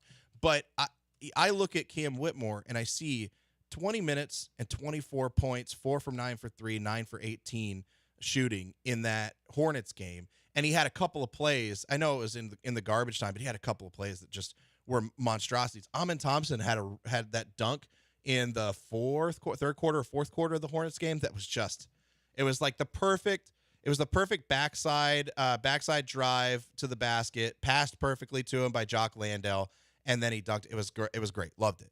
But then Cam Whitmore finally gets like close to starters minutes. He gets those 6-man minutes, 29 minutes, and I thought he left some stuff on the table for the most part. It wasn't his most efficient game, but I liked what I saw from him. Yet again, he needs to be one of the focal points as a scorer for this team, and it's going to be interesting as the year closes out. This is the rest of this year. I know I've said trade, screw that. Where this team is at, where they started, making a trade made sense. Where they're at now, right before the trade deadline, don't do a thing. Evaluate, figure out what you have with this team and with the rest of these guys, and then that's like you guys have been saying all year. Make the move in the I think you offseason. could trade. I think you could honestly trade. Role if players, you could but not big trade. Or if you could find some sort of deal that if somebody out there for some reason wanted Jalen Green right now and gave you a first-round pick, I'd move him right now. I don't think you're getting that. But no. I think you could allocate more minutes to players you'd like to see in the second half of the season. I'm not even saying like Cam Whitmore is not a shooting guard necessarily. Like he's a 3 probably. But you could allocate those minutes and you could run small. You could give Amin Thompson 2 guard minutes. I mean, whatever. He's not a 2 guard. No. But you could do something like that. I'm fine. I have no problem. He'd be available to teams that they called. Yeah. I would listen to offers. What I would rather see at this point is Jalen Green continue to have performances like these 2 performances for the back half of the season, increase his value, and then use him in the package in the offseason with a team that's looking to retool and get younger and start a rebuild. And maybe they're willing to give something, or maybe they just want to move on from a guy. Maybe there's a move that gets made. But at this point, I'd rather Jalen Green. I don't know that his value can get. I could, but I don't know the percentage chances of his value getting much lower than what they are right now. To me, are pretty low. but he has only to go up from here, and I think he can do that in the back half of the season. Yeah, tonight they'll play the Lakers. We'll get into that game later on over at the Toyota Center, but we'll get into that later on in the show, last hour of the show. So they split the weekend. Let's hope that they can figure it out tonight and beat the Lakers when they're in town. Let's get to the roundup when we return. Everything in the NFL that wasn't the football yesterday, we'll tell you about it over the weekend next here on ESPN 97.5, 92.5.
It's time for the roundup on Connor and Beard, ESPN 97.5 and 92.5. We went through the games earlier, the Chiefs advancing to the Super Bowl again, and, of course, the 49ers with the miraculous comeback. Hey, congrats to Kyle Shanahan, by the way, on killing a narrative, at least to an extent, of not flopping in terms of he was on the other side of it, a team that choked away a lead for the first time. It was the second time, maybe. But was it the largest deficit in conference championship history to overcome at halftime, I believe. I believe so. That's the stat they were putting out there. That's crazy. Isn't that crazy? Good for him. Yeah, good for him. Hey, the Buffalo Bills were a team that thought they'd be in that position yesterday of playing because they had a home game against the Chiefs the week before, but it did not work out that way. Earlier in the season, they moved on from Glenn Dorsey and they put the interim tag on Joe Brady. Well, yesterday, Joe Brady loses the interim tag. He is officially the offensive coordinator. Is this the right move for the Buffalo Bills? I'm fine with it. I think there was a point where Joe Brady's star was shining and rising, and then it all fell apart in spectacular fashion. But I think this ends up being a good move for them. Like we just talked about with C.J. Stroud last week, that consistency and continuity is important, right?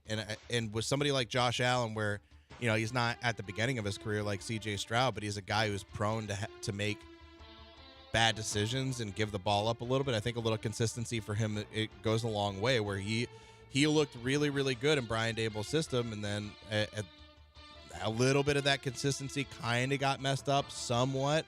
And I think this is another way where he doesn't have to go. They don't go get another offensive coordinator that completely changes everything Josh Allen's doing. They can just continue moving forward with Joe Brady with some tweaks. It's going to be interesting to see how quickly he gets back into the. He had, I believe, one interview. He interviewed for the Falcons head coaching job again this year, which is a little bit of a surprise. He interviewed with the Texans back, originally when he was with the Panthers. Yep. But he is. That's not happening here, or I shouldn't say it's not happening. He's got the promotion now. We'll see when that day comes. At some point, he will be a head coach in the NFL. The question. I think so.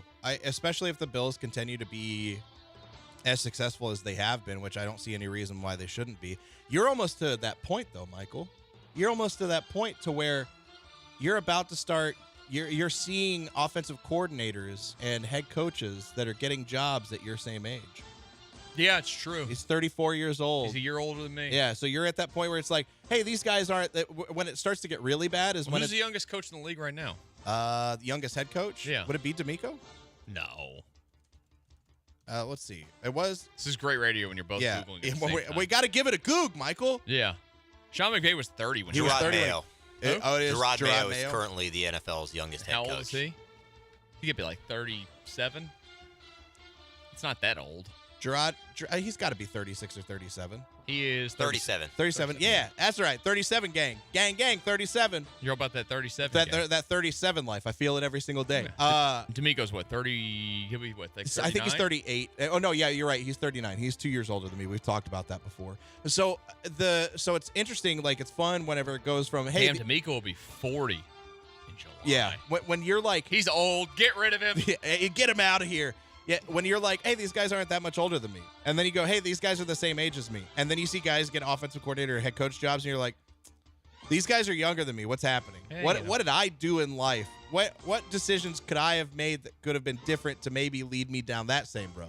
Well, or at least a similar road? That's true. There are a few of them. And speaking I have a lot of regrets. It's fine. Hey, no, you don't have regrets. I've got tons of regrets. You've lived life to its fullest to this point. We'll That's get true. to the broadcasting thing in a minute. Another guy that's a lot younger than he looks is Arthur Smith. He's actually 41. He interviewed yesterday for the Steelers offensive coordinator job. What do you think about this? Doesn't this feel just in line with the Steelers fans? They hated Matt Canada. You know who they'll hate even more? Arthur Smith. I'd love this for them. I want this. I need this to happen in such a big way because I have multiple friends that are Steelers fans that just all they do is just talk trash consistently. And I tried to tell them that Matt Canada was garbage. They were like, no, it's going to be fine. And then what happened? Matt Canada was garbage. And now they're going to if the Steelers hire Arthur Smith, they're going to spend all offseason hyping up Arthur Smith and talk about like this is really where Najee Harris and Jalen Warren take over. And I can't wait. I need to see a Steelers team with Arthur. Now, look, at least if you're the Steelers, you don't have to worry about having a quarterback. You don't have to worry about really who your wide receiver weapons are. I don't know how George Pickens is going to like an Arthur Smith style offense. That might not go well, but the running backs are going to be very happy. They're going to be really happy. They have no offensive line for them. I think it's going to be I mean, I guess if there's a better fit for what they do is, and Kenny Pickett being it's got to be Arthur Smith. Just keep the outrage alive. So please hire him. I need it in a big way. In a big way. We'll see if that one pans out. Eagles have hired. We of course had the hire. Excuse me, I can't say it for some reason. The hire of Vic Fangio. Yeah. Which, by the way, did you guys realize how much he was making as the defensive coordinator? No. With the Miami Dolphins. Have you seen it, Andrew? $4.35 million a year. Oh my God! I didn't realize how high the salaries are for coordinators in the NFL. You know, Evra Ejiro, I can never say his name. Who's the Panthers? You know how much he makes a year for the Panthers as their defensive coordinator? How much? Now? $3 million. What? Yeah. Dude, coordinator salaries are look. like almost $5 million a year now. It's insanity.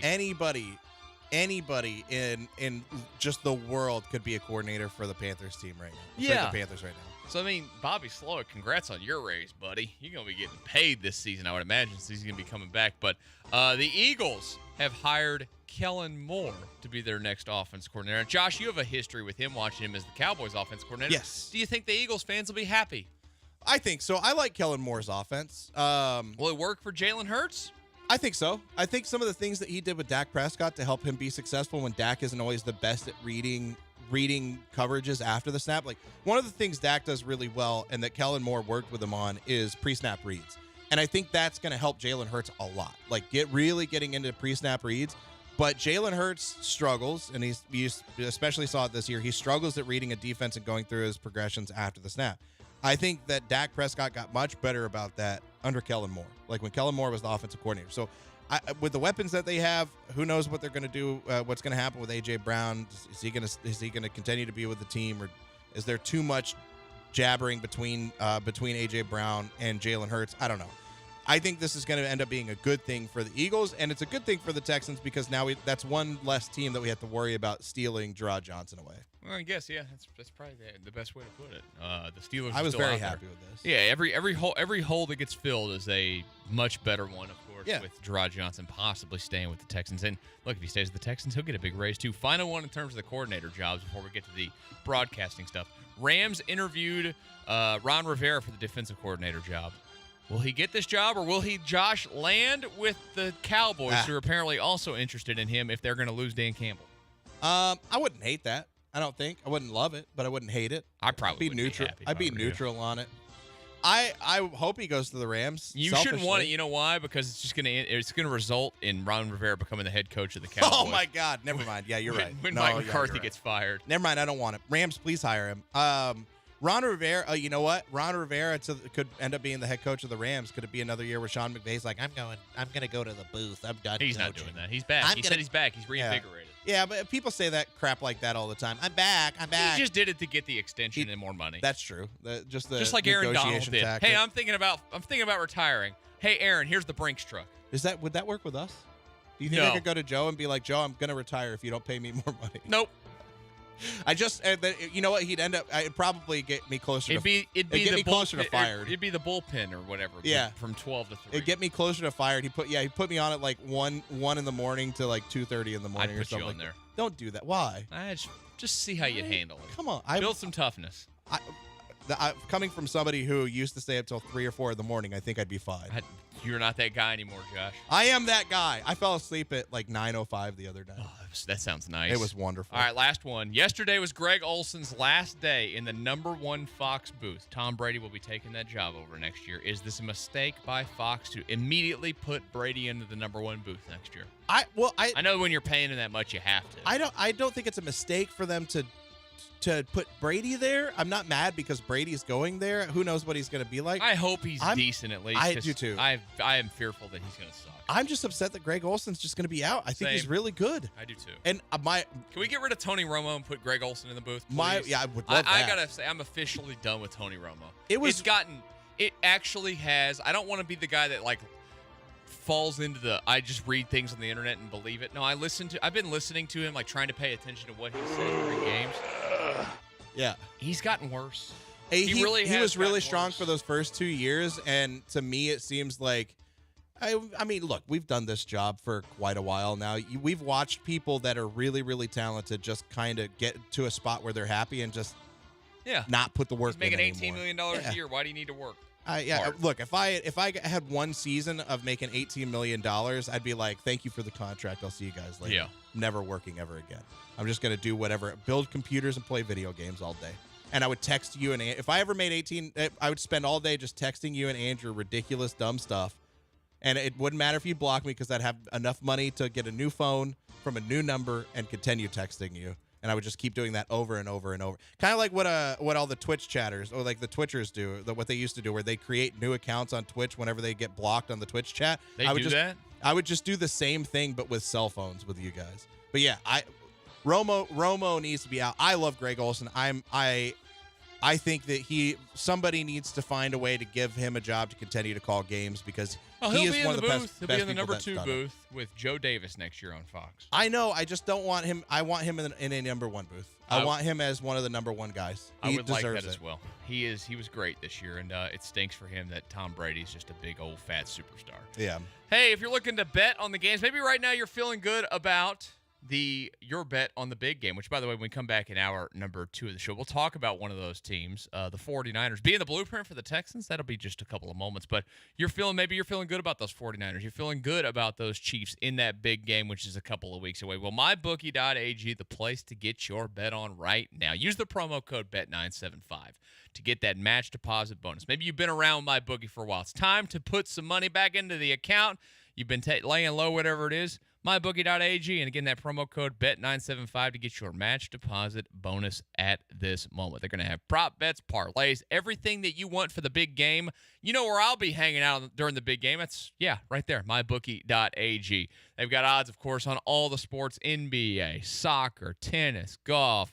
Maybe you've made some money on that tennis the other day. Yeah, tennis. Trust me. Get in on the betting on the tennis at mybookie.ag. There's plenty of great odds that you can get right now if you head over to that website. Again, the promo code to use is BET975 for the match deposit bonus.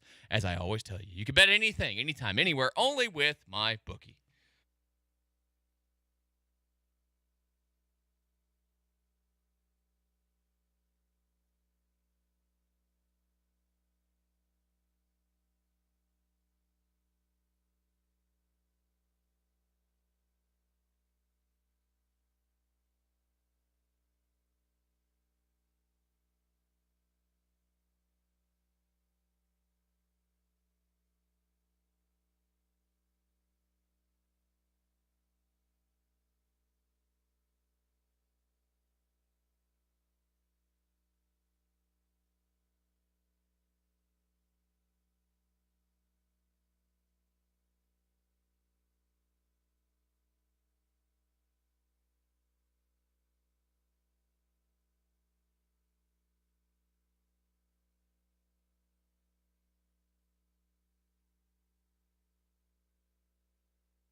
It's hour number 2 of Connor and Beard, ESPN 97.5 and 92.5. If you'd like to join us, call or text 713-780-3776. Of course, you can watch the show. Head over to our YouTube page. Search for ESPN Houston. You'll see our lovely faces right now. You'll see Andrew over there with his Coug shirt on. He's going to the game tonight up in Austin. He'll have a full report for us later. I'm going to make this face the entire time while people watch on YouTube. That way I'm approachable. I want to see him approachable. You to think people. that makes you approachable? Yeah, look, it's like I'm looking at it right now on the YouTube. It doesn't make you look approachable. Yeah, look like a really nice. It looks like your eyes guy. are closed, like you're taking a nap, maybe. You know what? Don't make fun of the way I smile, man. When I smile, you don't my smile eyes. like that. Yeah, I do. Every time. Have you Josh, never? there's a picture of us.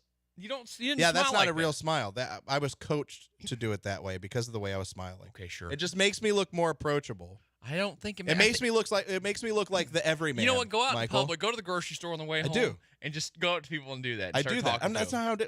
And just see what they say. Hi.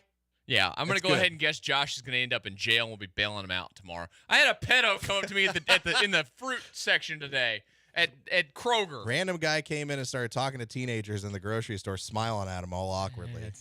We don't need that for your future, Josh. You know what we need, though, is the future for the Texans to be bright.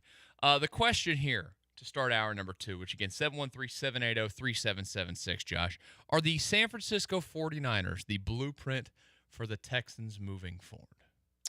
I think so, yes. And I know a lot of people would look at the when you think blueprint, maybe they think about the timeline of how the 49ers put that team together. It's obviously not going to be the same because they had a lot of the talent around there, and then they tried to draft the quarterback to add on to it, right? They had a lot of talent. They brought in Jimmy Garoppolo, then they drafted Trey Lance, then they drafted Brock Purdy, and now they have the quarterback on the rookie deal, and it's making all of it work. But I still think that you can look at that blueprint of how their salary cap and how their contracts are structured and do something really, really similar with the Texans while CJ Stroud's on his rookie contract. Like if you look at the amount of money that the 49ers are spending going into 2024. So look at on over the cap, if you look at their salary cap, they're spending $31 million. The cap number for Trent Williams is $31 million next year. Deebo Samuel's cap hit $28.6 million. Jesus. Like, do we foresee the Texans giving any of these wide receivers that kind of money next year? Probably not. 28.6? 28.6 is his cap hit next year. No. So I love what Nico Collins did this Right. year. I don't want Nico Collins at near $30 million a year. No, absolutely not. They're paying Eric Armstead, who's 31 years old. His cap hits $28.3 million next year. Fred Warner is $24.4 million. George Kittle is $21.9 as a tight end. You can do this, like you said, when your quarterback is as cheap as he is. Yeah, and you look at all of these different deals. Nick Bosa's extension, I don't think kicks in until, did he sign a cap hit next year? Christian McCaffrey, one of the higher paid running backs, $14.1 million. But here's the thing. The way they formulated this is we talked about Deebo Samuel, right? $28.6 million. But you can sign a wide receiver and give Nico Collins that extension and feel pretty good about where you're at. You can go and sign one of these defensive linemen. If it's Jonathan Grenard that you want to keep around, or you want to go pay money for a guy like Chris Jones or Justin Madubuike, you can do that. I love the idea of those two guys because D'Amico could use him, one of those two guys, in the same way that the 49ers use Eric Armstead. Hot take, I'm not interested in Chris Jones. Really? Because of the age and how much he's going to want. That's fair. He's already held out this year with the Chiefs for a little bit more money. Like, he's looking for the big bag. Right. This is his last contract. Right. This is it. But you look at Fred Warner, I think that they've got options at linebacker now that aren't Fred Warner level, but they're going to cost a lot less, and they're going to give you really good production. If they do decide to keep Dalton Schultz, hopefully it's on a deal that's like $8 million, $8.5 million. I'd be fine with that for Dalton Schultz. Well, he's going to be making less, and he's a little bit younger than George Kittle. So, like, the world with how that San Francisco is built, the Texans have a chance while C.J. Stroud's on his rookie contract to use that blueprint to create a more cost-effective and efficient version of that. And so it's really, I heard Paul talking about it earlier on his show, and there is my concern for me that Nick Caserio tries to do things in the Patriot way, where you don't pay wide receivers. You don't give big contracts to some of these other positions and some of these other guys. Have we already seen him kind of buck that trend now with the way they've drafted? I absolutely think so, because the Patriots typically trade back. They don't use assets to trade up. So if you got D'Amico Ryans as the head coach, who was there while San Francisco was building all of this, and you have Nick Caserio, who has shown us over the last year that maybe he really is the competent GM that everybody would hope that he would become. This is the blueprint that they need to look at. I know you could still have your concerns about Caserio and the New England aspect, and does he, default to that? Like, I always thought, in part, because the Texans gave him a title that he did not have, of course, with the New England Patriots, and gave him the freedom that he had. He wanted to get out of New England so he could be his own man, so he could create his own thing. And that does not necessarily mean that you're going to be like he learned a lot from Bill Belichick, But, like, he's going to do his own thing. Now, look, there's some bumps in it early on. There, of course, the organization had its own disaster with Mr. Easterby in there. I say Mr. I shouldn't call him a Mister. He gets no proper things. That Snake Boy Easterby in Snake there. Boy.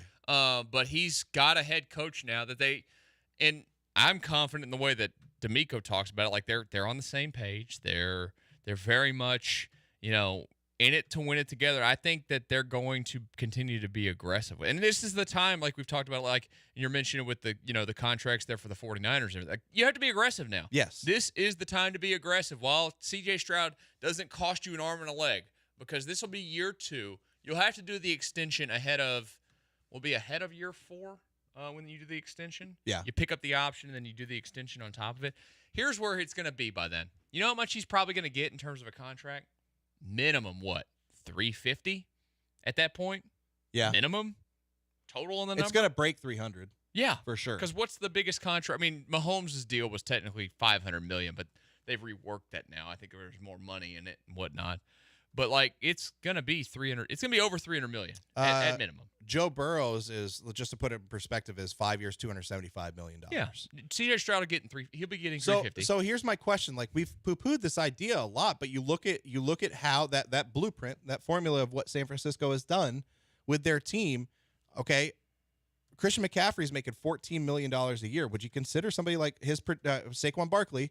He's going to be a free agent. His projected contract is going to be 2 years, $22 million, or like about $11 million a year for like 2 or 3 years. Yes, I would do it. That's the projection is $11 million. Maybe he gets around that $12 million range. But running backs are devalued. He is not Christian McCaffrey. There is a more extensive injury history there. Mm-hmm. So if he's around that $11.5 million a year for 2 or 3 years, I think I'd do that. Like, I'd still draft a running back. Devin Singletary would still be in the room. I'd find a trade partner for Dameon Pierce. But I'm happy giving that kind of money to Saquon Barkley. You're adding a weapon to that backfield. You're adding a weapon to the team for C.J. Stroud to work with, and it could end up paying dividends. I didn't realize Barkley had 91 catches his rookie year. Oh, they just don't use him like that anymore. A healthy Saquon Barkley is... He's 26. He's never going to be healthy again. He was healthy this last year. He had some games. He had some bang-ups, and he was out some games, but he was a good running back, but he's stuck in New York. He averaged less than 4 yards a carry. Did he really? I didn't know that. 3.9. 962 yards in 14 games. I They were a bad team. Yeah, I was about to say, I feel that he would at least be a little bit more successful. I would do a 2-year deal for Saquon Barkley at that number. Yeah. that you mentioned there. Like, this is the time that you go and do those things. I mean, there's risk there, right? Does he get injured? Does he produce the way you want him to produce for that money? But at least you're adding talent to this team. I would be much more willing to do 2 years, $11 million per year, or 3 years, $11 million per year for Saquon Barkley than I am to go give T. Higgins a massive $26, $27 million a year contract for 5 years. I want to go the less Snead of things when it comes to the salary cap and say, F that cap space. F that cap space. No, you just do that. We already talked about this. It's simple. You go the Dodgers route. Just get everybody to defer their contracts. I don't for starting Cal. No, Cal, the meeting's starting. People respect Cal. I'm not saying they don't, but Cal's definitely more interested in the free spread in the back. They're afraid of Cal. You want to know why? Because they know if they don't at least listen to Cal, Hannah's going to walk in that room and tear him apart. They might not be afraid of anything right now with the McNair fight going on. That's fair. They're a little preoccupied. There could be a different McNair in the room at some point. We'll see. Hopefully not. Hey, over the weekend, we had to say goodbye to a man that meant a lot to the city of Houston. We'll tell you what that is and how significant, if any, is the loss to the Astros when we return to Connor and Beard, ESPN 97.5, 92.5.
Live from the Veritex Community Bank Studios, it's Connor and Beard. I guess that's their last names or something. Oh, yeah. John and Lance are the only ones allowed to use their first names.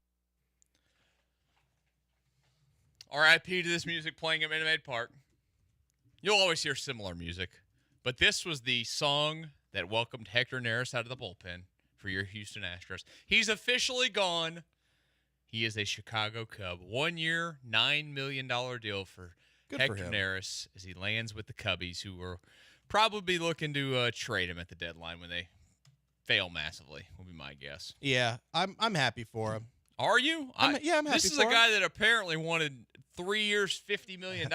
We all know he was never going to get that. Well, yeah, but he landed a worse deal with the Cubs than he had with the Astros. I'm just happy he has a contract. I'm happy that It has an that a option, team by the way, wanted for him. 2025. Does it really? It's a team option that converts to a player option if he hits 60 games, a total max with incentives of $23.25 million. So, I mean, overall, like if he hits everything and he stays there for 2 Could be years. more. Yeah, it'll be more, but it's not like it's a significant amount more. What was the Astros? 2 for 17 or 18, I think is what he got when he Yeah. was here. So he goes to the look. The writing wasn't. They were not going to extend a $9 million for 1 year for Hector Neris after they got, after they picked up Josh Hader. Yeah. Because I think they're like $3 to $5 million below the second level of the collective balance tax, which would mean giving up more than what they're giving up now. So like they're not getting anybody unless they were like getting a $2 million player. I just there was a world before Josh Hader where I was fine with them making a deal with Hector Neris, but I'm glad they didn't. For that, yeah, I mean, like, it's still is that even that's still a little bit too much. Because I think, and I think this is crazy.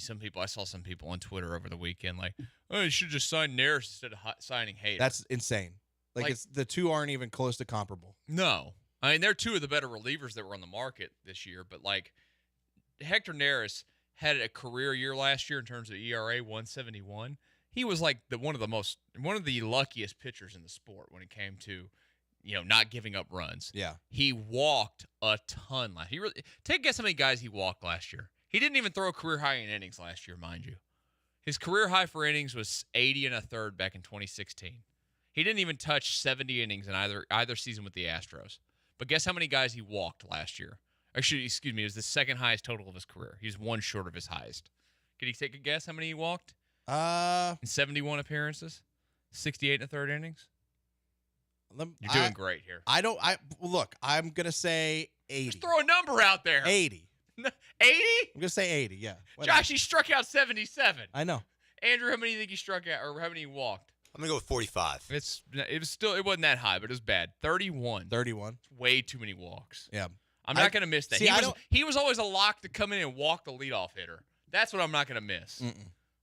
Nope. For some reason, of all these great years of Astros baseball, the one thing they do, walk leadoff hitters as relievers. And it's like, what are we doing here? And put themselves in a position that they just can't get out of, or that it's harder to get out of. Sorry, not that they can't get out of, but put themselves in a position that's harder to get out of. This is one of those situations where Hector Neris just overplayed his hand. He really did. Like he instead of going out there, did he? I think he did. I don't think the Astros probably had a ton of interest. No, not necessarily They with were the interested, Astros, but not a ton of interest. He just overplayed his hand with what he was asking any team for. And so he ended up, I'm glad that he ended up on the number that he did and that the Cubs were willing to give it to him, but no team was going to give him 3 years for $50 million. Hey, good news for Joe George. He can keep rooting for him. That's true. That's his NL team, being from Chicago. What do you think the odds of Joe getting a Hector Neris jersey are? 0. I think it's better than 0. Now, was he part of, off the top of my head, I can't remember. He was part of both combined no-hitters, correct? I believe. I know he was one. In the Yankee was he both? Stadium. Well, yeah, I was at the second one. I should know this. It was Javier.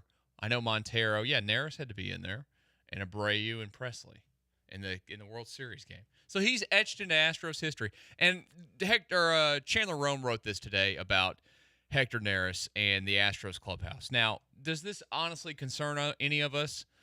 They've lost probably their 3 most impactful leaders in the clubhouse this offseason, from Maldonado to Michael Brantley to now.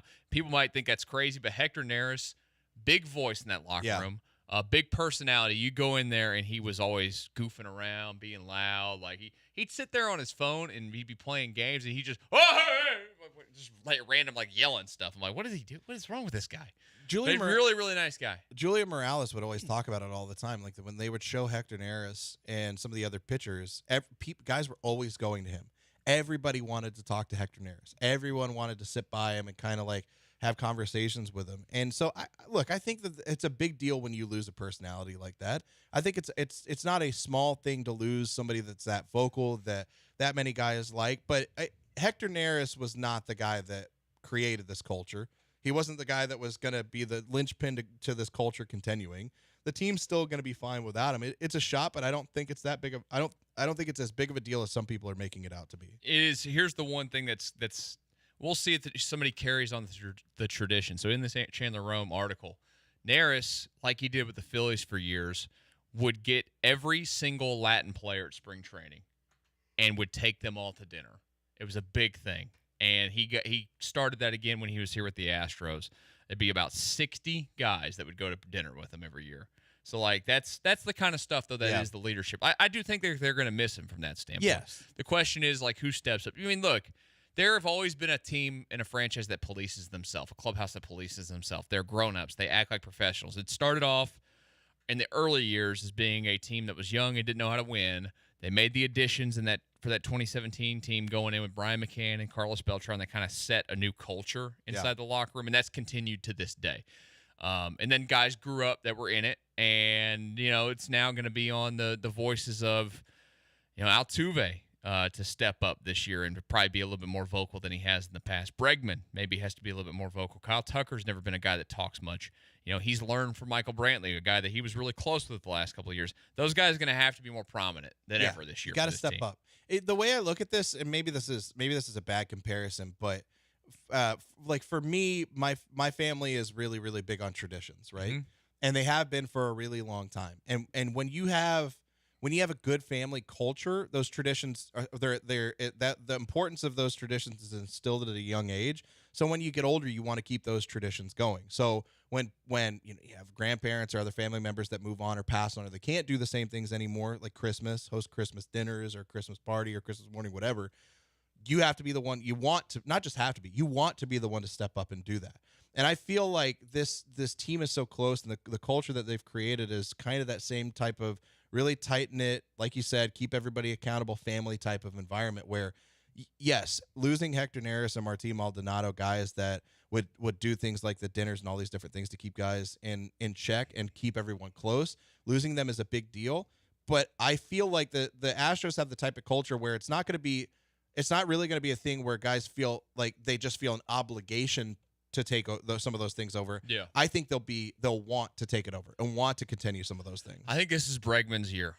Yeah. I think Bregman's got to be that guy. Have a barbecue. He's been a guy that has, I'm just in general, like being the voice. The lead. And he's been that guy to an extent throughout the last couple of years. With the departure of Correa, he's been a little bit more of that. But like, if Alex Bregman still lives in a world where he wants to convince the Astros to spend big money on him, one, the performance would show it, and two, being that kind of – I don't think that puts you over the top by any means of getting that contract. But, like, that's the kind of stuff you have to do. Yeah. And I think that he is, to me, of all the guys, the most primed to go and do it. There's other guys in there. I mean, Verlander's a leader to an extent because he's a Hall of Famer and people follow the lead of a Hall of Famer. He's never been a vocal guy necessarily. Right. Maybe he needs to do those kind of things this year because you don't have – and I don't ever want to downplay it. Like, of all those three guys, we're mentioning Neris and Brantley and everything, Maldonado's the most significant one. He truly was the leader of that clubhouse. And I think anybody that thinks it doesn't matter, and look, I haven't been in it either. It matters. We're not in the clubhouse every day. These things matter, and somebody's got to step up and take these spots. Yeah, and man, I'm a little concerned. Don't be concerned. No, I'm a little concerned about the future moving forward. Not this year, because Alex Bregman is there. And I think you're right that he is the one who is most poised, and we already know he's vocal. So he's the most poised to take over the more vocal role. But if Alex Bregman does leave after this year, I don't know. I would hope that Kyle Tucker would be somebody to step up and be more vocal. and I would want him to be. But have you seen anything from Tucker that makes you think he can be that guy? No. And I mean, not that he can't be that guy, right, but that we he just will. haven't seen it. No, yeah, like. And then who is it? Like outside of Altuve, if Bregman leaves, who on this team? It's not going to be Yordan. Yordan's not that guy. That's just not his personality. No, That's not who Yordan he and is. Altuve. I mean, Altuve is a quiet guy. Yordan's Right. a quiet guy. So who Jeremy, then? It's not going to be Jeremy Payne. It's not, no, it's not. Is it going to be Chaz? Chaz. Yeah. Chaz is the class clown. Yeah. Chad Chaz. Yeah. Yeah. I just don't know who it's going to be. If Bregman's gone, I don't know who the vocal leader of that team is going to be. Probably JP France, because he looks like a cop. Yeah. Yeah, gentleman, he's got his his sport glasses on, his Oakleys or whatever, Yeah. and he's got his mustache. Yeah, he's gonna come in there probably dressed like the cop from Reno 911 with the white boots on. I wouldn't mind if he takes a step forward like we wanted to. I wouldn't mind Hunter Brown being one of those guys. He gotta have to do it for a little bit to me. Yeah, he would. And I don't know about it. I not that I'm trying to doubt his personality. I don't know if he's that vocal. That's where. Honestly, they lose Bregman and all these guys. That's where some concerns about leadership come from. I figured it out. Team leader for the Astros in 2024, Rafael Montero. That's yeah, I'm fine with that. You know in what? the clubhouse. He already Rafael Montero. He hung out with Hector Neris all the time. Yeah, and so it only makes sense for Montero to be the guy to step up. You know what? Actually, I've changed my mind. Dylan Coleman, Astros clubhouse leader. I'd be okay with Josh Hader from a realistic standpoint. I think that'd be good. Forrest Whitley makes the team, leads the team out of the tunnel every time. Yes, I'm okay with that. Now we're talking. Yeah, 100%. Who do you want to be the Astros team leader this year? 713-780-3776. All wrong answers. Yeah, wrong answers only. Yeah, all wrong answers. Please, we don't want the real ones. So goodbye to Hector Neris. He's gone. He's not coming back unless the Astros decide to trade for him at some point. But he's off to the Chicago Cubs. It's time for our 3 up and 3 down of the weekend. That's next here on Connor and Beard, ESPN 97.5, 92.5.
You're back in the Veritex Community Bank Studios with two dudes just slogging through life with no direction or motivation. Just like you, it's Connor and Beard.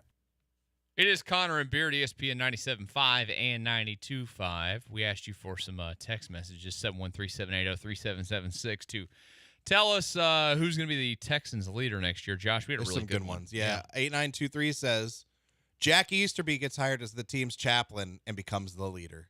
How much, on a scale of 1 to 10, how much would you want that to happen? If that happened, I would go to Jim Crane's house, defecate on his doorstep, light it on fire, and then stand out there and wait till he comes out. Would you put it in a two fish, red fish, blue fish? Would you put it in a brown paper bag or just No, straight I up would just poop on do the it ground? straight up on the mat. And then then light it on fire? Cover it in lighter fluid and light it on fire.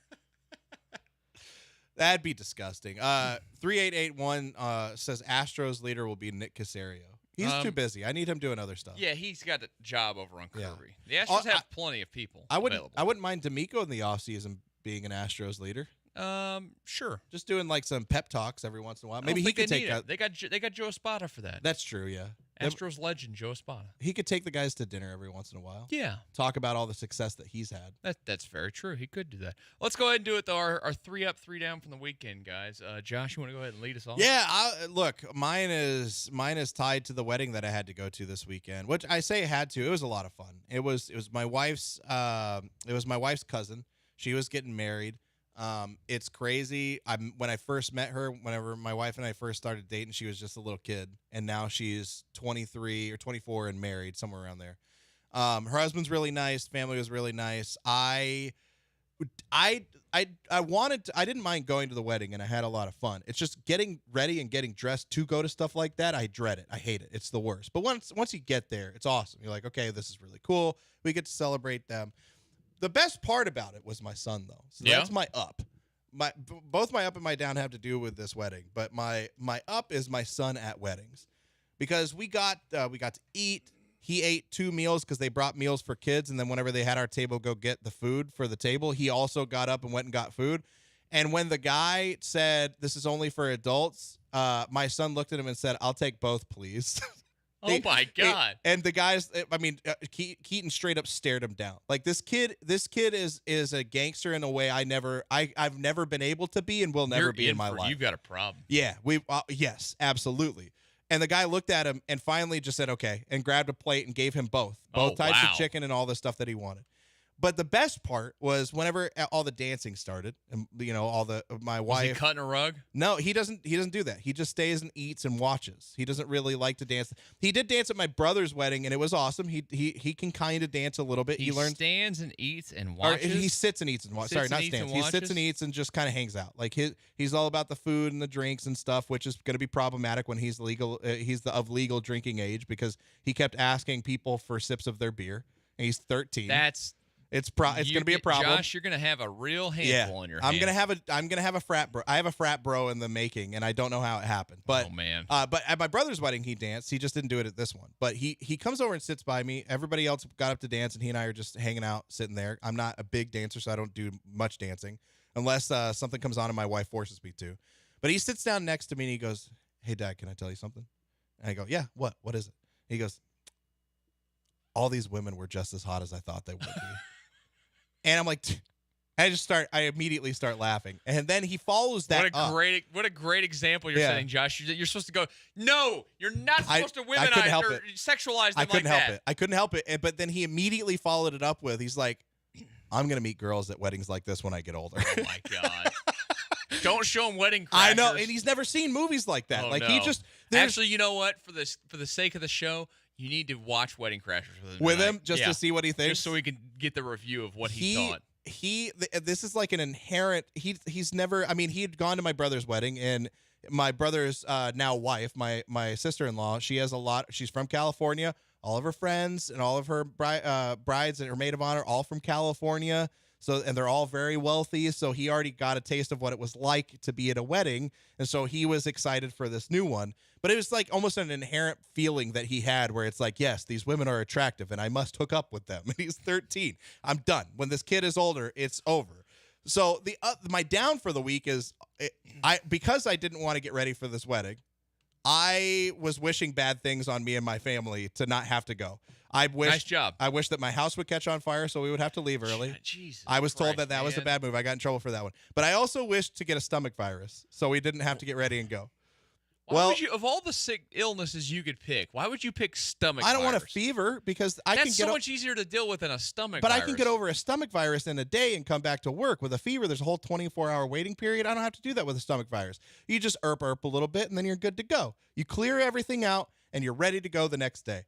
My wife and my son now have a stomach virus. We don't know if it's food poisoning. We don't know if it's a stomach virus. That damn two-plate meal he was over there scarfing down. We think that actually might be what it was. The salad, they both had the same type. There were two different types of salad. I did not have it. My daughter didn't have it. They had the other type of salad.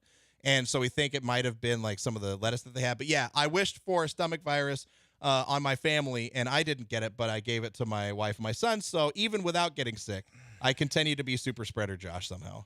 Way So to that's- go. that's Hey, at my least you're downside. willing to acknowledge it. Yeah, but And my- I don't have to tell you it. For all that bad, my son, I was pretty proud. That was a proud dad moment where I'm like, this kid's gonna be fun. That's He's- good. I'm a little worried that it's a little mini Paul Gallant in the making, though. Oh, well, Where- then where- that's not a good thing. Jail. That's the only option you got. Jail immediately. Send yeah. him to jail. Andrew, you want to give your up and down from the weekend? Yeah, so my up is going to be Big 12 college basketball. And I knew that it was going to be fun with the University of Houston playing in the Big 12 and some of the games that we were going to get. But I don't think I anticipated just how much better it was like as a product to watch than what I saw in the American. And I'm not just saying that because my Cougs beat the brakes off of Kansas State and held them to like 21 first half points on Saturday. But just overall, everything that I've seen from the Big 12 play thus far, it's become like marquee viewing for me as a Houston Cougar basketball fan. And to have that on my slate in a now down and slow part of the sports calendar has been a blessing, to be honest with you guys. It's been great. I'm happy for you. I hope that it continues. You know what? And it is going to continue. You got the best team in the Big 12, Andrew. I sure think so. Tonight he's heading off to Austin, to the Moody Center, to check out them Cougs. That's reductive, Michael. He doesn't just have. They don't have the best team in the Big 12. They have the best team in the nation. We're all the number 4 right now. Well, they're better than the three above them. Debatably. We'll see what debatable. happens this weekend when they play Kansas. It's on the road. It's tough to win in the Big 12 on the road. Look at you he's setting he's out holding back excuses already. He had to pause for a second. No, I don't think that's setting excuses. That's him holding back because he doesn't want to go over the top. Yeah, I could feel it. He'll send. I can't wait for We could some feel the Andrew text during the middle of the Coug game this weekend. There's or tonight when you're in Austin and you send a bunch of. Well, we'll talk the Longhorns. We're gonna need updates all night tonight while you're in Austin. All right, what's your down? Shopping at Costco. I had never been to Costco before. You've never been. Hold on, until this weekend. You've never been to Costco. Costco's before? great. No, I had never been to a Costco. I go to Costco at least once a week. Yeah. And let me tell you, as someone who has never been there before, there was a bit of an overwhelming experience, if I'm being honest. It's great. Well, here's your problem. You went when? What was that? Saturday afternoon. That's your first problem. You can't, Andrew. We work a schedule that's conducive to getting there when the store opens in the morning, or right before it after closes. the show. Yeah, either right when it opens or right before it closes. Those are the two best times to go. So tell us why you didn't like it. It was just there were so many people, and I understand that Costco's thing is everything is in bulk, but I was invited to help someone with their shopping because they needed an extra pair of hands. And somebody that wanted to get some snacks. Potentially. What kind of snacks? They got snacks in bulk there, right? There were snacks. 24 packs. I don't know of snacks. about bulk, but there were snacks. Wait, what?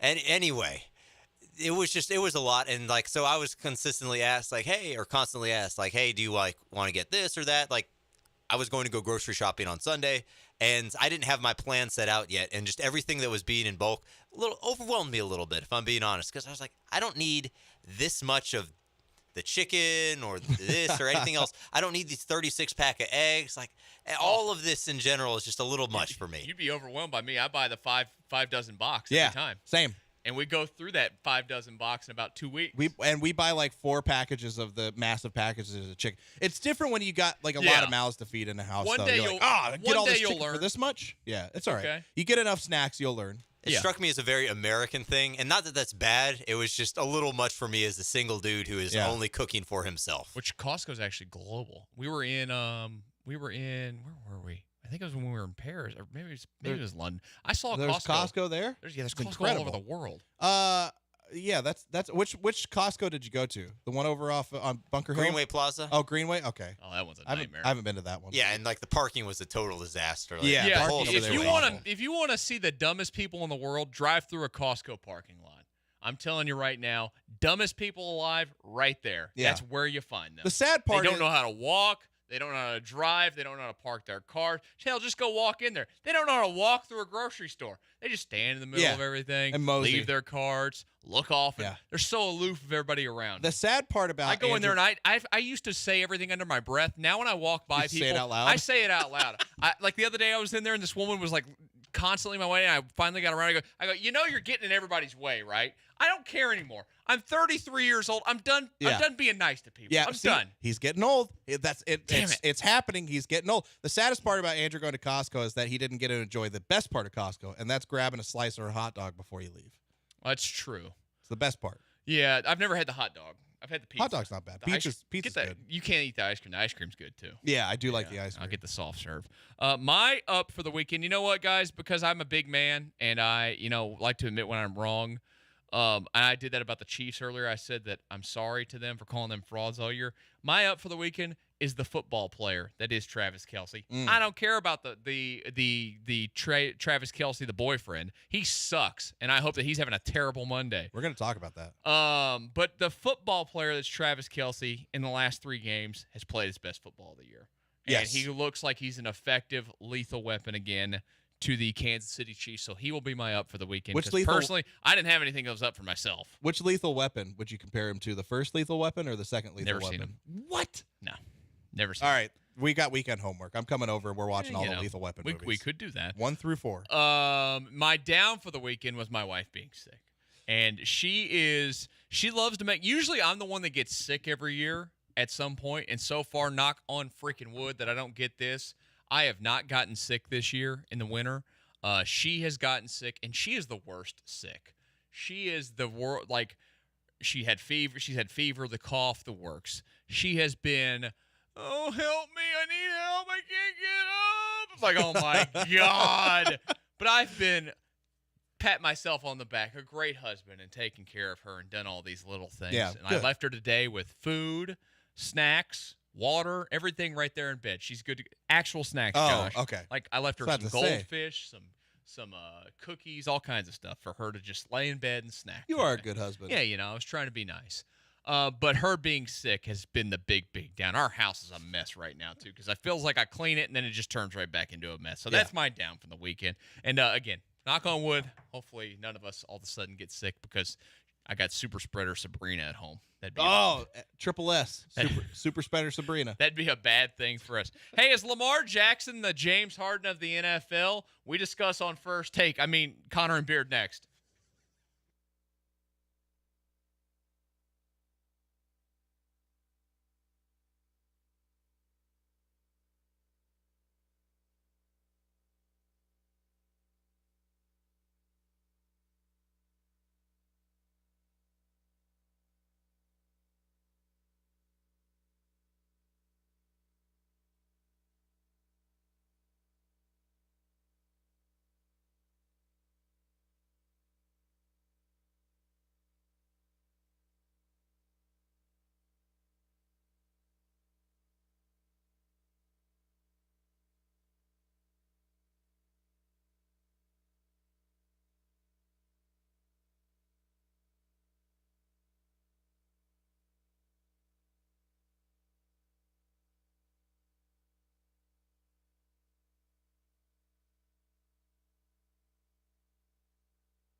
Some say these guys get along swimmingly. I'd say, slow your roll. They're just really getting to know each other, and it takes time for animosity and dysfunction to flourish. Let's just enjoy that process together. Live in the Veritex Community Bank Studios, it's Connor and Beard.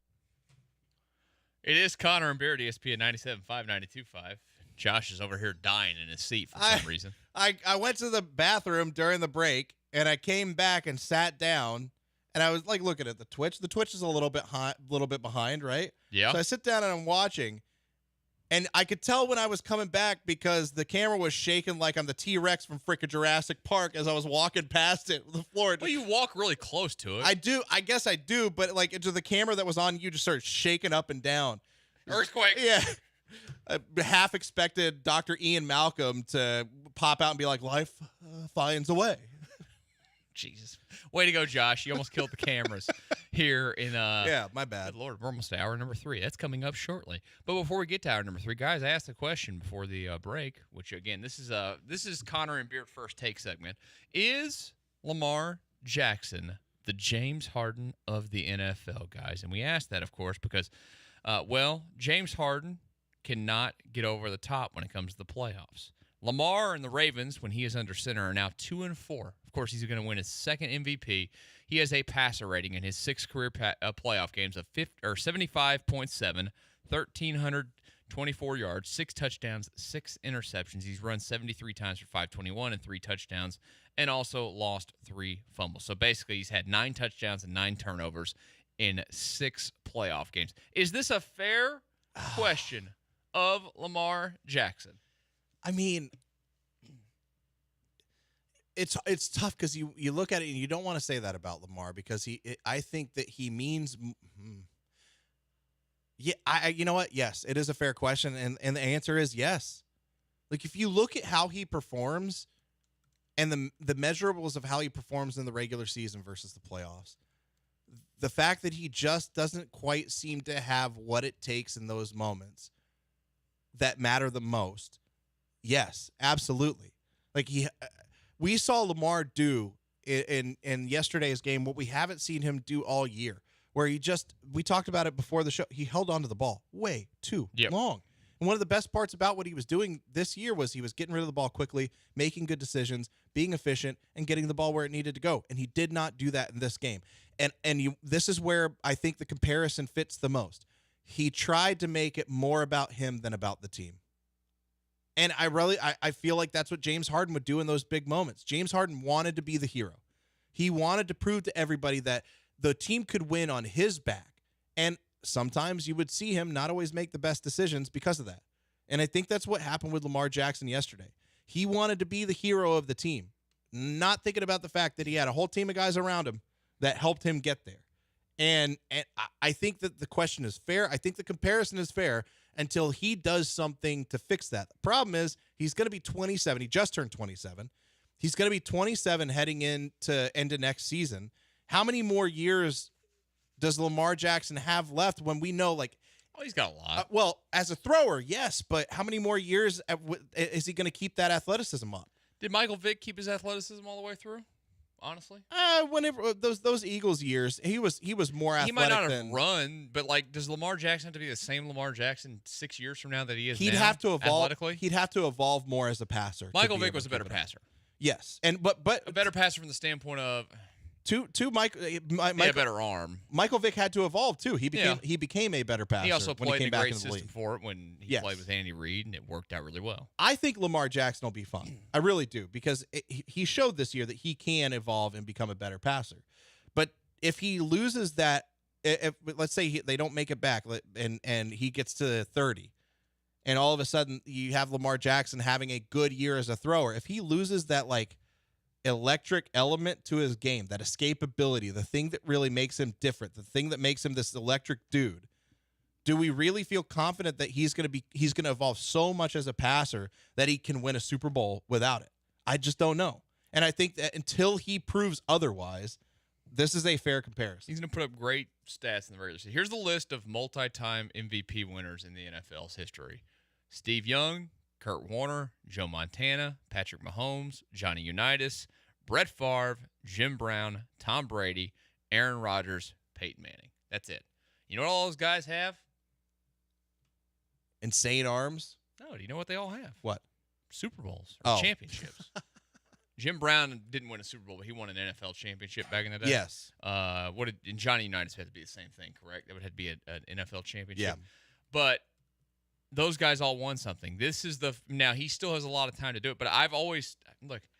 He won me over a lot this year with the way that he played and the way that he threw the football. Like, he was awesome this season doing that. But I mean, like, there's no denying it. When he gets to the playoffs, defenses find a way. Now, the Texans didn't find a way. He didn't really cut them apart. That was a running game more than anything else. Yes. But the defenses, he's easier to game plan. I looked at what they did with him and said, like, you need to run him more. Yes, absolutely. Like, I think that's what you need to do. But I do think it's a fair, like, he's reached a stage early on in his career where it's fair to ask this question. Yeah. Like, is he a James Harden? Is he a Carmelo Anthony? Like, the stats are going to look pretty. The game is going to look pretty. But in the biggest moments, is he going to get over the top? I don't think so. Well, I just genuinely don't. You look at the play, the interception that he had yesterday. I mean, that is a play that a good quarterback doesn't make.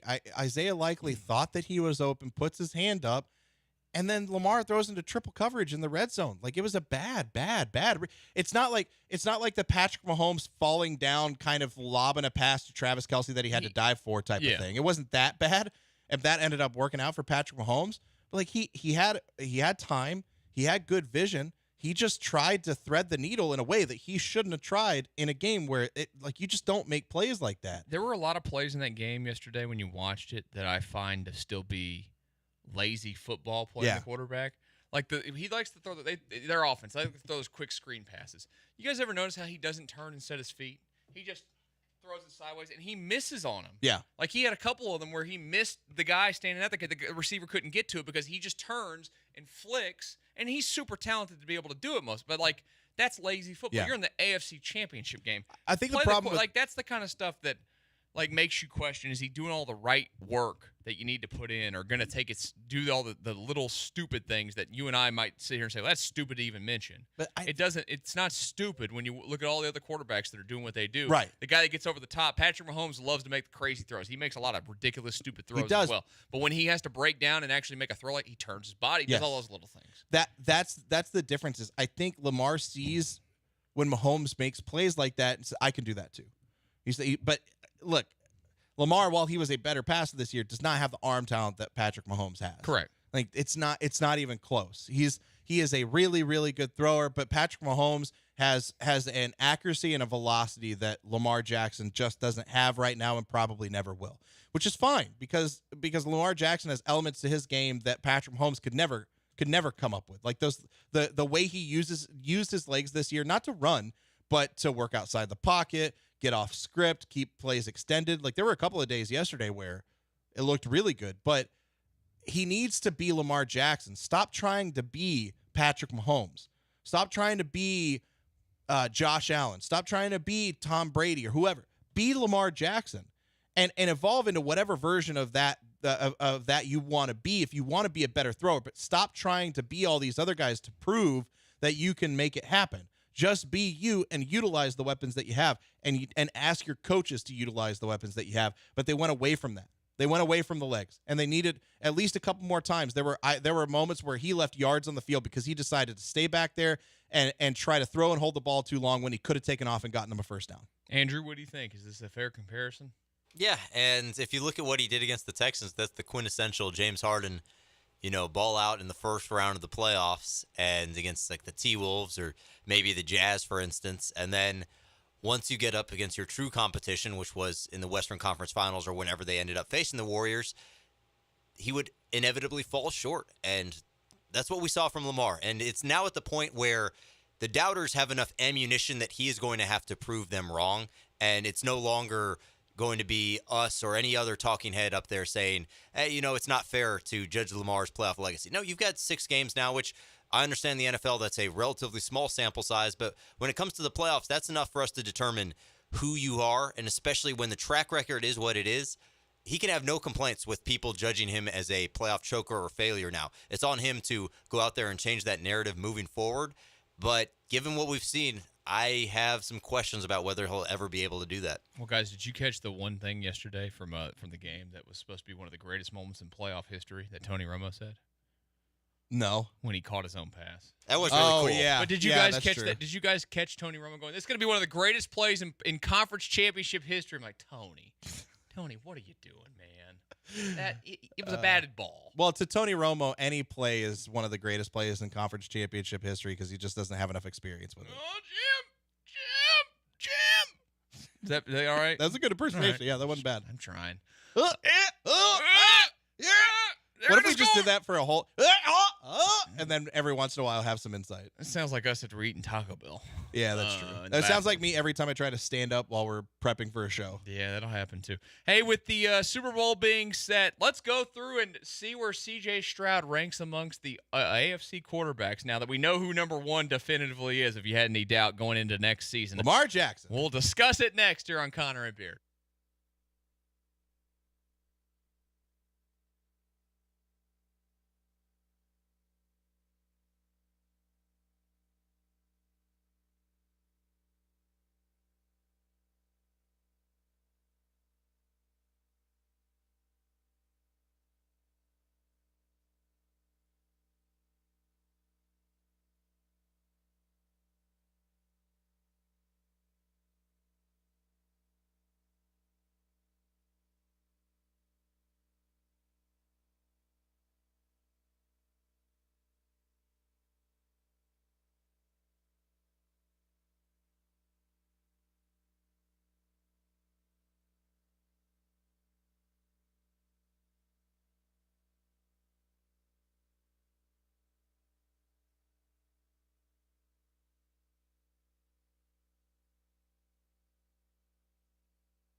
It is Connor and Beard, ESPN 97.5 and 92.5, and it's our final hour of the show. If you'd like to join us, 713-780-3776 is the phone number to do just that. You can watch the show. Head over to YouTube, search for ESPN Houston. It is live stream right there where you can look at our beautiful faces, or Josh almost knocking down the cameras, as he told you. I was only shaking them. Whatever. You almost knocked him down. I didn't almost knock them down. You can also find us on X, M. Connor Radio, Josh Beard Radio, and, of course, Carlson Radio for that man over there. And we kick off hour number 3, guys, with the definitive rankings of AFC quarterbacks now as we head into the offseason, because the Texans are done, and there's only one AFC team left, and that is the Patrick Mahomes-led Kansas City Chiefs. And I ask you this right now, to rank your AFC quarterbacks and where C.J. Stroud sits, and I'm, of course, factoring in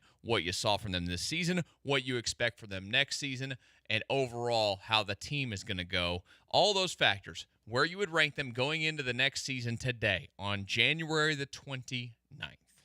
I I mean, I just put together my top 10 during the break, and you guys are probably going to say it's hot take-ish, and I don't care.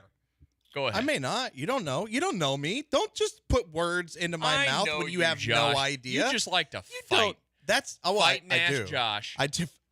Fadge. Yeah. I did. By the way, on Friday we came up with villain ass Josh, which we won't say on the air. No, you guys can say that one. Yeah, they can say it in the car, but guess who was listening whenever? Oh, your wife? Yeah. Guess what the first thing she said to me when I got home? She was like, "Hey, hey, that word." Nice. Like, okay, awesome.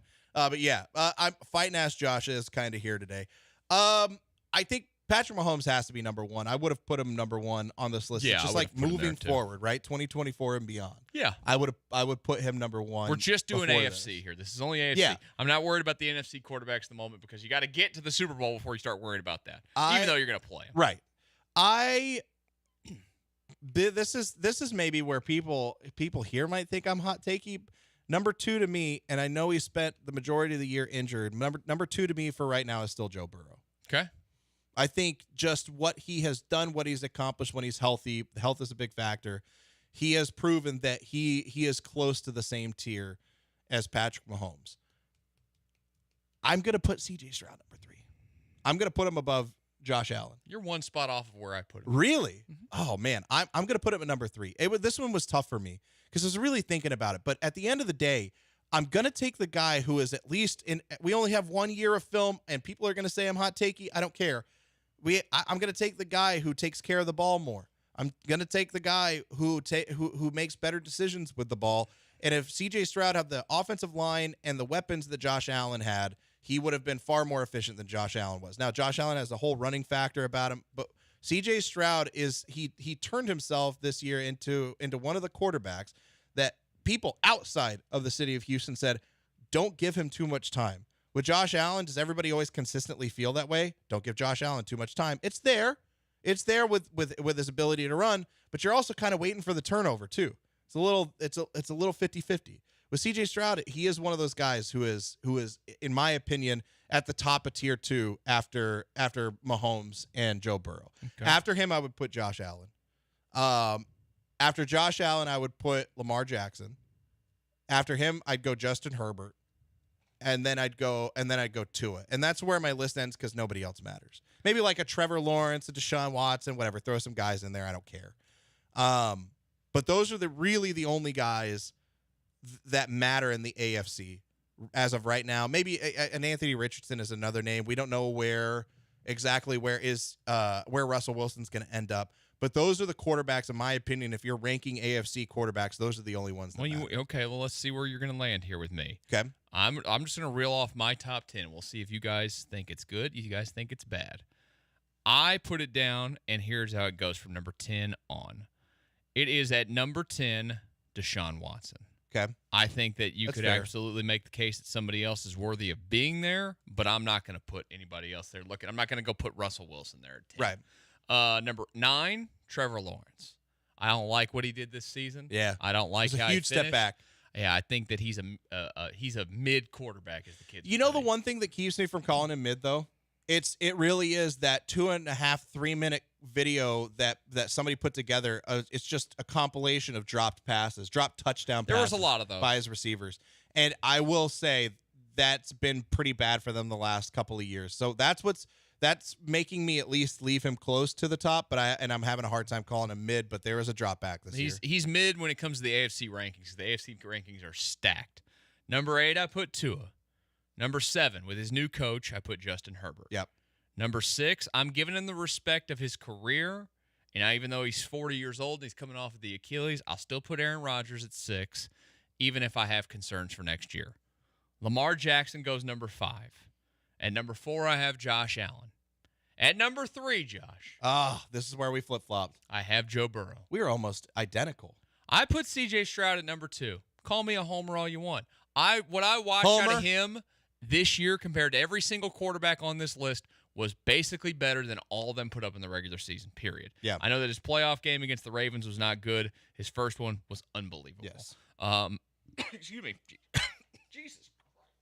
Are you okay? Yeah, I just Are you dying? Dry spot in my throat. Your throat couldn't even believe what you were saying about C.J. Stroud at number over 2, and of course Patrick Mahomes at number 1. Yeah.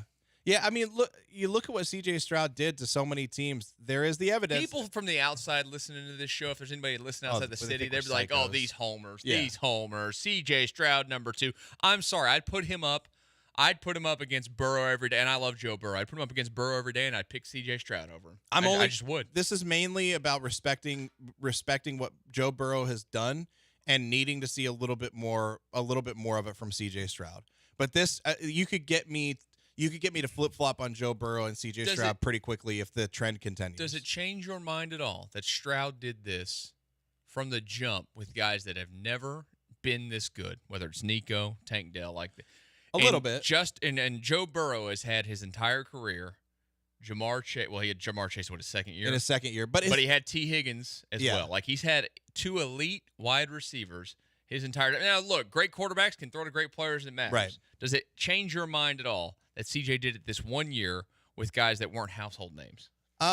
I mean, when he did it with T. Higgins, wasn't T. Higgins a rookie? But he was a rookie second-round pick, or was he already in the league for his second year? I'd have to go look. I think they were rookies together, or it was the second year. But T. Higgins was kind of a nobody second-round pick at that point. I mean, he was a great college player, but he hadn't done anything in the NFL. Like he and Joe Burrow had a really, really good first season together until Joe Burrow got hurt. And that's where people are like, okay, T. Higgins is going to be a wide receiver 1. Like, you don't spend that. And I think he was an early second-round pick, too, so he was still in the 30s. So you don't spend that kind of draft capital on a wide receiver and not hope that it works out at a high level. And then Joe Burrow, and then when they got Jamar Chase, you're like, okay, now they've got 2 wide receiver 1s. So to your point, yes, he had much better weapons from the jump. He also had Joe Mixon. You could argue that he had a worse offensive line from the beginning, though. I know there were injuries to the Texans' offensive line, but I think Joe Burrow's offensive line was garbage. But to your point, like Tank Dell wasn't the rookie wide receiver prospect that T. Higgins was. Yeah. And Nico Collins, I mean, third year, is he going to break out? Hey, he's been working with Andre Johnson more, but what does that mean? Everybody thought he was a nothing burger. The conversations outside of Houston, even some conversations here, were about, do the Texans have one of the worst wide receiver cores in the NFL? And it turned out to not be that. And that flip-flopped quickly. I think part of that is because the wide receivers were more talented than everybody thought. But they had a player throwing to them that's incredible. Great. And he's got velocity like Patrick Mahomes. He's got accuracy like Patrick Mahomes, and he makes decisions like him. Yeah. So it's not. I don't think it's outlandish, and nobody should just jump straight to Homer and say that it's outlandish that C.J. Stroud could be on the same pedestal and tier as Patrick Mahomes one day. He doesn't have the wins. He doesn't have the championships. He hasn't done it. He doesn't have the track record. But that doesn't mean that he can't do it, right? I just can't put him there. I have to respect Mahomes for sure. I have to respect what Burrow's done before I'm willing to put C.J. Stroud up there. And it doesn't really change it much for me what Burrow had in the beginning. If C.J. Stroud comes out and does this again next year, he will. I don't care what weapons he has. He's number 2 in the AFC. I already gave you my guarantee, 4,500 plus yards and 30 plus touchdowns. Yeah. Andrew, where would you have C.J. Stroud at this moment now that we know that it's Mahomes again in the Super Bowl? I'd have him at 4th.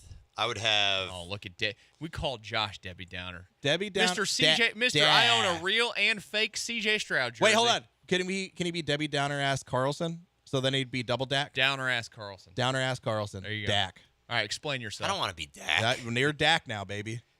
Dak sucks. You're gonna slide the clock out on this segment. So, look, Mahomes obviously number 1. I still have Josh Allen at number 2. I understand the argument for the turnovers and the fact that he hasn't necessarily gotten over the hump yet, but his playoff performances, by and large, have been phenomenal. The problem is he's going up against someone who is just even better. This is, I don't want to draw a complete comparison to it, but it reminds me a little bit of, say, like a Charles Barkley trying to get over the hump versus Michael Jordan. Like, it's just one of those things where one guy is an all-time great, but the other is a pantheon type great, where he is going to be in the top 5 all time. And a lot of people are already putting Patrick Mahomes as the most talented quarterback they've ever seen. Some people are already labeling him as the GOAT. So as great as Josh Allen is, there's just someone in the conference who's unfortunately better than him. I've got Joe Burrow ahead of CJ as well at number 3, and that's just because of what he has done historically, especially once you get to playoff time. I understand, like you mentioned, Josh, that he's been injured for the majority of this season, and we only really got to see, 4 or 5 games of him healthy, but he looked really damn good in those 4 or 5 games. And I've got CJ ahead of Lamar heading into next season just because of how awful Lamar looked yesterday. And I just think that CJ's growth is only going to continue from where he was in this rookie season, and this may be the best that we see of Lamar. And if this is the best that we see of Lamar, then what does that say about the future when this is the sort of performance he's putting out in crunch time? Yeah. So Joe Burrow played 10 games this season. He had 2,300 yards, 15 touchdowns, and 6 interceptions in only 10 games. I mean, that's incredible. He's really good. And he had the calf issue for the first, 4 or 5, where he couldn't move in the pocket at all, and he looked like a total shell of himself. His first few games, he threw for 82 yards, 222 yards, 259 yards, and 165 yards. He didn't have his first 300-yard game until they were at Arizona in October. And then the Texans ruined his season. And then yes, the Texans ruined his season. And Joe Burrow's about to be ruined even more by C.J. Stroud coming into the league and taking all his shine in You're the just AFC. a Joe Burrow hater. No, I like Joe Burrow a lot, actually. So good luck to him, though. Hey, BYU over the weekend made those Texas Longhorns look soft. We'll talk about them and Andrew's trip to that soft-ass fan base tonight next here on Connor and Beard.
It's the newest forced relationship on ESPN 97.5 and 92.5. Connor and Beard, live from the Veritex Community Bank Studios.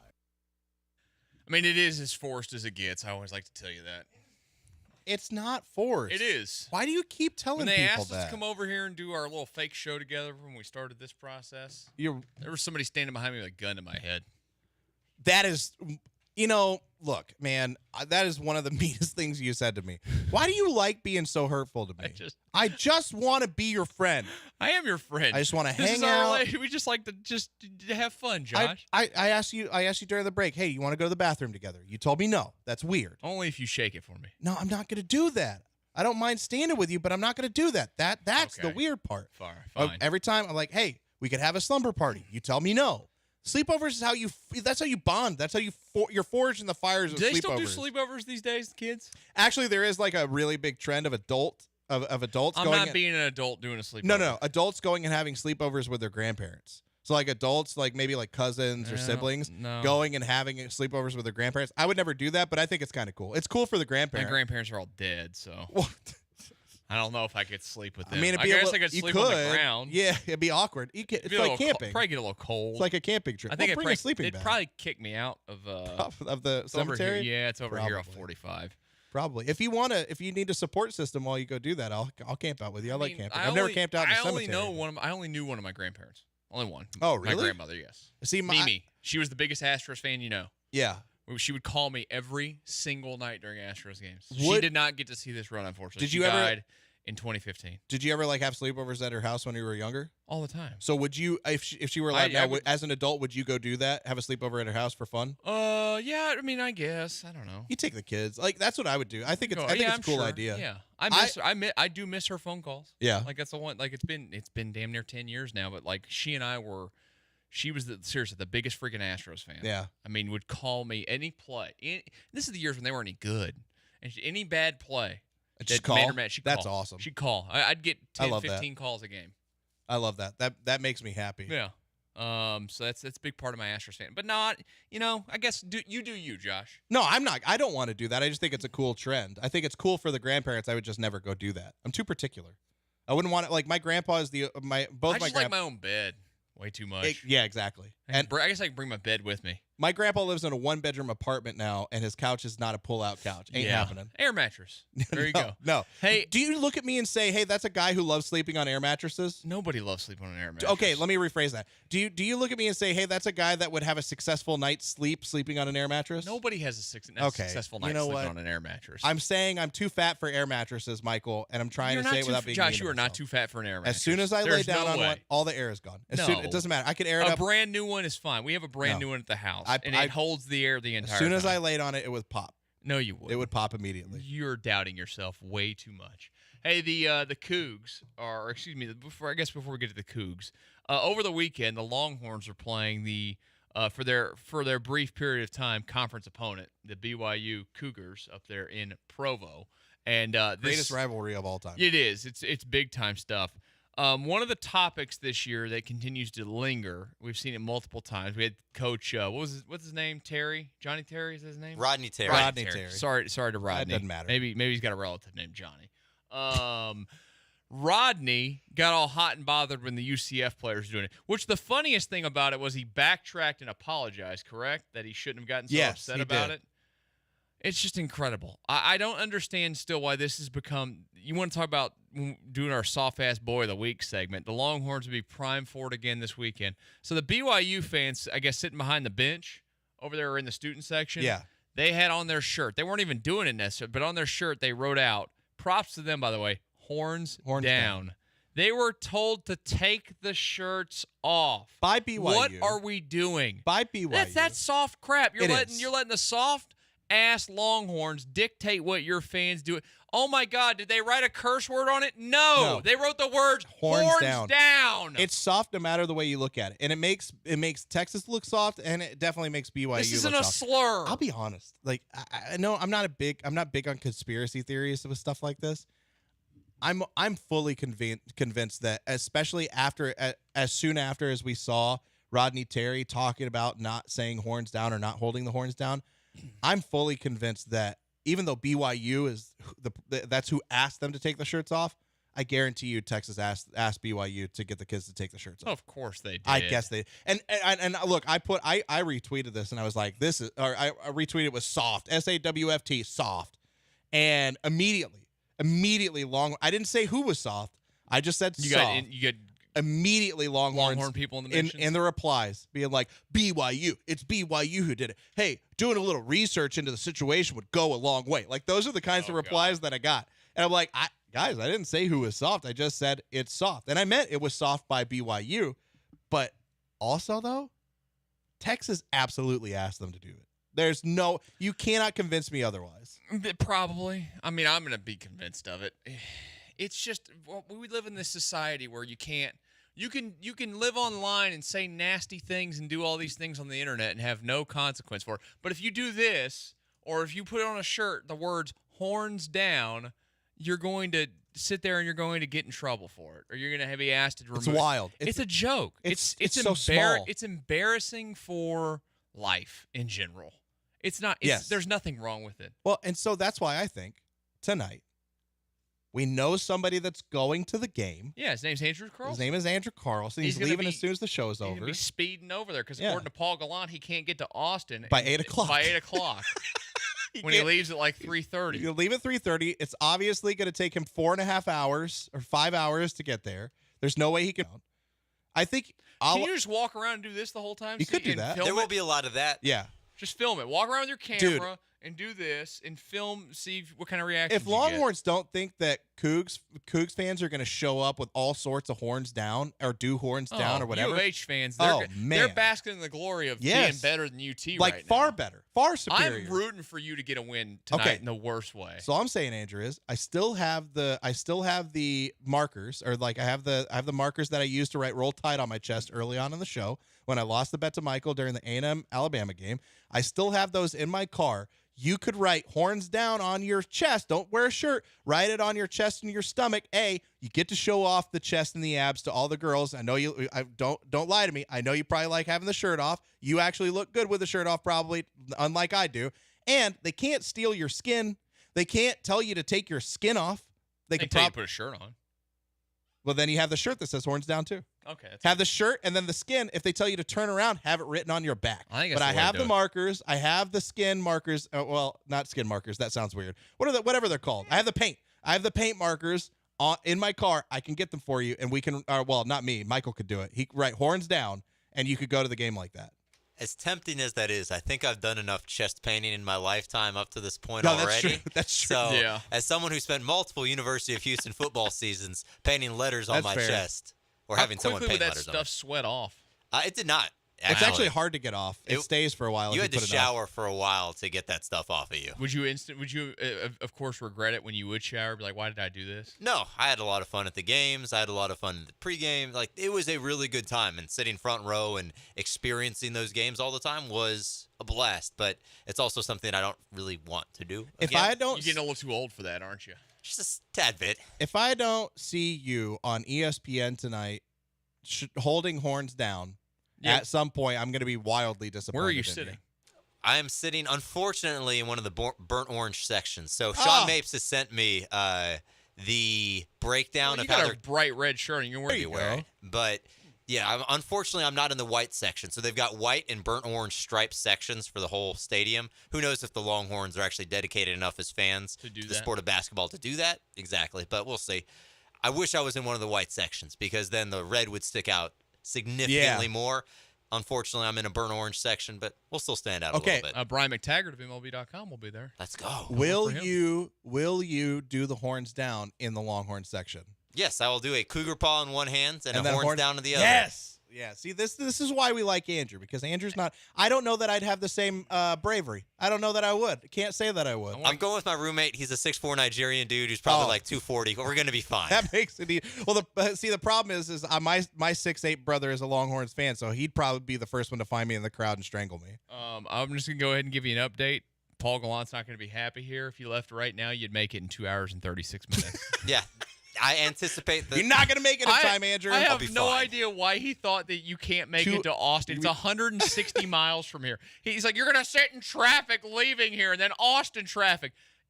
And, okay, you leave here at 3 o'clock. You're going to get there. There's almost no traffic going down 290. You leave at 3:30. Let's just say you leave at 3:30. Yeah. He's going to get to Austin by 6. That's still 2 hours from tip. There's no way. He's not sitting in 2 hours of Austin traffic. Let's say the travel time to Austin is extended by 30 minutes. He gets there at 6:30. 3 hours. it's still an hour and a half that he would have to sit in traffic. And I've sat Austin traffic is bad. It's not that bad. So I know who I'm never allowing to navigate my trip at any point. His name is Paul Gallant. Well, it wouldn't be bad. You just get everywhere like 6 hours early. I mean, would you? Yeah, because is that what he does? He just gets there super early? Probably because he'd think. I mean, I'm already an early person. He'd probably think that the drive is about 25% longer than it actually is. Yeah, I guess. So congrats. Oh yeah, we can't. Actually, you know what? You're right. Let's do Michael in West Houston real quick. He wants to talk about horns down. Hey, Michael.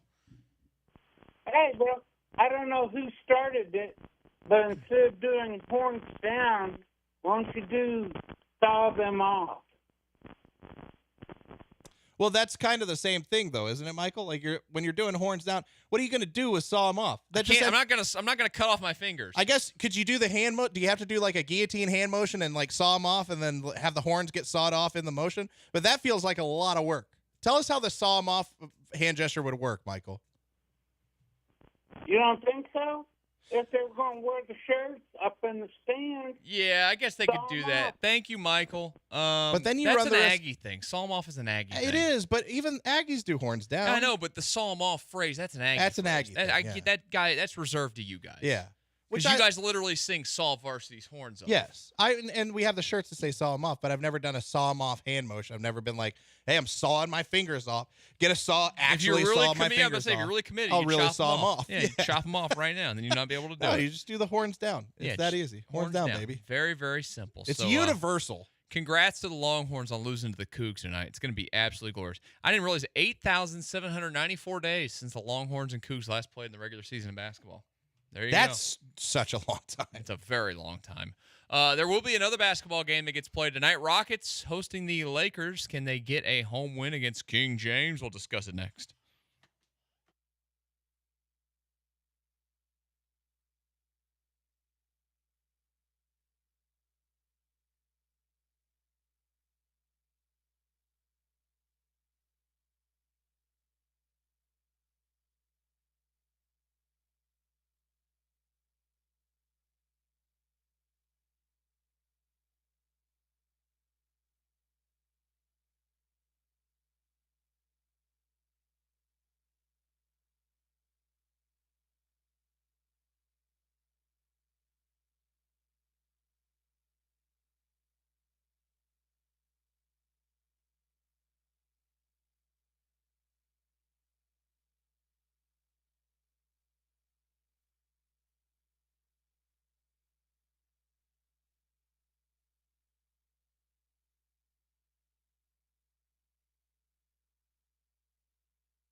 Back to Connor and Beard in the Veritex Community Bank Studios. Do you smell that? What do you think that is? I don't know. It is Connor and Beard, ESPN 97.5 and 92.5. Like to text us or call us, 7137 of Houston basketball coming up, of course, because the Cougs are going to get the victory in Austin at the Moody. That's the new arena, by the way, right? How long has it been open? Couple years, maybe. You been there before? I have not. This is going to be my first trip to go watch a UT Give game us a in report. Austin. I went to that old dump that was with Irwin Center. That thing was a nightmare. A lot like Hoffheinz used to be. Oh, man. Hoffheinz before the renovation. Jesus Christ, that thing was terrible. You ever go there? No, I haven't. In the air. It was bad. That's good. That's always good. You want to go see games in that. Fertitta Center's a lot. It's very nice. Very intimate setting. Very good. I went to the old UT arena one time, only for a graduation. I never got to see a basketball game there. Okay. But that place was kind of old, too. It was so if old and Hoffheinz dumpy. was worse, that's crazy. Hey, Rockets tonight, they won't be playing in a dump because they'll be playing at the Toyota Center against King James and the Lakers. Can they dethrone the King tonight, Josh? Yeah. Yes, they How can. many times will he wind himself into fouls? Oh, so many times. Would you put the percentage chance of Ime Udoka calling him a soft ass boy again? Oh, I forgot about that aspect of this. This is the first that's time the last since time they played. It is? The last time they played was when he called him a soft ass boy. I'm going to say it's probably low. He probably won't call him that. The Lakers aren't that much better than the Rockets, man. The Lakers aren't any good. They're 24-23. The Rockets are 21-24. The Rockets are going to win. And Lakers have taken 2 of the 3 so far this year. You want to know why the Rockets are are going to win? tonight, 1.5 points. Ooh, well, I haven't looked at it. I haven't cheated. I'm gonna. Nice, nailed it. I'm starting to learn. It's not bad. I'm starting to figure out the patterns. But the Rockets are going to win for one reason and one reason only. They're at home. They're coming off of a road trip, and they're going to be at home, and so they're going to win because of that. And the Lakers aren't even that good. I mean, they're fine. They have LeBron. They have pieces, but they're just fine. They have LeBron and Anthony Davis listed as game time decisions. Yeah, I don't know. Did they play? When did they last play? They play last night? No, they played 2 nights ago. In I double think overtime LeBron did. against I the can't remember Warriors. if Anthony Davis did or not. Whatever. I'm sure. I mean, who cares if they play? I mean, look, the Lakers. Last I heard this weekend, the Lakers are trying to position themselves to make trades for guys because they know they don't have it right now. And LeBron James has been good. Anthony Davis got All-Star votes, but just because he's Anthony Davis, he's fine, but he's not great. I feel like if the Rockets play the way they did against Charlotte, they could probably do to the Lakers or come close to doing to the Lakers what they did to the Hornets as well. You know what the Lakers should really do? Because he loves Steph Curry so much, they should just trade for Steph Curry. Convince the Warriors to blow it up. Trade for Steph Curry. I mean, yeah, put a couple of old geezers on the floor together. No, it wouldn't win. There's a reason why LeBron James Lakers don't win now. They're not that good, and he is still a capable player because he's so physically fit. Yeah. For a 39-year-old, that he's going to put up numbers. He's still going to put up numbers. He doesn't do all the little things. The team around him doesn't do all the little things, and they constantly. Here's the one thing that we can walk away from LeBron James's career with: he is a team and coach killer. He kills the vibe and the environment from all the bitching and moaning, whatever it is, and it's happening again to the Lakers right in front of our eyes. Yeah. Once again this season. One of the guys that I heard that they're trying to make a trade for is DeJounte Murray. Which is fine. Yeah. Like, is that going to change them? No, it How doesn't. much does that change them? It doesn't. And like they have Austin Reeves, but the last I heard is that the only way they move on from Austin Reeves is if they get a clear-cut star. Like there's not a whole lot that they can do. What stars are they getting? At none.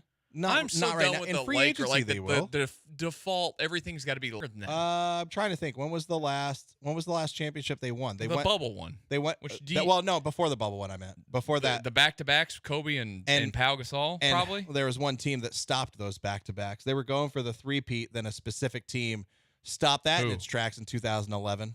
Oh, the 2011 NBA champion Dallas Mavericks. Oh, whatever. Stopped them on the way to their three-peat. Yeah, so since 2010, they've won one NBA championship. One NBA championship. They're a lot like the Lakers. I mean, like the Yankees. Yes. They get all this hype and praise, and they don't win at all. They don't. They make it. They don't even really make it like super far in the playoffs, or they haven't made it super far in the playoffs. They made it to the conference finals last year. Yeah, they made it to the conference finals, and then they won their championship. But since 2010. How many times have they been to and actually won substantially in the playoffs? Since 2010 than they've gone to wild. the playoffs. But look, they had to go on that. They went on that stretch where they tried the Steve Nash experiment. Then they ended up losing Kobe, and they tried a whole bunch of different things before LeBron went to the Lakers. So they spent years of like having nobody there. But everybody just automatically assumed that LeBron was going to make them a contender every single season, and they're just not. They were a contender in the bubble season, obviously. They were good last year, but they are just every single year they're not. There are other teams that are better than them. He signed there. I mean, he signed there because because you can for win after his career. I mean, look, you can win in Los Angeles. Obviously, Right. You're going to always attract players to play for the Los Angeles Lakers because these dum-dums want to give up all their money to play in California for Right. whatever reason. And then it's LeBron James. Like he could have still won at a very high clip for a very long time. They've consistently done a poor job putting together a team around him. That's just what it is. They've not gotten the right stars around him. Like Anthony Davis is a nice player. I guess if you're going to rank the stars that he's been with, he's won a championship with Anthony Davis, clearly, which again, bubble championship, no pressure in the bubble. Yeah. And LeBron, well, actually, you know what? That's wrong. LeBron told everybody it was like going to prison. Remember that when he told Yeah, everybody he living did. in the bubbles like going to prison? And there's a video of Steven Adams. He's cry like, more. He's like, it's not that bad. We're in a 5-star resort. Yeah. Like, we've got everything we want and need. Like, compared to most people, we've got it pretty easy. And we're playing basketball during the pandemic. Like, So he's such a cry. he was literally crying about staying in Disney World. Those are the moments where, like, some of the places that I've stayed, and there's some of the places where I've had to stay for elongated periods of time. To hear him complain about being at a resort and having to stay in a resort, like, come on, get out of here. Just stop whining. He is the most, continues to be one of the most insufferable people in all of sports. So I hope the Rockets beat them by 40 tonight. Yeah, I hope so too. I want to see more Cam Whitmore minutes.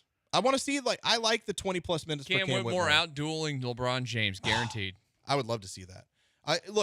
They just need to find a way to outduel Austin Reeves, please. I would love that. Yeah. LeBron, here's the thing. The Rockets will probably give us some points tonight. LeBron does play and everything. He is, I just saw the number the other day. He is creeping. He had what? I think he had 36 in that win. Or yeah, I think they won that. Yeah, they won that game over the Warriors. They've won 3 in a row coming into this one. He had 36 in that one. His career number now, it's less than 300 points away from 40,000 now. That is insane. That's nuts. I mean, the longevity, the ability to stay healthy like he has, and to do it. Like I know we love to bitch and moan about the little things about him. There is so much of his career that's impressive. Yes. But you're right. Tonight, I like to see a lot of Cam Whitmore. You know what I don't want to see is Jalen Green trying to have a hero game. That's what I don't want to see. You know what? Somebody in the chat just brought this up. But Jalen Green actually has really good games against the Lakers. Does he? Yeah, I wouldn't haven't mind. looked. I think the last one that they played, or maybe it was the game before last against the Lakers, he had like 29 points. He typically does well against them. Well, that means they lost, though. Yeah. I think it was the game that they lost. They've lost 2 of the 3. Right. I'm trying to look. The at last he did one not, they won, though, is like 128 to, I think they won by like 20-plus points or 25-plus points. The one win that they have against them this season? Yeah. The last time that these two teams played, Jalen Green had 10 points. Okay. I'm looking at the 128, the 194 128 win? to Yeah, that was the 94 first win. time they played this season. He had 29 points in that game. 28, Josh. Or 28 points. Oh, I'm sorry. My bad. Jesus. Look, I'm 37. I'm getting old. My eyes are bad. Leave me alone. Then go see the eye doctor. I don't need to go to it. I don't need a doctor to tell me what my eyes could do, Michael. No, you need to go to a doctor is what I'm saying. I need to go to a doctor because of 1 Jalen Green point. had 19 points in the 2 losses total. He had 9 in the other. Oh, that's not great. If Okay, Jalen so Green yeah, you're plays right. poorly, then maybe he does need to have a game. He has to play well. Yeah. Because just the trends. That's what the trends tell us. Yeah. If he Rockets doesn't play by well, they're going to lose. 25 tonight. Put it on the books.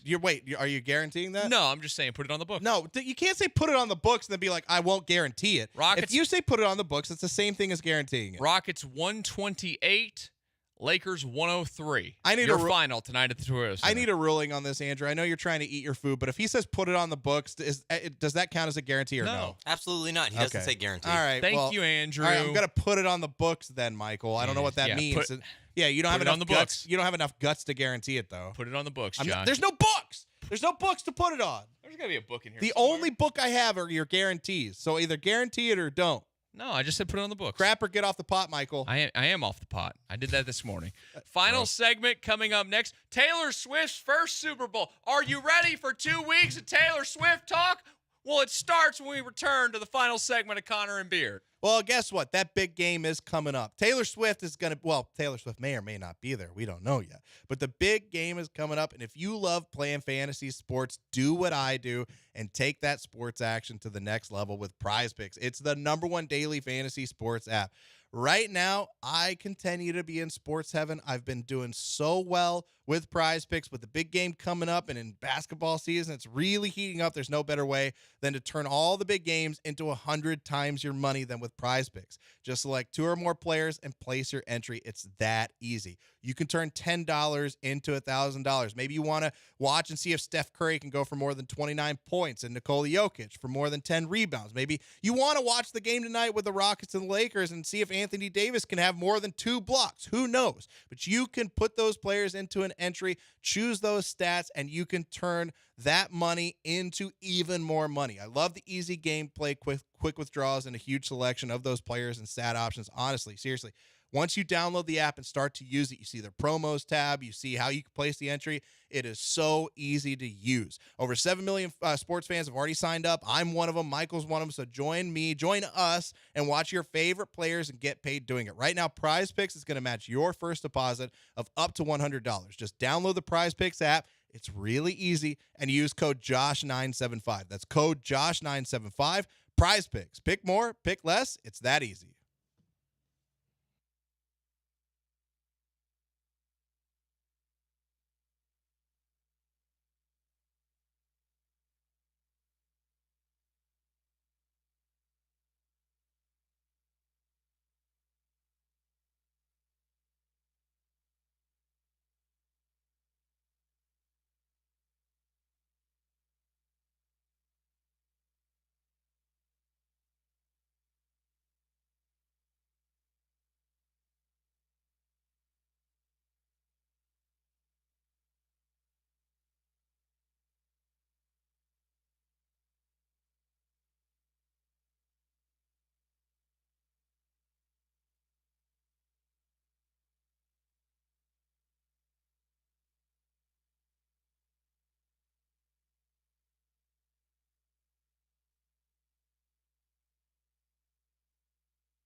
Live in the Veritex Community Bank Studios, it's Michael Connor and Josh Beard.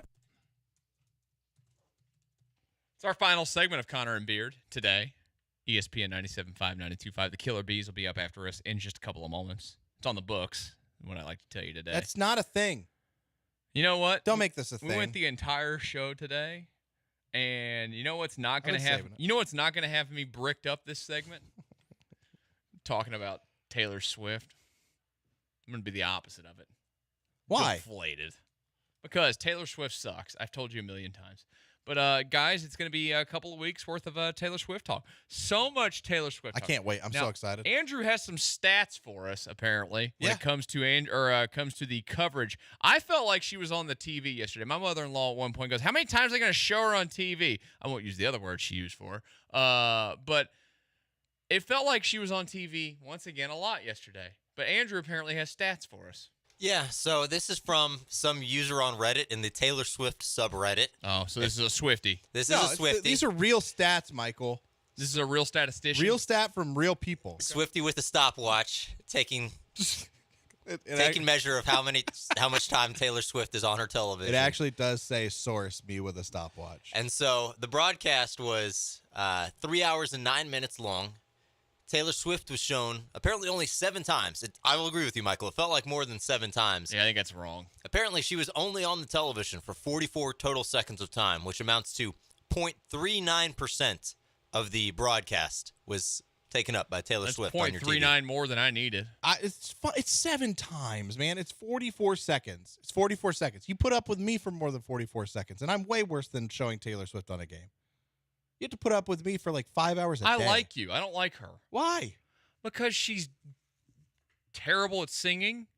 I don't think she's terrible. She looks like great. a broom. Well, you don't have to. That's fine. I like seeing her get excited for her man. You know what? It is enriching. It is exciting to see a woman get excited for and support her love interest in the day and age where women, albeit rightly, want to be independent. Sometimes they just shove their guy aside. And everybody talks about, I don't need no man. Well, you know what? Taylor Swift obviously doesn't need a man, but she's happy for her man. She's supporting her man, and she just loves Travis Kelce. So why do you hate love so much, Michael? Again, for like 1 million times, it's as fake as it gets. It's not fake. This is so fake. This is very real, Well, and I think you just don't like. Here's the problem.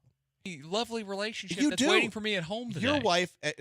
This is the third time I've met her now, maybe fourth, third or fourth time. Your wife is awesome. And she's very nice. She was having a day on Friday. She was. She was not happy. She got on a plane on her way back that she barely made, and she got to the decoy, and she Ubered there, and she got the keys. I was trying to open the trunk of the car for her from the inside. Could not reach far enough with the button. Yeah. So she had to come in and get the keys, and she put the bag in the back of the car, and she locked the keys in the trunk. I figured it out. So Andrew. she was having a day. He's a love snob. I'm not a love Because snob. Why am I a love snob? Because their love doesn't look like his love.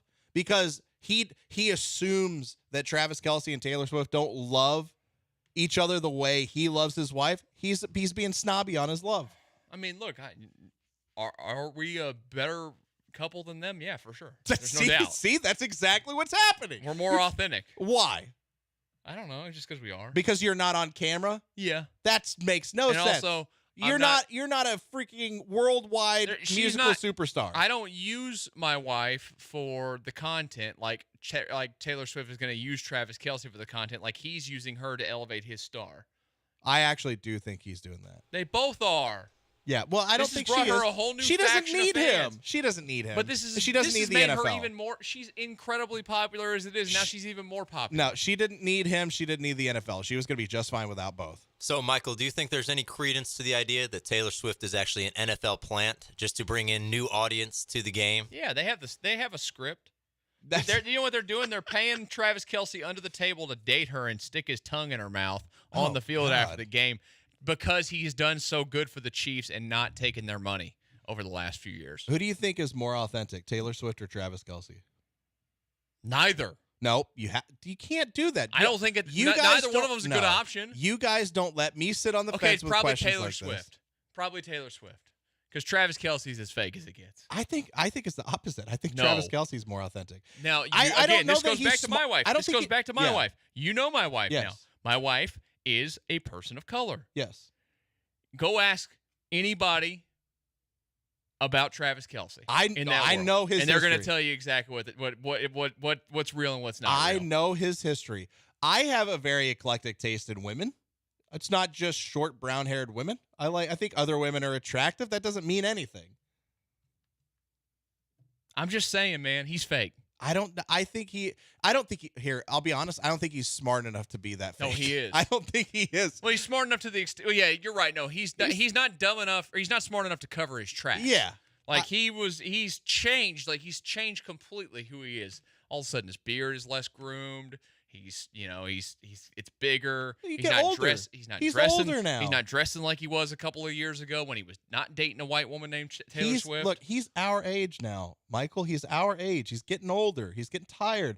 It's harder to keep up with the high maintenance girls. He's fake, man. It's nice. Is it not nice to have a woman who is independent, who can take care of herself, and you don't have to worry about her relying on you for everything? Is that not a nice thing to have? Yeah. So why don't she's relying on me for everything right now because she's sick? Well, because she's sick. But why don't you want the same thing for Travis Kelce? because he's fake. You hate love. It's No, I don't. because you're a love snob. It makes and me you hate even his more love. mad because I love Patrick Mahomes, even though he didn't win us anything. At I Texas think Tech, Patrick which wasn't Mahomes is his more fault. fake than Travis Kelce is. Nah, but, Yes, Pat, that's Pat what has always I'm been, saying. but A real Pat has thing. always been this guy. Always.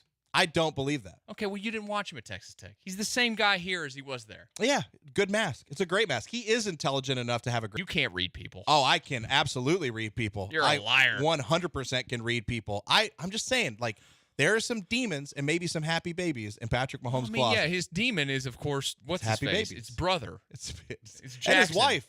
His wife. His wife sucks. I'm sorry. Anybody that really, that's my biggest thing. Well, it's not anything Patrick Mahomes does that makes me question him. It's the fact that you don't stay with somebody like Brittany Mahomes that long without being a little bit like that yourself. Do you really think that that's a real relationship? Okay, if it's not a real relationship, Like, you think every relationship Pat's is hitting fake. something on the side? He might be, but if he's hitting something on the side and that's a fake relationship, does that not lend credence to what I think about Patrick No, Mahomes I mean being fake? that just means that He's faking a whole marriage. That's more fake than Travis Kelce. he's the GOAT. He's the GOAT at faking. But CJ's going to be a bigger GOAT. Yeah, and CJ's not fake. CJ's the real deal. Yeah, CJ stands on business of God. Yeah. What are you talking about? He's got the Christ. He's got the Lord and Savior on his damn wristband. He's God's quarterback. Yeah, he's God's quarterback. We've established that on the show. How did we get from Taylor Swift to God's No, quarterback? this has been one hell of a segment. Yeah, it's been a good one. Before we get out of here, we need to get Michael's verdict on the TNT Taylor and Travis nickname that we saw circulating after the game. They had matching TNT bracelets. So, Michael, how do you feel about TNT being the official new name of Taylor the and NFL's Travis. biggest couple? If I was Turner, I would sue them like crazy. Every lawsuit in history against Travis Kelce, that is their name and their name only. You can't take it. It's just a nickname. You could put it in like parentheses or like change it up. Put some like hyphens in there to change it up. I would file a trademark or whatever the hell it is if I'm TNT, Turner Sport, whoever the hell owns that company, Warner Brothers, whatever it is. Andrew and I are gonna get TNT bracelets and wear them just to annoy you. If you do that, I will not work that day. We'll just wear them forever. And If we'll either of you force ever to do work. anything, thank God to this point, there's been no Taylor Swift played on this show because I think I'd walk. Wow, you probably shouldn't have said that in front of Andrew. That was a mistake. You know what? I'm willing to roll the dice. I believe in the alliance, Josh. That's fair. Like, I also believe that love is fake. You know what I also believe? For the next 3 hours, people will be entertained. Probably. Yeah. By Joel Blank, by Jeremy Branham. The Killer Bees with you until 6. We'll talk to you tomorrow right here on Connor and Beard, ESPN 97.5, 92.5.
What up, H-Town? Hey, how we doing? He's Blank. I'm Branham. I'm in Austin today. No, Joe you're George at the behind Crowbar. the glass. Yeah, well, you might be. I'm not. No, And, neither one of us are. So, welcome back, Joe. It's not my fault. It was good to miss you. I didn't love that in there. Yeah. What have you been up to, by the way, Joe? You've been gone for 4 days. Just so happened you left us after Monday. You worked Monday for some reason, and then you were gone for 4 straight days. Are you feeling re-energized? Are you feeling fresh of ideas? How are you feeling? I feel good. Re-energized, I guess. Ideas, yes. I don't know. Feel pretty good. Good to be back. I missed you guys a little bit. So where were you? I was at home. At home? Yeah, I had no one. A staycation? No, not even. I was dad mode for 4 days. My mom was out of town for a work trip, so she normally watches the kid during the week, at least a couple days. So I had no one to watch my son, so it was just me and him for 4 days. We're supposed to potty train. He got a fever, so we got nothing accomplished. So yeah, but I'm back now. Blankers, what was that street in Houston that's been under so much scrutiny? Somebody texted about it the other day. Why am I missing this one? I don't remember. It was I don't remember the name of it, but somebody texted. There was some like after night stuff going on there. Yeah, it's where all the prostitution happens. That's not where she was, is it, Joe? Bissonnette? No, it's not. Was it Bissonnette? Okay. Nope. Just making sure. I don't know what your mother does for work. I just wanted to rule one thing out. That's all I wanted to do. What a start! What a start, Jeremy. Just wanted to rule one thing Jeremy, out. you started by lying to everybody, telling them we were at Wakefield Crowbar. That was Joe. That's what I'm saying. I'm saying it to Joe. It's not I thought you were saying it to me. All right. Well, welcome back, Joe. Thanks. Things are going great with you back. Super Bowl is set. The Super Bowl has been established. We can dismiss these what would you call them? These wild conspiracies that whoever has the same color in their uniform as the Super Bowl logo is dead set to go to the Super Bowl, because it was purple and red this year, and the only purple team remaining lost yesterday. So all of these tinfoil hats, all you conspiracy theorists, we can rule all of you out. Joe, were you one of these? Did you have the tinfoil cap? I did not. On the off chance that it did happen, I was going to bet on whoever was in the colors next year, but no, I don't believe in that. Okay, yeah, I was paying attention to it, but now we can rule it out completely.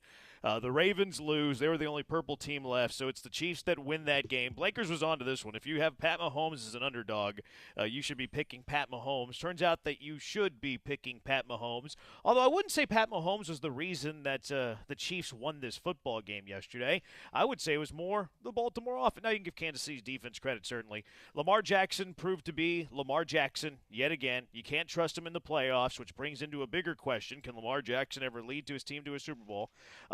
Zay Flowers, costly mistake at the goal line. This came moments after a costly taunting penalty. And then the Ravens also wanted to be a bully with Pat Mahomes, which I can appreciate. I can admire that. I have no problem letting the opposing quarterback fill you. We all know that. But they did it stupid. Like, they were moronic with how they handled their treat. Like, I have no problem making the quarterback fill you, as Harbaugh told the TV announcers, Jim Nantz and Tony Romo. But for a quarterback to fill you, you can't be picking up unsportsmanlike penalties over and over and over in the fourth quarter, in the second half, and that's what Baltimore was doing yesterday in their loss to Kansas City. Yeah, you hope that Zay Flowers learns a lesson, but that was literally a killer for them, because it was a big play that they were desperately searching for. It looked like they were going to be within a field goal. It looked like they could build some momentum, and obviously you'd have so many different options. And then he just continued to screw up, because after the first penalty, then he quit on a route to get into a verbal altercation with one of the Chiefs' D-backs when Lamar was extending the play. Then he has the fumble at the goal line, and you're like, man, I get rookie mistake, but mistakes, and when they happened, were just a backbreaker. And like you said, from a Ravens perspective, yeah, Lamar made some plays. Yeah, Lamar did some things. But overall, we've been talking about it for 2 weeks since they played the Texans. This team's identity was running the football, and because they went down from the opening drive, they kept pressing more and more to pass the football and got completely away from what made them the best team in the NFL for the majority of the year. I wonder how much of that, though, is they didn't trust themselves on the ground against Kansas City. Because you take away Lamar Jackson and what he did. Like Gus Edwards, 3 carries, 20 yards, ain't bad.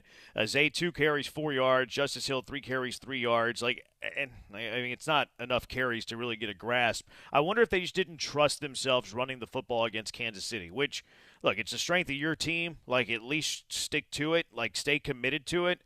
But you're right. They got away from it after a couple possessions. I thought Steve Spagnuolo had a perfect game plan. Now, did Baltimore play into it a bit? I think that you can say that that's totally fair. But this is what I wanted to see the Texans do to Baltimore. And look, the Texans don't have the personnel defensively of what Kansas City does yet. Hopefully, it's coming. But I think they forced Lamar Jackson to try to beat them over the top. And look, you got the one. You got the one to Zay Flowers in the first quarter. Hey, tip your cap. You're not going to hold Lamar Jackson to no points. You're not going to shut Lamar Jackson out. But that was the game plan I wanted to a T for the Texans to apply to Baltimore 2 weeks ago. Hey, try to stop the run the best that you can. Like, sell out to stop the run, play some tight coverage, and if Lamar Jackson beats you over the top, Lamar Jackson beats you over the top. I wanted Lamar to throw it 30 times in the Texans game minimum.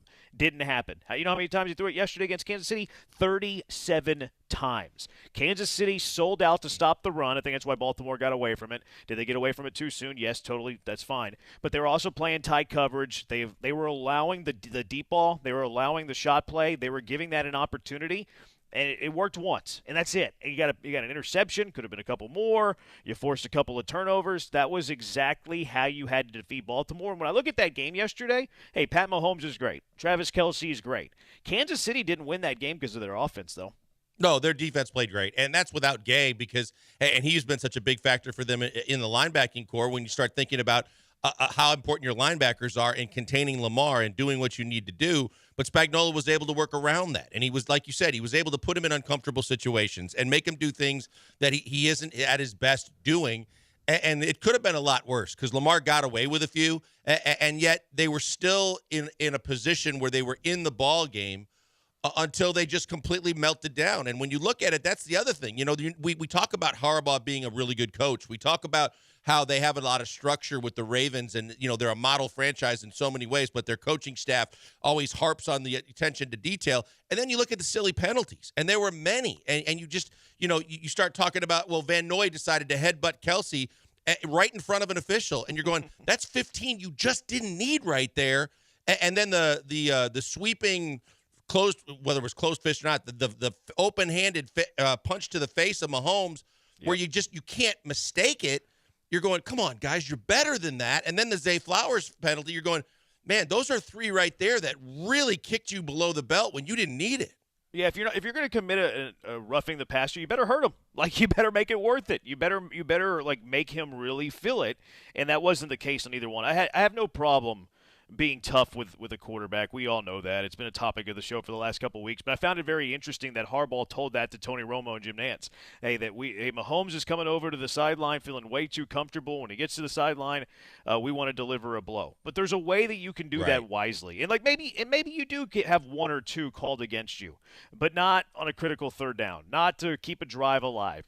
I think that stuff should probably end once you come out in the second half, especially in the fourth quarter. So I think there's a way that you can go about it, do it wisely. I think Baltimore, they had that planted in their mind from their coaching staff of, we're going to attack him, we're going to hurt him, we're going to make him feel us. And then they allowed the game script of them getting behind to start to frustrate them. And now frustration, with that already implanted into their brain, it led to that combination of, like, you could call it flat out dirty. But I don't see, like, dirty's like whatever. Like, I'd rather be the dirty team than allow the other team be dirty to me. Sorry. But whenever it crosses the line to stupidity is where I have an issue. And I think that Baltimore yesterday crossed the line into stupidity. Yeah, multiple times, too. Because, look, and you're right. We've talked about this. But the thing is, if it happens right borderline, or if they're saying, you know, it's like Brady used to do. He wanted to make sure everybody was his best friend on the defense, or try to act like that so that maybe they wouldn't hit him if he didn't slide, or, you know, if he went head first. Purdy was doing it a lot yesterday too, instead of going, you know, with the baseball slide, or at the sidelines. He wants guys that, you know, I like Tom, I'm going to pull up. But if it's within the context, or just right there, like if he doesn't slide early enough, there's no doubt you're trying to send a message, and this is the most important game of the year. But the stupidity was just like you said, where in the game they did it, and then how they did it right in front of an official when the official had no choice but to say, that's an easy one right there. I mean, I'm just going to reach down and throw the laundry on the field because I saw it right there in front of me. You weren't even trying to disguise it. No, you were. I mean, it was really my game plan of what I wanted to be Lamar Jackson. Like that's what was funny about it, and that's what I was laughing about during the game. Was that's exactly how I wanted to have the mindset of Lamar. Now they crossed their line against Mahomes, and I think they were getting frustrated in that game. Zay Flowers, you can chalk up to the rookie stuff. Like I don't know if that was a rookie mistake. I think it was just a stupid mistake. Rookies can be smart and not make that play, but he was trying to die for the goal line. Like it's hard to put a ton of criticism for Zay. Now I think Lamar has to be talked about here. Lamar had some, he had the long run. He had the catch on the tip pass, all of those things. But the Lamar Jackson that we saw yesterday was the Lamar Jackson that we talk about as, hey, can this guy get it done? Hey, can this guy win in the playoffs? Because Lamar Jackson, he was my top quarterback entering the postseason, talking about form and the way they played in the regular season. He didn't look like that guy yesterday, and I've called Josh Allen a quarterback that I don't think can win the big one. I have questions if Lamar Jackson can win the big one. Yeah, look, I started bringing it up, the comparison with Harden, when we started this conversation with the Texans when they were playing the Texans. And it was solely because of the fact, too, that it was going to play mentally. No matter how much he says, I'm not listening to it, I don't hear it, I'm not doing it. With the press conferences, with his quotes and things, you could tell he knew what was being said. He knew what he had to do. And because they got the win against the Texans, I think he started to feel a little better about himself, like, yep, this is going to be our year. This is my way of putting it behind me. And then yesterday happened, and it all gets reset again. And now he's going to hear it louder than ever because now here's another year where you were the 1 seed, where everybody looked at you and said you were the most dominant team in football, and yet you make an early departure. And, yes, you got to the championship game, but when you did, you looked like you were anything but your absolute best. And that's a huge problem that's not going away, that's going to follow him around until he's able to kind of get over the hump and then push through at the finish line. And I don't know if it's not getting any easier because now Burrow's coming back healthy and Herbert's got a real coach. And, the Texans are on the cusp of coming at him too. Teams are getting better in the AFC, and this was a legit chance for you to get there and dispel a lot of your critics. And then when it mattered most, you gave your critics more ammunition. 713-780-ESPN. We'll take your thoughts on Kansas City and Baltimore. Kansas City going into Baltimore, coming away with a 17-10. How many Aggies does it take to get a 4th and short, go for it, kick a field goal correctly? How many Aggies does it take to run or throw the football on 3rd and goal late in the game? I love Dan Campbell. I hate that I had to say that. I love Dan Campbell. I hate that Dan Campbell had a rough game yesterday. We got to get into that. Brock Purdy doing some Brock things in the second half. It is a mailbag Monday with the Killer Bees. You can ask us whatever you want to ask us. We get into some Astros stuff as well. Also, what is tougher to achieve? We'll discuss this in the 5 o'clock hour. What is tougher to achieve? What Kansas City has done or what the Astros have done? 713-780-ESPN, HRP listener line, 713-780-3776. We're on the Twitch, twitch.tv/ESPN975. He's at Pac-Man Joel on Twitter. I'm at I'm not Joe George. He's at Joe George Radio. I'm at Jeremy Branham. Lions-Niners gave us an all-time collapse. Was it worse than Texans-Chiefs in 19? It's the Killer Bees on ESPN 97.5, ESPN 92.5.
The killer bees. What about the murderous Jays? We've got Joel, Jeremy, and Joe. That's 3 J's. Coming to you live from the Veritex Community Bank Studios on ESPN 97.5. It's the Killer Bees and Murderous Jays. It occurred to me during the commercial that I shouldn't be making Aggie jokes when we're the home of the fighting Aggies. He's Blank, I'm Branham. We are the Killer Bees. I should have said that he's Branham, I'm Blank after making that timely joke. 713-780-ESPN HRP listener line. Let's go out there before we switch gears to the NFC Championship. Paul is on the line. Paul, you're in the hive with the Bees. What's up? Hey, guys. Good afternoon. First off, I think the Lions – it's probably better for Campbell not to go to Vegas because he'd be the type of guy that's hitting 19 and splitting face cards. So in that respect, but what I was really disappointed in that Ravens Kansas City game was the total lack of control that Harbaugh seemed to have over his players. I mean, you had your leader, supposed leader in Lamar, throwing his helmet, and I expect stupid things from Clowney. Yeah, when he hit that quarterback late, hit Mahomes late, but they just totally lost their cool. I think they did. I mean, Kelsey was baiting them, and man, they were chirping. I wish we could hear what they were saying, but I think he just set them all up to whatever he was saying. They did it, and they just lost their cool. But I just don't see it happening with Lamar. He's a great quarterback. But I don't think he can take you to the next level, just like Dak Prescott, the poor man's version of Lamar. But I'll hang up and listen. Thank you. Appreciate the call. Look, Lamar's, like I said, Lamar is going to face even more scrutiny now. I mean, I'm sure that he kind of took a deep breath after the Texans game and felt like, okay, now I can relax a little bit and I feel better that we're gonna keep this thing moving forward, and this is the way to dispel it. Because of not just the loss, but the way they lost and the fact that he did not play great, he now is going to face even more than he did coming into this playoff run, because now there's, like I said, when you're the number 1 seed 2 times in a row, and at least this time they got to the AFC Championship game, but you look horrible after being so dominant for the last 6 weeks of the regular season, and you're the quarterback, you're the face of the franchise, you're everything for this team, and you fall short, you're going to face a whole hell of a lot more. Yeah, I think that's a good point about Paul about the lack of discipline, because you wouldn't expect that from a Harbaugh team. I was surprised by it. I really was, to see the undisciplined nature of Baltimore. And there's a very fine line between being tough, physical, bordering the line of dirtiness, and then just being dumb about it and losing your composure. And I agree that to Paul's point, that's what we saw. 409 Josh, the only thing Lamar has in common with Harden is he hasn't won a championship. Lamar is a leader, doesn't ask for players to be brought in only to run them off, and doesn't get coaches fired. Lamar is much more desirable than Harden. The Melo comparison makes more sense. What do you think about that, Blankers? Melo's in, if you want to go to the basketball card, I mean, you could say a Charles Barkley, you could say a Patrick Ewing, you could say guys that are going to be great, that may go down as one of the all-time greats, but if they don't win the big one, it's something that's going to follow them around, and it's going to be a blemish that they're never going to be able to get away from and clear up. So, yeah, I mean, look, if you don't like the Harden comparison because Harden off the floor, I get it, but it's just strictly their career on their, given playing field. It starts to match up pretty easily. But if you want to go like all-time greats, now we're talking about Stockton and Ewing and Barkley. Too much basketball. We're talking about conference championship games for my liking. 30-62, I really like Dan Campbell, but he picked a very bad time to have a bad game. There's a thin line between being overly aggressive and being dumb. Unfortunately, I think yesterday was more of the latter. I thought Campbell was not very good in this game, Blankers, and I know that you have a strong thought with how you feel about the way Dan Campbell handled yesterday's game. Yeah, I do, and it's simply because of where we were in the season. And if this was Week 5 against Minnesota, or if this was a lot of what Dan Campbell did all year, then there's a lot more leeway and there's a lot more understanding.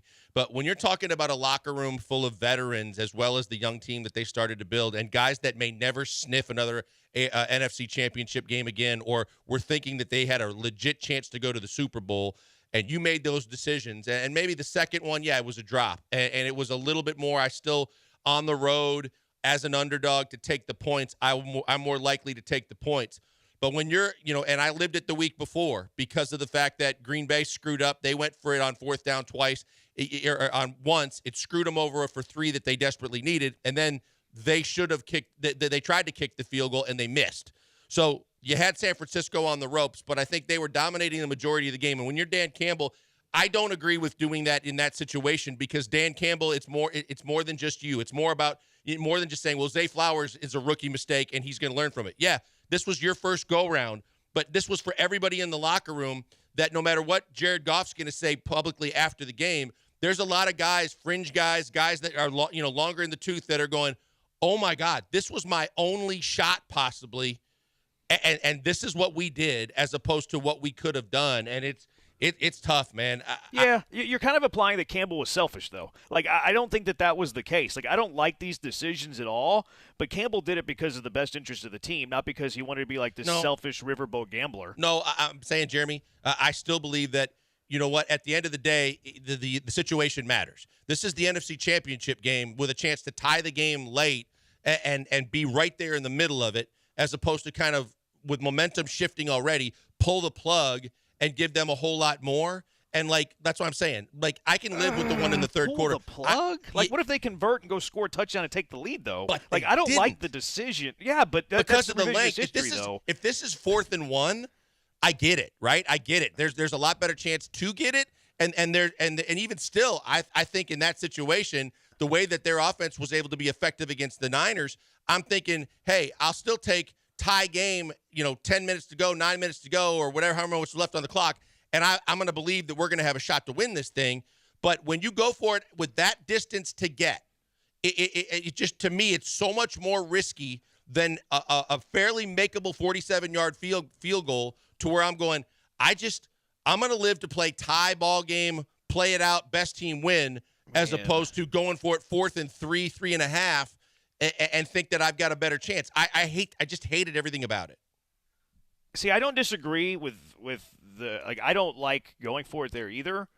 I don't like your reasonings, though. Like, you're letting the results dictate how you feel about it. Like, I feel like that you should never do that. It should always be, what would you do prior to the situation? I would have kicked the field goal there too. I would have tried to tie. Now, it's not a guarantee you're going to make a 47-yarder, but I would have tried to kick the field goal there and tie the game as well. ESPN Analytics said that the decision to go for it made the odds like 2% better. Like, that's tiny. That's marginal. Like, who cares? Like, that's very, very small. But I'm making that call before I snap it than waiting for the results to form an opinion. Yeah, look, the fact to me is and I lived it to some degree, but I talked, there were football people in the Packers front office the year that they had the Seahawks beat for 3.5 quarters, and the onside kick, Keith Bostic, the backup tight end, decided to be a hero. Instead of blocking, he tried to field it. He fumbled it. Seattle got it. They won the game. They said unequivocally, you can't let that guy back in the locker room because of all the guys that affected and how negative it was. I'm not saying fire Dan Campbell, but I'm saying for as good of a season as Dan Campbell had, and he was a little bit of a riverboat gambler, but he also was playing the analytics. And you know what? And he is a leader of men, and everybody's following him. But as a coach, you have to kind of take in the entire context of the situation and going, we're living to fight to see another series with the football and a chance to win the football game. And I'm giving and maybe even take it into overtime. But don't you think his decision was to try to win? Like, we can sit here and I say know it was he's trying to win, and that it was wrong, but he didn't do it for himself. No, I'm not saying he did it like in an effort to try to win the game. But I think smartly for the leader of that entire football team, the best decision for that football team was, like I said, if it's 4th and 1, then I get it. It's a different conversation. But if it's 4th and 3, 3.5, and I've got a fairly legitimate chance to make this field goal, I got to make this. I got to take the chance to make the field goal and live with those results, as opposed to the distance that you had to get in the situation that you were in, 4th quarter NFC Championship game. I got to make a different coaching decision there for the benefit of my entire team than what I did there because I had done it all year. Would you say the same thing if they converted and went and scored on that drive? I still would have questioned it. Absolutely, because I think that it's one thing to say, you know what, the analytics say, and I've done this all year and I'm rolling with the dice. Maybe even on the first of the 2 that he went for that the receiver dropped. But I'm looking at this one differently, going, look, now we're in crunch time. Now we are in, do or die time where any mistake can be magnified. And I want to live with the fact that that was a makeable field goal. I'm taking my chances that my offense has been good all day. My defense has been good all day. I'm going to live with my team and back them that way, as opposed to saying I'm going for the kill here. I'm going for the first down, and I'm going to take it. Whether he made it or not, I was like out of my chair going, what is he doing on that particular play?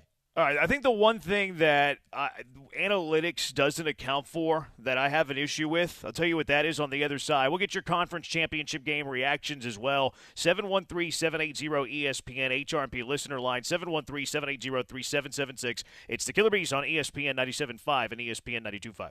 Guys, right now I want to tell you about Allstate Siding and Windows. It's time to give your home a facelift by installing some new windows. Call Allstate Windows and Siding right now and get windows that are made here in the state of Texas, built for the Texas tough weather. You know about hurricane season. You need weather-tested windows that are going to be strong, durable. They're going to take all those high winds during hurricane season and all the moisture and be Texas tough for you when you need it most. Just like they're great at being energy efficient and cutting your energy bills by up to 40% by keeping the coolant in the summer and the heat in the wintertime. They are going to do all that and more because they're also going to make the appearance of your house that much more valuable and better by the way that they look. I just had new windows put in my house. I can't tell you how much better the facelift looks on the front of my house, and I know I'm saving on my energy bills, and I know all the different ways they are going to protect me and my family. It's absolutely fantastic, and right now they got a window special, 30% off on all windows, and you get 24 months interest-free. There's discounts for senior citizens, first responders, the military. Mary and Mike and the family have been in business for almost 50 years. They support Houston sports and ESPN 97.5, and they do it all for you. That's why they want to connect with you and see how they can help you. 832-204-1936. Just call them. They'll come to your house. 832-204-1936 or allstatewindowsandsiding.com.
All teams covered. No stalking points necessary. You're back with the Killer Bees on 97.5 and 92.5. Live from the Veritex Community Bank Studios. Someone in the Twitch said that what people aren't bringing up is that the Lions kicker isn't good from 40 or more. It's Riley Patterson. That's not correct either. Now, he didn't kick many field goals from 40 or longer. He was 2 for 2 from 40 to 49. He was 1 from 2 from 50 yards or longer, which if he didn't kick a lot, maybe it's just the philosophy of the Lions. Hey, we're going to go for it in those situations. But lifetime, he's 16 of 19 from 40 to 49, 3 of 6 from 50 or more. So Riley Patterson's not Matt Amendola. Wasn't it Badgley? Like, he can knock in a 40-yard or longer kick. Who's that? Wasn't it? I thought it was Badgley, the Lions kicker. Oh, was it not Patterson? I think Googled Patterson who got was the Lions hurt. kicker, and it was Riley Patterson. Yeah, I think Patterson So got hurt, but Badgley is Badgley, the Lions kicker? yeah, but I had read a couple articles where Badgley was pretty consistently from 48 and under. He was relatively good. I mean, I keep thinking about Amendola, but they said that there wasn't it was Michael Badgley. I just in that situation, I'm going to live with my kicker because of the distance that they had to get on fourth down too. Well, 3 yards isn't a lot. Like, I mean, I'm not. Like, people think I'm arguing for Dan Campbell here, and I'm not. I thought it was a stupid decision. But 3 yards is not. That's a short. That's fourth and short. Yeah, he's not much better, Jeremy. He took over late in the season. And 1 for 1. Yeah, 1 for 1. He was 37 for 18 in his career. Like, that's not. It's not a guarantee, but he makes them far more than he misses them. Right. Like, I still would have kicked the field goal here. Like, I'm not anti-field goal. I would have kicked the field goal. It's just some of the arguments that I don't like. Like, the analytics would say that it was 0.2% better. Like, whatever. That's too marginal. Like, you should have vibes. What I think that we miss out on whenever the analytics come into play, and this is where I think that analytics in football on these go for it or kick situations really have, like, a flaw in their information. It's not the percentages of converting. What I don't like, though, is whenever you can increase the possession lead or decrease the possession deficit. For instance, there was 2 in play yesterday from Dan Campbell that I thought he got incorrect. The 4th and 2 at the San Francisco 28. This was halfway through the third quarter. You're up 24-10. Mm-hmm. Okay? Like, you kick the field goal there, all of a sudden it's a 3-possession game. Like, I don't think that the analytics factors in the difference of possession as well as it could. And what also made that first one questionable midway through the third quarter is he had a very similar decision in the first half, and he kicked it on a 4th and goal situation to make it a 17-point game. So it's like, okay, you're being inconsistent there. I don't like the inconsistencies. And then the one that you alluded to, 4th and 3, San Francisco 30, midway through the fourth quarter, it was 27-24. I know that it's not a guarantee to make that field goal, but a better chance of making it than missing it. I'm trying to tie the game there as well because now it's a tie game. Now you go from a 1-possession deficit to now it's a wash. It's even. It's all square.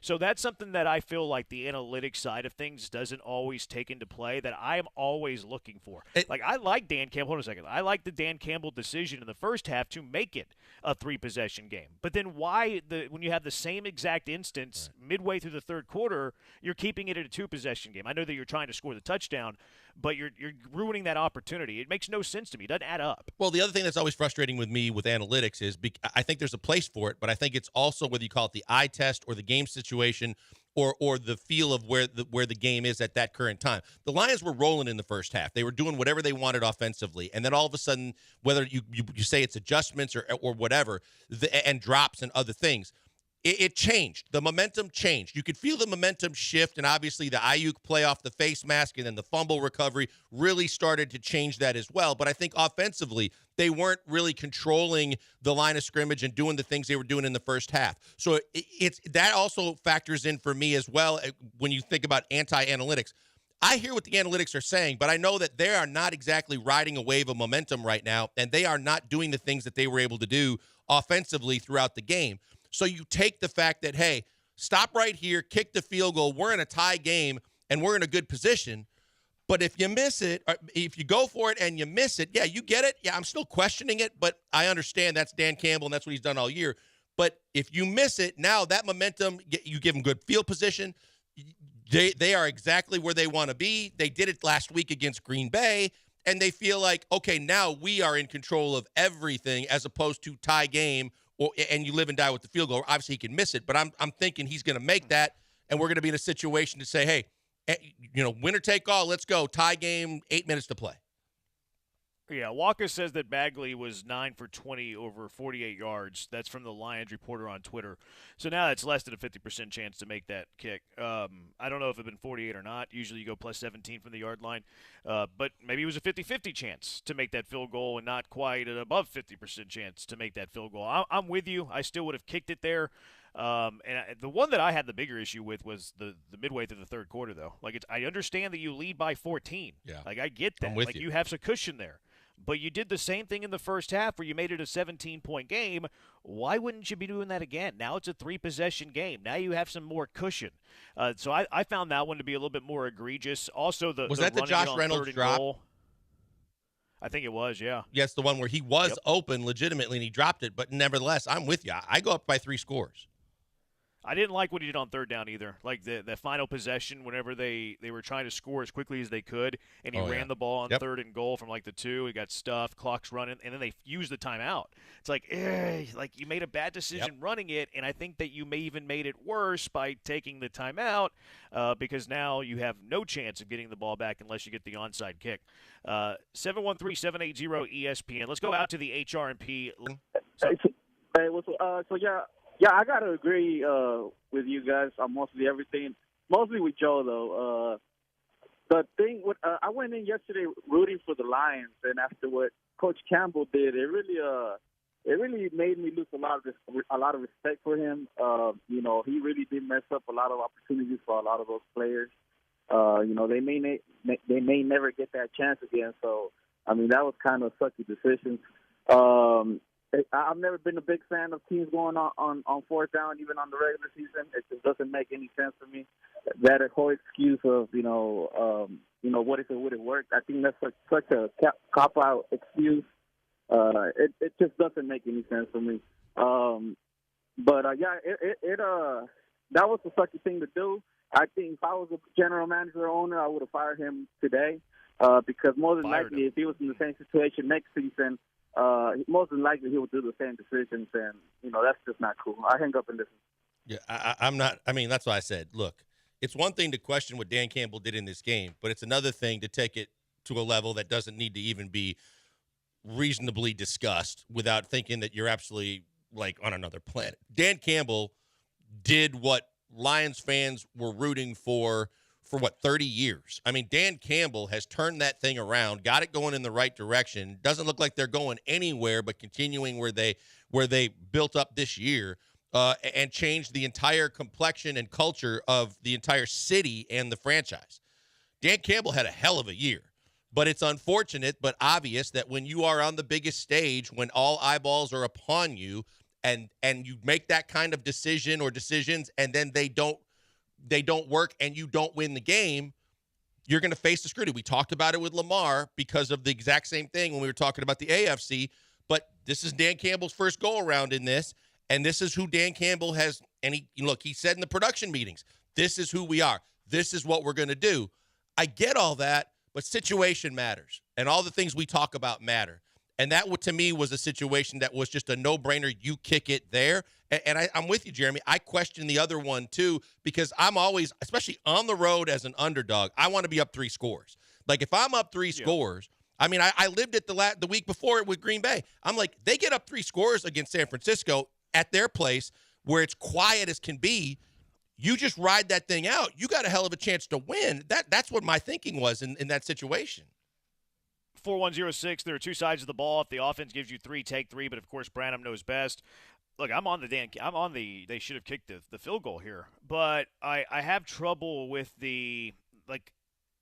people act like it's a slam dunk, you're going to make the field goal. And according to the Waka's, if that thing is actually accurate with Badgley, where he's 9 of 20, it's less than a coin flip chance that he's going to make it. Yet when people have this take, well, you take the 3 because the 3's. What if you miss it? Like it's the exact same thing. Missing a field goal there is the exact same thing as failing the 4th and 3. And again, I would have kicked the field goal there. But there's certain arguments that I don't like that people were making. Oh, well, just take the 3. You're guaranteed to have it. No, you're not. You're Well, not. you're right. It's He could miss it. 50-50. It's Yeah. 50-50 to make the 3, and it's the exact same situation as the 4th and 3. That's why I have a bigger issue with the 4th and 2 at the San Francisco 28. I also have a problem with you can't play the what-if game. Life is literally what if. What if I drive to the store today? What if I go out in icy conditions? Like, life is a game of risk-reward. You're making better decisions versus, like, the consequences. So, like, in that situation, when Dan Campbell's trying to make a decision of 4th and 3, he's playing the what-if game. He's playing, what if we go for it here? What are the advantages and disadvantages? And he's also playing the what if we kick a field goal here and playing the advantages and disadvantage. Every decision we make in life is what if. What if I leave my house at 8 versus 9? What if I drive my big rig in the left lane or the right lane? Like, the whole you can't play the what if game. Life is a game of what ifs. Yeah, no doubt about it. And you live with the consequence. And, like I said, it's so recent for me because Green Bay did this. And Green Bay went for it in the first half on a 4th down in the red zone. They missed it. They came away empty. And then the field goal that they missed when they actually changed their perspective and went for it, and kicked it, they missed the field goal. But you look at it, and of course, in totality, with people watching the game, they're thinking, well, if you'd have taken the points in the first half to put yourself up 3 scores, you'd at least be tied going to overtime. You wouldn't be watching Jordan Love throw into triple coverage because he needed a touchdown, setting yourself up, regardless of whether he made the field goal or not. I felt for Detroit and the Lions fans, and the same thing that got them as far as they got with Dan Campbell and his aggressive coaching style and even going for 2 the many times that he did it. To me, it backfired because you felt like that's my identity. That's what I have to do. And every situation is different. And in that situation, just everything that we talked about, the momentum and the point in the game and everything that was kind of changing, that's where I wouldn't have just said, well, I've done this all year. I'm going to do it again. And you got to be a little bit more open to the entire situation going, no, I think I'm taking the chance at getting the points here. Yeah. 713-780-ESPN, HRP listener line, 713-780-3776, 8893 with perhaps the best point. The bigger thing is their defense fell apart or we wouldn't even be talking about it. Facts. Like, that's where the game was won. That's where the game was lost. Did Campbell make some questionable decisions down the stretch that influenced the game one way or the other? Yes, absolutely he did. The analytics on both of those kicks said that it was better to go for it, but barely. Like marginal. Like, does it even matter? Like, is it in the margin of error where this is like a wash? The first one, the one we talked about, 24-10 midway through the third quarter, ESPN Analytics said there was 0.3% better to go for it. That's nothing. And then the second one that we talked about, ESPN Analytics said that it was 0.2% better to go for it. Again, nothing. Absolutely nothing. No, but you look at it, and this is the same conversation we had with D'Amico, who had a great first half, blitzing more than he had blitzed all year long against Lamar. And in the second half, the adjustments weren't there. They didn't work. And you could say the same thing about Aaron Glenn. I mean, as good as that defense played in the first half, that defense, whether you say they didn't make adjustments or the Niners did and you weren't ready for them, but the Niners were a hell of a lot more effective, as we saw in the second half. And then Brock Purdy's getting 2 21-yard runs, 2 scrambling, which you would think with how athletic their front seven is and what they were able to do in the first half, that just wasn't going to happen. And those were backbreakers too. So, yeah, Aaron Glenn deserves some of this too, because as good as his defense was in the first half, it was not even close in the second half. 713-780-ESPN, HRP listener line, BQ. But if Reynolds caught that pass on 4th and 3rd, wouldn't the game be over? Lions would be able to burn off at least another 3 minutes and then kick a field goal or potentially get a touchdown. It was still early. I mean, it was midway through the third quarter. And the thing is, even if they score that touchdown on that one, it's still a 3-possession game. Even if you make the field goal, it's a 3-possession game. I understand it's 2 touchdowns, 1 field goal versus 3 touchdowns, but it's still a 3-possession game. They're still going to have to score 3 different times in order to minimum tie. So that's the one thing that I don't like about the analytics of go for it or kick it, is that for me, I value the possession lead I have. If I can turn a 2-possession lead into a 3-possession lead and it spits in the face of the analytics, sorry, analytics, I want a 3-possession lead more than I care about 0.5% what's better to kick or go.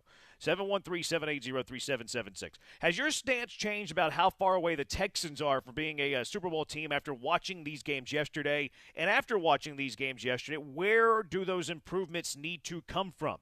It's the Killer Bees on ESPN 97.5 and ESPN 92.5.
Hey, Houston, you're live in the Hive with the Killer Bees, Joel Blank and Jeremy Branham on ESPN 97.5 and 92.5. He's Blank on Branham. We are the Killer Bees on ESPN 97.5, ESPN 92.5, 713-780-ESPN. Has your chance changed about how far away the Texans are from being a Super Bowl team after watching those games yesterday? And has it changed at all on how they should try to continue in their build of their roster? Blinkers. I think for me, Jeremy, it starts with the fact that when you look at the Final Four and you look at how dominant they could be, those teams were defensively, and you look at just what the Texans weren't able to do against Lamar and then what the Chiefs were able to do, I think that, as good as you've been offensively and now you have your quarterback and you have weapons, that there are two things that play in the playoffs, and it starts with your ability to be suffocating and to some degree dominant on defense. And I think that they have pieces, but that's where when we talk about like how you allocate resources from the draft and money from free agency, I think the biggest need for this team starting out with is kind of when D'Amico was saying, look, we got to improve the defensive line. I think you got to look at the entire defense and realize that those teams had the chance that they had and were as dominant as they were because no matter what they did on offense, their defense was stout. It was really, we know what Baltimore's defense was. Kansas City, has been up and down defensively in this Mahomes era, but their defense this year was on a different level to where Mahomes said it was the best defense he has ever had since he's been with the Chiefs. The Lions had playmakers. They had Hutchinson. They had linebackers all over the place. They had what the Texans have to kind of focus on because it hasn't changed for me that they have the right pieces in place that are difference makers for the most part. And Grenard is obviously someone that they have to figure out or a replacement for him. But there's more to be done to be as staunch as I think that they have to be a Final Four caliber team in the NFL. Yeah, it's interesting because if you look at both of these games, I think they were won in very different ways. The AFC Championship game was defensive-oriented, and it was defensive-oriented with the better two quarterbacks. Mahomes and Lamar far better than Goff and Brock Purdy, yet that game was a 17-10 game, and then you have Brock Purdy and Jared Goff where the offenses are just running up and down the field. Detroit in the first half, San Francisco in the first half, and they combined for 65 points despite having the lesser two quarterbacks.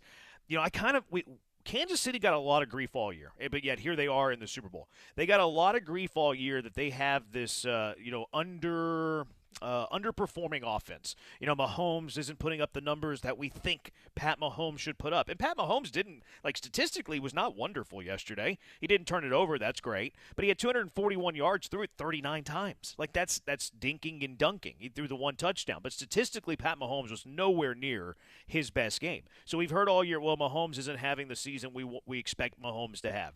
Now, Travis Kelce has turned it on in the playoffs, but Travis Kelce's regular season, he was a fantasy football disappointment because he didn't have the numbers he did a year ago. They don't have any receivers. The receivers stink. So we heard this all year about Kansas City, yet they were quietly turning in the second best defense in the NFL on the year. And I think it caught a lot of people off guard.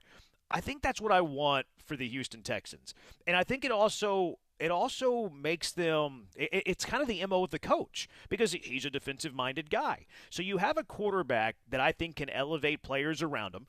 C.J. Stroud, players around him, similar to Pat Mahomes does with players around him. They spent an emphasis. They made it an emphasis to build their defense as well. So they weren't just a one-sided football team. That's where I'm at with the Texans. I would love to have a defense where I show up and I think I can win a game 17-10. And Kansas City has done that, surprising to everybody. So that's where I'm at. I think that their defense has to get dramatically better because you might run into you might run it in the playoffs especially, and the Texans may have, where it's going to be really cold, it's going to be windy, it's going to be tough to move the ball, and you're not going to be able to win a game because your offense is better than the other team. Mm-hmm. But how can you win the game? Because you have a defense, and a defense can always show up, and you have a defensive-minded coach. So I kind of like the way Kansas City did it, and I want that to be the way the Texans do it. It's different, Jeremy, because in Tampa Bay, they're so hell-bent on exactly that they wanted an offensive coordinator that wasn't as aggressive. They wanted, an offense that was more kind of dummied down so that they could let the defense do their thing. he's never – D'Amico's, to your point, D'Amico's never going to take away CJ's strengths or tell him to, like, not try to do as much. He knows what he has. But it's why he made the comments at the end of the season about how important it is to improve the defensive line. And I think you can kind of expand on that to think about what we were just saying about how you're going to have to make the defense better. Yes, you have some talented players, but it has to be more cohesive. It has to be more dominant and aggressive. And you have to be able to do what you're talking about in the playoffs that we both referenced. And on top of that, he mentioned the running game and how the running game's got to get better, because the other way that you're able to do the things to set it up for your defense or to stay in those games is if the weather's bad or it's windy or all those elements are factoring in or you just don't have it going, if you can run the football, Baltimore proved it. That translates and plays anywhere at any time, and that's why you stay in football games and have a better than average chance to win. You know, I don't even need the top-ranked rushing offense, like, because this segment's going to be very easy to give me. Well, give me the best defense in the league. Give me the best rushing attack in the league. I want a defense that's capable of winning a game, and I want to be able to rely on a rushing attack to win a game. I don't care if they're first. I don't care if they're 10th. No. They're just capable on any given Sunday to put a team on their back and win that football game. And defensively, like, they had moments. I don't think they were there defensively, and they certainly weren't there with the rushing attack. Right, and that's the thing. You're right. They don't have to be the best rushing team in the league, but if they're in the top 10 and you have a lead, well, now you're eating up clock. Now you're playing clock management game when it's time to do that, just like you're able to fully capable of opening it up and doing what you need to do with CJ and company when you want to air it out a bit. But to play smart football, and we see every decision is magnified in the playoffs, and in some cases it can be the difference between moving on and going home, is the fact that if you have those two things that are better than average, you have a better than average chance of being in no matter what football game you're playing and when it occurs in the playoffs. 713-780-ESPN. Has your stance changed at all about the Texans' ability to get to a Super Bowl anytime soon after watching those conference championship games yesterday? And where do they have to get better to get on that tier? 713-780-3776. Also, I always find the leadership thing so funny when you're talking about teams, especially the Astros as of late. There's some thought going on that because the Astros have officially lost Hector Neris, they've lost Michael Brantley in retirement, they've lost, if you want to use the word lost, Martin Maldonado, that the Astros lack leadership. I always find this conversation hilarious. It's the Killer Bees on ESPN 97.5 and ESPN 92.5.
Welcome back to the Killer Bees on ESPN 97.5. Killer bees are also known as Africanized bees. And we all know there's nothing Africanized about these two guys. It's Joel Blank and Jeremy Branham. That's Cap. He's Blank. I'm Branham. We are the Killer Bees on ESPN 97.5 and ESPN at 92.5. So, Chandler Rome, I love Chandler Rome's reporting. Chandler Rome does a fantastic job reporting for the Astros, for The Athletic. He pinned an article today talking about, here's the headline, Astros lost 3 of their biggest leaders who will step up in their absence. Joe Espada has quotes that say, like, if once the one leader leaves the room, another one does. I always find these articles very interesting because the last time we had this was Carlos Correa and the mound visits. What are you going to do without the mound visits? Carlos Correa, his best quality is the ability to visit the mound. Look what he did with Fromber and whenever it was Yandy Diaz. When Yandy Diaz is staring at him, Fromber had to be calmed down by Carlos Correa's mound presence. And people were all off season. Well, who's going to step up and be the leader now that Correa's gone? Who's going to fill the big shoes of the captain, Carlos Correa? They went and won a World Series. It was never an issue. They didn't bat an eye, never a problem. And I'm not poo-pooing on leadership because I do think leadership matters and I do think it's important. I just don't think it's an issue when it comes to the Houston Astros. But Rome brings up the idea. Michael Brantley, who was a leader when he was around, which wasn't much, he retired. Hector Neris was like a leader of the bullpen, especially with the Spanish speakers. He's now a Chicago Cub. He'll be completely useless by September. And then Martin Maldonado. And the catcher position's, of course, always one that you have leadership. You're handling a pitching staff. You are visiting the mound unless Carlos Correa's around. So, who's going to step up in their absence? Who's going to be the leader? And I have zero fear at all when it comes to the Houston Astros that they're going to lack leadership, even under a first-year manager. Look, I don't think Jose Altuve is the loudest voice in the room.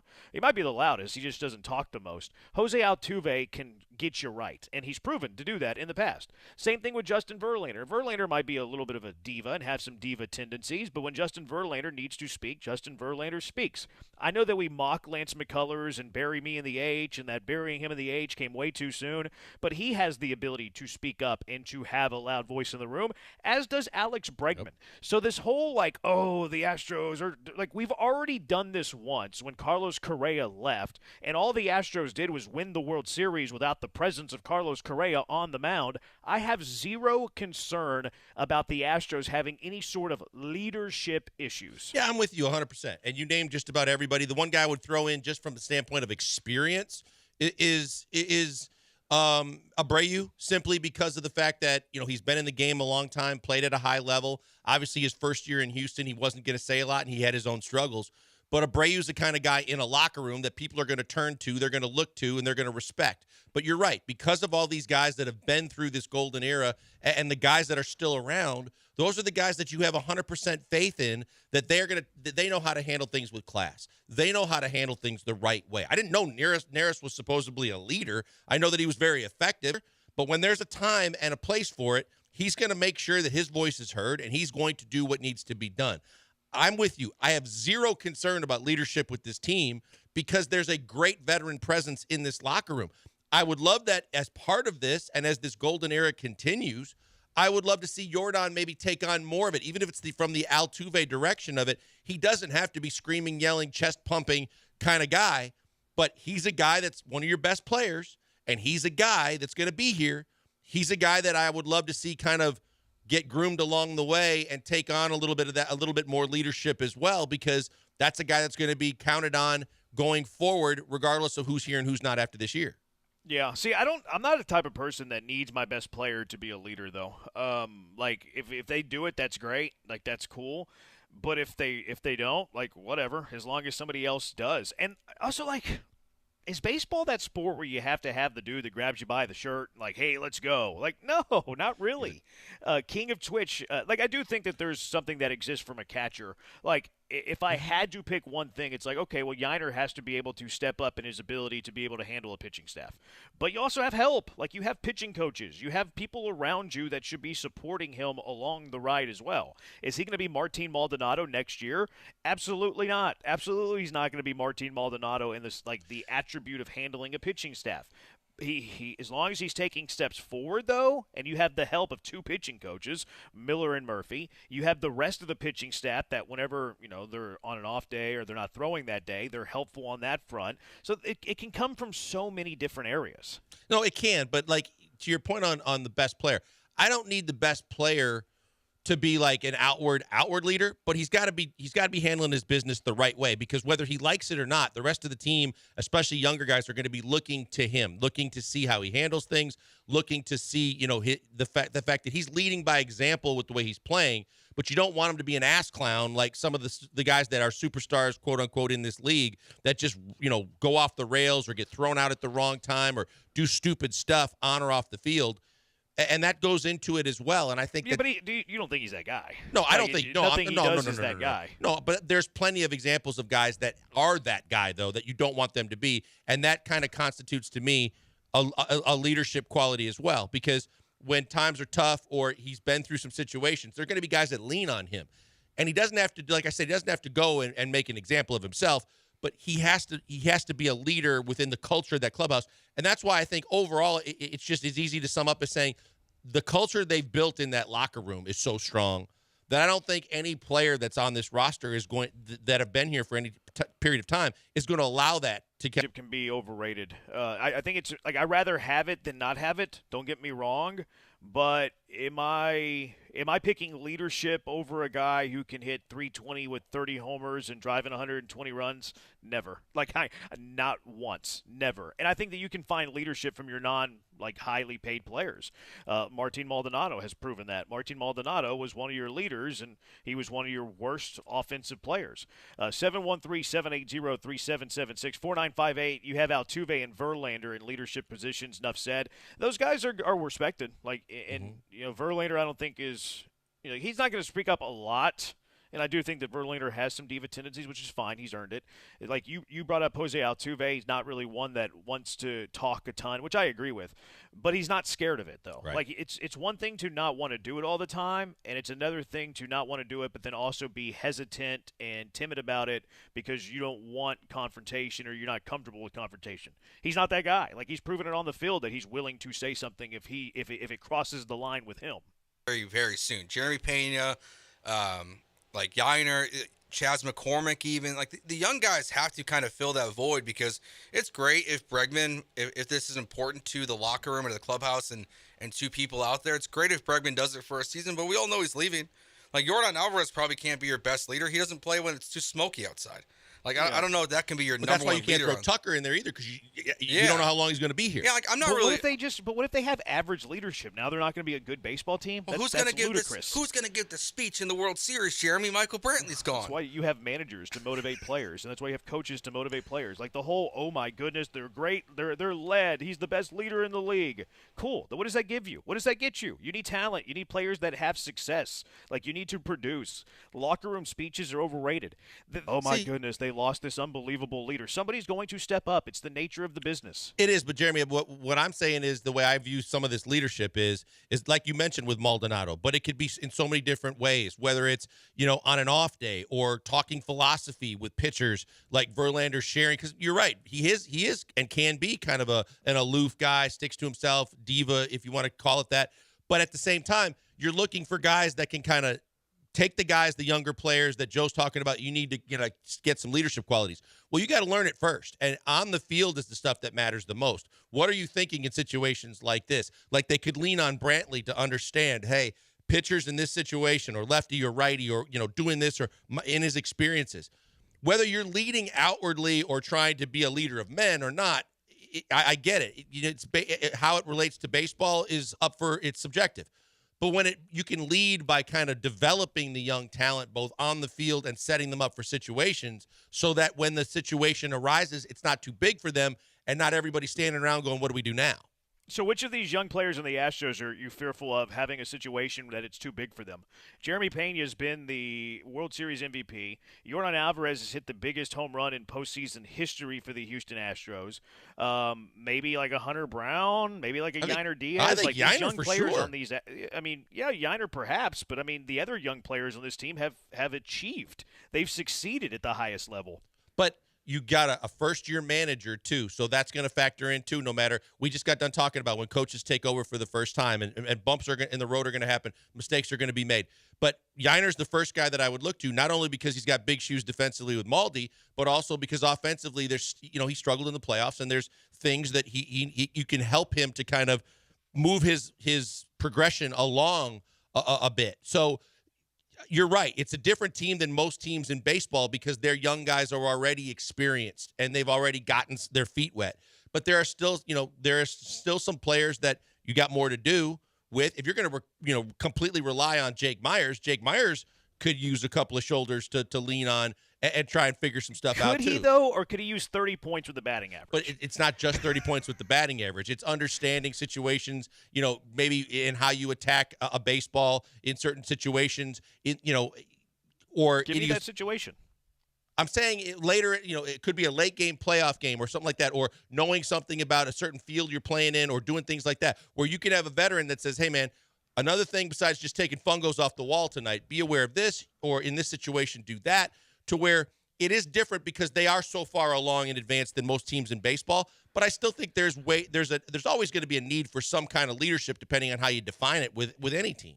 Yeah, I don't think I think it has some weight, but I think it is very, very small, and I think it is highly, highly overrated. You can point back to Correa. Now here, let me ask it this way. Let's say on a scale of 1 to 10, the 10 being the highest leadership attribute you can have, 1 being the worst. Would you rather Yiner Diaz have a 7 leadership points and hit 250 with 15 homers, or would you rather Yiner be a 4 leader and hit 320 with 35 homers? No, I understand. The obvious answer is to take. Well, the that's what I'm leader. nitpicking. I'm not saying that leadership is a 0. I'm saying that we overrate leadership. Like all the things you're saying are accurate. Like it's factual. But we're it's also that it's quantifying not the importance of leadership, and I think that the importance of leadership is highly overrated. But and I understand that. But my thing is that thank God we're not relying, if it is Yiner at a 4, but doing what he's doing offensively, that he's not the only guy that's going to be leaned on to be a leader, because that's where it's leadership by committee. Like, you've got enough veterans that we named off that, depending on the situation, are going to be able to do a lot of the things that Maldi did by the mound visits. I can see Bregman going out, and others trying to calm down a pitcher. I could see Abreu doing that. But I could also see, guys, depending on the situation, Jordan's been in every big moment from an offensive perspective that he can say, hey, I faced this guy before, been in this situation before, think about this or keep an eye on that. So I think it's okay to say that you could do leadership by committee too, but I still think that there's a place for leadership in all professional sports, even in baseball. No one's arguing that. No one's arguing that there isn't a place for leadership. We're talking about the importance of the leadership, and I'm not worried about the leadership being an issue for the Astros. 0423, let's not forget we no longer have Dusty. That will make up for as many wins as the best leader ever would. I take some sarcasm there. Mm-hmm. I read some sarcasm there. I think that I'm right, but I'm not 100% sure. 9780, the key here is maintaining the culture. The Astros have established an incredible culture. They always will be the villain in every town that they go. They are never, ever fazed by it. They know how to be clutch when the game is on the line, and they know how to attack other teams' weaknesses. The Astros of the early 2000s never had that. They must maintain this. I think that's the biggest thing. Like, I'll take the culture over the leadership, because I think the culture instills leadership when other players have to. Like when Correa leaves, somebody steps up. When Amaldi leaves, somebody's going to step up. And the reason why? Because the culture has been established to form and develop those leaders. Think about what Hader said in his press conference, too. I wanted to be a part of that because I knew what that clubhouse was all about, not just on the field and trying to win games, but how they had each other's back, how they cared about one another, and I wanted to be a part of that. That says something about the long-standing, whatever you want to call it. It starts with calling it the culture, but just the overall ability for them to kind of handle their business in the clubhouse and on the field that a lot of players see from afar and go, that's something that's been lacking with a lot of good baseball teams over the years and a lot of teams, period, in general, that if you don't have it, you don't have it. And if you have it, you don't have to worry about a whole hell of a lot more. 713-780-ESPN, HRP listener line, 713-780-3776. It is mock draft season. How do we make the Texans get better? How are they closer to being a Super Bowl team next year? Well, we get them closer with our mock drafts. It's the Killer Bees on ESPN 97.5 and ESPN 92.5.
Welcome back to the Killer Bees Nuts, live from the Veritex Community Bank Studios on ESPN 97.5 and 92.5. Here's Joel Blank and that Jeremy Branham guy.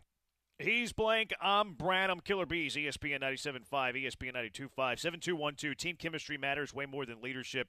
You can have a team that gels well and morale is high without a leader, and they'll go further than a team with a great leader that has terrible chemistry. I would agree, and I think a lot of the things that you were describing, Blankers, like, hey, how do you play this off a wall here? What do you look for in a 2-2 pitch against a lefty here? I think that's more chemistry than leadership because, like you said, that can come from all over. That's like, do you have a team that's talking to each other, helping each other out? Because like one specific leader, like if he's a pitcher, well, he's not going to have those conversations with you. So I agree with the team chemistry matters more than leadership that this texter said. Now, I will say, kind of talking out of both sides of my mouth here a little bit, I think they do work hand in hand because I think that good-led teams have the better chemistry. Yeah, you're right. And I mean, I think that we've heard stories in the past about sometimes, and I want to say at a certain point, JV wasn't exactly outwardly and openly trying to help. It might have been when Hunter Brown first came up that they didn't have many conversations. And prior to them meeting, like once they met, though, like everything that I've read, JV was very helpful to. Brown. Yeah, I don't want to just, like I said, I don't want to misquote anything. So, but I know that there's been times when like you get a young impressionable player that's coming up that would love to get the advice of a veteran and would love to get kind of the tips that they got along the way. And from a football perspective, it's like Favre did that to Rodgers, where he shut him out, didn't want to help him at all. Roethlisberger did it in Pittsburgh, and that's the last thing you want. You want, instead of that me culture, you want the kind of guys that are going to be like, hey, at some point, no matter what I've achieved in my career, this team this year, I might need that kid to do something for me or be what Pena was a couple years ago, so that we can achieve our goals as a team. So it's in my best interest to help these guys out. So that's the kind of things, you're right. No, you can tag it a bunch of different ways for how you call it. But like I said, when you don't have it, and when you have it, it can go a long way. Let's make the Texans better. Yep. And we make the Texans better by drafting for the Texans, our mock draft season. This mock draft today comes from Josh Edwards of CBS Sports. I do like to take a look at the first few picks, especially now that Joe's back. It was sad to see him be gone all last week. But they have every draft we've been looking at has the Bears taking Caleb Williams at number 1. So, Joe, do you think there's any chance they don't take Caleb Williams at number 1? Because every one that we've seen is Caleb Williams at number 1. I think there is a 80% chance they take Caleb Williams number 1. Okay. Are they trading Fields? Yes. I think that there is still an outside shot that, once upon a time they went to a steak dinner and were so impressed with the way Mitchell Trubisky interacted with the staff at the steak dinner that they took him over Deshaun Watson. So I won't rule out anything with this organization. But that, and I know, and King of Twitch brought this up, people are trying to suggest Fields for Dak. I doubt it. I know. This Cowboys website is suggesting Fields for Dak. I told you the one that I saw. It's going to be a pick. It's going to be for picks. There aren't going to be players. The one rumor I saw was that it might be a package, but the package was centered. Or was it someone speculating? Someone, I forget if it was ESPN or someone said that the scenario was the Bears, Atlanta would be a taker for Fields, and it would be a package around picks and Kyle Pitts. Oh, okay. So it'd be kind of like the DJ Moore trade. Yeah. Right. Okay. I think I'm 80% sure it's Caleb Williams. Yeah, I don't think it will be quarterback for quarterback, like something like that. Right. No. I could see a flyer player like that, like a Moore type. I could see that. So Williams to Chicago. Yeah, Jaden Williams. More often we're seeing. Jaden Daniels. More. I can't read. We're seeing more and more often Jaden Daniels going number 2, which I hope not. I have a bet writing on that. Number 3, Drake May goes to New England. Marvin Harrison seems like a lock right now at 4. Brock Bowers, the tight end of Georgia, going number 5. The Malik Neighbors 6 to the Giants. Joe Alt 7 to Tennessee. Dallas Turner 8 to Atlanta. Jared Verse, I've kind of seen him up and down. He goes number 9 to Chicago. Congratulations. And then Ololumawa Fashuna. Say it with conviction. Well, you did. He goes to Penn State, or he goes from Penn State to New York. The Jets at number 10 gives some offensive line help for Rodgers. Scroll on down. Quarterbacks. J.J. McCarthy 13 to the Raiders, and that is it. Before we get to the Texans at number 23. So, CBS Sports, their mock draft, they have the Houston Texans selecting Chop Robinson again. So, another opportunity for us to talk about Chop Robinson. The 2 picks after that, Graham Barton goes to Dallas from Duke. We're going to see a lot of tackles here because it looks like they're going to need tackle. And then number 25 to Green Bay, they have Kool-Aid McKinstry. So, we've been playing the you can put your feet in Nick Caserio's shoes. You have the option of those 3 guys, 23, 24, 25, the guys that were taken there. Chop Robinson, Graham Barton, Kool-Aid McKinstry. I think we can erase Graham Barton from this list. So we're looking at a Chop Robinson, edge from Penn State, Kool-Aid McKinstry, corner from Alabama. Yeah, and this, again, relies solely, I think, on what you're doing with the guys that are currently in those positions that are free agents, Stevie Nelson and Grenard. You know how important it's going to be to have another guy on the other edge opposite of Will Anderson, and if it's not going to be Jonathan Grenard, then if this is the way that you choose to go about it, then you go and look at getting a young rookie defensive pass rusher that can be the other bookend to Will Anderson Jr. And if you look at the fact that you know that there's a chance that Stevie Nelson's going to leave, then you look at Kool-Aid McKinstry. Of the 2, I'm going with Chop Robinson because we heard D'Amico at the end of the year. We know how much he is adamant about improving the defensive line and how important it is to whatever they're going to do. And we just talked about watching these conference championship games and understanding how important the defense is. So if Grenard is gone, it's even more Chop Robinson. But even with Grenard, there's a case to be made that you need to have injuries happen, rotations are going to happen, and you need a guy that can come in and do the same kind of things, whether Grenard's hurt, whether Grenard's taking a series off, or the fact, and you're rotating guys, or you just need a guy to be dominant for the long run alongside Will Anderson. So I'm going to stick with Chop Robinson. If John Grenard is brought back and Steven Nelson is not, I'm drafting Kool-Aid McKinstry at pick number 23. If Steven Nelson is back and John Grenard is gone, I'm drafting Chop Robinson at number 23. If they're both back, I'll go Chop Robinson at number 23. If they're both gone, man, that's a tough one. See, I think if they're both gone, they're going to look long and hard at free agency for a defensive pass rusher. Yeah. Yeah, but I think that they would also try to sign a corner too. But I sure. think you're probably right. I think you can get a better defensive end in free agency than you can a corner too. So because of that, I'll go Kool-Aid McKinstry. If they're both gone, I'll go with the corner because you talked me into it. Joe, where are you at on this one? I'm taking Kool-Aid straight up. No matter what? No matter what in this scenario. So let me draw out.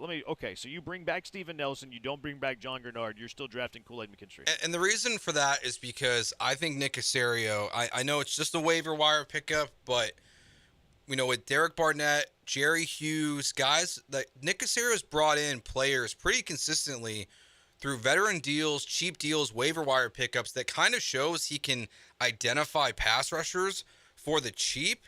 So I'm going to go off the fact that I think Will Anderson's going to be a 10-sack guy and Nick Caserio can find someone else.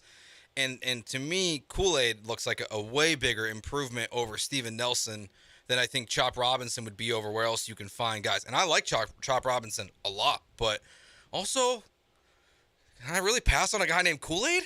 Yeah. I mean, I don't know. But I think Nick Caserio does a better job evaluating defensive pass rushers and defensive linemen than he does cornerbacks, at least through free agency and stuff. So I'm going Kool-Aid. I mean, you look. can also, I don't know if you were with us last week, Joe. Whenever I gave you I don't want to pay Grenard. I want to bring back J.J. Watt. So that's where I'm at. I was there for that. Okay, I wasn't sure if you were there for that. I was. I don't want to do that. I mean, but Stevie Nelson, though, he evaluated Stevie Nelson. He brought him in. Stevie Nelson hasn't been bad at all. He hasn't, but I think as soon as you pay him anything more than what you've paid him now, he's an overpaid contract. I think he's perfectly suited to where he is right now. I think he's a good player, not a great player. And plus, if you lock down your corner spots, your pass rush is just going to look better because they're going to have less time. Don't get me wrong. I don't think they're going to bring him back, and I don't think they should because I think for what he wants, and he's obviously looking to get top dollar the way he tried to negotiate even with his social media posts and taking shots at Nick when he didn't get the contract initially. He's going for his bag again, and I think you can find veteran corners on the market that not even that veteran, but have years under their belt experience and just get another version of Stevie Nelson, maybe a younger version of Stevie Nelson. I think you can find those. That pass rusher, though, is going to be hyper important, especially the way D'Amico wants to coach defense. Yeah. And that's why I think they would focus that way. It is interesting because it is the focus more of D'Amico. You're 100% right.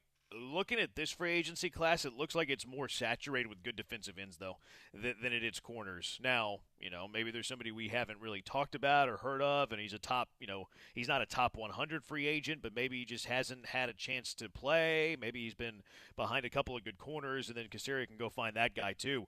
I would agree that Caserio has proven that he can find both of those positions. It just feels like there's more pass rushers in free agency this year than corners. So it makes me nervous to, leave or enter. It makes me nervous to enter the draft without a corner opposite of Stingley. And then, do you want a corner opposite of Stingley that's a rookie? I wouldn't mind it, especially if he's talented like Kool-Aid. Texter says that D'Amico likes Alabama players, which, I guess that can be true. He drafted. So does Will Caserio. Anderson, He's Christian talked Harris. about it. That's the other thing is Caserio drafted Christian Harris before D'Amico was ever even here. Is this more of a Caserio thing? Is it more of a D'Amico thing? I know that we look at D'Amico because he went to Alabama, but I also would argue that Caserio looks at the SEC because the SEC is the closest college conference to the NFL, so it's easier to make those evaluations than the WAC. So and then who's making the draft pick? Is it Caserio? Is it D'Amico? So Caserio said tough. over and over to your point, Jeremy, he's like, it's the closest thing to the NFL, and he loves SEC. He loves Alabama players. He's talked about that because of how well Saban recruited and the kind of depth they have at Alabama. So yeah, he started loving SEC players and Alabama players before D'Amico got there. Yeah, that's a good point. 8863 doesn't happen much, but I disagree with Blankers. Nelson got picked on during the season. I can't believe it doesn't happen much. That's a compliment, I think, Blankers. Well, I think it was. I'll take it as such. I think it's more of a compliment, right? Yeah, I think that Stevie Nelson over the totality of his time in Houston, I think he's been an above average player. I think he's done a really good job. Yeah, there were times this year, but you can say that just about any corner. Sometimes, no matter what, no matter how you play. If you're playing, especially you're in a zone and you're not getting the help, you're going to be. A lot of people are going to single. They did it to Stingley in his first couple of years a lot, where they were like, "Oh, he got beat on that play." But if you don't understand the zone and understand where guys are supposed to be, it can happen. The best of corners are going to get beat. It just happens. Devin says they should start liking Georgia players more, especially on the defensive side. All right, 713-780-3776. It's time for our Mailbag Monday. You can ask the Killer Bees whatever your little heart desires. 713-780-3776. Your questions for the Killer Bees on ESPN 97.5 and ESPN 92.5. Hey, before we go to the break, I want to tell you about Daisy Dips because we had the Daisy Dips ready to go this weekend because they are absolutely delicious. And if you're having people over to watch the big games or watch a sporting event or doing whatever, you're entertaining and you want to make sure that what you're putting out there for snacks, hors d'oeuvres, and a meal is good and people like it, you can get a lot of enhancement from Daisy Dips because they have French onion and they have ranch, and you don't have to make it from scratch and sit there in the kitchen and try and get the right mix like my mom used to do when we were growing up and having the family over or having friends over to watch games. It's all done for you. Just go to your local grocery store, go to the dairy aisle, go find the dips. You're going to find Daisy Dips, the French onion, and the ranch. They're absolutely spectacular. They're delicious. You don't have to do any work. You're going to be a hero with your guests, and they're going to enhance everything. From the wings and the pizza to the chips and the veggies, they're going to make everything taste a little better because they are done by the best, and that's Daisy. Daisy does the dollops of sour cream that you can always use on your baked potato, but now you can get the dips, and you can make everything taste better at your function and gathering. Check them out today at your grocery store. Get you some Daisy Dips.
Time for our Mailbag Monday. You can ask the Killer Bees whatever you want. He's blank on Branham. 713-780-3776. What's your question for the Killer Bees?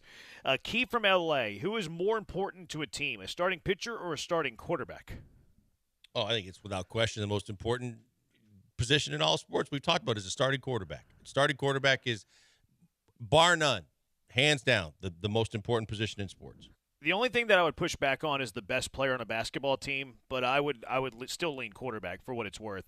If we were to have the argument, that's what I would say. But I mean, you have 5 starting pitchers, like at minimum. You can have a really good offense and not need great starting pitching. Look at the Texas Rangers. So yeah, this is quarterback without a question. And Key from L.A., I think even asking that question shows your lack of knowledge when it comes to baseball. I'm just kidding you because I love you, and you always give us grief for talking baseball, even though you're from L.A., and that goes to show He's you that hoping Ohtani people in L.A. don't like baseball. Ha ha. What's that? He's hoping Ohtani returns to be a starting pitcher and plays quarterback. Maybe so. Stafford's getting a little long in the tooth. 1483 will Sweat from Texas be there at 23? I think that. Go ahead. I really think he could because we've had him in some of the mock drafts, and I think, look, as much as we're talking about a pass rusher, I think the pass rusher comes in free agency, but I think you improve the interior defensive line that D'Amico wants to do with a guy like Sweat. That's why we've brought him up. I think he'd be great if he was there at 23. I think it's 100% that he'll be there at 23. Murphy seems to be the better of the two Texas defensive tackles. I like them both, just depending on their value. But yeah, if the Texans left the draft with either Murphy or Sweat, depending on the round, I wouldn't be upset with that whatsoever. 713-780-3776. What do you think about the 24 Hours of Daytona? I think I'll pass. Sounds like something Will Ferrell would star in. Yeah. Or a documentary on spring break back in the day. What do y'all know what it is? Yeah, it's an auto race. Yeah, is it like legit? They have different races for 24 straight hours. It is. You are in a car with your team, but you are driving for a full 24 hours. It's just one race. Yeah, as far as I know. I mean, I could be. That's how I've always understood it to be. It's a 24-hour sports car endurance race held annually that kicks off the new IMSA WeatherTech Sports Car Championship season. I think this is really cool. Is it more than one driver? I don't think so. Because that doesn't sound safe. 24 hours driving a car in circles? That sounds like, that's wrecks galore. That sounds like it's a very dangerous thing. Caffeine, I have to assume baby. Couldn't have this at BYU, but you're going to need your caffeine. They'll have to assume there's more than one driver. If not, this is very dangerous, and I do not condone it. I think it's cool. Like, I'm not a NASCAR guy. Like, I'm sorry, I never will be, but I think it's cool for those that like NASCAR. Like, remember when college basketball used to have the 24-hour opening day? Yep. That was awesome. That great. was really cool. So if I were a NASCAR fan, I would love this. I would love this. So, but I'm not, so I'm out. Eric the Driver, why does the NFL and MLB have historic celebrated rivalries where the NBA only seems to have flashpoint rivalries? I think it's depending on your definition of a rivalry, but I think that kind of to your point about quarterback versus best player, now the rivalries are player driven instead of where it used to be rivalries between teams for years and years, that the NBA kind of tries to market itself a little differently too. But I mean, also NBA guys jump ship all the time. It's tougher and all sports is getting that way, but it's not like you used to have the Yankees, Red Sox, or, all these different, Bears, Packers. They try to make it a thing. For the last couple of years, it hasn't been a thing. So it's tougher to say from a tradition standpoint, and with player movement as much, it's harder to have those long-standing rivalries. I think it has something to do with division rivalries in the regular season. Like, NFL regular season still means something, and you play division opponents twice. So, I think that comes into play. Plus, it's a little bit more special because you play less games.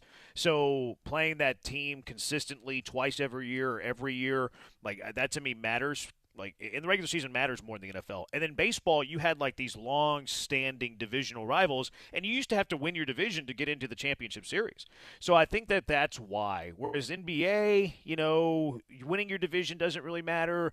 You always had, the Celtics-Lakers became a rivalry because they were playing in the finals forever, and then just random teams pop up. You don't really have this long-standing, you have some local rivalries, things like that, but that would be my answer anyways. 713-780-3776. What's your favorite deli spot in Houston? I like Mandola's. Go Cougs. Go Cougs. Okay. I'll narrow it down to two. I think Kenny and Ziggy's because I'm partial to the old school deli sandwiches that are just loaded down. And if it's not Kenny and Ziggy's, it's probably Katz's. It never closes. It never does. And there was one by the house when I lived in Midtown, and it was a lifesaver after a night out in the town. Mandola's Deli is great. They do more Italian than anything. Chicken parm sandwich there is fantastic. So I'll say Mandola's too, even though you can make an argument that it's not very deli-ish.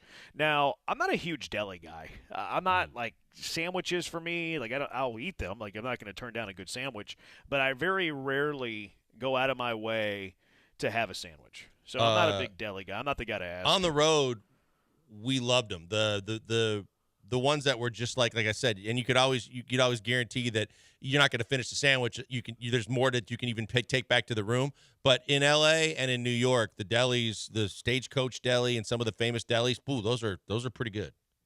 Yeah, I trust that they're good. I don't mind when I go. I never really go out of my way. Eric Branham, what golf course does your dad teach at? He's been around the block a time or two. He's currently at Elkins Lake in Huntsville, but he's been at like April Sound. He's been at Willow Creek. He's been at Deerwood. He's been at the Kingwood courses, the Advantage course. Yeah, he's been Club Corp sends you on a roller coaster. Yeah, but Deerwood's one of my all-time favorites. Yeah, I worked there. I worked there in high school and college. That's a great track. That's my favorite course in town too. 6856. How important was Trent Dilfer to the Ravens in 2000? Did he quarterback him? I mean, he was a game manager. That was key from L.A. That's his counterpoint to why his quarterback is more important than starting pitching. Also, by the way, that the game has changed and evolved even more into a passer's game, so it's different now. But back then, did he screw up, or did he manage the game correctly enough to get him a win so that the defense could do their thing? I think he did his job.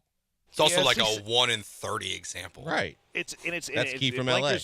Blankers is on to something, too, about how the game has changed so much. But I would say that it's a good counterpoint, but I would say their defense was just going to win games, just like a really good offense is going to win games. It doesn't matter who your starting pitching is. Like the equivalent to the Baltimore Ravens defense would have been like the greatest offense of all time. That was just going to outslug every team they played anyways. That's fair. Yeah.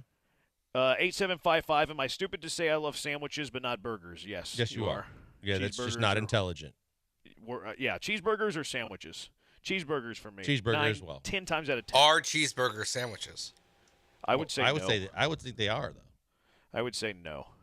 A sandwich? Can you get a cheeseburger at a deli? Yeah. It depends on the deli you go to. Yeah, it depends, because Katz's for sure sells cheeseburgers. I think and they're really good. I think is cheeseburger a sandwich is a way better conversation than is a hot dog sandwich. I would agree. What does Google tell us? Is a cheeseburger a sandwich? What is a sandwich? I guess we need to define. Yeah, because it can sandwich. 2 pieces of bread or a Based bun, on their right? definitions, it's clear that a burger meets the basic requirements of a sandwich. It has two slices of bread, in this case a bun, with a filling in between. There you go. Define sandwich. I really want to argue this. This is a hill that I would die on. A sandwich is an item of food consisting of two pieces of bread with meat, cheese, or any other filling between them. Yeah, I don't think I have an argument. So then the here, hot guys. dog doesn't qualify because it's one piece of bread. Yes. What happens if you cut it though? Well, that's a good question. Can it be what happens if you cut it? Yeah, but you're changing the bread. It doesn't come that way. I think by definition, a cheeseburger is a sandwich and a hot dog is not. Agreed. What about a taco? No, it's one. No, that's one piece. It's not bread. It's one tortilla. Oh, a soft taco. Yeah. Now, if your hard shell taco breaks, Well, how it do does you not think they become. make hard tacos, Blankers? Huh? How do you think a hard taco comes to exist?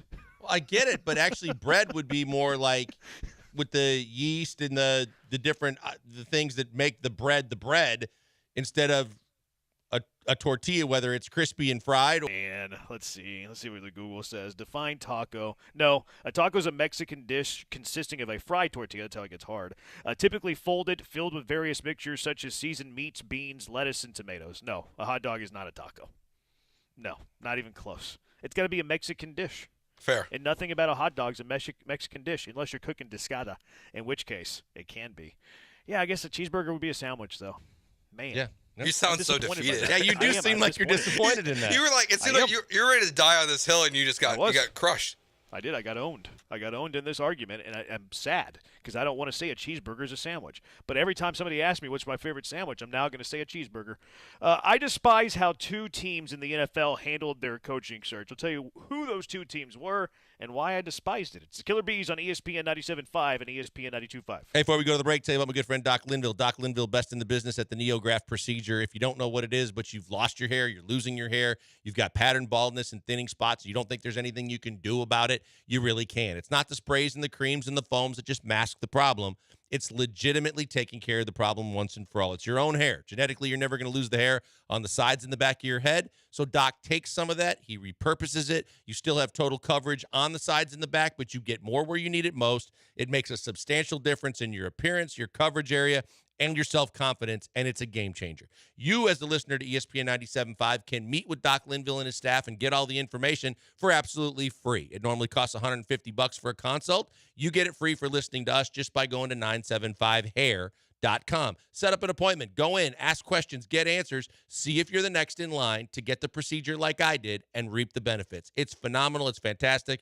It is painless, and you're going to see the true results in 6 to 9 months, but already as soon as the procedure's done, you will see the follicles. You will see them getting there in place, getting ready to grow, and you are going to be excited about the results that you are going to witness over the next several months. It's a fantastic procedure done by the best in the business. Check him out today and tell him I sent you by, because I cannot say enough good things about Doc and his staff. Go to 975hair.com.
It's time to sit back, relax, and enjoy this next bit of brilliance with Joel and Jeremy. Live from the Veritex Community Bank Studios, it's the Killer Bees.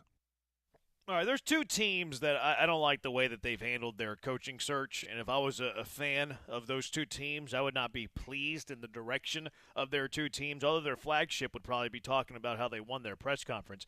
I'll start with the Atlanta Falcons. I was reading today in The Athletic talking about how they came to land on Raheem Morris, and then their head of communications CEO guy was tweeting at me saying you should like Raheem Morris. Here's why.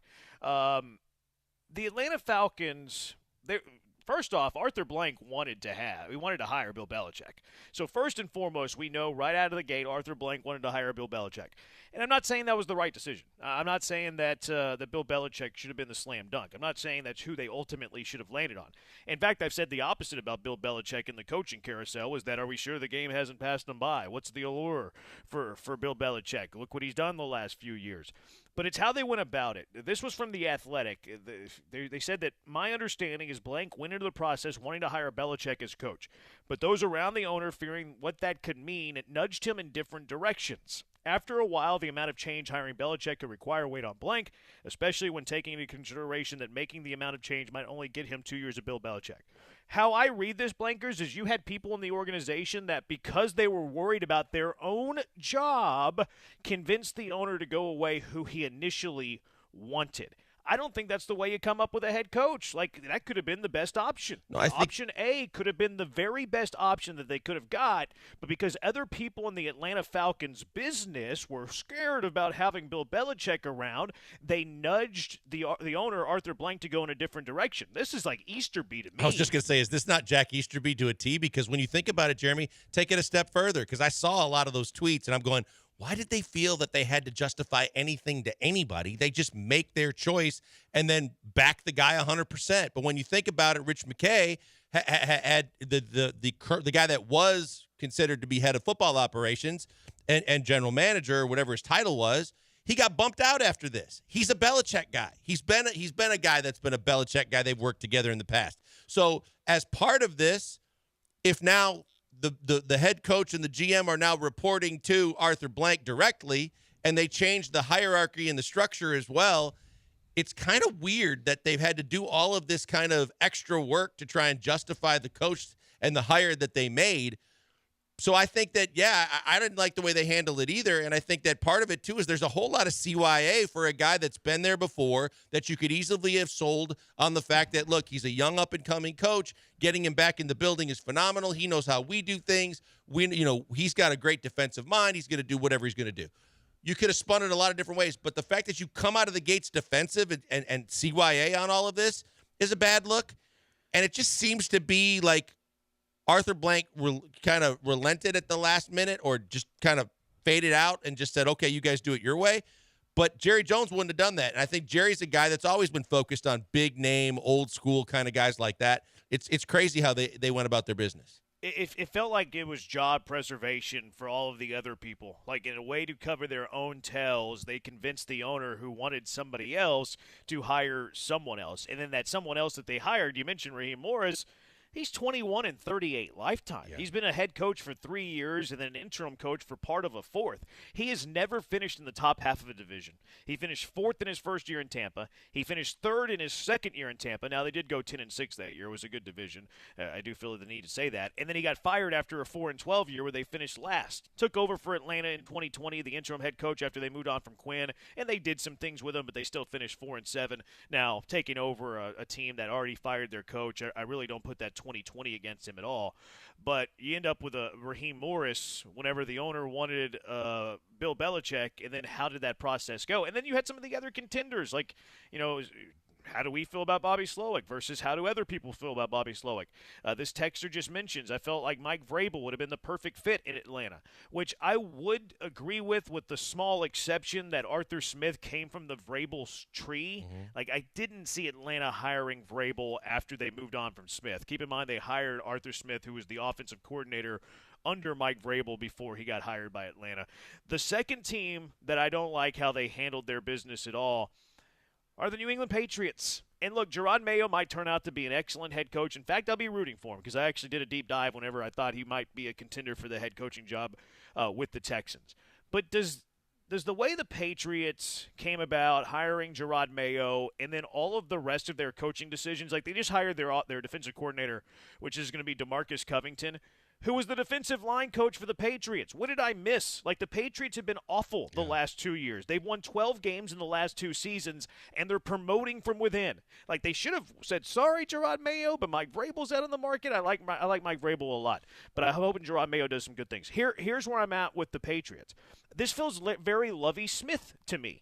You won 12 games in 2 years, and you're promoting Gerard Mayo to be head coach. You won 12 games in 2 years, and you're promoting the defensive line coach to be the defensive coordinator. I don't even think they talk to other people. This feels like Lovie Smith with the Houston Texans. The only difference is the Texans had a fake coaching search where the New England Patriots never had a coaching search. They had a handshake agreement, and they were loyal to a fault to where they weren't going to go away from that, and they let Bill Belichick in on the process of who was going to be a successor from some of the things that I've read. But you're right. Overall, they're loyal to a fault, and the fact is, I don't think that they were anticipating Vrabel was going to be on the market when he was. But look, I think that the Cowboys had basically a handshake agreement with Dan Quinn that Dan Quinn was going to be the heir apparent to Mike McCarthy. Things change. They paid him in the meantime a higher salary than most coordinators and whatever the title that goes with an associate head coach. But at the same time, they still reserve the right to go in a different direction if there's a better candidate or one they like more that's still out there. So I think that you're right to the way that the Patriots handled it. At least test the market. Look at where they struggled the most. Whether you move on from your quarterback or not, offense has been a challenge for the last several years with Belichick.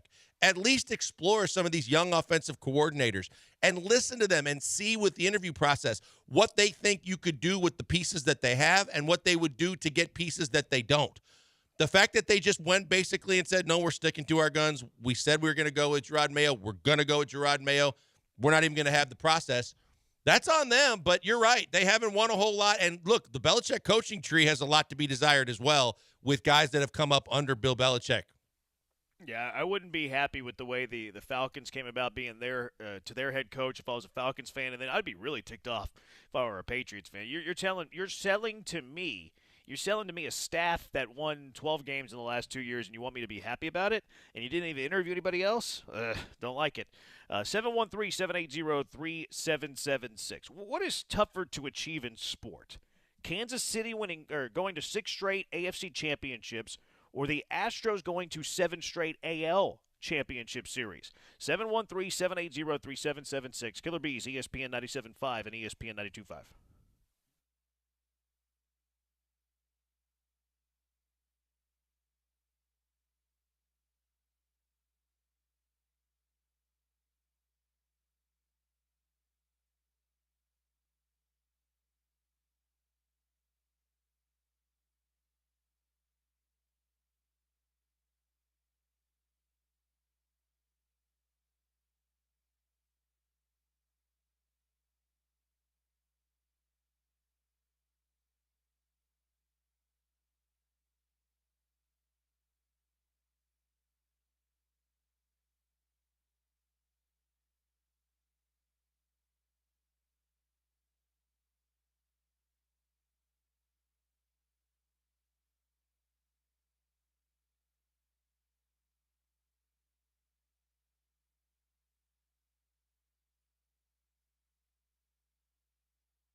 Hey, Houston, you're live in the Hive with the Killer Bees, Joel Blank and Jeremy Branham on ESPN 97.5 and 92.5.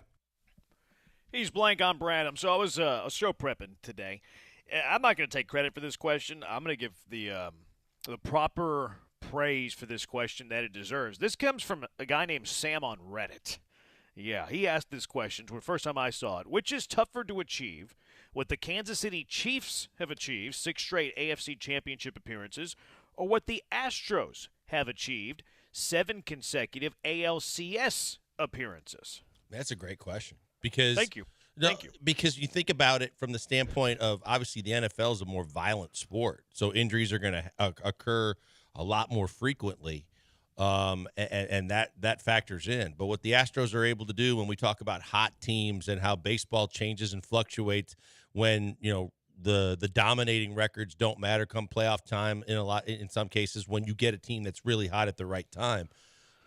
They're both unbelievable achievements. I kind of lean football because of just the fact that it's overall just such a violent sport and injuries don't just happen every now and then. Injuries are like such a regular occurrence that people just understand that, hey, those are the breaks. If one of your best players goes out for the year, replace that player and move on. And I think it's tougher to do that. It's tougher to do in both sports. I think it's tougher to do in football. So I'm gonna lean with the Chiefs. Okay, this might come as a surprise to many people, but I'm going to disagree with you. Mm-hmm. The reason now health is very important. I think health is critically important to both, but I would say it's more important to critical positions. Like you mentioned like Willie Gay earlier, one of the better defensive players Kansas City has. You can still sustain a loss to a non-quarterback or a top 3 player and win in the NFL, and maybe you can do that in baseball too. But if you look at the great dynasties, like in the last, let's just call it 25, 30 years, more have come from football. And why? Because I think if you get that quarterback and coach, you can sustain winning. Now, you have to avoid injury, but I think that's the case for any sport, really. Like, if Jose Altuve's hurt, your chances of winning go down as well. Now, of course, if it's a quarterback, your chances go down even more. But, who are the great NFL dynasties in the last 20 years? I think of 2. I think of Kansas City, and I think of New England. Mm-hmm. New England won tons with Brady and Belichick, and now Kansas City's getting to a ton with Andy Reid and Pat Mahomes. The reason that I say it's more difficult for what the Astros have done than Kansas City, first and foremost, it was one more. They went one more time, and I think that one more time gives them the edge. And then secondly, baseball's a crapshoot sport to me. Look at the best team in baseball every single year. Just go look at their regular season record every single year, and what's their winning percentage? It's not going to be nearly as good as the best winning percentage of the top NFL teams. So baseball is more of a coin flip sport than the NFL is. So to be able to do it for 7 straight years in a coin flip sport, I think is more difficult than what Kansas City has done. And look, that's why I said it's such a good argument to have, because there's a case to be made for both sides. Because talking out of both sides of my mouth, but we're looking at it and going, how many times were the Astros the 1 seed? They were dominant a couple of times, but over time they were also able to come and persevere from a lower seed and find a way because they got hot at the right time. I think when you look at it, this is the year where you look at from Mahomes' perspective. Look, if you just want to say from the standpoint of you were always at home until this year, everything went through Kansas City every single year. I mean, that's a huge benefit to have no matter what sport you're playing come postseason. The fact is they didn't have the receivers everybody said. They didn't have the kind of weapons they had in the past, everybody said. And they had never played on the road, and they did it this year. From the standpoint of, you're right, from just that alone, baseball should get it is tougher because of the fact that when a team gets hot at the right time, it doesn't matter what your regular season record was. Look at during the COVID year when the Astros had a really horrendous regular season for the most part. They limped, they kind of squeaked in, but then they got hot and they rolled. So I think that you can factor in both sides of this argument, and I don't think there's a right or wrong answer. I just think the physicality of football and the fact that we see it all the time, that you could lose. You sound like the LSU coach there. Did I? You said you had a little Southern twang. Where did that come from? I don't know. Maybe I That was burped. awesome. Maybe I burped go- mid-sentence. A.J. Hoffman, You got to find that there, Joe. When he said football, that was awesome. Joaquin says Blankers is right. It's football. Raza says I think baseball would be slightly tougher. Joe, do you have an opinion one way or the other? Yeah, I lean towards that it's harder in baseball just because of what history tells me. And history says that, like, there's all these teams. If you go back to the 90s, 80s, 70s, there's way more teams in football that win and have success in chunks than there is in baseball. Like, besides the Yankees and then the Astros, like, what do you have over the last 20 years? You have the Giants, who won 3 World Series but missed the playoffs the 2 years in between. Yeah. And they won, lost, or one missed. And then you have the Red Sox. Like, yes, the Red Sox broke their curse. They won a lot, but they had a lot of down years too. Where, like, in football, you have the Cowboys. Even the Bills lost, 3 straight Super Bowls, whatever it was. I just think there's more consistent winners in football than there is in baseball. Bills lost 5 straight, didn't they? Was it 5? I thought it was 4. I think it's 4. 4 straight Super Bowls. Like, that's a great run. They didn't win a Super Bowl, but, like, they went there 4 straight times. I think there's more consistent success. Like, once you're at the top, you're kind of there. It's hard to knock you down.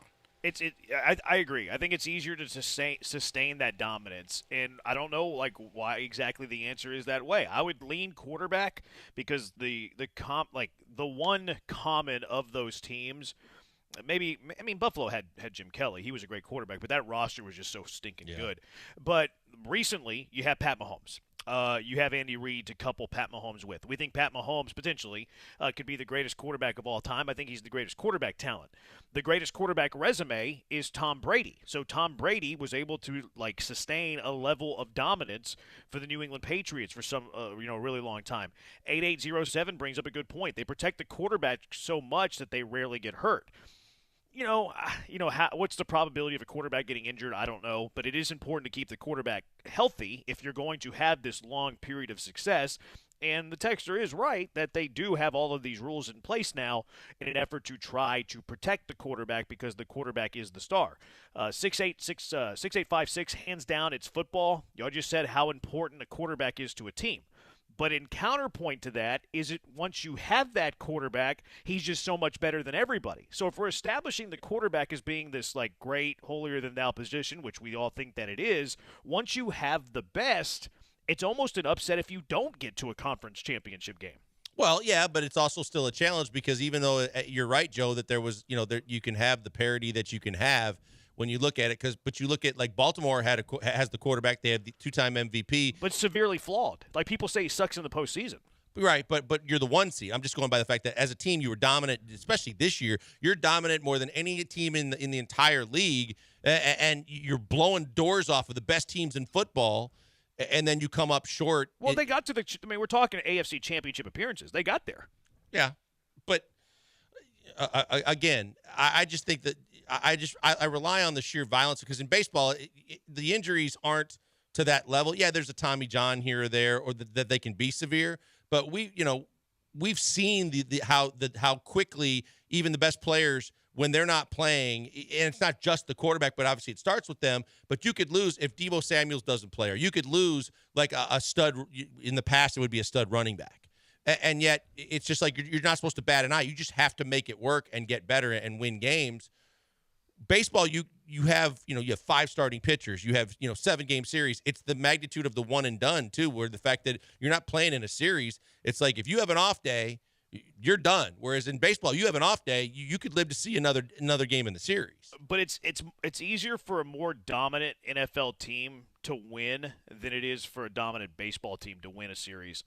If you go, that's the reason that the records are so staggering, win-loss record for the best teams in the NFL. That's why you'll have a 14-3 team, and the best teams in baseball are winning, 105 games. The win percentage is drastically different in the NFL, and even though if it's a one-game situation versus a best-of-5 or a best-of-7, it's more likely for the dominant team to win that best-of-1 than it is for a dominant team to win a best-of-5, best-of-7. Because if you think about it, the NFL playoff is one of now 17, whereas a Major League Baseball playoff could either be 3 of 162, 5 of 162, or 7 of 162.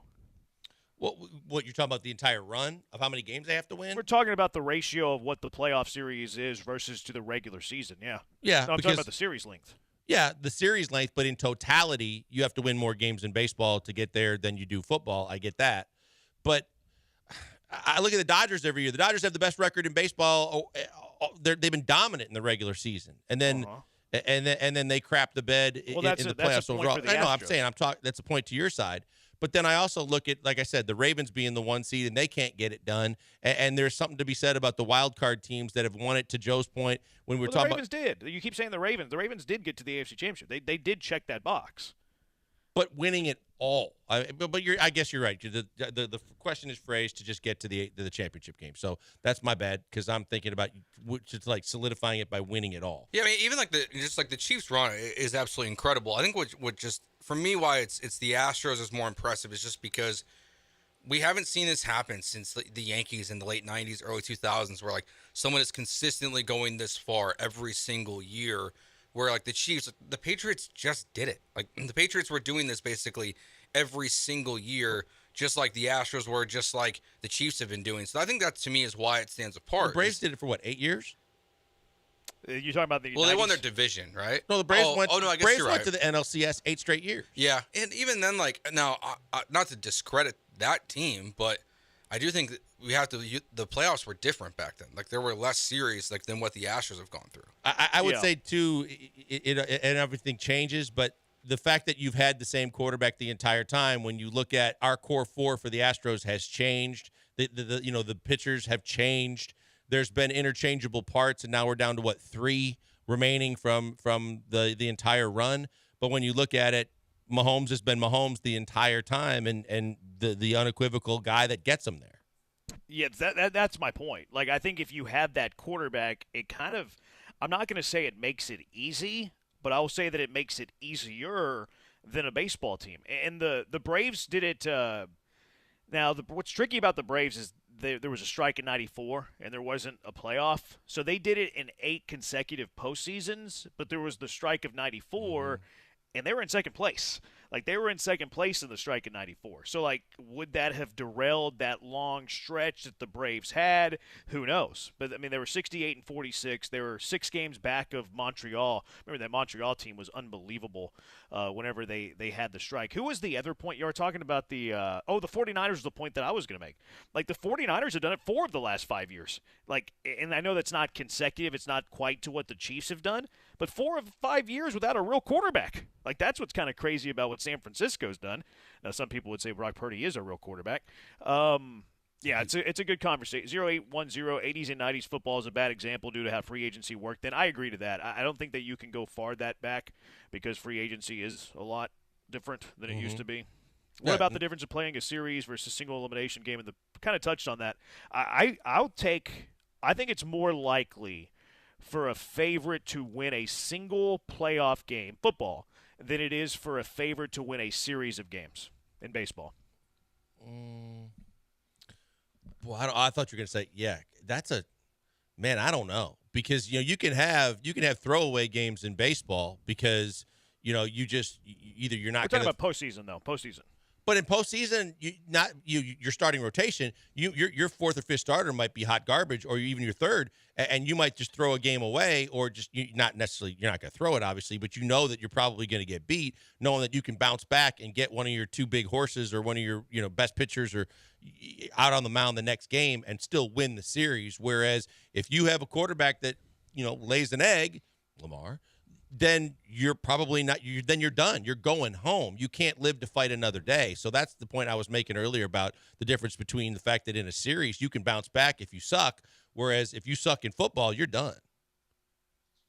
But if you have a quarterback, do you suck in football? Like, that's like if you have a Mahomes, it's almost like a cheat code to get to the AFC Championship. It's almost like a cheat code if you have a Brady because they're not screwing up. They're not messing up in that one moment. And I see what you're saying. Like, in Game 4 of a best-of-7, you could lose 11-3. But your ace on the mound the next day, he might have a really good game, but your offense can't score. So, but and the injury thing too. A lot of people thought, well, Cincinnati was primed to go on a run, but then the minute you lose Burrow, you lose everything, right? That's it. So as good as Mahomes is obviously on another level for a lot of reasons, but one of them too is his ability to avoid injury. Because we know that the Patriots maybe could have had more, but Brady got knocked out that year and they didn't make the playoffs.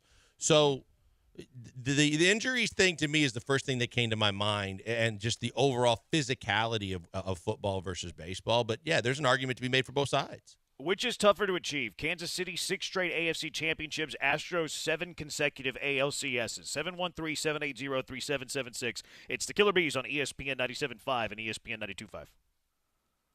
Hey, before we go to the break, another word for Daisy Dips. Look, this weekend we had the Daisy Dips ready to go, so that means everything's ready to go and tastes great. From the kids, then what they want to dip the chips, they want to get in there and get some of the carrots and the veggies in there. Well, that's fine. But then for the adults, it's the pizza, it's the wings, it's all the different foods that Daisy Dips make better. And the best thing about it is, with all the things that you're trying to do and all the details you're trying to wrap up, getting all the food ready for the weekend, all you got to do is go to the grocery store, and while you're picking up different things, like picking up your favorite beverages, just go to the dairy aisle and pick up a couple of tubs of Daisy Dips. They're resealable, they're French onion, they're ranch. You know, it goes with so many different things. The ranch goes great with the pizza and the wings, as well as all the different chips and the different veggie plates. But so does the French onion, and it makes everything taste better. So regardless of what kind of game the game turns out to be, people are happy because they got fed well, the food tasted great, and they give you the credit for doing so. And you're a winner, even if your team isn't. Check them out today. Go to your local grocery store and grab yourself a couple of tubs of Daisy Dips.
Time to get back to sports school with the Killer Bees, Joel Blank and Jeremy Branham, live from the Veritex Community Bank Studios on ESPN 97.5.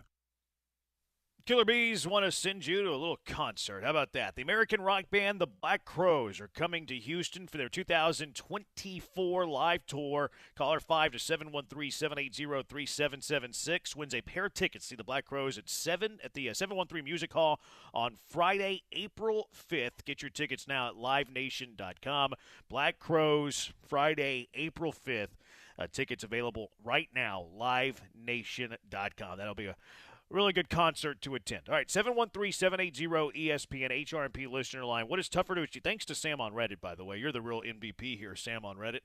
Which is tougher to achieve? The Kansas City Chiefs' 6 straight AFC Championship appearances or the Astros' 7 consecutive ALCS appearances. This texter, 713-780-ESPN. In a 7-game series, the better teams mostly win. And I think that's probably where this argument gets decided. And maybe it's pretty similar. I'm just going to go the last 3 years here. And keep in mind, we're talking about making the league championship series. We're talking about making the conference championship series. Is the better team. And now, so we eliminate the best of 7, by the way. Like, if you're talking about getting to an LCS, you've eliminated the best of 7. Now you're talking about winning a best of 3 in baseball and winning a best of 5 in baseball. Now, if you're good enough like the Astros were this past year and many of the other years, you're not playing in the wild card series, so it's one best of 5 series to get into the LCS. Now, a lot of these football teams only have to win 1 game if they get a bye. Wasn't the case with Kansas City this year because Kansas City didn't have the top seed. The best teams winning a best of, not 7, best of 5, because you're talking about the division series, not the LCSs. Let's remember that the Texas Rangers were a wild card, right, when they beat Baltimore. Now, Baltimore had 101 wins. Texas had 90. Texas won that series. Astros over the Twins. Astros were the better team there. Let's go to the NL. Philadelphia Phillies beat the juggernaut Atlanta Braves in a best of 5. Braves had won 104 games. This is last year. Look at the other division series. Arizona knocked off the 84-win Arizona, beat the 100-win juggernaut LA Dodgers. That's last year alone. Yep. No, you're absolutely 2002. I can go further. Want to go a little further? Sure. Let's see. 2002, Yankees beat the Guardians in a best of 5. Yankees were the better team, although the Guardians did have 92 wins. The Astros beat the Mariners. Astros were the better team there. In the National League, you had the Philadelphia Phillies, 87 wins, beat the Braves, 101 wins. In the other division series, you had the Dodgers beat the 111-win Dodgers in the division series. You see far more upsets in the wild card series and the division series than you do in the NFL pre-conference championship. Yeah, no, that's fair. I think, look, the argument or the discussion gets into the one and done versus the ability to survive a series. And I'm thinking back to some of those games. And by the way, Keith from LA, you just have to take your medicine there because the Dodgers showed you exactly what we've been telling you. But when you look at it, yeah, you can be a great team and you can falter like Baltimore's done recently, but you also, you got to bring your A game because there's no live to play to win a series. But, a lot of times you're right with the seeding and everything else that comes into play. I just keep going back to the fact that no one's trying to take your, rip your head off and everybody, we all know every athlete in the playoffs is playing with some kind of injury. It's just that with the physicality of football too, it's just so much tougher to say that you can't, with all the load management in basketball and all the ways that people try to save their players and give them extra days off, pitchers and otherwise. Football, man, I mean, they're dinged up all year. They're playing hurt the majority of the season, and I just think it's harder to replace the one injury to a key player in football than it is in baseball. Yeah, I hear it is definitely more physically demanding. But if you can keep that quarterback upright and your quarterback's elite, you're going to win.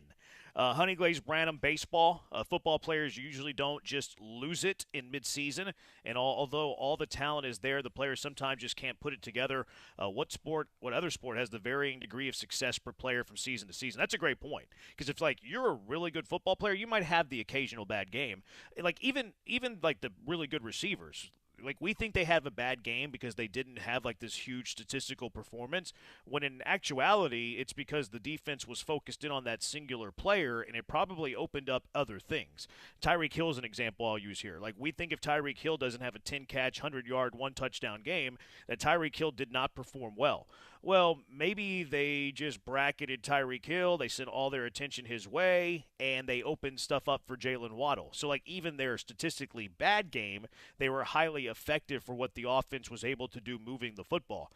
You see great players all the time just have a random, Framber Valdez was kind of this way the second half of the year, Christian Javier, Hunter Brown, where they just have the second half of the season. It's whoa, that's not who they are. Yeah, but let me ask you this, Jeremy, and I don't know that I know the answer to this, but what just kind of popped into my head as you were saying that is, which sport do you rely on your teammates more? Because it seems like in baseball, you mentioned Fromber, but it's the individual, and it's football. It's all on Fromber. Yeah, or you mentioned Tyreek Hill, but if Tua's not getting him the football, even if he is getting open and he's doing his job and he's one of the premier guys at doing it in the league, right? There's a chance that he could fail because he's relying solely on another teammate to get him the football and how good or bad he is. But if the quarterback was great, what do you think of the confidence level of that quarterback? And that's why the great quarterbacks have such a huge advantage over the not-so-great quarterbacks, which is why it makes it easier to do it in the NFL than it does in Major League Baseball. Okay. 7949, star quarterbacks plays every game. Ace pitcher only goes 1 out of 4. Yeah, I don't really know how that pertains to this conversation other than the star quarterback is really, really good.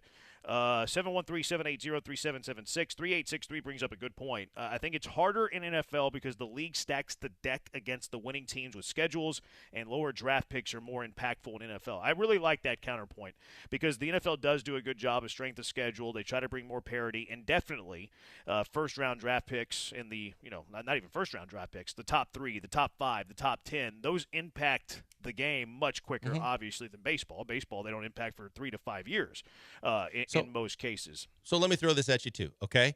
So if you lose, I think in baseball it's easier to replace an injury than it is in football, especially when you're pertaining to when we talk about the quarterback. It depends. Because if a quarterback goes down, your season's basically over. You're not going to be nearly as good no matter who you try and put a Band-Aid on it with or try and trade to get. Whereas if you have a starter go down in baseball, by the trade deadline, you could replace that said starter with a guy as good, potentially better, but let's just say for the sake of the conversation, you could get someone to fill that role to a pretty good degree before the season is even, over.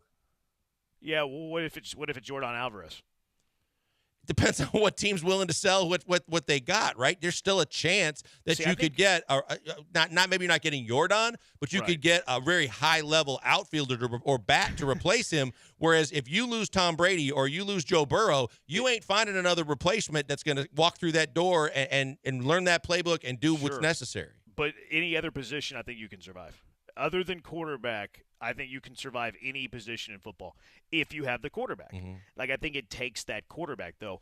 I lean towards a baseball dynasty being tougher since you're asked to win a best-of-7 series and have to perform more consistently versus a one-and-done game. It's tougher to get great consistency than maybe for just one playoff game. That goes back and forth a little bit, but we just went through – I think baseball is just a coin flip sport. Like, even in a best-of-5, well, that's not very many games, but a best-of-3, a best-of-5. We're not really talking about best-of-7s here because we're talking about qualifying for the league championship series, and that's when the first time a best-of-7 happens. Baseball is a super coin flip sport. Like, it is. The best teams win 60-65% of their games. The worst teams lose 40-35% of their games. Look at the NFL. The NFL, you routinely see a 13-4 team, a 14-3 team. Now I know you recently added that 17th game, and then look at the losing teams. How often do you see a 2-15 team? Pretty often. How often do you see a 3-14 team? Pretty often. Where baseball is much more packed together because it's a coin flip sport. Baseball is weird. Football, you can just be better than the other team, and you're going to win that game more times than not. But a good conversation. Yeah, for sure. I definitely 6 one way, half a dozen the other. No doubt about that. 713-780-3776. Thank you, Sam, on Reddit. 713-780-ESPN. Speaking of baseball, are you surprised the Astros didn't bring back Hector Neris? And given their contracts, would you rather have Hader or Neris? 713-780-3776. Killer Bees, ESPN 97.5, ESPN 92.5. Hey, now is a great time to have a MyBookie account. We just got done with the conference championship games, but almost every single night with all the sports going on, with football still going into the big game, and with college and pro basketball and baseball getting ready to start, and all the different sporting events, even NHL hockey, you have a chance to make any uninteresting or not as interesting sporting event on television more interesting by putting a little cash on it. Just go to mybookie.ag. And mybookie.ag is always taking care of you, the customer, because it's not just whatever money you can put in. You can double the money you put in right now with the kind of bonuses that they do, and you have more money in your account instantly, more chances to put more money down on games, and more chances to win because of the way they take care of you. Just remember our promo code, BET975. Use it wherever you can. That promo code opens the door and doubles the amount of money when you either reload or set up your account with mybookie.ag. Anything from $50 to $1,000. When you use the promo code BET975, it doubles almost instantly. And you see the results. If you put 100 in your account, they'll put 100 on top of it. 200 now in your account gives you more money in your account to bet on games and more chances to win. It's absolutely fantastic. And what about when there's not games going on? There's a chance for you to use that money in live casino gambling like blackjack and poker and even roulette, because the live dealers are standing by and you can get in on Vegas-style games when there's no games being played or even when there is. It just depends on what your fancy is and what you like to do when you're gambling. But always remember our promo code, BET975, because that's how you get that extra dough. Start playing today. Go to mybookie.ag. Use the promo code BET975. Do what I always tell you to do. Bet anything, anytime, anywhere. With the only place I tell you to do it, it's mybookie.ag.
Informed opinions are oftentimes presented here.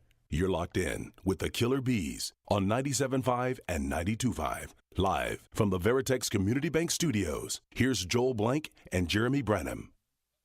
He's Blank. I am Branham. We are the Killer Bees on ESPN 97.5, ESPN 92.5. So Hector Neris signed a deal with the Chicago Cubs. He doesn't want to play relevant baseball in September, so he signed with the lovable losers of the Chicago Cubs. The terms of the deal, a lot of people saw the 1 year, $9 million, and like, oh, super affordable, which is, I mean, 1 year, $9 million is super affordable.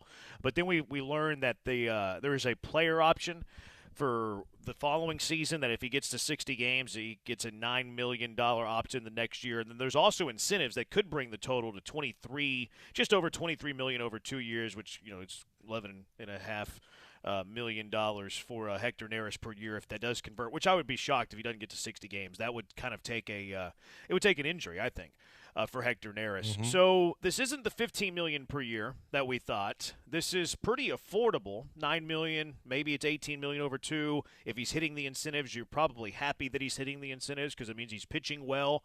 What did you think of the Hector Neris contract, and you surprised that the Astros didn't do this deal? Well, I think after they signed Hader, I had finally convinced myself that you're not getting Neris back, because I wanted Neris back. I thought he was really good. And the first thing that scared me off was when he and his agent did say they were looking at, whoever said that he and his agent were looking for 15 plus a year.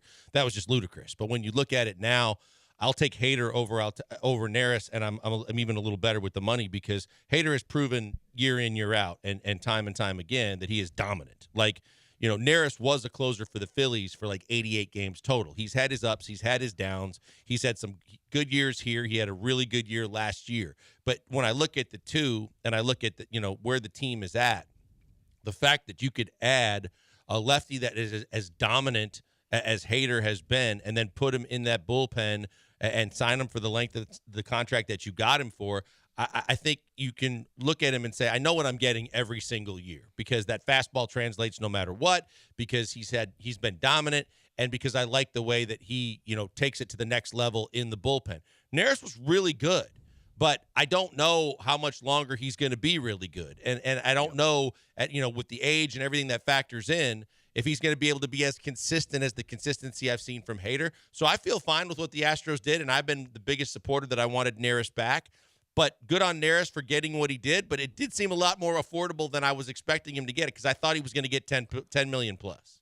He turned down a player option of 8.5, so it's not like he really cashed in here. He gets $500,000 more. Now, he does get a second year if he hits those 60 innings, and now it becomes a player option, which maybe he pitches well again and he turns down another player option at $90 million. I don't know. It's a team option if he doesn't convert that.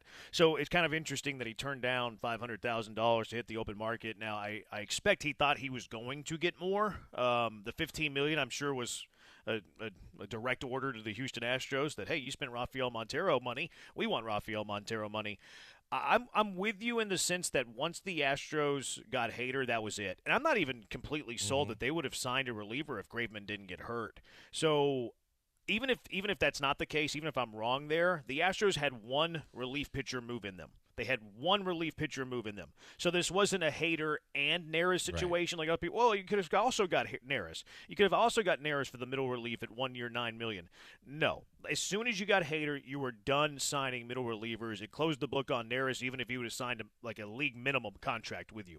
Hader was the closing of the book on the relief pitcher spending in the offseason. As far as Neris's numbers were better than his expected numbers, which I know that topic can get annoying.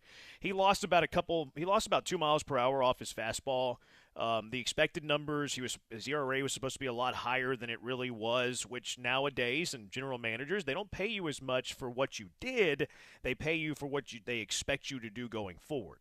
So I think the general managers kind of wisened up on who they think Hector Neris is, and that's why the contract wasn't massive like we thought it could be. And then the second part of that question, Hader at $19 million per versus Neris at $9 million per, because that's a huge difference. In last year's numbers, I think Hader was better last year than Neris, clearly.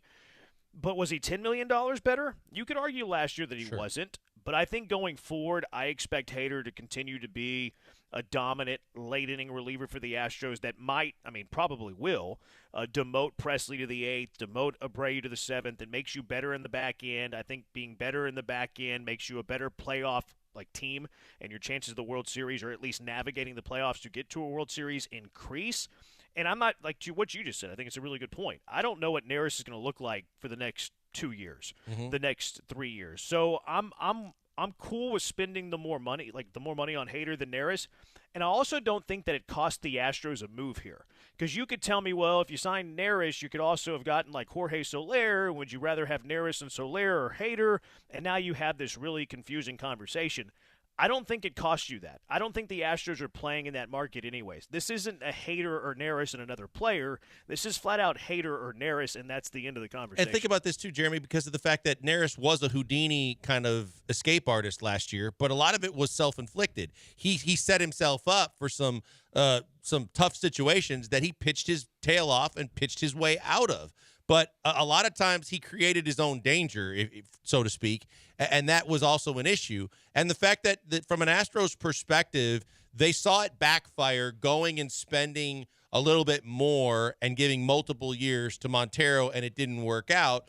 And you saw Neris, to your point, the miles per hour went down a little bit. There was some things to look at, to think of the sustainability of what he was able to do last year versus a guy that just flat out has been one of the most dominant relief pitchers in all of baseball for multiple years, and there's no signs that it's going away anytime soon, to where if you maybe commit a little extra dollars, but it makes sense because he's going to be on your team. And like you said, he basically makes it a 6-inning game most nights with the 3 dominating guys at the back of the pen that you have.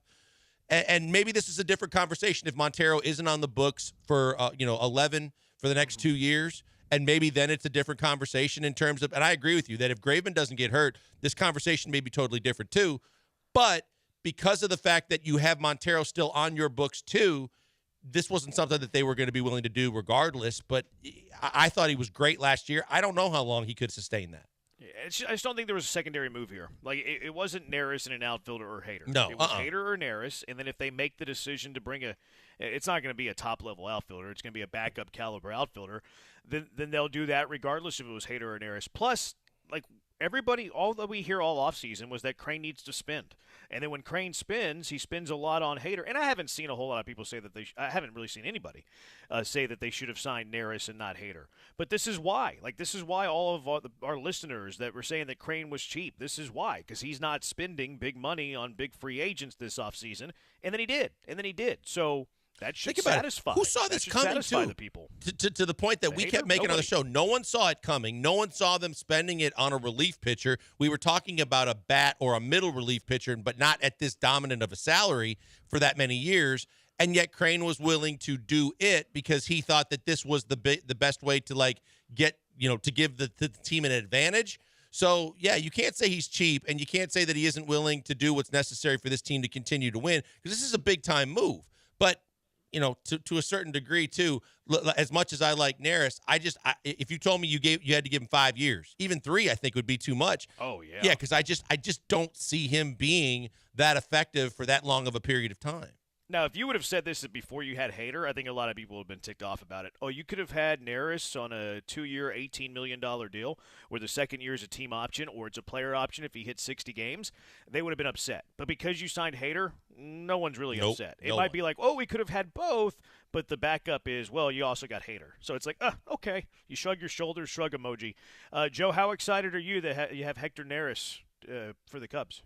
I mean, you want to compare and contrast deals here. I hate it. They act like they're a big market team and they don't spend any money, the Cubs. So from I'd rather have Josh Hader every day of the week over Hector Neris. It's fine. Like, we'll see how he does. I'm concerned that the last 2 years are more, fluky than for real. But we'll see how it works out. He'll be a good 8th inning guy. Is he going to be the 8th inning guy? Yeah, he's not going to be the closer. Who's their closer? Aldaze, I think is how you pronounce it.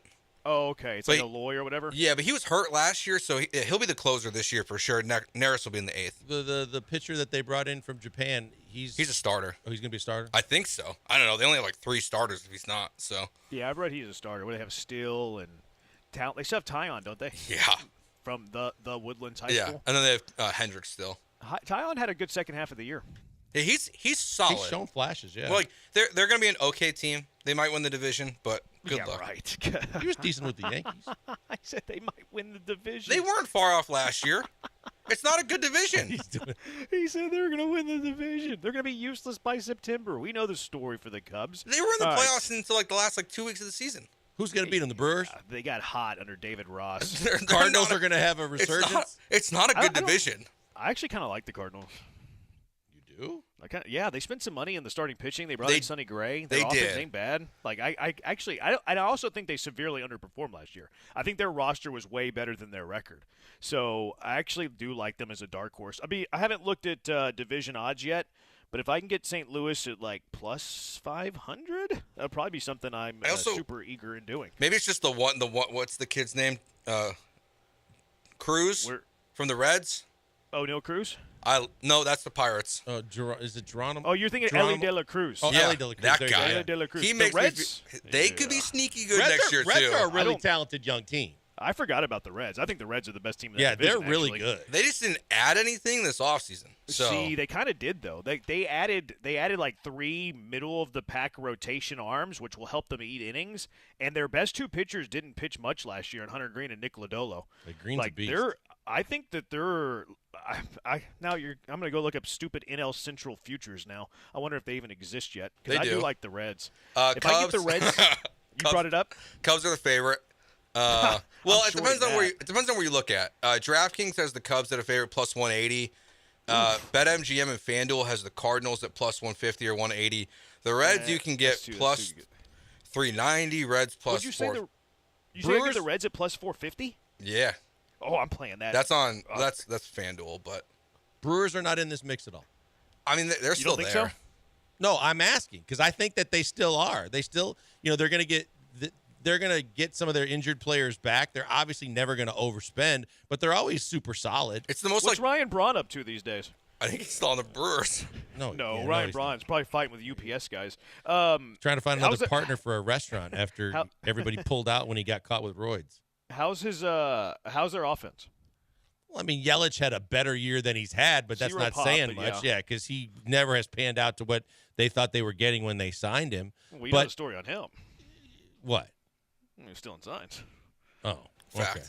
All right. Well, Signs, allegedly. I mean, they're always the ones that try to resurrect careers or get guys that have underachieved and then they achieve big. The shortstop that came from the Rays is a perfect example, but they don't have any guys. He's been good. Yeah, but they don't have any like big time names that are going to stand out and knock your socks off. But they've been solid every year. Yeah, they're in the mix. They're in the mix. I just don't think that their odds are going to be good enough here. I think the Reds have the most talent. The question will be, are they experienced enough? Because Milwaukee I do lives think on that they're the most pitching. talented. Milwaukee has lived Yeah, on their pitching's pitching good. for years. Yeah, and even And with the- Hader in the mix for years. Yeah, I do like their pitching. They'll be in play. They'll be in play. They're probably where are the Brewers in value? Probably like what plus 200. No, Brewers are plus 500, I plus thought it would be over 4. 400, plus 450. Wow. Okay. Wow. That's not terrible value either for a team that can pitch a bit. It's just it's the most mediocre division in baseball next year. I think 85 games You're wins sleeping. You're sleeping on the Reds. Let's get to our car wreck of the day, presented by CarWreckTexas.com. What are you nominating for the car wreck of the day? It's Killer Bees on ESPN 97.5 and ESPN 92.5.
Car wreck of the day, brought to you by CarWreckTexas.com. Send in your nominations to 713-780-3776.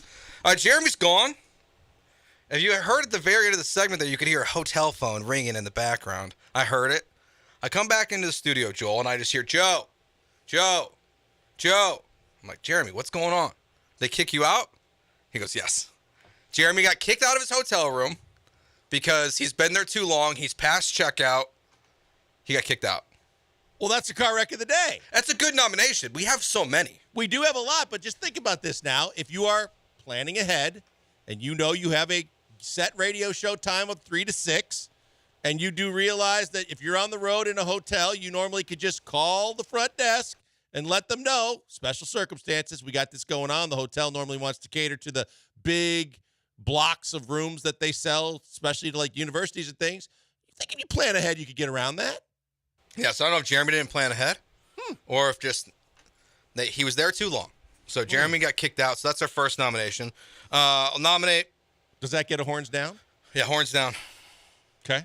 I'll nominate myself / Andrew for putting the wrong intro to the show. Now, does Andrew does your dirty work? Well, he loaded it because he always does. He's a kind, wonderful gentleman, but he loaded the wrong show intro. So it's his fault, but it's my fault because I didn't check. But I also am confident in Andrew's work. So you let him load for you, but then you blame him quickly when it doesn't go correctly. Well, it's not. I mean, he did. Yeah, that's why it's a mutual nomination. Okay. And then we have to nominate Jeremy because at the end of the first segment, he was giving your Twitter handle. And then he said, I'm Joe George Radio, talking about himself, Jeremy. Yes, he did. So that also gets nominated. Okay. I'll start with the obvious. I'll start with Dan Campbell. Yeah. Because there's a lot there to unpack, which we already did. And I'll see Dan Campbell and follow up with Zay Flowers because Zay Flowers also contributed mightily to the fact that his team didn't have the ultimate success that, not that they were going to win the game anyway, but it sure would have been a hell of a lot more interesting if he didn't continue to screw up and compound his idiot behavior. Yeah, so like Zay Flowers is, you have, first of all, you have the taunting penalty, which 90% of the time, I don't care. Like, I even saw Joe Burrow was like, let him taunt. But he literally, like, he committed every sin. He stepped over him. He spun the ball at him. He was talking to him. Like, that one, I get it. I'm not going to be, a lot of times they call those, and I don't agree. This one, like you said, he checked every box. Yep. If it was just one of those things, that'd be it. But he checked every box. Then he has the fumble as he's getting to the end zone. Then he hits his hand on the bench or a helmet. Cuts his hand. So he cuts his hand, like, just Well, then there was the day. play where Lamar was extending the play. It might have been the same after that drive or maybe inside the red zone. And he was so busy yelling at and getting into a verbal with the KC defensive back that the play was still going on. He didn't realize he could have gotten open. Yeah. Also, Roquan, like, what are you doing? Oh, the 15 instead of 5? Yeah. I get that you're doing that to just reset 100%. the downs. Yes. But you don't have to go knock him on his keister violently enough to get a 15. But with that, I have to nominate Romo because they clearly did not know that it was intentional. And it's like, as they're showing the replay, You're right. It's like you could hear it like almost like a producer going in Tony's ear and being like, hey, that might have been intentional. And they did it on purpose to reset the downs for a 1st and 10. And then like it clicked and you just started kind of rambling about it. I'm just going to nominate Tony. He stinks. He's really fallen off. And a lot of the reports you read were like, hey, early on, he was really putting a lot of effort into it, and he was going to practices, and he was really, kind of all in on the production meetings and stuff. And now they say he just kind of mails it in, shows up when he feels like it, and thinks that his ex-quarterback mentality, reading plays, is what people sign up for. And he does a lot of ex-Rockets announcers doing the, whoa! He also doesn't do the whole predicting plays thing anymore. Like his little gimmick that he started with that most quarterbacks can probably do, he can't. Now, I think it's that he can't do it anymore. Because when he first started, he would just come out of the NFL, so he knew most of the offenses. So now I don't think he can as much as before. Like, he never ran a Kyle Shanahan offense, so he doesn't know what they're going to be doing on every single play. There's so many. I'm just going to roll with 2. whatever's going on with this whole Greg Olson, Tom Brady thing. Oh my God! Because Greg Olson's He's great, so good, and like the fact that they're gonna like if they're smart, like these broadcast crews, Greg Olson can leave for a number one job. Tony Romo should get fired today, or as soon as the Super Bowl is over, and they should replace him with Greg Olson. Because good luck, Tom Brady. You're not going to be as good as you say. Greg Olson is a free agent. He is if he gets a number one job. He can't go somewhere else and be a 2 or 3. But a couple years ago, they upped Romo to like $18 million a year, or some ungodly number. You got to ride that out before you make a move because he's obviously going to get it regardless. But there's got to be a hard conversation about him putting some more effort into it. Yeah, I honestly never enjoyed Tony Romo on the broadcast when it started. I thought it was too gimmicky. The screaming and yelling. I liked him predicting the RPOs and like being able to call a play before it happened kind of thing. But at a certain point, more guys are able to do that, and then the fad wears off. All right, what's our winner? I mean, it's a stupid question. I mean, I think that, first of all, by the way, we have so many choices. It's also ridiculous that BYU made their fans take the shirts off that said horns down. It's college. What are we doing here? Yeah. I think it's Zay Flowers, actually. I mean, I'm going to go. I'm going to blame the hotel for kicking out Jeremy. So now it's the hotel, not Jeremy? Well, I don't know. So I'm going to go, whatever the answer is, I'm going to say it's their fault, whether it's the hotel or Jeremy's fault. Who breaks the tie? Brian, is it Zay Flowers or Jeremy in the hotel? Jeremy. He says Jeremy. Well, there you go. All right, Jeremy wins. All right, that does it for us for the Killer Bees. We'll all be back tomorrow at 3 o'clock. Joel Blank on Twitter at PacmanJoel. Jeremy at Jeremy Branham. I'm at Joe George Radio. I'm with you for another hour. The Bullpen, myself, Brian McDonald. That's next.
Welcome into the bullpen here on ESPN 97.5 and 92.5. I am Joe George. You can find me on Twitter at Joe George Radio, alongside Brian McDonald, as usual, on Twitter at Sacked by BMac.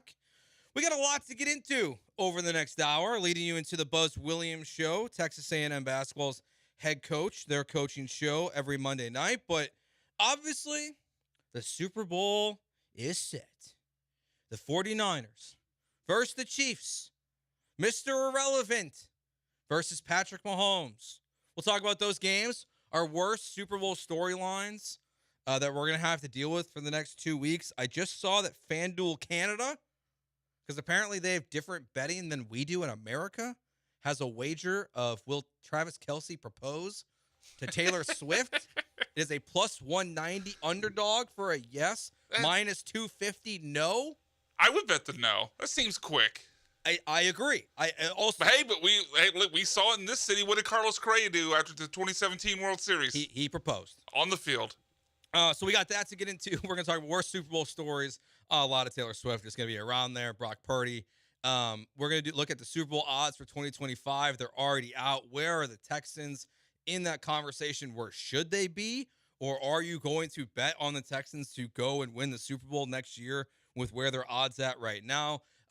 Is Lamar Jackson James Harden? But I've come up with some other NFL quarterback comps to NBA players, so we'll discuss that, and we'll kind of revisit a conversation we had on the Killer Bees. What's more impressive, the Kansas City Chiefs run or what the Houston Astros have been doing? But we start with yesterday. Two good games, both very different for very different reasons. I pity the man that I replaced, who apparently spent a boatload of money to go to San Francisco. Oh, no, Brent. Oh. Apparently, sources close to the situation, not directly from Mr. Riley, but sources close to the situation say Brendan Riley was in San Francisco to watch the Detroit Lions have a massive, massive lead and then fall apart. So I feel for you, Brendan Riley. I'm glad one of your teams is finally relevant enough to have this level of heartbreak, because I know it's been a long time since the Tigers, Pistons, or Lions were like relevant to sports. Yeah, like 10 years at least. But congrats, the Pistons got their 5th win of the season on yesterday. So like, think of the positive. But we'll start with Dan Campbell. Like this guy has been aggressive, super aggressive all year long. And this is really like how he has coached the Detroit Lions since he took over 2 years ago. So like I don't hate the philosophy of going for it, because it's who they've been. It's like it's what we crushed Brandon Staley for so long with the Chargers, because when he first became the head coach of the Chargers, this is what he did. He would go for it. He would go for it on two all the time. Even when it didn't work, he was fearless in the way that he would coach. But then Brandon Staley became a coward, and he went away from the analytics, and he went away from these advanced numbers that give you an extra 2-3% chance to win football games. Where like Dan Campbell, he just rolled with it. To me, I think this is, I look at more of, mighty boy Ben Johnson and Jared Goff and Josh Reynolds and the players and the play calling as the reason why most of these opportunities failed for the Lions. So it's, to me, I don't know, Brian, how you feel. It's not all on Dan Campbell, because he's not even the offensive coordinator. Like, yes, he gives his blessing, but it is. But he's OC. still making the decision on what they do on fourth down. For sure. I've had this conversation with a few buddies today, and I see both sides of it. I get why Dan Campbell did what he did, but I think he actually made the wrong decision on all 3 of the fourth downs. They went for it. I agree with. The only time I think that they should have gone for it, and this is not even hindsight, this is what I'm saying in the moment, was the time they didn't go for it at the end of the first half. Because to me, like when you look at the other situations, to me, for the most part, I like to go for it, or I like to kick the field goal when it increases or cuts the lead by a possession, right? And so, but the kind of the wiggle room in that is something that would actually change the game. So when you look at the two plays in the second half where they went for it and didn't get it, you had one where the Chiefs the 49ers had just kicked a field goal, and the field goal, had they gone for it, and that kick would have been from the 28, so a 45-yarder, that would put the lead back up to 3 scores. To me, that is a must kick, unless you just don't trust your kicker. And I think that's what a lot of this is. It was a lack of faith in their kicker. It's really Maybe the so. only explanation. Maybe so, but it's kind of similar situation. The next time they had a chance to go for it and failed, they were down 3. I mean, so you're talking about a situation in the 2 times they went for it. One time, and both kicks are inside 50. One time you could have increased the lead from 2 possessions to 3 possessions, and the second time you could have tied it. Yeah. That's, to me, the times you kick it. The time I would have gone for it is by when they could have put their foot on the 49ers' throat in the first half, because in the situations in the second half, even if you convert, you still got another 25-plus yards to go to score. Whereas the first half, you're right there, on the 2 or 3 yard line. If you convert, you put the game's over pretty much. Yeah, and like everything that went wrong for the Lions, besides just those decisions, happened. Josh Reynolds has the drop. You have that weird play where two drops. Yeah, two drops. You had the pass where it deflected off like one of the Lions defender's face, and then last name starts with a V. Yeah. I can't remember his name. But you know what? Like Gardner Johnson, Chauncey, buddy, you deserve this. When you're waving goodbye to the fans at the end of the first half, you deserve to lose. Like, if you're going to be And he also took the cheap shot on Debo. Yes. That didn't end up costing him, but at the time, it looked like it'd be a big penalty. Before we go to the Ravens game and the Chiefs game, worst loss, the Lions yesterday or the Texans to the Chiefs in 2019? I would still say Texans. Yeah, I would still say Texans. It was it 24-0 or 24-3? I think it was 24-7. No, it definitely wasn't 20. We can look it up. It was. I'll look it up while you're talking about the Ravens. It was either 24-0 or 24-3. Yeah, but then they hung 50 on you in that game. Yeah. Look, actually, you know what? I guess I would have to say, as I'm thinking about it, maybe I said Texans because obviously it hurt me directly, whereas I didn't really have any dog in the fight for the Lions and the 49ers. But if Patrick Mahomes does that to you, that's one thing. Although Bill O'Brien assisted with the fake punt amongst other things. But when Brock Purdy does it to you, who looked awful for the first half, looked awful in most of the Packers game, truly started to look like the Mr. Irrelevant pick that he was. It's a lot different when Brock Purdy leads the 17-point comeback versus when Patrick Mahomes does it. Yeah, no, I kind of tend to agree. Like it is. And one of the things we're going to talk about in the next segment, like worst storylines and things that are going to be talked about over the next 2 weeks, is Patrick Mahomes the GOAT? Like, it's happening on all the talk shows, or how far away is he from coming the GOAT? But, he is the best quarterback in the NFL, and since 2019 has been on an absolute incredible run. So, I think to your point, it does feel better to lose to Patrick Mahomes than it would be to Brock Purdy. It was 24-0, by the way. 24-0. So VBS says Lions is worse because Texans felt like fool's gold. I kind of agree with that too. Like even in the moment, we all at the time, I think most people that talk about the Texans or are Texans fans, like we all still believe Deshaun Watson would be a top 5 quarterback in the NFL, Super Bowl winner for this franchise, and then things just obviously went way to the right. Joe, it was 24. I forgot how bad this was. It was 24-0. 24-0 in the second quarter. The next time the Texans scored, the Chiefs had put up 41. Yikes. That's pretty bad. 41 unanswered. Because and that's the thing. They got their ass kicked. So that's why to me the Lions worst is definitely a loss because you still had a chance to win. Last thing, running the ball with less than 2 minutes left. Yes. What are you doing? That was his worst. Look, I didn't like his to go for it or not go for it decisions. Yeah. But that was his worst decision of the night. And it was so funny hearing Greg Olsen talk about it right before it happens. Like, if you don't get it, this completely changes the game. You can look. I don't think they would have gotten a 3 and out. I think the result of the game is probably the same. But it's Brock Purdy. You got to at least give your defense a chance. I mean, they played really well in the first half. You got to give them a chance. I mean, if you run it and don't get in, you have to onside kick, as we saw. Whereas you throw it and you get it, or just keep throwing, then you actually have a chance to kick off the ball, get a stop and get the ball back with reasonable field position. Just an unforgivable mistake. Yeah, if I'm the Washington Commanders, it is my very first question to Ben Johnson. Do you think that's 100% Ben Johnson? I can't imagine Dan Campbell is saying, "Hey, let's run the ball here." I don't think he has that much authority. Like I can't imagine a head coach maybe, but going to the OC and saying, "Let's run." Credit to Greg Olson again. It's unfortunate he's going to lose his job to Tom Brady. I heard you and Joel talk about that on the way out. But he pointed out earlier in the game where I believe it was Jahmyr Gibbs had picked up a first down on a 3rd and 12 run, and he pointed out that the Lions, more than any other team, tend to pick up the kind of 3rd and long run plays. I guess following Dan Campbell's belief that they're going to go for it on 4th down anyway, so let's run it on 3rd and try to pick it up when the defense is expecting pass. So I can see, because that run from Montgomery that got stopped was on 3rd down, so that seems to fit their MO. On 3rd down, when everyone's expecting pass, they run. So bad timing from Dan Campbell there, because obviously the timeout that they had to use really changed the game for them. But I could see that being Dan Campbell's call because it fits what they've done all year. Yeah, I definitely I could see that, but I'm assuming it's Ben Johnson. Like, you're the OC. Frankly, it probably is. I could just see a world where Dan Campbell says run it. For sure. Bite the kneecap and run it in the worst situation humanly possible.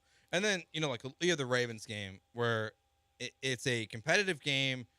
Early on, Lamar Jackson is doing these incredible things, but it was so clear that as soon as Lamar and the Ravens got behind by more than 10 points, it was over. Like Lamar Jackson, he just, as good of a quarterback as he can be, he is not capable of leading a 2+ score comeback. It is just not possible, it seems like, for Lamar. And it wasn't just him. Zay Flowers was an embarrassment to the game yesterday.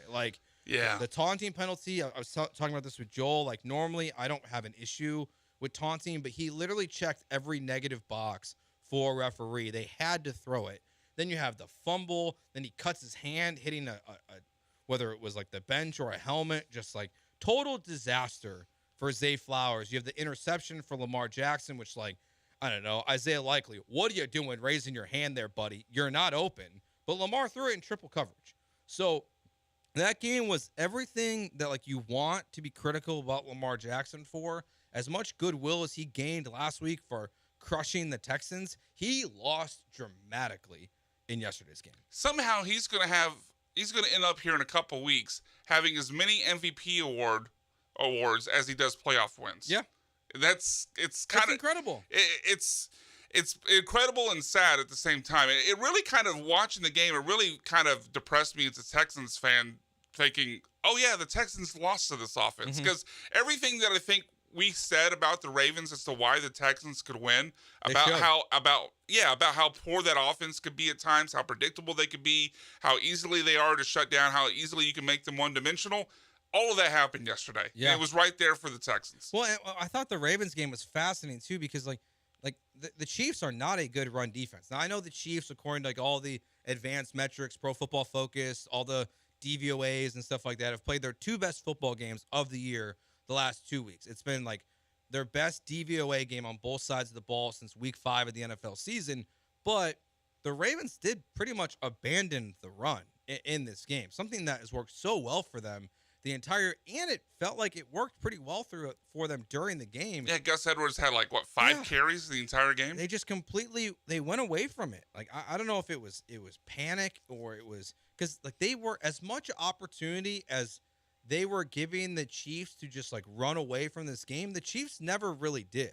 I think you hit on it. It's panic. And it also goes back to the idea of Lamar and this Ravens offense not being built to come back from behind. I think there was probably a little fear that if they do stick with the run and this thing gets up another possession, then the game's completely over. So they tricked themselves into believing we've got to basically, abandon the run, start passing every down so we could try to catch up, when if they stick to their game plan, they might have got there anyway, because the Chiefs obviously only scored 17 points. Yeah, it was a fun day of football. I am excited for Chiefs 49ers. Frankly, I think it is the best Super Bowl. It's the best matchup. Yeah, it's definitely the best matchup, and the line has been going up and down. I mean, it's so super close. It opened with the 49ers a 2-point favorite. I saw it back down to 1. I've seen it down to a half a point. I've seen it back up to 2. Like it is just going all over the place. And one of the initial lines I saw too before the game said it was just going to be a straight pick 'em. Like it was going to be straight up pick 'em. Even the Chiefs money line is like a -102 favorite right now. So both teams on the money line are a favorite. You can't even get plus odds at this moment, at least on some sports books, for the Chiefs or the 49ers. So it should be a great Super Bowl. Yeah, I wouldn't look if I'm making the books. I wouldn't give plus odds on either side. No. These teams are too evenly matched. Yeah, gut reaction is the Chiefs win the Super Bowl. Yeah, I'm actually the opposite. I would if I had to place a bet, I would still place a bet at 49ers -2. Do you feel like Charles Omenihu, before we go to break here, do you think that's a massive loss towards ACL in that game? Sucks for him, but yeah, I mean, I think it's obviously hurts. I don't think it's game changing though. Yeah. All right, this Super Bowl odds are out for 2025. Forget about the next 2 weeks. Let's talk about next year because the Texans are still alive for the Super Bowl next year because, the season hasn't started yet. Plus, we've got the worst parts of the 2024 Super Bowl that we're going to hear people talk about over the next 2 weeks. That's next year on The Bullpen on ESPN 97.5 and 92.5.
What do you do after a full day's work of producing and corralling all of the individual conflicting personalities at ESPN 97.5? Well, if you're jumping Joe George, you do another hour of sports talk. Live from the Veritex Community Bank Studios, it's The Bullpen.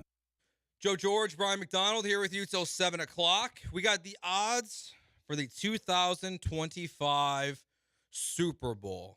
Who has the best odds? Shocker, it's the 49ers. Plus 450 to win the Super Bowl in 2025. Number 2 on the list.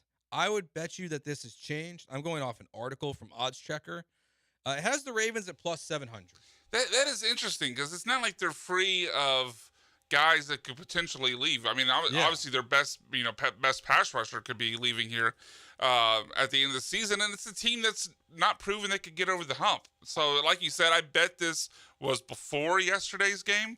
But I would definitely not have the Ravens as number 2. I would have, at the very least, flip-flop 2 and 3, which you'll tell us here in a second. So Kansas City is number 3 plus 850. The Buffalo Bills, number 4 plus 1,200. The Bengals come in at number 5 plus 1,500. I think that's fair. The Cowboys at number 6, also plus 1,500. That's where my first big problem is. Now, this is one of those moments with the Cowboys where I'm surprised the odds aren't lower. Because the Dallas Cowboys, as America's team, are going to take so much action, so much bets that they're going to win the Super Bowl that you can't really have them as long shot odds. Same thing with like the Yankees. Even when the Yankees you don't think are going to be great, the books have to protect themselves that there's so much action on the Cowboys, the Yankees, like these big name, big market teams. You have to protect yourselves. I also would not have them this high because all they do is choke in the playoffs. And, like, the idea they're going to stop doing that, like, blows my mind. Number 7 is the Lions at plus 1,700. Also, the Eagles at number 8 plus 1,700. The Dolphins, number 9 plus 2,000. Maybe in Tyreek Hill's last year. He said he was going to play 2 more years and retire. He did. We'll see if that's true. I hope the Dolphins go 7-10 and miss the playoffs next year because I like Jeremy Branham's theory that Mike McDaniel gets fired. Bobby Slowick goes and takes a head coaching job. Mike McDaniel, offensive coordinator for the Texans in 2026. Like that would, yeah. That's like I would not feel like they missed the thing if that were to happen. Or just massive improvement. And then we get to number 10. We're tied at 10. Plus 2,500. The Green Bay Packers as technically at number 11. I don't know how they actually determine this order. But also a plus 2,500, number 10, Super Bowl odds for 2025. Your Houston Texans. I'm surprised, to be honest. Surprised they're this high? Yeah, I thought. Well, okay. I mean, if you're surprised they're this high, there's obviously names or teams that you would drop them below. Yeah, who are you dropping them below? I thought that the Chargers and the Jets. Now they're pretty. They might be higher.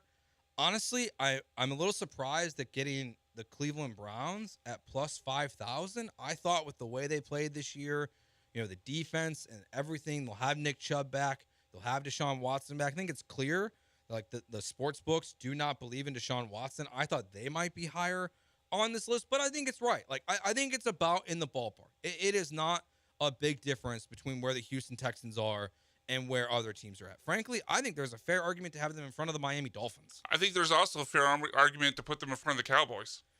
Yes. I mean, I would jump the Texans potentially up, and I've got another list that I think reflects a lot of what we've said that is probably more accurate as to what it'll be going forward. But I could see the jumping the Texans up as much as 3 spots, just because of how fraudulent the Philadelphia Eagles looked over the second half of the season, especially if A.J. Brown gets his wish and gets traded. Yeah, I wouldn't blink an eye at moving the Texans ahead of the Dolphins, the Eagles, and the Cowboys. How do we feel about Kellen Moore and Vic Fangio as the offensive and defensive coordinator for the Philadelphia Eagles? Because the Fangio one's not done yet, I don't believe. But it's still Is it not? I thought it seemed pretty final from what I was reading. It seems pretty final. We've seen Fangio here in Houston as the DC for the Houston Texans a long time ago. He's a good coordinator, but he's always kind of been a flawed coordinator, and his defenses never quite get to the place level. They're supposed to go. Yeah, exactly. So I I don't think it's better than keeping Matt Patricia. I'll say that, but Yeah. I don't think it's going to be what puts them over the top. No, and I don't think the Kellen Moore hire is some like There's a home lot run of hire. there's a lot of bloom off the rose that is Kellen Moore after Mike McCarthy ended up being right in what happened there with the Chargers, and that's kind of why I would still have the Texans above the Chargers. Obviously, there's going to be the Harbaugh bump, and Justin Herbert is top 5 most talented quarterback in the league. But there's a lot of talent on that team that's either aged out, like Keenan Allen and Austin Eckler, who's the latter of which is without a contract, and then Mike Williams can never stay on the field. Quentin Johnson proved to be a bust. Like, there's not a lot of offensive talent for Justin Herbert, even with Harbaugh there to coach him, and I do think that matters because he's a way better offensive mind than the guys that have been surrounding Justin Herbert so far. But there's not a lot of offensive talent at the skill positions around Herbert to really make that leap year one. Yeah, and I also think a lot of times too, like I would base my top contenders based on who I think is going to win the division and who's more likely to get that bye. And that's where I think it does hurt the Chargers because no one would expect them to win the division next year over the Certainly Kansas the City Texans' Chiefs. path to winning the division way easier than the Chargers. And potentially, even though their schedule's tough, like you go 4-2, 5-1 in your division, like you could still be in play for a number 1 seed. It's still unlikely, probably based on the rest of their schedule, but it's in play for the Texans. So I don't think it's totally off, but it's cool. It's good to see. Going quickly through this list, the only other one that like really surprised me, and I think this is like the big market rub of what if happens. I think that having the Chicago Bears at plus 4,000, that is called the CJ Stroud rub. Like that is a belief that a team that's like pretty solid, except at quarterback, that this idea that Caleb Williams is going to come in and make them legit. I don't buy that until they replace Eberflus, but like I was surprised to see the Bears at plus 4,000 ahead of teams like the Cleveland Browns. Yeah, it's interesting because I'm looking at this other list that was provided from Jimmy Shapiro and Bet Online, and I think it reflects a lot of what we've been talking about, maybe more updated look. Like, for example, it has the Chiefs, 49ers, Lions as 1, 2, 3, and then the Texans are down at 12, just below the Jets and the Chargers, which follows up and aligns with a lot of what we've been talking about. But even on this list, the Chicago Bears are 40-1, ahead of teams like the Colts, the Vikings, and the Buccaneers, and the Steelers, who never have a losing record ever. So there seems to be, for sure, a lot of confidence in the Chicago Bears based, I guess, just off of Caleb Williams coming to town. Good luck. Very quickly, we'll do this. We'll carry it in the next segment because I don't know if the quarterback comps is going to be a full 10, 12 minute either. So coming up next, the worst parts of the 2024 Super Bowl are what? And some NBA, NFL quarterback comps because everyone wants to talk about Lamar Jackson equals James Harden. That's next here on The Bullpen on ESPN 97.5 and 92.5.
Deep inside the Veritex Community Bank Studios, there is a bullpen, and in that bullpen is the brilliant mind of Joe George. Call him now and challenge him in a battle of wits.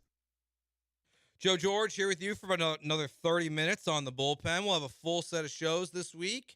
Tuesday, Wednesday, Friday from 6 to 7. Of course, Thursdays from 6 to 7 is Game On with Jerome Solomon and Barry Laminack. But worst parts of the 2024 Super Bowl. The nonsense that is the Taylor Swift conversation. Whatever side you want to take on it, I'm over it. The amount of people that are all about it. You mean the greatest rookie season in NFL history, Taylor Swift? And then the amount of people that are just like bitching about it. Like they show her on TV. Like that's it. It is not this big deal. Now, I think there's a correlation of the people who are complaining about Taylor Swift to people who have complained about the NFL in the past. But frankly, on both sides of it, I do not care. Like I cannot believe that so many people are so riled up about them showing Taylor Swift on TV a bunch. Like, I don't get it. I can't wait for the prop bet because there's going to be a prop bet on how many times they show her during the game. Okay. If it's not out already, it will be tomorrow. Now that I'm all about.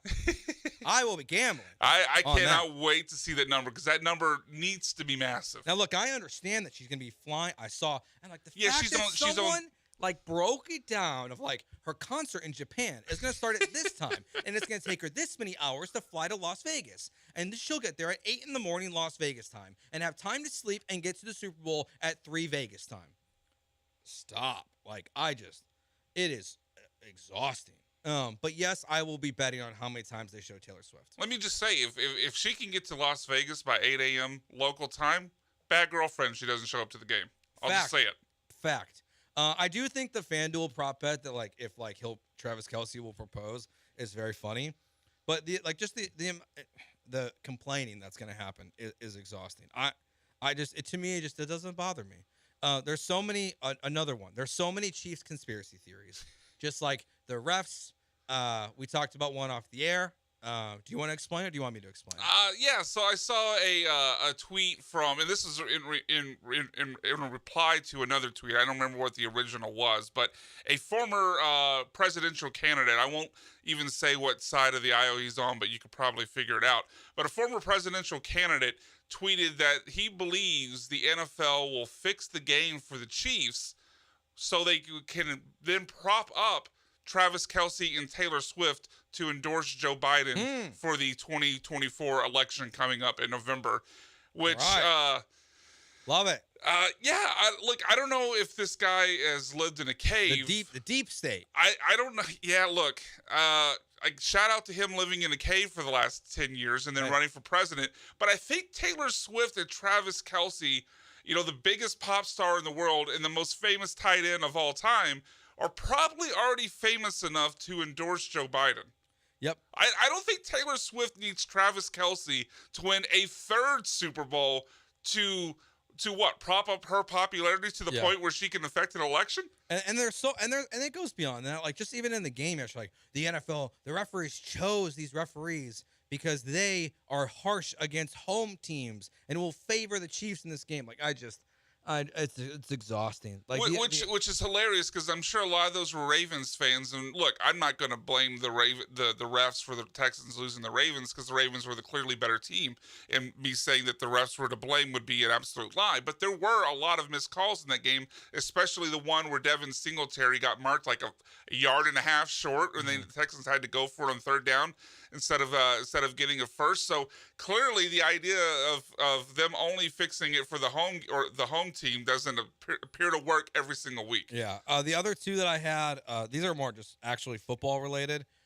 Just the Mahomes GOAT stuff, like if he wins the Super Bowl, whether it's now or after, like is he better than Tom Brady? Is he already the best quarterback of all time? Like I'm not here for it. I do not. It's too early. It's so you early. Can't have the conversation when he's not even halfway there. Like now, I give him credit. Like he's a more talented quarterback. That to me is not a debate. No, and like, there are some. I'm going to try to find one of them. I think I like the tweet, but there are some ridiculous stats as to obviously just the dominance that Patrick Mahomes has had. But like, I don't need GOAT debate. And then here it is. This is an amazing stat, John. Stop me if you've heard this. But so Super Bowl starts. This is Super Bowl starts all time. Patrick Mahomes has 4 in 7 seasons, right? Mm-hmm. First ballot Hall of Famers: Dan Marino, Drew Brees, Aaron Rodgers, Steve Young, Dan Fouts, Warren Moon, 4 in 103 seasons. It's pretty good. It's pretty good. It's insane. And this last one goes back to Cam Newton and a debate that he started, and frankly, one that I think he's kind of got right about game managers. That is Brock Purdy a game manager debate that's going to happen for the next 2 weeks, and no matter the outcome of the Super Bowl, is exhausting already. That's why I don't watch these. I don't understand you people who watch First Take. I don't get it. I thought you were going somewhere. I thought you were going to the fact that they're going to have like 12 hours of pregame. I don't understand the people that will watch, the noon part of the pregame for the Super Bowl that kicks off 5.5 hours later. Yeah, I don't get it. All right. So those are mine. Do you have any other ones, BMAC? No, those I'm on board with all those. I do think it'll be. I'm actually kind of interested in the Brock to Purdy debate because of how quickly the 49ers have been willing to move on from other quarterbacks who arguably at points have accomplished more. Look, we saw Purdy look bad against the Packers. We saw him look bad against the last night for most of the game. If he's terrible against the Chiefs, they don't have a lot invested in him. I mean, it could start the conversation. I think they started it themselves. They went on record, or someone went on record last week, that they tried to move on from Brock Purdy this season. Now, in their defense, Kyle Shanahan was trying to get Tom Brady to come out of retirement, and he, according to this report, let Brock know, be like, hey, you're our starter unless Tom wants to come. But, like, there was belief that Sam Darnold might even be competing for the starting job going into the year. If they lose this game, it would not stun me if Brock Purdy is not the starting quarterback for the 49ers. Kirk Cousins is a free agent. 100%. Kirk Cousins in this offense infinitely better than Brock Purdy. Well, obviously Kirk Cousins is not running like Purdy did yesterday, but certainly a better passer. He's sneaky quick. He's white boy quick. he's surprisingly quick, yes. Gym rat, first one in, last one out. 100%. All the cliches. All of them.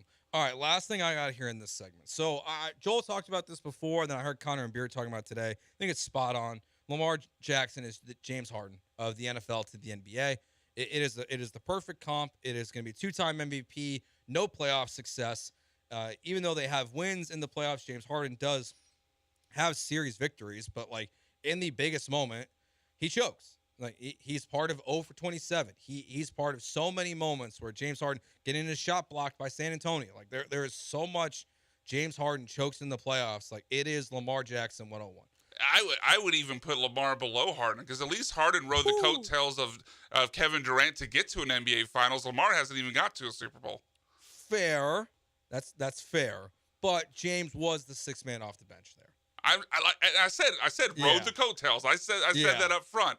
But I do think James Harden is greater to his sport than Lamar Jackson has been to his sport. I tend to agree. Like especially like so prime far, James Lamar Harden. can certainly pass him up. But and it's a fair debate. Like prime James Harden, 2-time MVP. Lamar Jackson's going to win his second MVP.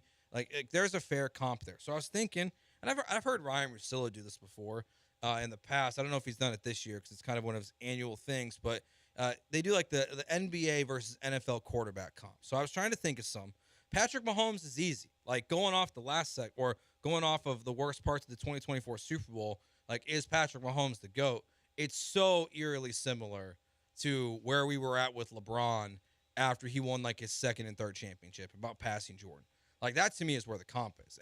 Like LeBron James, probably better basketball player than Michael Jordan. Fact. Better career? Absolutely not. Patrick Mahomes, better quarterback than Tom Brady? Absolutely. Better career? Not yet. So, like, that to me is my comp for Mahomes. It's LeBron. Like everything about their careers, like how quickly they won, the success in which. Now, to be fair, LeBron did not win that quickly, actually. It took him a while. He had to join a super team. But Patrick Mahomes did start his first year coming off a year in which Alex Smith had like 5,000 passing yards. He was absolutely incredible. So that's my Mahomes comp to the NBA. I would actually comp Patrick Mahomes to Steph Curry. Okay. In both because Steph Curry sucks without good teams, clearly. Well, exactly. And also, like, we saw, I mean, look, we obviously know Patrick Mahomes is arguably the most talented quarterback of all time now.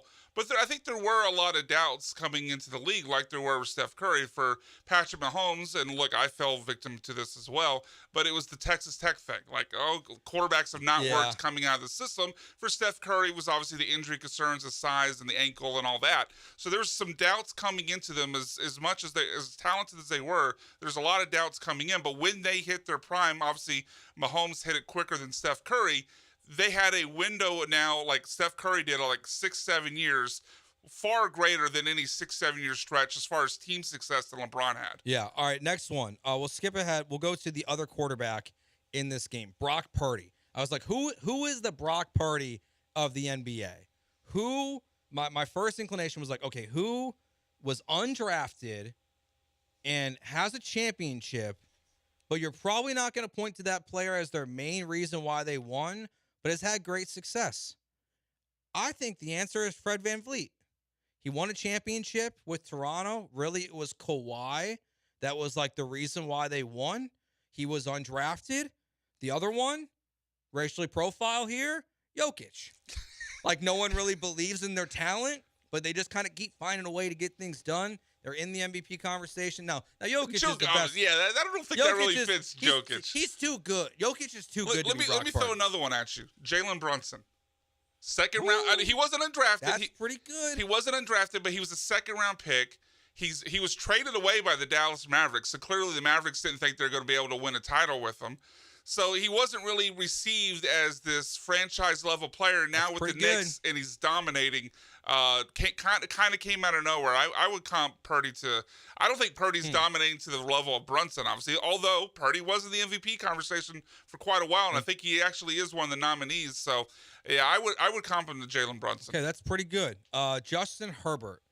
Okay, so Justin Herbert was hard because like I'm trying to find a team that has made the playoffs but flamed out, and then maybe having a down year. Now this person's team is having a bad year because they were suspended for a while. I'm going to go Ja Morant. Like, it is a guy that, like, is everyone's kind of, like, darling of the sport when he's not, flashing guns and getting suspended. But, like, Ja Morant and Justin Herbert both on the field and on the court do absolutely incredible things. Ja Morant last year was the 2 seed in the Western Conference, lost to the Lakers in the first round.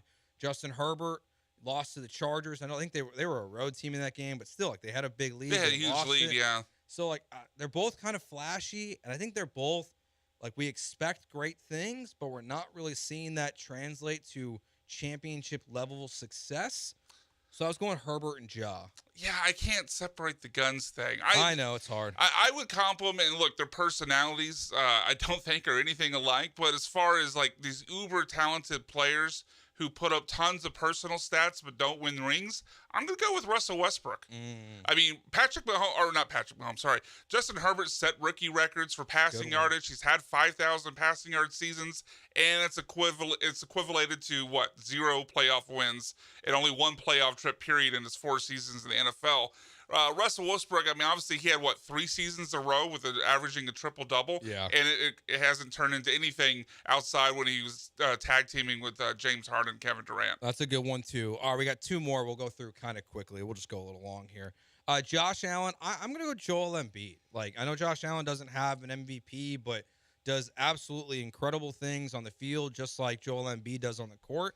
And frankly, the fact that Joel Embiid does not have a championship, I don't think is his fault. Like, it is the players around him that I think that have been the biggest problem. I think the same thing with Josh Allen. Like, his defense, his wide receivers have not lived up to their end of the deal the way he plays. Yes, he makes big mistakes in the playoffs, like some ugly Brett Favre level turnovers. But like, I'm going to go Joel Embiid and Josh Allen. Yeah, actually, I have no disagreement with that. That's a very good comparison, especially the part you made about how they've done enough on their end to win the titles, but they haven't had a lot of help around them. All right, now it's early because Jason Tatum has gone to an NBA Finals. He is a super player, one of the best young players in the NBA. But I struggle with CJ Stroud because the rookies and the young players in the NBA do not have immediate success anymore. Like, it takes them time for that to build. But I'm going to go Jason Tatum. Like, someone that, like, we are all pretty confident in that, like, as LeBron, KD, and these guys get older, Jason Tatum is going to be probably one of the top 3 players in the NBA. And I think the same way with C.J. Stroud, that like he is just going to emerge as a top 3 quarterback, top 5 quarterback in the NFL, just like Tatum would for the NBA. So I'm going C.J. Stroud. His NBA comp is Jason Tatum. I kind of have 2 here, and I hope for the second one he doesn't have the injury history of this guy. But I think CJ is going to win multiple titles. So I'm going to say Kawhi Leonard. A quiet, quiet guy. He's not super flashy. He's, all business. Doesn't go out there and talk a huge game. Very humble. But I think CJ is going to win multiple Super Bowls. Hopefully, it's not for multiple teams like Kawhi Leonard, and hopefully, he doesn't have the injury history of Kawhi Leonard. The other name I kind of thought of, and this is a local tie, just because even though this guy hasn't won a title, it seems like everywhere he's been, he's gotten the most out of the players around him, elevated his team to a whole new level, like CJ did. Inheriting Nico Collins, another 3rd-round pick, Tank Dell as wide receivers. And I'm going to say Jimmy Butler. I think Jimmy Butler is a good comp for hopefully Butler will get a title at some point, and hopefully he doesn't copy the hairstyle of Jimmy Butler with C.J. Stroud. But I think Jimmy Butler, everywhere he's been, has always kind of been a guy that elevates everyone around him, much like C.J. does. Now, C.J. Stroud does seem like a guy that, like, if I went to him in a one-on-one interview setting and said, "Hey, C.J., I know you're from Los Angeles," but he's actually from like a suburb, he would rudely, even though I like you, CJ, he would rudely correct me. Because Jimmy did that to me. He did? I didn't hear this story. Oh, yeah. When Jimmy was playing for, I guess it would have been the Bulls still, he was on Team USA. So did you ask him about being for Houston? Yeah. He told you Richmond? No, Tomball. Tomball, sorry, Tomball. Yeah, he was, Team USA played an exhibition game here. I have no idea against who, at Toyota Center. It was when I was at Gal working for the network at the time. So this is, 2016, 17. And I have a one-on-one interview with Jimmy Butler. I'm like, "Hey, what's it like being back in Houston? All your friends and family are here?" Because they were. He goes, "I'm from Tomball." And I'm like 23 years old. I'm like, okay, how was it?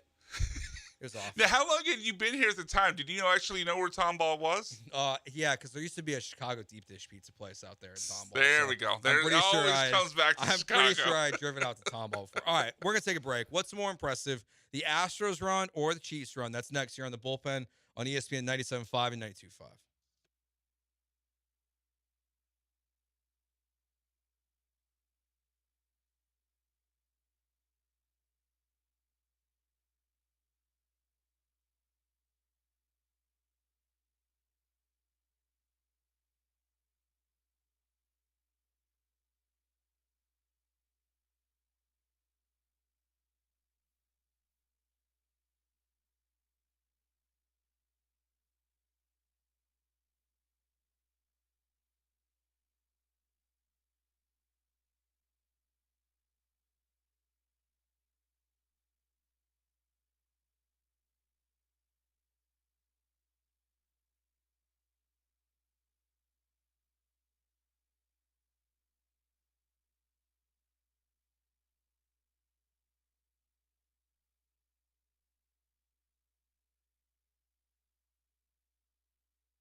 The Veritex Community Bank Studios is currently broadcasting The Bullpen. There are no real bulls inside the pen up there, but that would be awesome, wouldn't it? But the only occupant of the bullpen is this guy, Joe George.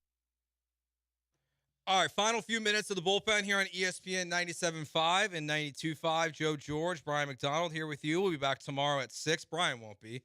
He'll be producing the bench. It'll be myself and Abigail tomorrow here from 6 to 7. But we were having this discussion on the Killer Bees earlier before the hotel kicked out Jeremy because the Cougs and the Longhorns are playing tonight. Those softies up in Austin. You think Jeremy will blame it on as a Longhorn conspiracy? Yep, I do. I can't wait till tomorrow's show. Especially if the Longhorns somehow win. Yeah, he's going to find a way. But we were having this discussion. Jeremy found this guy named Sam on Reddit. So we'll give him the credit for it, I guess. Which is tougher to achieve? The Kansas City Chiefs' 6 straight AFC Championship appearances or the Astros' 7 consecutive AL Championship Series appearances? So we're taking out the Super Bowl and the World Series wins, appearances from this conversation. We're going strictly based on getting to your championship game 6 or 7 times. So now, to me, the 1-year difference does not matter. I'm not going to say the Astros because they've done it 6 and the Chiefs have done it, or the Astros have done it 7, the Chiefs have done it 6. That to me is semantics here. For me, the argument, I'm going to say it's the Chiefs because it's the Astros, because even though one of the counterpoints to this is that free agency used to look different. But if you look at the history of the NFL, like you have the 49ers, the Cowboys, the Steelers, the Bills when they lost 4 Super Bowls. You have these teams. You have the Patriots. You have now the Chiefs going on these dynastic style runs where they're consistently one of the best teams in the NFL. Like Tom Brady in the last 20 years, how many times did he go to the AFC Championship game? 1 billion times, it felt like. So I say it's the Astros because when you look at the last 20 years of baseball, the only real comparison is the Yankees, from like the late 90s to the early 2000s. Braves too. The Braves, yeah, because they were more early 90s. Yeah, like 94, I think was maybe around the first time. I don't remember exactly. Yeah, I think it's like 92 to 99 with that weird strike year in there. But exactly. 94 was the strike year. So if you include that, then you have to include, the Cowboys, the 49ers, the Bills, and those teams. So for me, I view it as the Chiefs. I mean the Astros. I keep saying the wrong team. I view it as the Astros. You keep saying the Chiefs because the Chiefs is the right answer. Yeah, I think it's the Astros. It's seeping into your subconscious because the Chiefs are the right answer. I would go look. Obviously, the Astros is one of the most impressive feats that we've seen in team sports over the last 20 years. But I would go the Chiefs simply because as compared to baseball, guys, when they start their career in baseball, pretty much when they come up, you got 6 years with them right away. Whereas in the NFL, it's 4, maybe sometimes 5. 5 is the first-year player option. So there's a lot more roster turnover in the NFL than there is in Major League Baseball, at least to start a player's career. And on top of that, not to state the obvious, but with the NFL and the injuries and how quickly players age out, Kyle Tucker or a player like him hitting age 27, 28 is just hitting his prime in baseball. Whereas in the NFL, especially at the running back position, you get to 27 or 28, you're a geezer and you're done. Yeah, so the roster turnover and the increased critical injuries that completely debilitate a player and change their career, to me, makes the NFL harder. It's not even in addition to that. We talked about in the last segment all these different quarterbacks in the NBA comparisons. Look at what Patrick Mahomes has had to go through the AFC with Josh Allen, Lamar Jackson, Joe Burrow, Tom Brady for a little while. So I think the path that Patrick Mahomes, because of roster turnovers, injuries, and the quarterbacks specifically in the AFC, makes this Chiefs feat a little bit more impressive. Yeah, I definitely see both sides of it. Do you factor in the fact that sometimes the Chiefs would only win 2 games to get there? But it's single elimination, so it goes both ways. Yeah, exactly. I think the single elimination aspect kind of neutralizes what you're referring to. I thought for a second we were going to get big trade in baseball. It's not. Jorge Polanco got traded to Seattle. All right, I guess. I thought it was going to be Dylan Cease because that rumor's been going around all day. All right, that does it for us. We'll be back tomorrow at 6. I'll be back at 3 with the Bees. Goodbye.